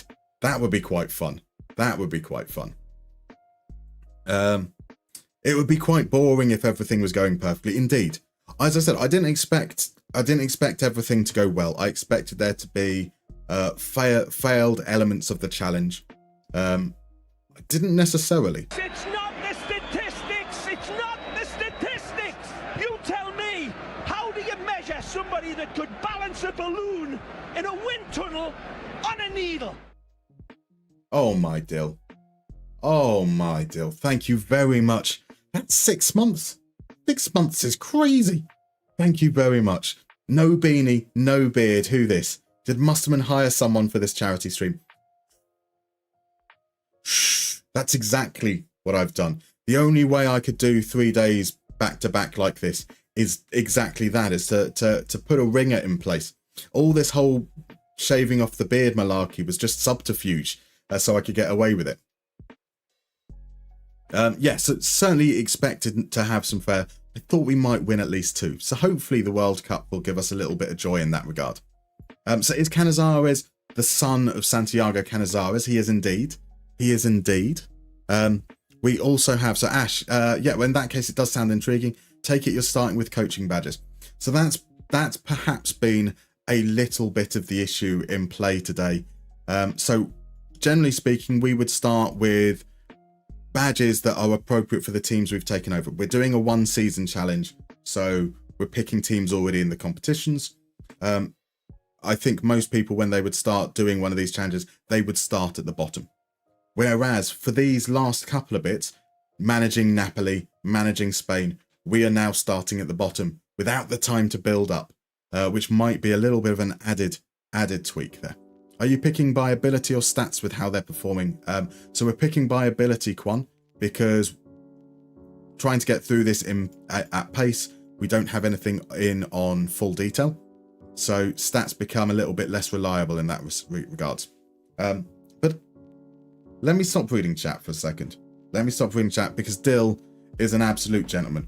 An absolute gentleman. That is just a donation of $25. You are an absolute legend. I mean, you know you're an absolute legend, let's be fair. But I need to point out to everyone that you really, really are a legend. I'm more than that. I need to get you added to the place that matters the most. And that is the Wall of Awesome. The Wall of Awesome has itself a Dill. The man with the finest moustache in the FM game. This is a little bit of Dill. What an absolute gentleman you are. You're on the Wall of Awesome because you're fucking awesome. Thank you very, very much, dude. That brings us up to $1,040. Incredible stuff. Incredible stuff. Won some money golfing yesterday. Fair enough. Well, thank you very much. It's going to make, I mean, every penny that is raised is going to make a great difference to those as part of the Gamers for Giving. Gamers Outreach Touch. I mean, literally, you see it in the videos during the breaks and stuff. It's like literally thousands upon thousands of hospitalized kids getting access to those video games across the world. Absolutely sensational. Absolutely sensational. Thank you very much, my dude. Right, so Knight of Knee says, since you don't expect some stuff with the registrations there, are we expecting the Spanish Inquisition? Nobody expects the Spanish Inquisition, Knee. Nobody does.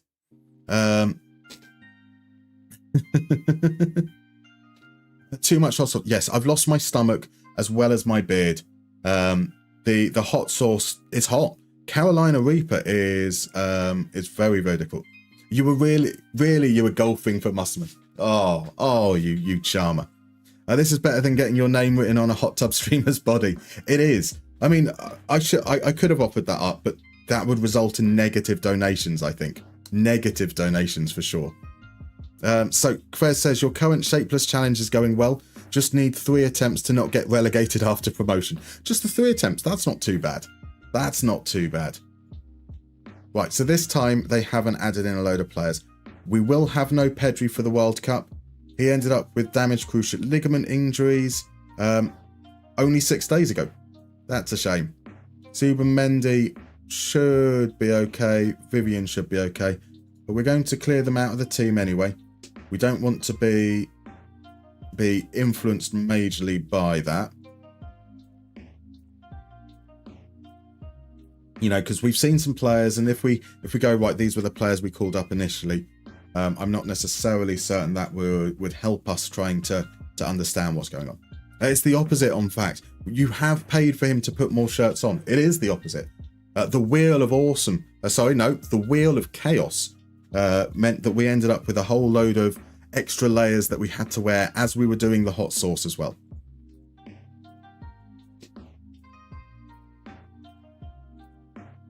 So is there a club selection? Stats.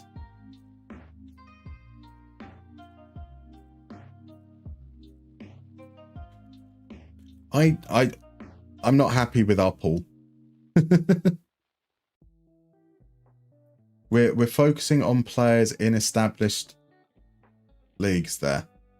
Let's take a look at stats. Club. So not. None of the stats are useful, are they? None of the stats are useful. Let's start with agility at 15 as a starting point. That gives us 19 players, most of which didn't play. None of them are necessarily good. 14 gives us Valles, Fernandez, Simon. Lucas Canizares played only 6 games. That's not anything to consider. Tenas still has only played a handful of games, so he's not there. Leo Roman. For Zaragoza, lots of Zaragoza players popping up. They're not great. So I think we're confident with those goalkeepers that we looked at.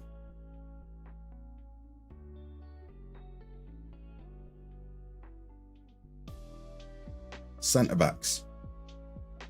I want you to be able to at least jump. That's my starting point for you. We've got Mosquera, Normand. Gila comes in. Well, Gila looks all right.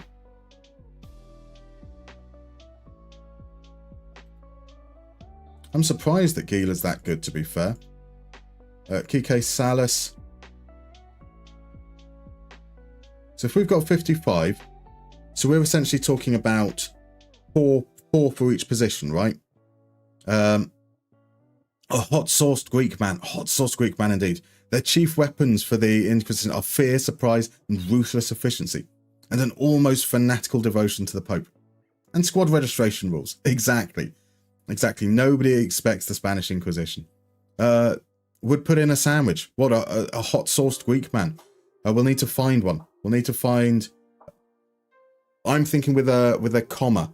So you want to, not a dash, not a hot-sauced Greek man. You want to find yourself a hot Greek man who has been sourced. Yeah, 55 divided by 11 is going to be 5 players each. That's what I meant to say. You know what I mean. So that would give us 15 centre-backs. So 1, 2, 3, 4, 5.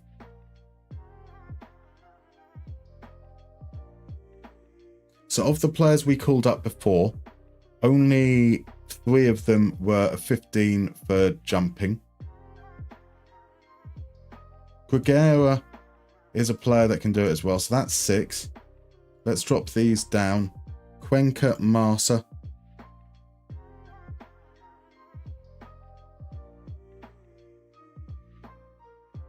Let's do this by rating. Marsa, Cuenca.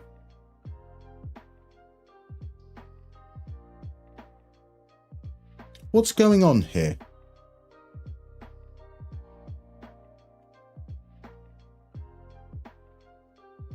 Jumping is at least 15.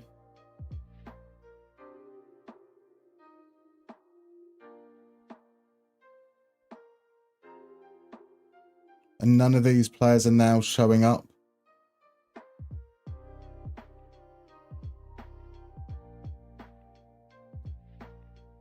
Exclude players in the, right, it's excluding players once they get called up. Okay, right, that makes sense now.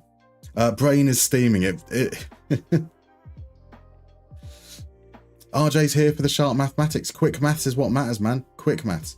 So that's why once we moved it down to 14, all those players that we just called up had disappeared. So Cuenca, Marsa, Schumi, Sanchez, Schust. We're calling 14 as the minimum. That is 11 centre-backs now, right? That's 11.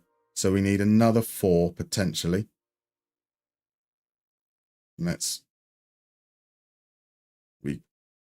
If we're going down to 13,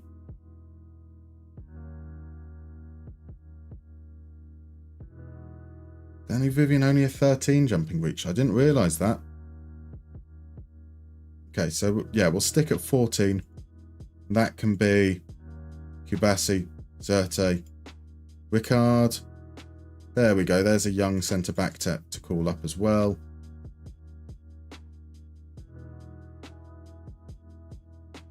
Wing-backs. I want them to have acceleration. They're not... We're saying competent at best. That's fine. So, on the right, Jesus Fernandez is going to be back. That's fine.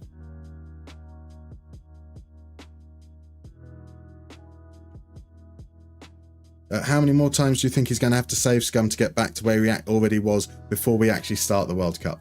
We've only got 3 hours left technically, I know. Surely we don't need to save scum anymore. It was just because we went past the registration point. That's not going to happen again, right? Probably is.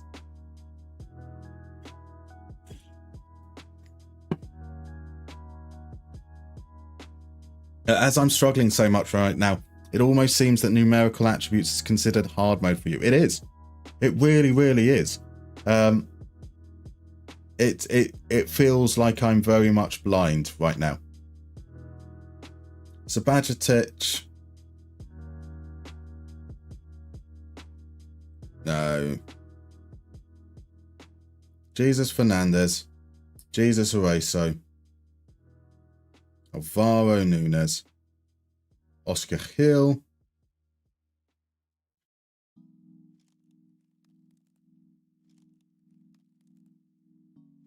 Victor Gomez. We're saying a minimum pace of 15 for our wingbacks.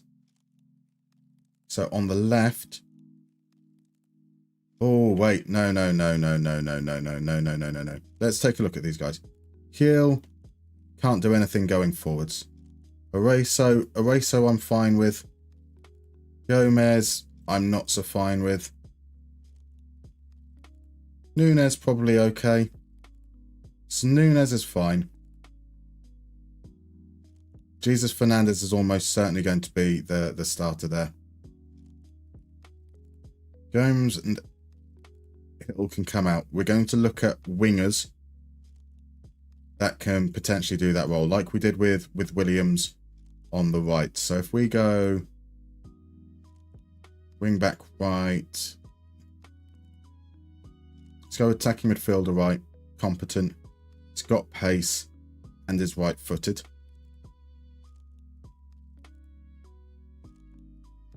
So this is a chance for Ferran Torres to make the squad bet potentially. And Ansu Fati, maybe. Would we consider Yeremy Pino for that role? Yeah, I'd happily have Pino in that role. Ferran is slightly better in the defensive regard. So there we go. Yeremy Pino, right back extraordinaire. That's the answer. It's 3 hours for 3 games. Easy. Did we play the friendlies again? We don't play the friendlies again. No, don't worry about that. We only went back to an autosave. So there was an autosave in there that was a month back during the period that we holidayed forward. So we just basically had to move in ahead of the preliminary announcement. So wing back left, acceleration. Sabalde, Gutierrez. I wasn't impressed with Asnu in those games. So there's 2 players potentially. Not national. Well, national pool's fine. Call up to Spain squad. Cucurella. Garcia. Good pace for Garcia. Val was the other one we were looking at. Seems okay. Cardona. I'm not convinced on. Brian Hill. I'm not convinced on. So Garcia we can call up. And then let's look at players that can play higher up that are left-footed as well. So could Juan Jose be the man? 4 and 7 for tackling and marking. Probably not. Bowen Bonilla. He can't cross. Arnau Pradas.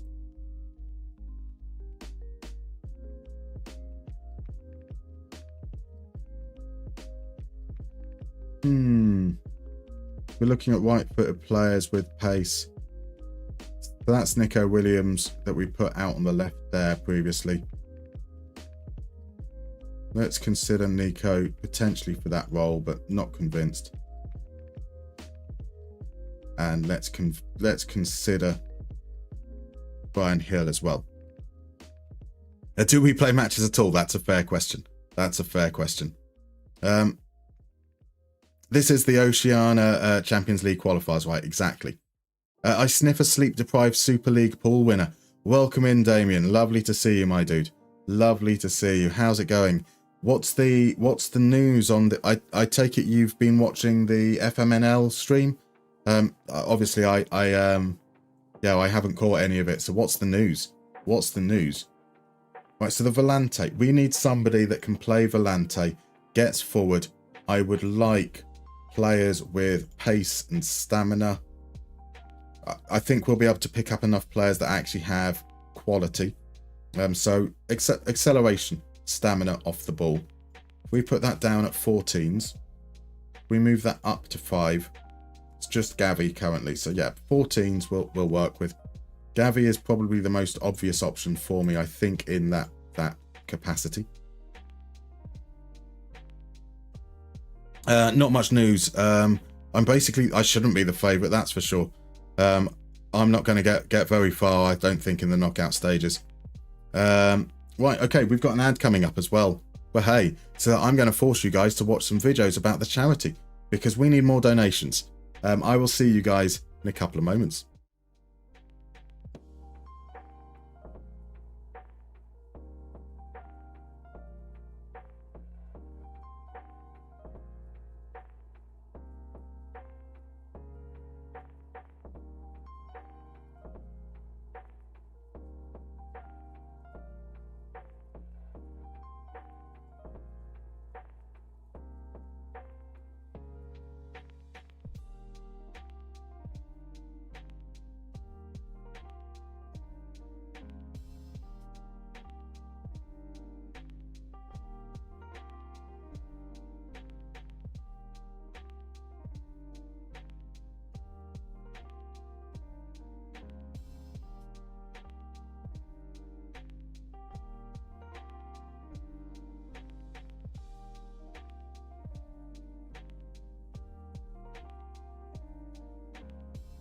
Here at Gamers Outreach, we believe kids deserve a chance to be themselves. Video games inspire joy. They represent an opportunity for us to connect with each other through activity and story. Kids receiving medical treatment often have only a few outlets. With massive support from the gaming community, we have delivered hundreds of go-karts to healthcare facilities around the world, enabling more than 5 million gaming experiences annually. We have shared the gift of play with over 400 hospital partners. We need your help to get there. Together, we can help others level up.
And we're back. I have been picking up some players as we go, moving through this lot here. There's a Oscar Hernandez, looks like a good possibility for that trequartista role. He's described as an advanced forward, but look at that. Passing, vision, flair, composure, dribbling. Oh, he looks good. And Alberto Malero perhaps as well. The Las Palmas winger. Looks like he's developing into quite a good player. So hopefully something like that could work nicely. Good thing we got sacked. I mean, it was, but also it's allowed us to be a little bit slower in this evening session. Obviously we would have taken over a team right before the World Cup instead. We want Garathabal. I mean, if he's not coming up on our list, then Garathabal is almost certainly not going to be. Yeah, 33 years old, currently playing in America. He's not under consideration. Sorry, dude. Sorry. If Mustermann had worked at a club, he would 100% do like Billy Bean and not watch their matches. Because who cares about them anyway, right? Oh, I definitely would watch matches. But I'd watch matches whilst looking at a screen with the stats of what's going on in the match and make my assertions from there. So I think that's now up to... That needs to tell us how many players. Of this... I think we're now up to strikers. So for strikers, guys, if we're looking for dribbly boys, then we're looking for dribbly boys. Dribbly, first up, finishing, off the ball, vision. Let's try something like that. Ansu Fati makes it in. We're not going to call up people that aren't declared for us. We're just going to drop it down one step here as well. Dribbling, first touch, vision, finishing off the ball. So what's the deal with Lopez? Nah, passing looks rubbish. Boya Mayoral is not a player I expect to come up on that list. Not someone we're going to consider. Drop it down one more step as well. Omaridian's going to be a regular striker, but we might as well call him up at this point. Oyathabal. Bainer. So I think those are more dribbly options, and then I want people that have physicality. Let's put these on 15s all to begin with. Let's drop these down to 14, down to 13 isn't great. Tony Martinez isn't going to make the grade because of the injury. So there is Azon, Raul Garcia. Not convinced by him there. Rafa Mer is a bad human being, so we're not going to worry about him either. So if we were looking for pacey guys, I don't mind finishing down, but just enough in heading. We've not got any options that way. If we drop that down to 15, we might. Here is Real Betis's Asan Diao. 37 goals in 171 isn't convincing. First touch is awful, so maybe not there. So that was looking at dribbly, fast advanced forward types. Let's try looking at jumpy boys. So minimum pace and acceleration of 11. Finishing and off the ball down to 13. That does bring up Chris Ramos. Is Fernino still kicking about? That's a fair shout. I think you've managed to put together a decent database for doing a hexagon. Only 148,000. Very restrained for you. Very restrained. It might actually work without crashing, possibly. Fernino is at Blackburn. He is a jumpy boy. He should have come up in that list as well. As far as I can tell, we said 11s. Currently playing down in the championship where we struggled to score though. How many more players can we pick? We are currently at 48. So why not? Let's bring him in as a wild card. I think we have to refine it down before we get to the friendlies, which is a little bit of a shame. Cool. Now I'm going to do the last 6 players. We're going to go and view that transfer. Who are the big value players that we've not included? Landagoni. Landagoni is at Man City. Kind of on the... Yep, Landagoni doesn't look too bad. Doesn't look like an inverted winger. Yeah, as a midfielder, quite possibly. Danny Vivian, Sanset, Vencedor, Baronetsia, and Gabri Vega. How about that for the last 6?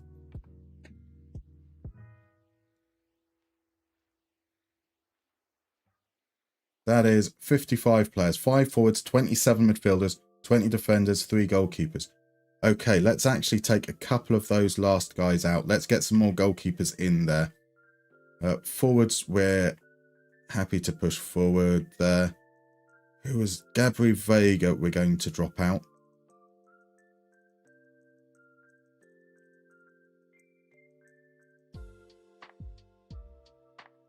Danny Vivian, because he's 13 heading as a centre back. Let's get ourselves 2 more goalkeepers into this list. So position is goalkeeper. Those goalkeepers can be Antonio Romero. There's a good young goalkeeper. And Danny Martin, who we did have up there a little while earlier. Cool. Confirm squad. It'd be funny now if that turns out to be the exact same players as we had last time, but it's not. It's all right.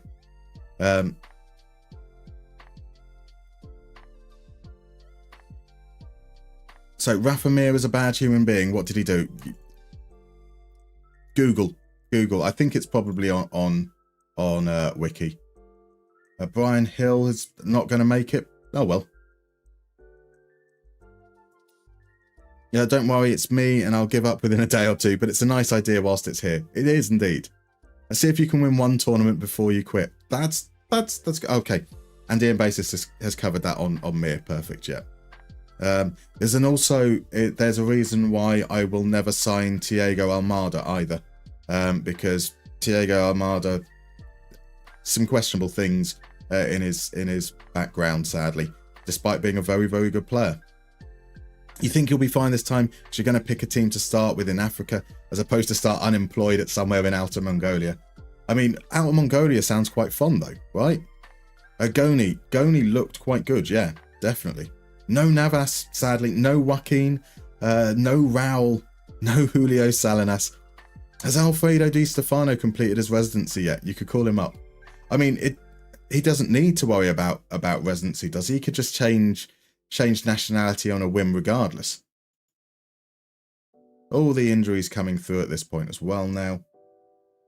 So there we go. That's not too bad. We've got 2.5 hours to get through 2 friendlies and maybe up to 8 games in the World Cup itself.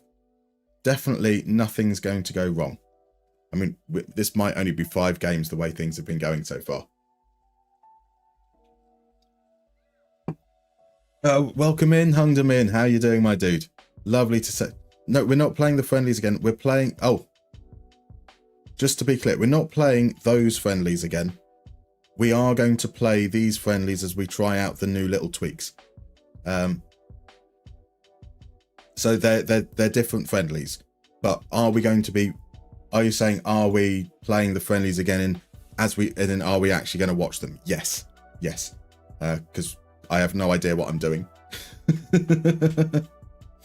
We've got the tweaks slightly inspired by the suggestions that came through from Ryan, with my own takes on them a little bit there. So we keep the things that we need to, which is the Volante and the Carolero. We're going to use a false 9 to try and be like an inside out winger rather than an inverted winger, and in the words of RDF, an outverted winger. So yeah, that's hopefully the possibility. More bingo potentially.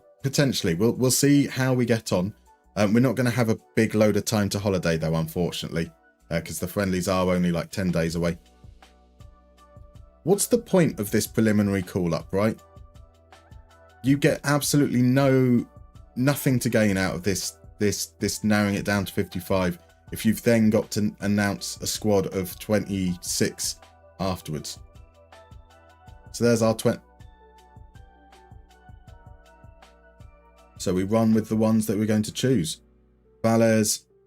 I like Valles. Antonio Romero, there was a young goalkeeper. Let's make Romero the...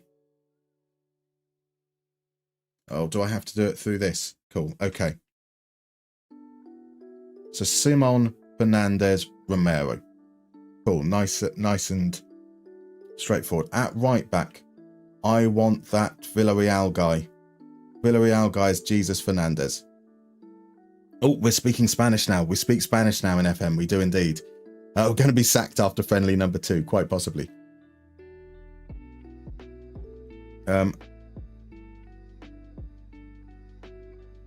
Was it Jeremy Pino was like 9s and 10s?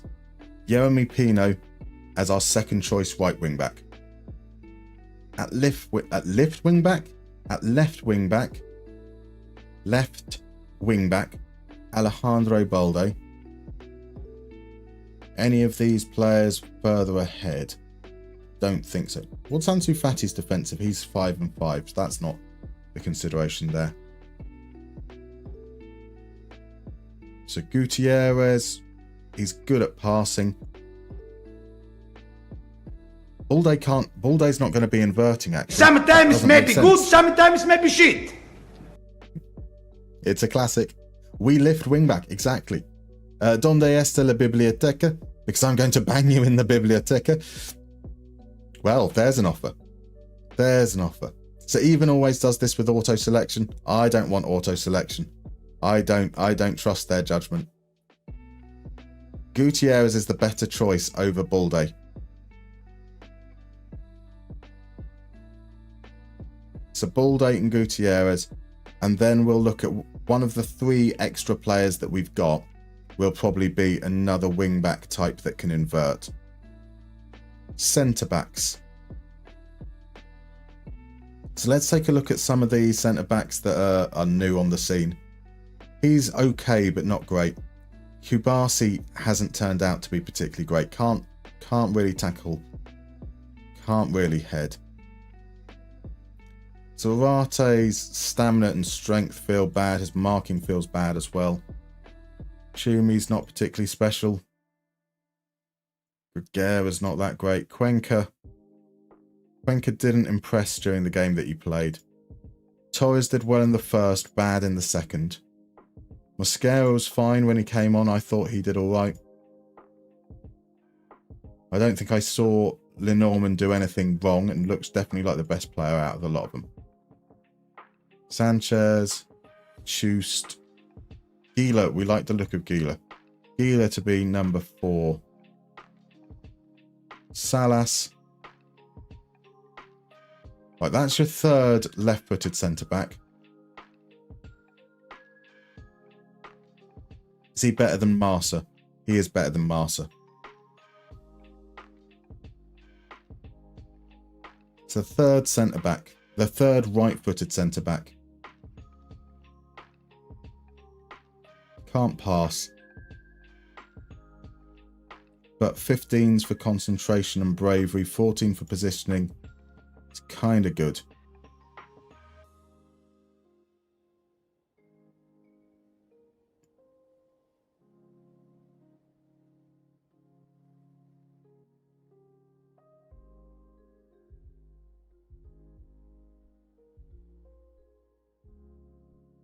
I think it's the young lad. He comes in. Ricard comes in as this is a good opportunity for him. I'm comfortable enough with him coming in at the last moment. The Volante. Gavi is the starting Volante. There we go. Where's Pedri? He's out injured. Out for 8 months, unfortunately. It's a Family Guy reference, just in case. I did not know. I did not know that.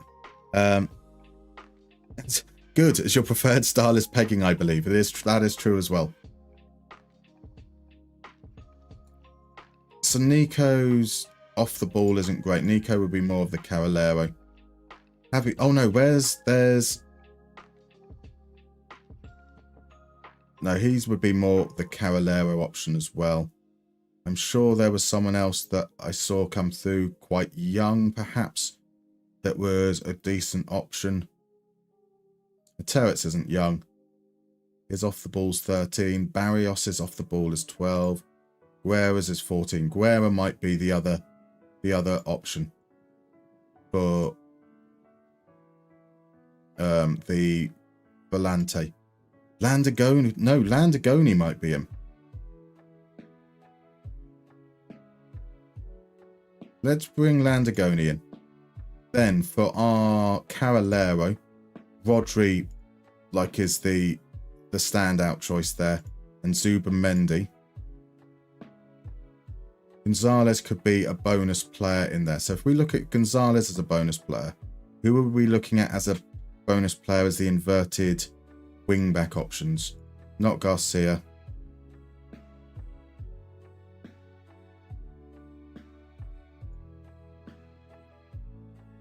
Marsa's got enough pace. Okay, Marsa in as a inverted wing-back alternative to Gutierrez when needs be.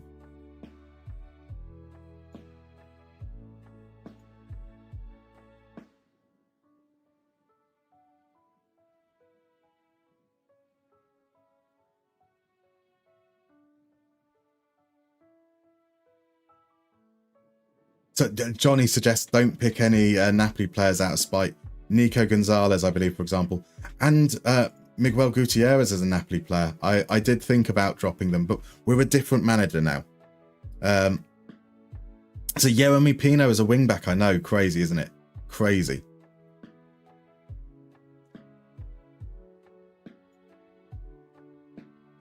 Lamine Yamal as our false 9.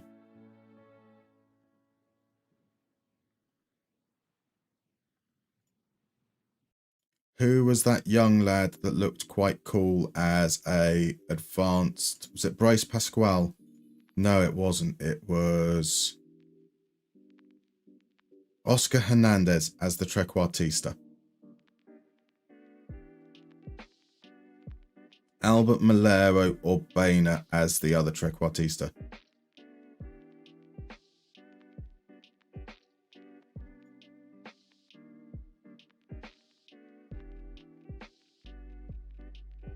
Malero's better at dribbling. Bainer's better at passing. Aymar's a possibility. Yathabal's a possibility. Sunset as well. We're going with... I'm going with Bainer. Then we need another false 9. That false 9 would be Albert Malero in that situation. Strikers would be Omaridian.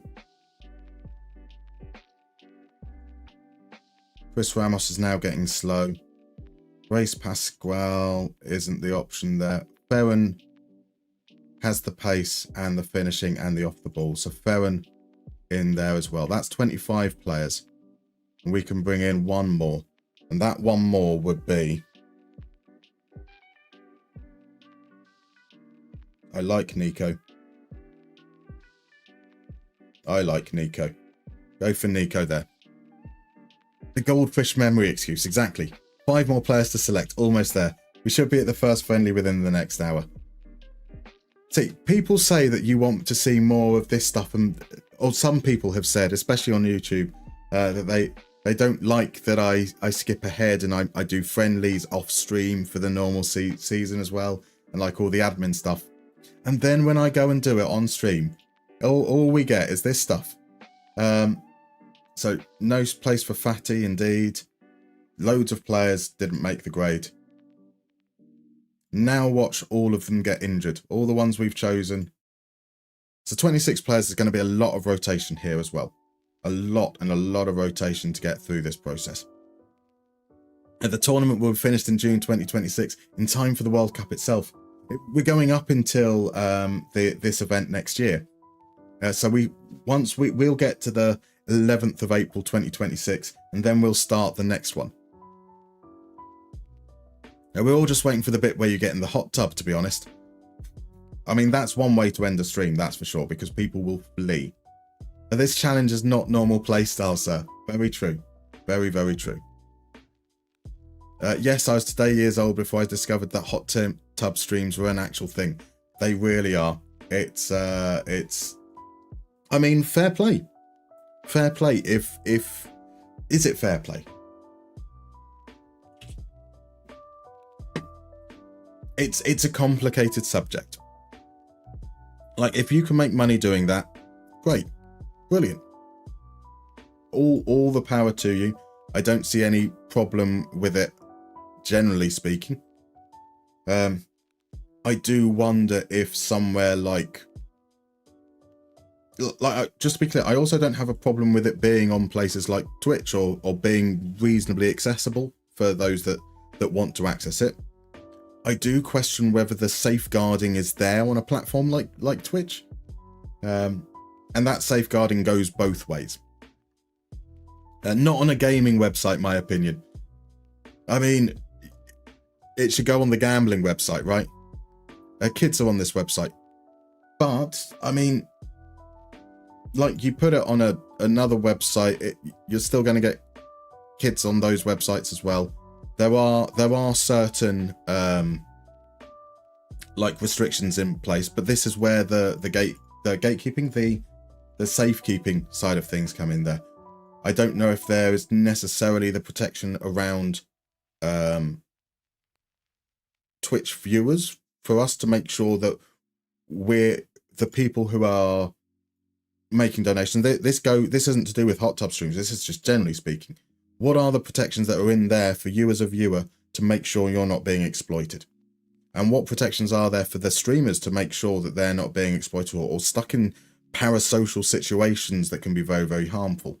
And with something maybe a little bit more raunchy like hot tubs, I think that those safeguarding issues maybe feel a little bit more prominent. Kids shouldn't be on this website, and there's a lot worse on TV, movies, and even places like YouTube. Exactly. It's just that Twitch is getting a lot of money out of it. So that's the element indeed, is that it as a platform that facilitates ways for people to create and for absolutely bugger all in ad revenue, but then the subscription side of things as well. Where are those protections? But I don't think that the kids are on here in its own right is necessarily a situation, because they shouldn't be able to pay. You shouldn't have kids having access to credit cards if they're kids, which means that they shouldn't be able to get that gateway. And whether that falls on Twitch's responsibility to make sure, because Twitch isn't a bank, they should be able to trust that the service, it's nebulous, I think, is what I'm trying to get at. It's a very, very complicated subject that maybe can be difficult to traverse easily. What's Lenormand's passing and dribbling like? What's Torres's passing like? Torres in the middle. No. Mascara on the right. Torres in the middle. Lenormand on the left. On the right, let's take a look at Fernandez, potentially as our starter. Our Volante is Gavi. This isn't necessarily the team we're going to actually play. I'm going to mix it half and half. Inverting would be Gutierrez. The trequartista potentially is Hernandez, but that's the Carrilero position. The Carrilero is Rodri. Hernandez. Pressing forward, Omeridian. Lamine Yamal as a false 9. The backups here, we go with Romero. So that would be Gila. Ricard. Salas, maybe. Ricard would be the wider position in that respect. The right side would be Jeremy Pino. This guy would be Landagoni, the Volante. The inverted wingback would be Jose Marsa. The trequartista would be Baena. The striker would be Torres. The false 9 would be Malero. And then these are your remaining 5. So of these, probably Balde and Williams would be the ones I'd want on the bench. But now let's swap these round for 5. Let's get some players in that are unexpected. Ricard, Pino, Goni, Baena, Malero for this game. And we're going to do 45-45, I expect.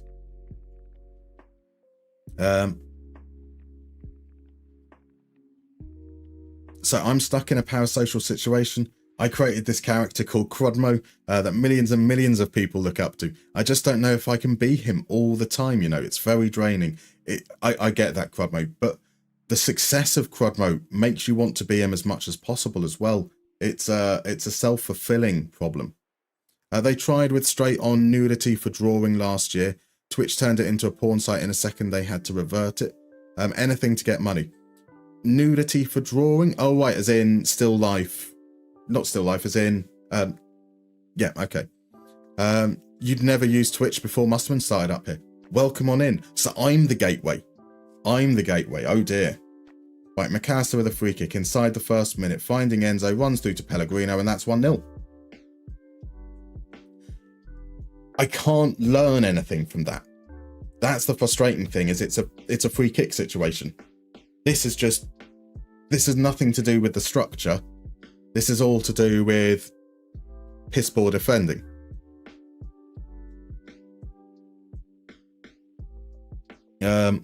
Justin TV and StarCraft 2 streams, good times, fair enough. I'm not familiar with either of those.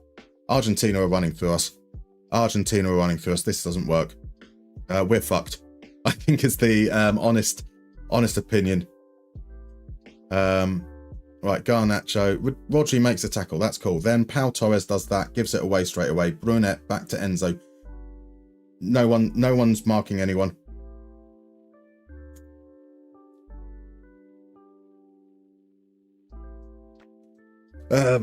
So RJ found a community from some Twitch gamers a couple of years ago when you were really down. That's what I think is great about Twitch, is it does create those communities.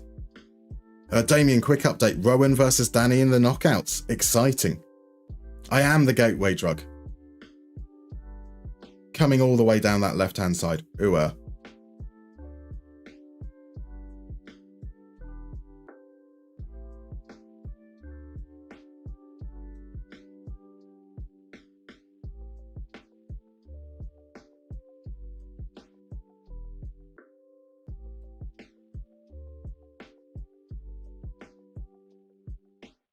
I doubt that one change is going to be enough, but they're just going straight through us.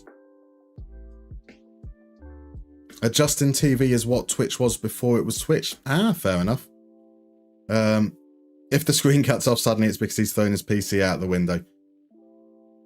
It's not that. Don't worry, we're not gonna rage quit. It's just a bit of a shame. It looks like we're heading towards a damp squib. We're getting to the World. We've got a day where we got sacked within 4 games, and then a World Cup where we might get into the knockout rounds, but as soon as we reach a good team, I think we might be in trouble. That's a lovely goal from Landagoni.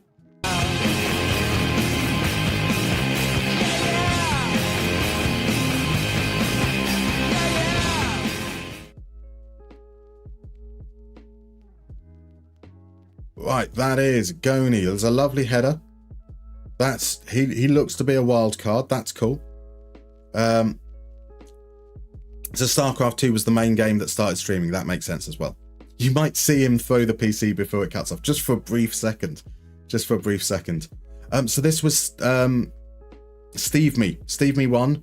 He donated $25 for the In the Dugout, which means he gets to create the character, like Marv did for Bobcat Carol G's, like Zeratul did for Bjorn Berg earlier, like we had for Day One as well. Why can't I remember the character? Oh, Alestri did Bob Catter, as we started with. As part of it, they choose the formation, they choose the qualifications, and they get to choose up to 2 roles that we must use. And so the requirements were that we be National A license, we'd be professional footballer, we play a 5-2-2-1, Segundo Volante and Carrilero. Masteran, again, like the first goal, actually he was being marked up well there. It was just a good goal. It's just a goal that I can't, but everything else about this is bad. The goals, somebody mark. This time they're not marking at all.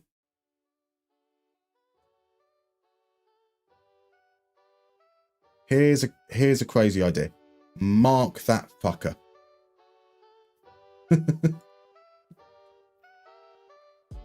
Do you do goal reacts? Welcome in, by the way, Cosmic Genius. I mean, like as in, do I watch YouTube videos of goals and react to them? No, I don't. But by all means, suggest some. Not during this stream. We're in the closing moments of a 3-day, 36-hour challenge. Nope.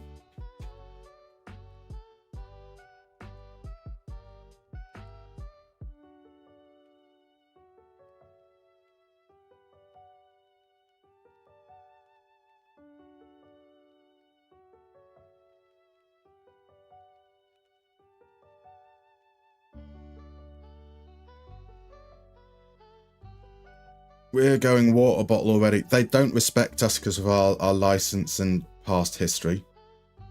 Gutierrez is injured.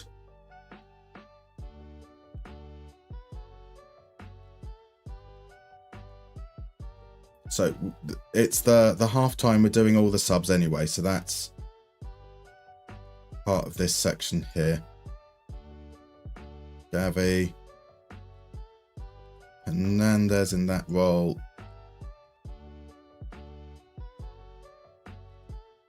I didn't get someone for Rodri. Okay, so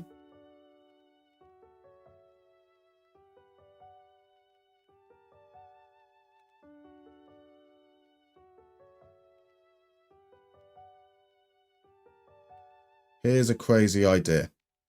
When we're not in possession, deal with the player in your area. Crazy, I know.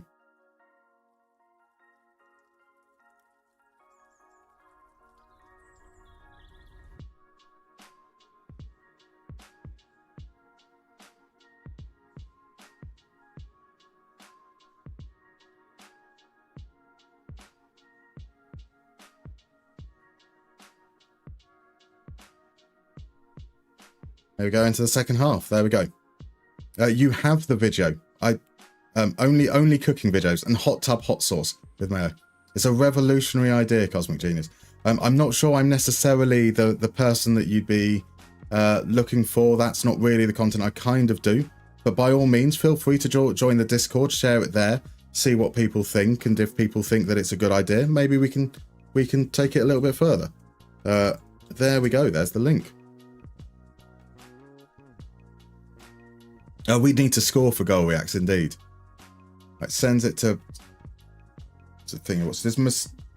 Mastantuono is still on the pitch, so we can see if he's being marked now. He was as the ball went forward, so that's a good sign.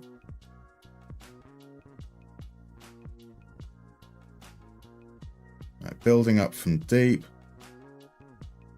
So far, the first 15 minutes of the second half look a little bit better. Can we get through? Here's Fernandez. Fernandez with the cross. Ferran misses a sitter.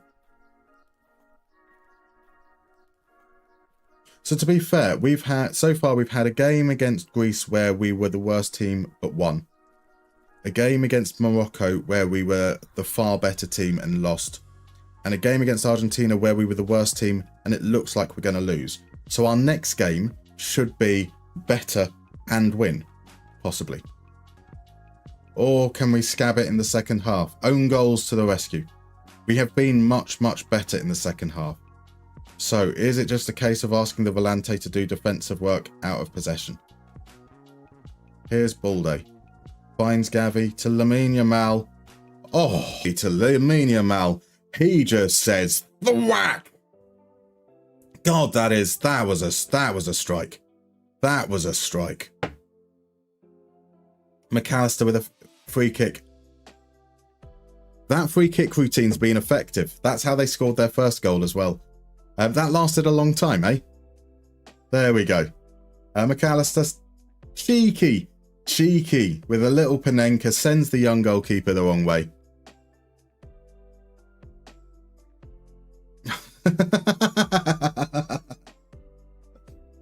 I love that, like, even after it's clear the ball's not going his way, Romero stretches out his arms.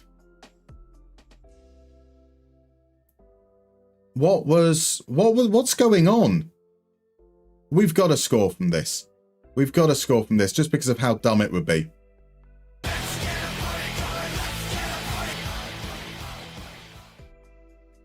How?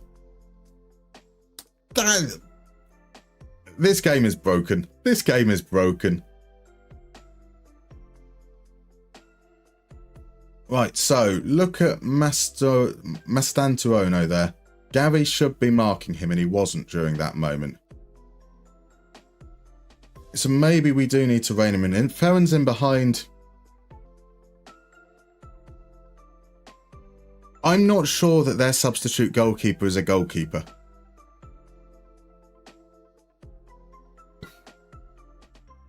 Five all incoming. Soulé crosses. Our youngster punches. Marsa's there. Marsa. Okay, Marsa doing well. Marsa doing well as that Carolero. Marsa across. Then does that. That's not quite so good. Here they come. Sule. Kike Salas just completely misreads it. Sule's in behind. Hits the post. What is... He's just standing out on the wing through that whole attack. Enzo with the cross. Blocked. So we've told them to man mark Is he in a different position? No!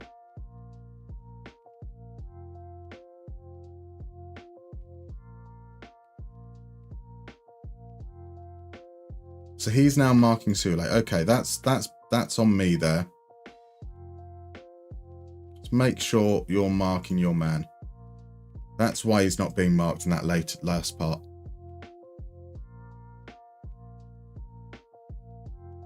Off the bar again. Esquivel. Silly game. Silly game.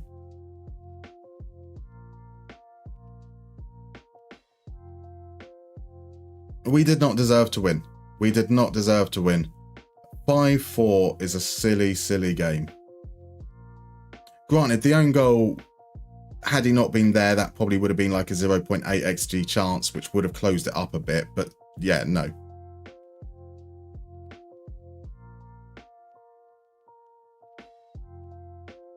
I've got to just say what the assistant tells me to, because they'll be unhappy all the time, actually, yeah.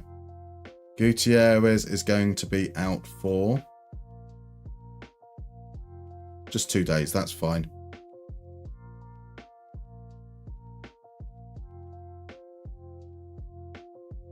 And then, so what were the changes we're taking from that? The changes we're taking from that is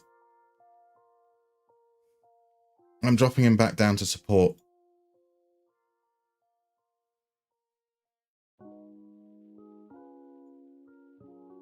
No libero. On cover, in fact. And ask you to take fewer risks.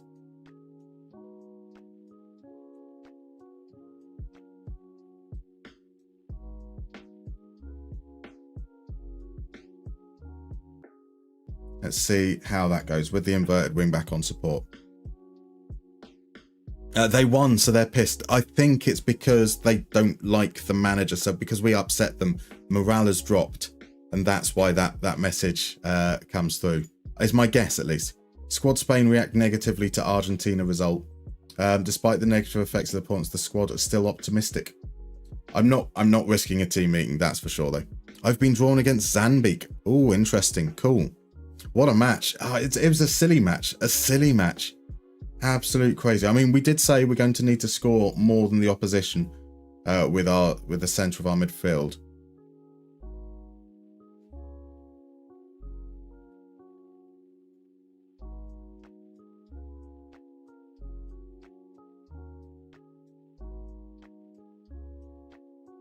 Yeah.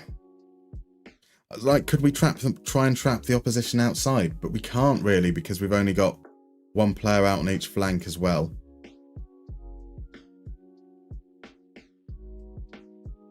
I was the very last one to be drawn. You were waiting for ages. Bless you. Thank you so much, Damien. That is typical. That is typical indeed.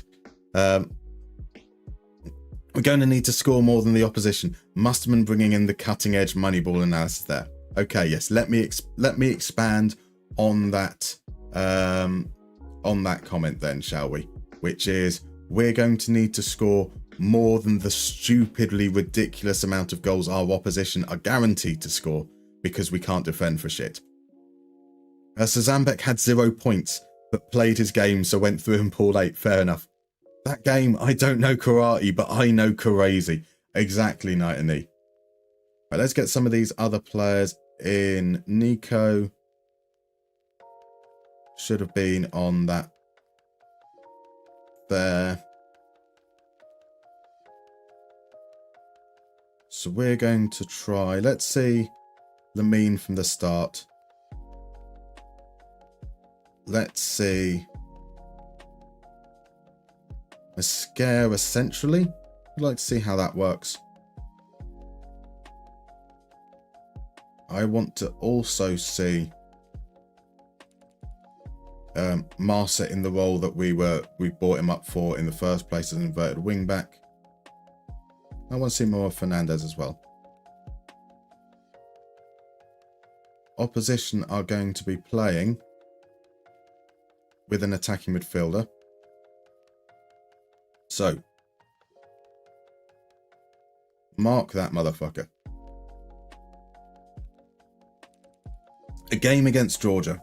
Like, this is a team where we should be better than them. Sorry, Mr. Echo.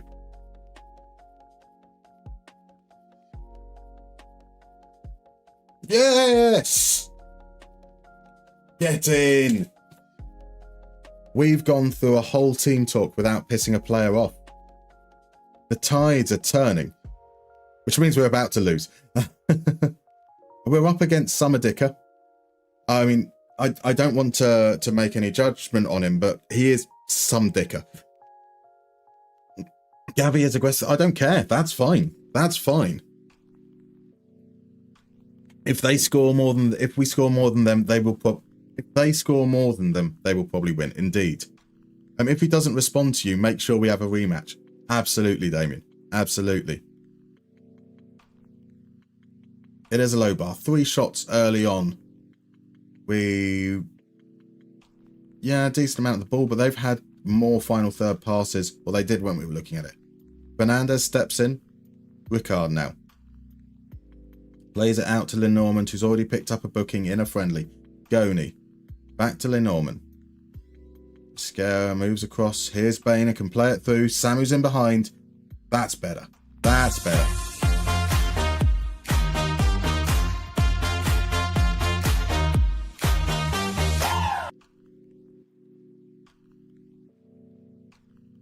Right, that's nice. As soon as Boehner gets the ball, Samu makes the run. Awful goalkeeping. Exposing that side, but still the shot goes into the other side is silly. Damien, is there another way to donate through Ideal? Because I only see PayPal and credit card so far. Unfortunately, it is just PayPal and credit card. It's Tiltify is the designated payment partner for the charity, and unfortunately, those are the only payment methods that they accept. You can send Crudmo cash, and he can then pay potentially. But that is, I mean, I've known Crudmo for a long, long time. I would absolutely trust Crudmo with my life, but also he is a stranger on the internet, so I wouldn't do that. Fernandez it back to Boehner. He takes a touch. No one closes him down. We're getting fortunate from them not really paying attention to him. That's a goal and assist so far. We're doing good. We're getting it into the box, which is cool. From a heat map point of view, there's quite a bit of variety in our approach play, which is cool. But also in theirs, like they're not being kettled into a specific spot. They've got options all the way through. They're just not being able to progress. So we're doing all right. It's going to be a full change.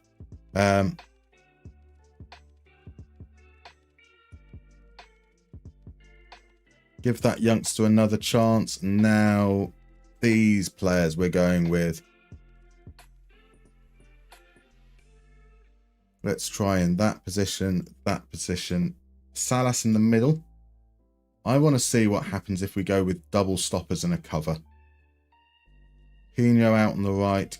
Gavi. Gutierrez. Hernandez. Nico. Malero and Torres. Gutierrez actually out. Nico Williams in.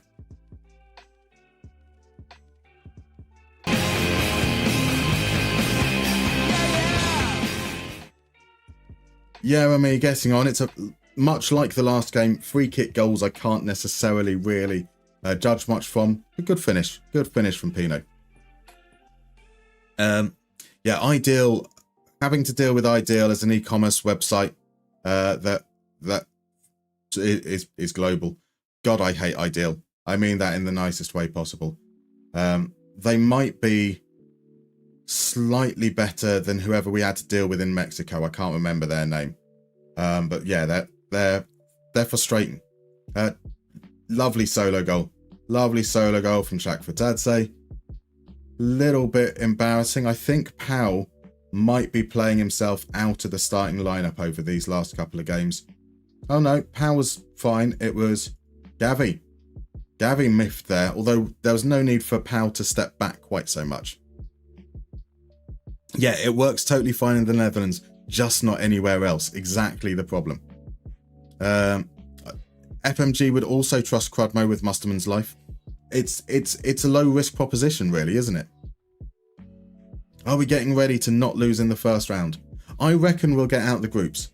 I think it's the second round where we might not top the group. That's probably going to be the problem. Live to Prof. Welcome in, my dude. We have indeed shaved. We've shaved specifically. I mean, let there be 1,000 blossoms bloom as far as I'm concerned. You know, but I ain't spending any time on it because in the meantime, every 3 months, a person is torn to pieces by a crocodile in North Queensland. It's important to know. Every 3 months. Yeah, that was an okay game. We still have those issues with dealing with players running at our defence. But that's not to worry. We've got a game coming up in 7 days. We start with Nigeria, then Haiti, then Colombia. We've got to do, squad numbers. Oh, fucking, do I not like that? Yes, so Live to Prof, we're raising money for an awesome charity, Gamers Outreach, that provide access to video games for hospitalized children. And part of this streamathon we've been going for the last 3 days has involved me shaving my beard once we hit certain milestones. We're now at $1,040, which is brilliant. Our next goal is $1,250. We've got a couple of hours left. So if you haven't donated already, and you can, do it. Do it. Number 2 is going to Jeremy Pino. I know Adam isn't here to get upset by it, but it's a perfectly reasonable thing to do because he's going to be playing as a wingback. Bracket is online now in the Discord if you want to show stream. Awesome, Damien. So I probably won't because we're trying to get through things, but we will get it all shared out and so forth during the course.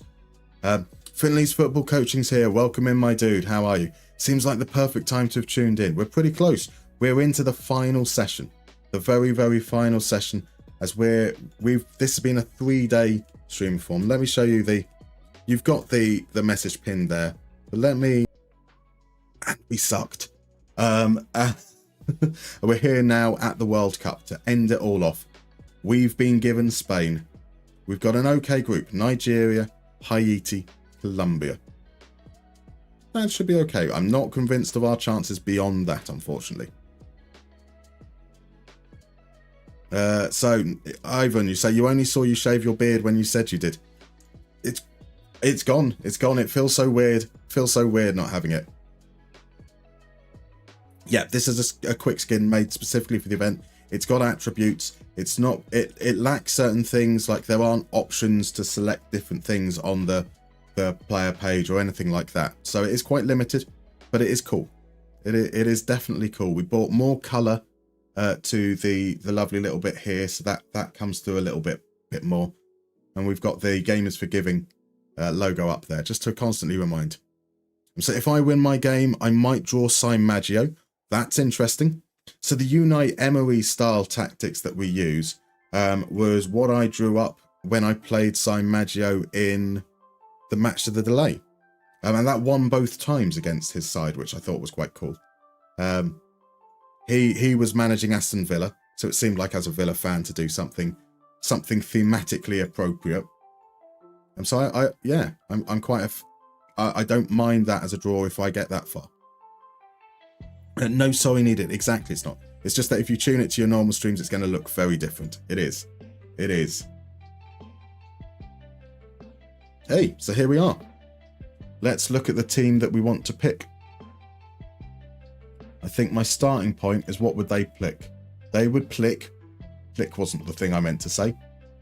Salas as a starter. That's a surprise. And let's clear the bench. Pino in that role. Omerigian as a pressing forward, I'm very much on board with. Gavi and Rodri are definitely the wrong way round there.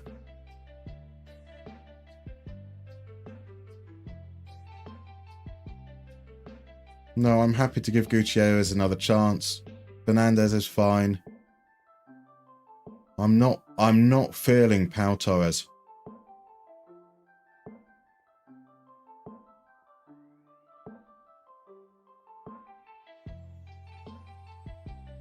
I feel like I'm looking at this. Gieler's got the recovery pace. So does Mosquera. He doesn't get forwards, does Mosquera. So, okay. Gieler out wide. Mosquera in the middle. Lenormand.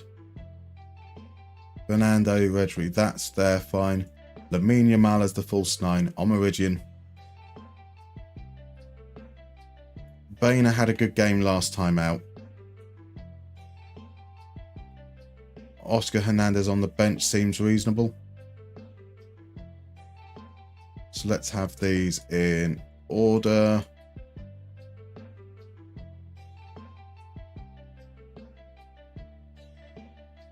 I know it's disgraceful that the assistant manager puts the right wing back in false 9 position. What does he know about football? So yeah, it is like the default, but just part of this is based around making sure that information has space and can be large enough for the stream specifically. So we're talking about making sure that it's readable or as close to readable as possible on low resolution devices. You'll be disappointed if I lose against Zambique after you won against me. You should be much better than Zambique. Sometimes though, teams, it's not about whether someone is better or worse. It's about the matchup. And sometimes some people do things that work out better against different people. Talking about matchup, we've got our matchup now against Nigeria. We've also got an ad starting in 1 minute's time. So we're going to bring that forwards, and I'm going to see you in 3 to 4 minutes. And then we finally we actually play the World Cup. I will see you guys shortly.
you are an ostrich, well, your head must be in the sand.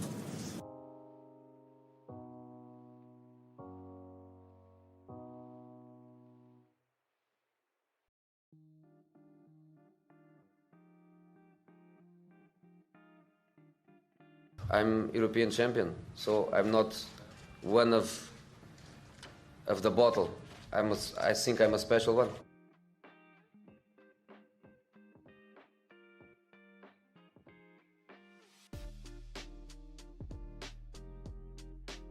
Oh, you beauty! What a head, son! What a head! Welcome in the FMNL crew. Your timing is sensational because the break literally just ended this session. I can't speak. How was the stream tonight? How was the final results, the draw? Damien's been in. I've heard about my next opponent and possible one after that. Lovely to see you guys. So let me tell you a little bit about what we're doing here. We are currently in the last throes of a 3-day, 36-hour Hexagon challenge. We're raising money for the amazing, the wonderful Gamers Outreach. They're a charity that are based in the US but have outreach worldwide that work to provide video game access to hospitalized children. Oh, Crodmo's on it as well. Brilliant, perfect, thank you. There's a link there to their website. It's fantastic work they do. It's providing equipment, portable equipment for around hospitals, as well as volunteer support. It's brilliant charity. And we're raising money for them by doing a Hexagon challenge. That is the club continental competitions in each continent. Hence, continental. We did the Asian Champions League, where we were knocked out in the second round. Then we moved on to the African Champions League, where we were knocked out in the semi-finals. Then we went to the Copa Libertadores, where we reached the final and finally lost that one as well. But then we went to the CONMEBOL Champions Cup in America with Tigres from Mexico, and we got to the final, and we did actually win that one. That was pretty cool. So today was the third day. We started off with the European Champions League. We took over at Napoli as a coach playing with no badges at all, and we were sacked before we even managed 5 games in the Champions League. And now we are on to the World Cup. So it's not been a successful challenge, but it's certainly been fun. The beard is gone. I've had a lot of hot sauce. We've now raised $1,000, and we are hoping to raise more. So if you stick around, brilliant. Thank you, by the way, Steinos, for the follow. Much appreciated. There is the opportunity to donate as well. There are links over in the channel. It's a fantastic cause. We've been given Spain. So chat voted on the team to take over. We've been given Spain. One of our donators got to choose the manager. So our manager is a gentleman called Raul Duke, not Raul Moat. Raul Moat is a very different person. So let's catch up a little bit there. Damien gets to play his live stream against your next opponent. That's going to be cool. Awesome. These people are Dutch. They probably speak English better than us. They most definitely do. Sorry, Mino speaking Glando. Welcome in, Notfla. How you doing, my dude? How you doing? Stream has been overpowered. A little bit crazy. Should be good. The overture to your finale. So our character is going to be a gentleman called Raul Duke, based on the Fear and Loathing of Las Vegas. There's a lovely photo of Hunter S. Thompson there. He also has no badges. He's National A license, only played as a professional footballer, and he has decided that we have some very, very set rules to play. We have to play a 5-2-1-2. We have to use a Segundo Volante and a Carrilero. And currently, what we've stumbled across has been a little bit rubbish. So we're nervous. I am very, very nervous. Our group is Nigeria, Haiti, Colombia. We should be able to do well against them. But once we get to the knockout round, it's going to be tense. It's going to be very, very tense. And here we are, right at the game, so let's head in. RJ's not nervous. RJ for some reason isn't. But yes, I am very, very nervous. Quadmo was born nervous. So the Timo, yes, I heard if Simajo and I both win, we play against each other, which could be really good. The tactic I use for my AC Milan series, and I used in my the first game I played against Damien last time out, was based on the tactic I used against Sai in Match of the Delay. So that could be a nice rematch there. After TM Basis was born, Slippy. There is a Boniface hat-trick incoming, quite possibly. Now they're playing a 4-2-3-1. We've struggled against attacking midfielders. Naturally, we don't really have players in the right position for it. So we've got our Volante marking them. We'll see how it goes. Before we head in though, before we head into that, let's just say a huge thank you. And we've got to pop on back over to the face cam because, oh my, that Timo, you are a gentleman, an absolute gentleman. That means you belong on the wall of awesome. And it's a crazy confirmation. This means I do actually have legs. So that Timo, we are going to get you up on the wall over here. You are an absolute star. Every single donor ends up on the wall of awesome.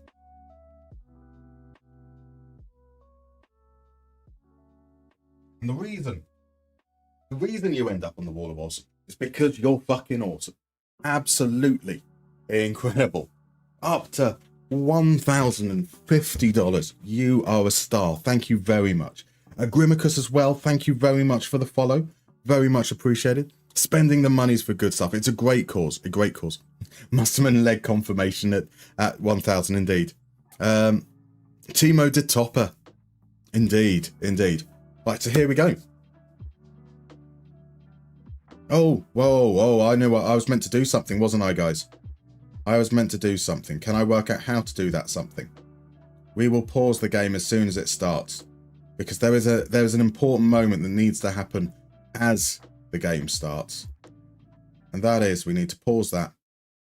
We need to head on over here. I need to find this. And hope it plays.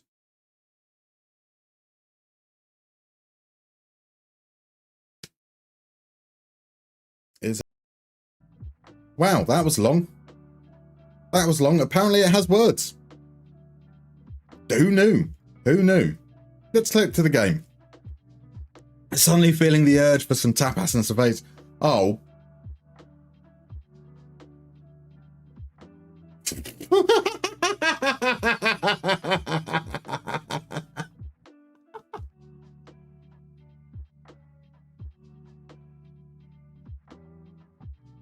You've got to be kidding me. You've got to be kidding me.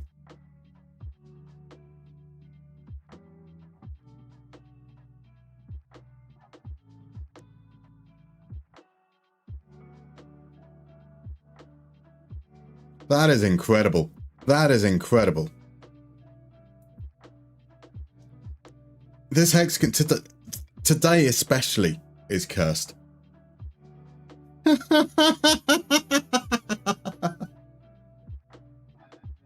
Okay, so we slot someone inside. We will expect that Nigeria should have a lot of the ball now. They do have the first shot. That's no surprise there. Sadiq, Chukwueze, Boniface playing out wide. Let's see if we can, though, get some opportunities. Maybe we've got a chance. There's a couple coming in from distance. And we've not seen any highlights yet, so at least that's generally an okay sign. Yeah, here they come. Let's encourage these guys. Good highlight. Great highlight. Best highlight so far. Sometimes maybe good, sometimes maybe shit. Yamal with a free kick. Gutierrez is in a great spot. Get in. Right, it's a free kick. It's a routine. It doesn't count as a proper goal in my head, but I don't care. So statistically, we've had more of the ball. We're not necessarily giving up. We're not. The chances aren't good, but they're not bad. We're now in a position whether we can see this through. That's going to be the tricky part. The anthem pumped up too much indeed. I mean, Finley, exactly. That couldn't have started worse. You watched Mbappe earlier. Inspired. 1 out of 6. It's like 60% wins, right? Yeah, we'll go with that, RJ. we're going to be positive here.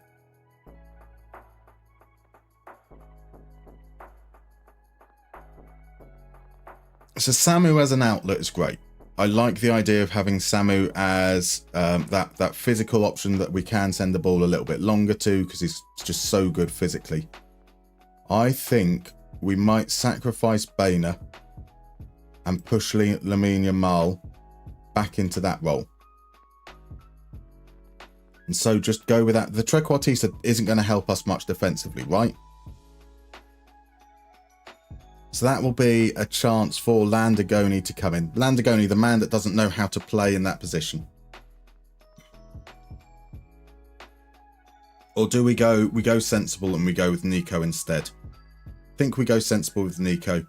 We continue playing high, but we're going to be a little bit more direct as well. Let's see how we go. Let's see how we go. Do any of our Dutch friends like pineapple on pizza? This is an important question. A very, very important question. So Timo doesn't mind it. So sometimes. Nikola Jokic, what a player.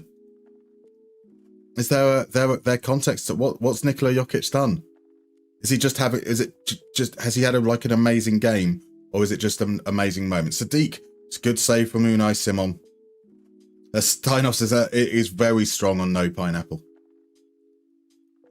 Chukwueze corner. Onyedika's the target. Gutierrez at the edge of the area. Can't get rid of it. It's easily claimed by Simon.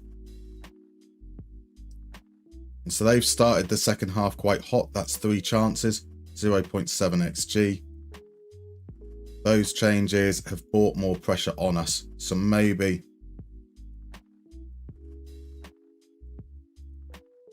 we're going to come in and do something more like an attacking midfielder there.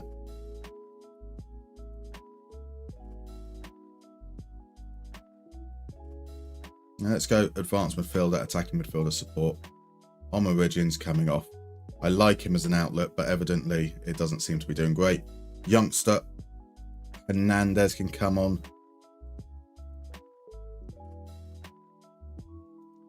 Let's kill that tempo a little bit. We do have counter on, so we do have the opportunity to make use of those fast transitions. But otherwise, let's just see. Let's bring it all the way down to the middle. I want to see a good performance from you. I know you're nervous. Pineapple is the best, or I will fight all. Everyone, welcome to DM Bassist. He's Scottish. He wants to fight everyone, right? That's better. We've got a little bit more control of the game now. The chances are, we expect a lot of chances to come Nigeria's way. But I'm guessing that because they're all in that area, they're all like headers and stuff, or else they would have been highlights. Fernandez has done well.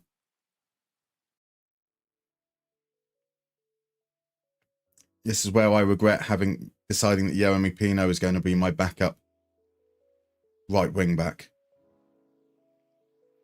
Rodri's doing all right as well, but it's Nico and Zubamendi. Going to bring on Ferran Torres for the stop there.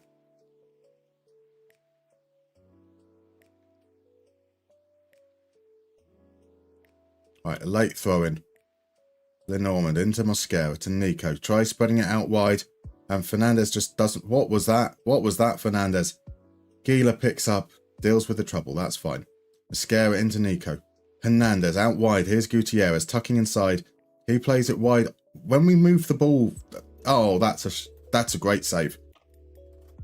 That's 2 balls where we played it out to the right. Different players were the targets and they just weren't paying attention. Like they're not expecting the ball to come. That's Bassi. Oh, Bassi. There's the big chance. With that challenge.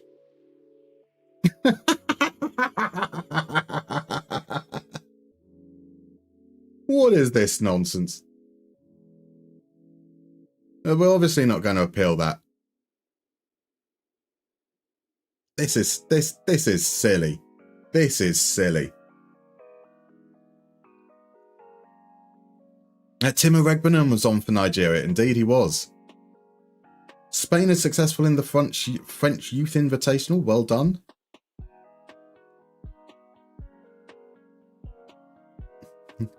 Sweetness pineapple. I see what you mean, Snookums. Indeed. You just don't get the sugar on pizza. Like, onions are sweet, right? But savoury food needs an element of sweetness to help balance it. It's important. Pineapple on pizza paired with jalapenos. Absolutely fabulous. We're winning the fucking World Cup. We are. Gavi for MVP. He wants a Turkish holiday, clearly. He was like, the red car might be enough. Onions are sweet. Yeah, onions are sweet. Like, that is literally a property of the flavour of onions. They're like the guys that injured themselves in the shower. Exactly. Again, says Night of Knee, what a crazy game. A crazy, crazy game. One of the best pizzas that Johnny had was goat's cheese and red onion. That does sound good. That does sound good. And a good, like, crumbly goat's cheese as well on pizza is lovely. Lovely. Stein, you have a farm at home and you're studying agriculture. You've never seen a sweet onion. If you have, I honestly don't know what to tell you. I mean, like, you've got different flavour profiles as a someone that worked in hospitality for 10 years and in restaurants and in bars and hotels and stuff. The properties of cooked onions, the flavour of cooked onions is the sweet part of the palate. Peppers are sweet as well. Are you going to tell me that peppers aren't sweet next? Obviously, potatoes are sweet, but not sweet potatoes. Sweet potatoes are savoury. Now I'm just playing with you. Now I'm just playing with you. And like caramelised onions, proper caramelised onions, you don't add sugar to them. I know that you can do caramelised onions with sugar, and that can kind of help make it happen a lot easier. But yeah, properly caramelised onions, it's just the process of cooking is the caramelisation. You thought we were talking about chocolate pizzas. I mean, chocolate pizzas sounds like a good shout as well. Right, let's go with a quick pick here.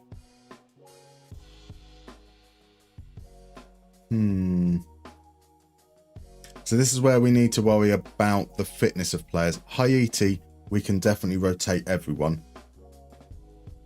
So Zubimendi in. Ghani's the player that we want in that role there. Marsa. Torres comes in.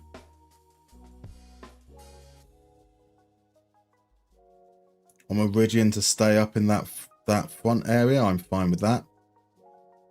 Hino, our right wing back, naturally. Williams in the false 9 role.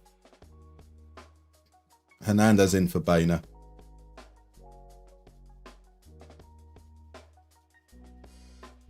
Yeah, that's what we're going with.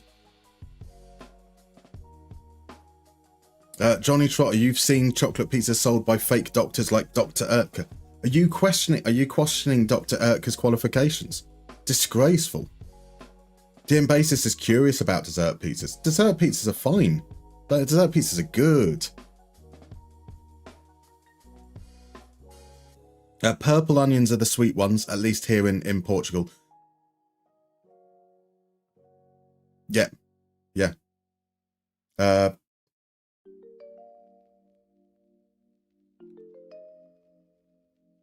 I think I'm broken. My mind's just gone blank. Completely and utterly blank. But yeah, red onions in particular. And they're the best ones for caramelizing as well. Right, we'll go with that. Let's see if we can last more than 1 minute without a red card. That would be nice. I'm not going to play the anthem again, though. That took far too long. Right, Marsa with a throw-in. Goni plays it back. Here is Goni. Goni playing in a position. Sider heads it away. Vandermeer. Down the line. Is this an attack from Haiti? It is. Deedson to Alcius. No, it's not. Hernandez in. Goni feeds Williams. Williams touches heavy. And they come away with Zubimendi now. Zubimendi pushing down into that right channel. Sends the cross in. Samu's the target. Samu's the goal scorer.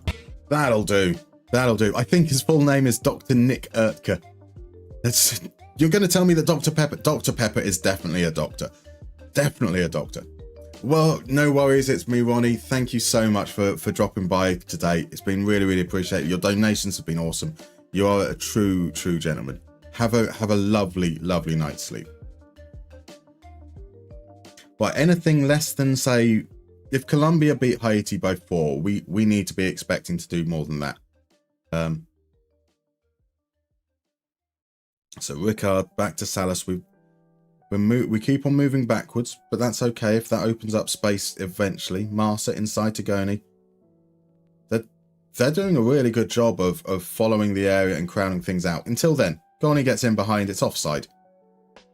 So like every time we moved the ball across, we were a little bit slow, despite being at max tempo, which allowed them to have like 3 or 4 bodies when we had two players there. Goni sends it out wide. Again, those cross-field balls from the left to the right, no one seems properly alert. Pino's pass is cut out. Zubi plays it through. Hernandez with the shot from the angle. It's a good first save. Gets up, claims the cross. What about Dr. Feelgood? Is he a fully qualified medical practitioner? Yes, him and Dr. Hook have their own surgery. Right, pow. Back to Salas. Here's Zubamendi. So yeah, we're just slow. There was a channel to play that pass down the line to Samu, and we just don't really see it. Here's Samu. Samu, there we go. And why should we? And that's why I'm not a manager, because obviously us taking our time to move up the field is because we knew that that was going to happen. What do I know? What do I know?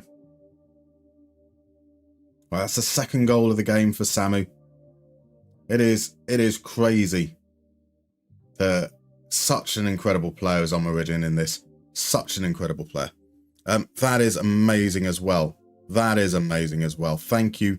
Thank you very much, Johnny. That is a stupendous amount. I am so... That's crazy.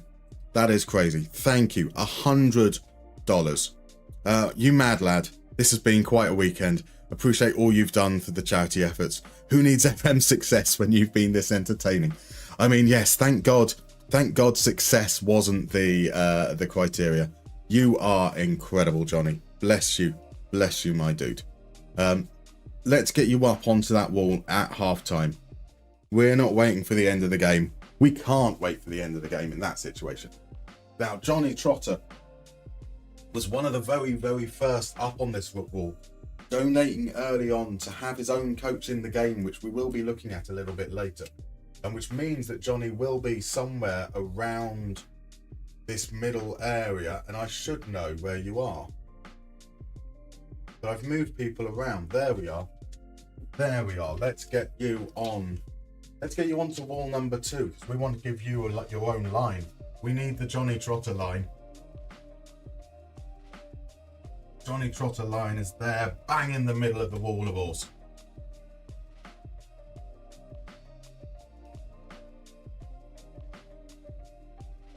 You're on the wall of awesome. Because you're fucking awesome. Incredible, man. Incredible. So appreciated. So appreciated.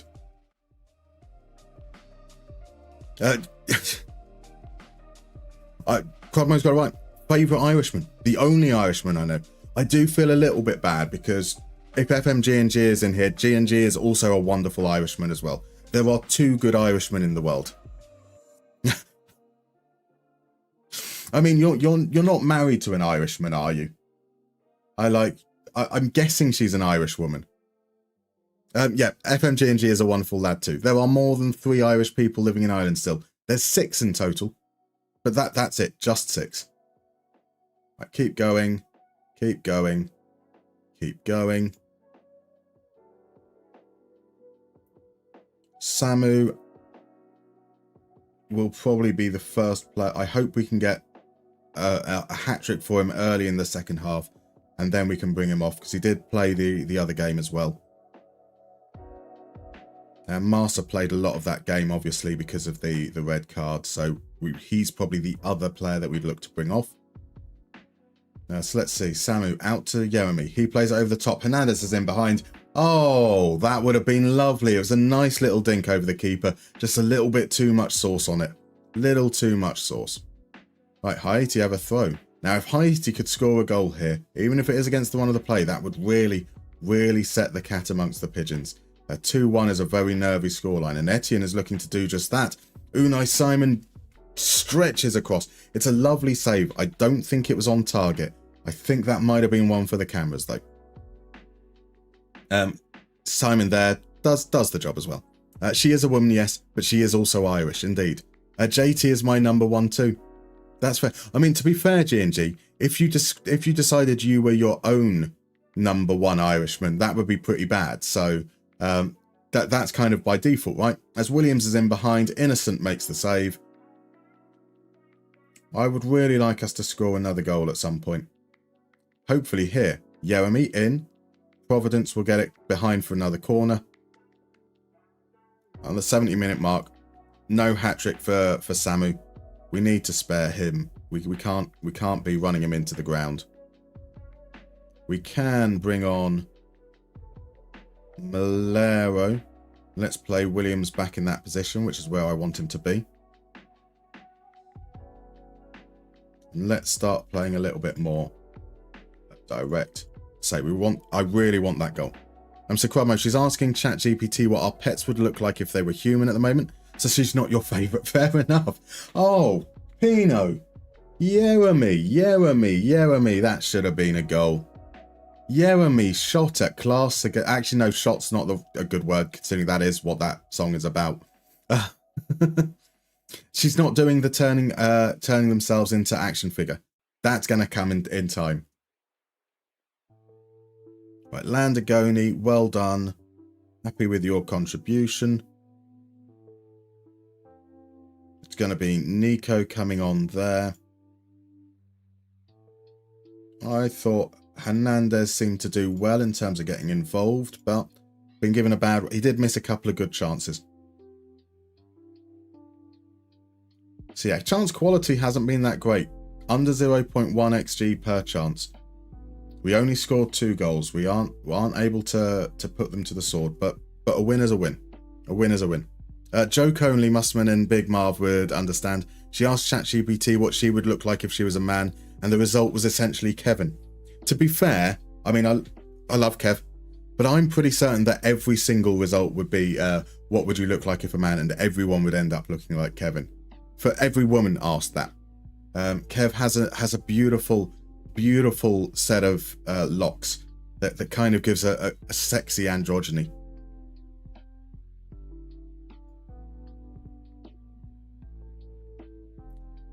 One foot into the next round. So that's good. We might still need a win against Colombia. Well, we're almost certainly going to want to win against Colombia to top the group. A draw, though, will definitely see us through. What have Colombia done? Okay, yeah, a draw will definitely see us through.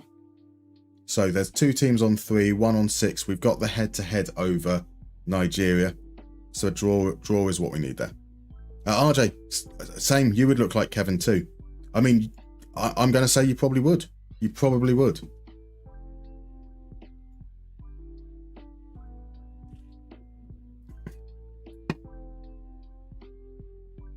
No, but you can fake those long, luscious locks with straw. Plenty of straw around. Plenty of straw around. Oh, DM basis. I mean, I used to have long, luscious locks too. You know, those were part of yesteryear. Sadly.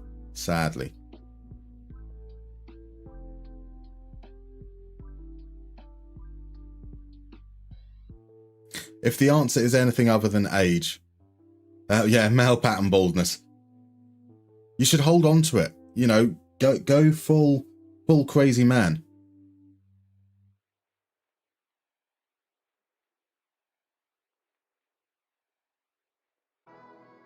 Has Gavi not picked up an extra suspension? Or have I just missed news about that? No, Gavi appears to be available after his red card. I would have been certain that he would have got an extra more than one game for that. In fairness, shaving head and growing a beard was probably the best thing I've ever done as far as confidence goes. That's fair enough. I wasn't going to pick up on growing a bear, but of course Crudmo had to. Crudmo absolutely had to. They're just slowly turning grey. The one thing that's nice about not having a beard right now is that lovely little shock of grey down the left-hand side is no longer always there. Crudmo just likes bears. He's hoping for someone to grow a bear. I'm tired, leave me, you bastard. Exactly. Exactly. Right, so our lineup for this game. We're going to give Gavi his chance again, because we're idiots. Gutierrez in. Bainer. Lamine. Samu, yeah, okay, I agree with resting Samu, that's fine. Gila is tired.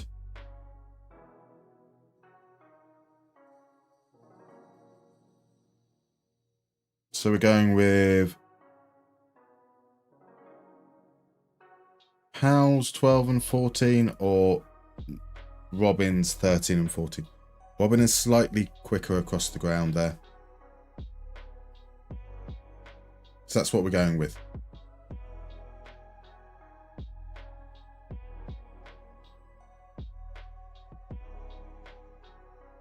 I mean, you have been referred to as a bear in certain communities. I mean, who doesn't love a bear? Who doesn't love a bear? Let's be honest. There's a reason those communities exist. Let's make sure we're marking up Barrera. And we're going to stay on tackle harder. You think we'd learn? Gavi is looking aggressive. So we're going to swap them round. I am going to learn a little bit.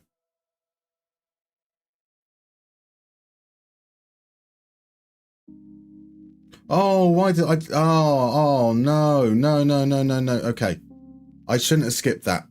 Colombia have an amazing coach. They are currently managed by Alberto Gamero. Look at that, those locks. Alberto Gamero is a legend.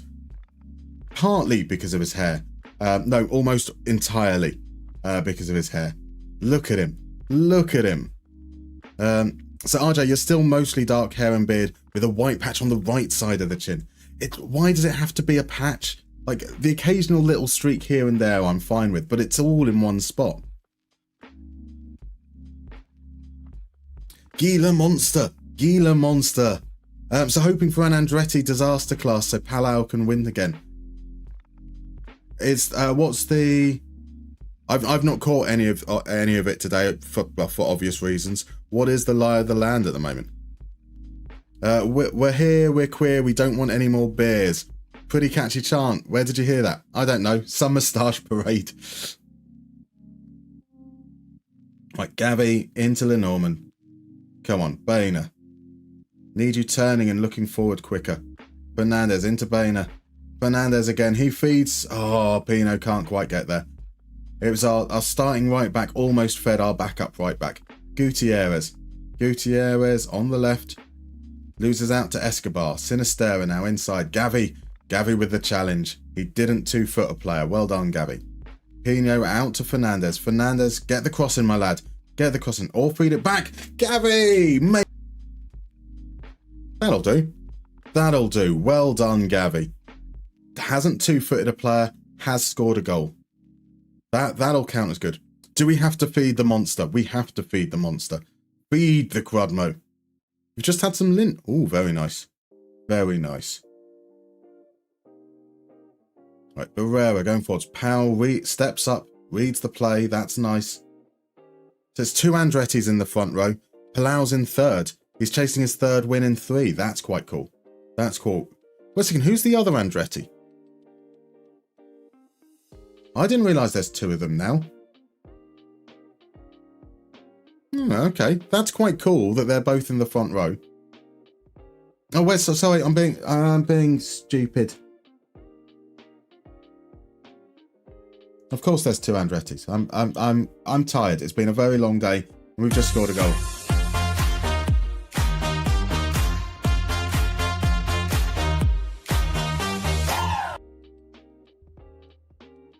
It's a pretty decent strike under the keeper, against the angle.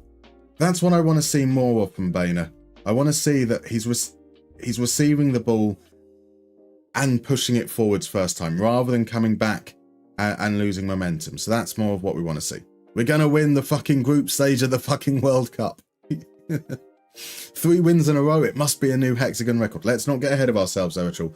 We are the masters of fucking things up. There are 2 Andretti's, Mario and his son Michael. But yeah, that's the thing is I was thinking about Michael Andretti, the driver, rather than the Andretti cars, which is where I was being stupid. So of course there's 2, but yeah, I was just being very, very dumb. Here's Sinistera breaking away down the right hand side. Sinistera gets away from Powell. Okay, that's understandable. Jairo Casado in the middle. He looked a bit offside to me. He looked a little bit offside. And he was. Absolutely fine. Nothing to worry about. Sinistera got away from Powell very easily. Mosquera stepped up and saw the danger. Caicedo was there to tap it in, but was clearly offside. Oh, the cars. Wheel dump. Good. Okay, that's slightly reassuring. Have the cars been going vroom again this weekend, I take it? There has been some vroom vrooming indeed. Again, let's say that I think that we can play better. We're allowed to make 5 subs. And we will look to make them early, because obviously we want to be as prepared for the next round as possible. So if we can get there in the second half. Come on, get a third. No, we want to score it. Not Davinson Sanchez with the header just over the bar. Let's be a little bit more direct. Let's score a goal. Goalie, goalie, goalie, goal, goal, goal. No, it's all Colombia now. We need to make the changes though. Pino we can run into the ground. In fact, we are going to run Pino into the ground by bringing on Ferran Torres. He's going to play out wide so that Fernandez can get a rest. Rodri is going to be replaced by Nico. Gutierrez is going to get his respite as well, so that's going to be Marsa in. Will be fun this year. If they let them fight it out, absolutely. Absolutely. I am worried that it's going to be one of those where you get about maybe 8 or 9. Oh, Jeremy. You get like 8 or 9 races in, and they then start to decide actually they're going to back one. Like leave that decision until like the late half of the season, maybe like the last third, and I'm fine. But I am a little bit concerned that that's not going to be the case. Now, Piastri first, Russell second, Norris third. Has Russell been cleared? I heard that there were some issues with Russell. So Mosquera's coming off, which means we're going to bring on Gila. Gavi's coming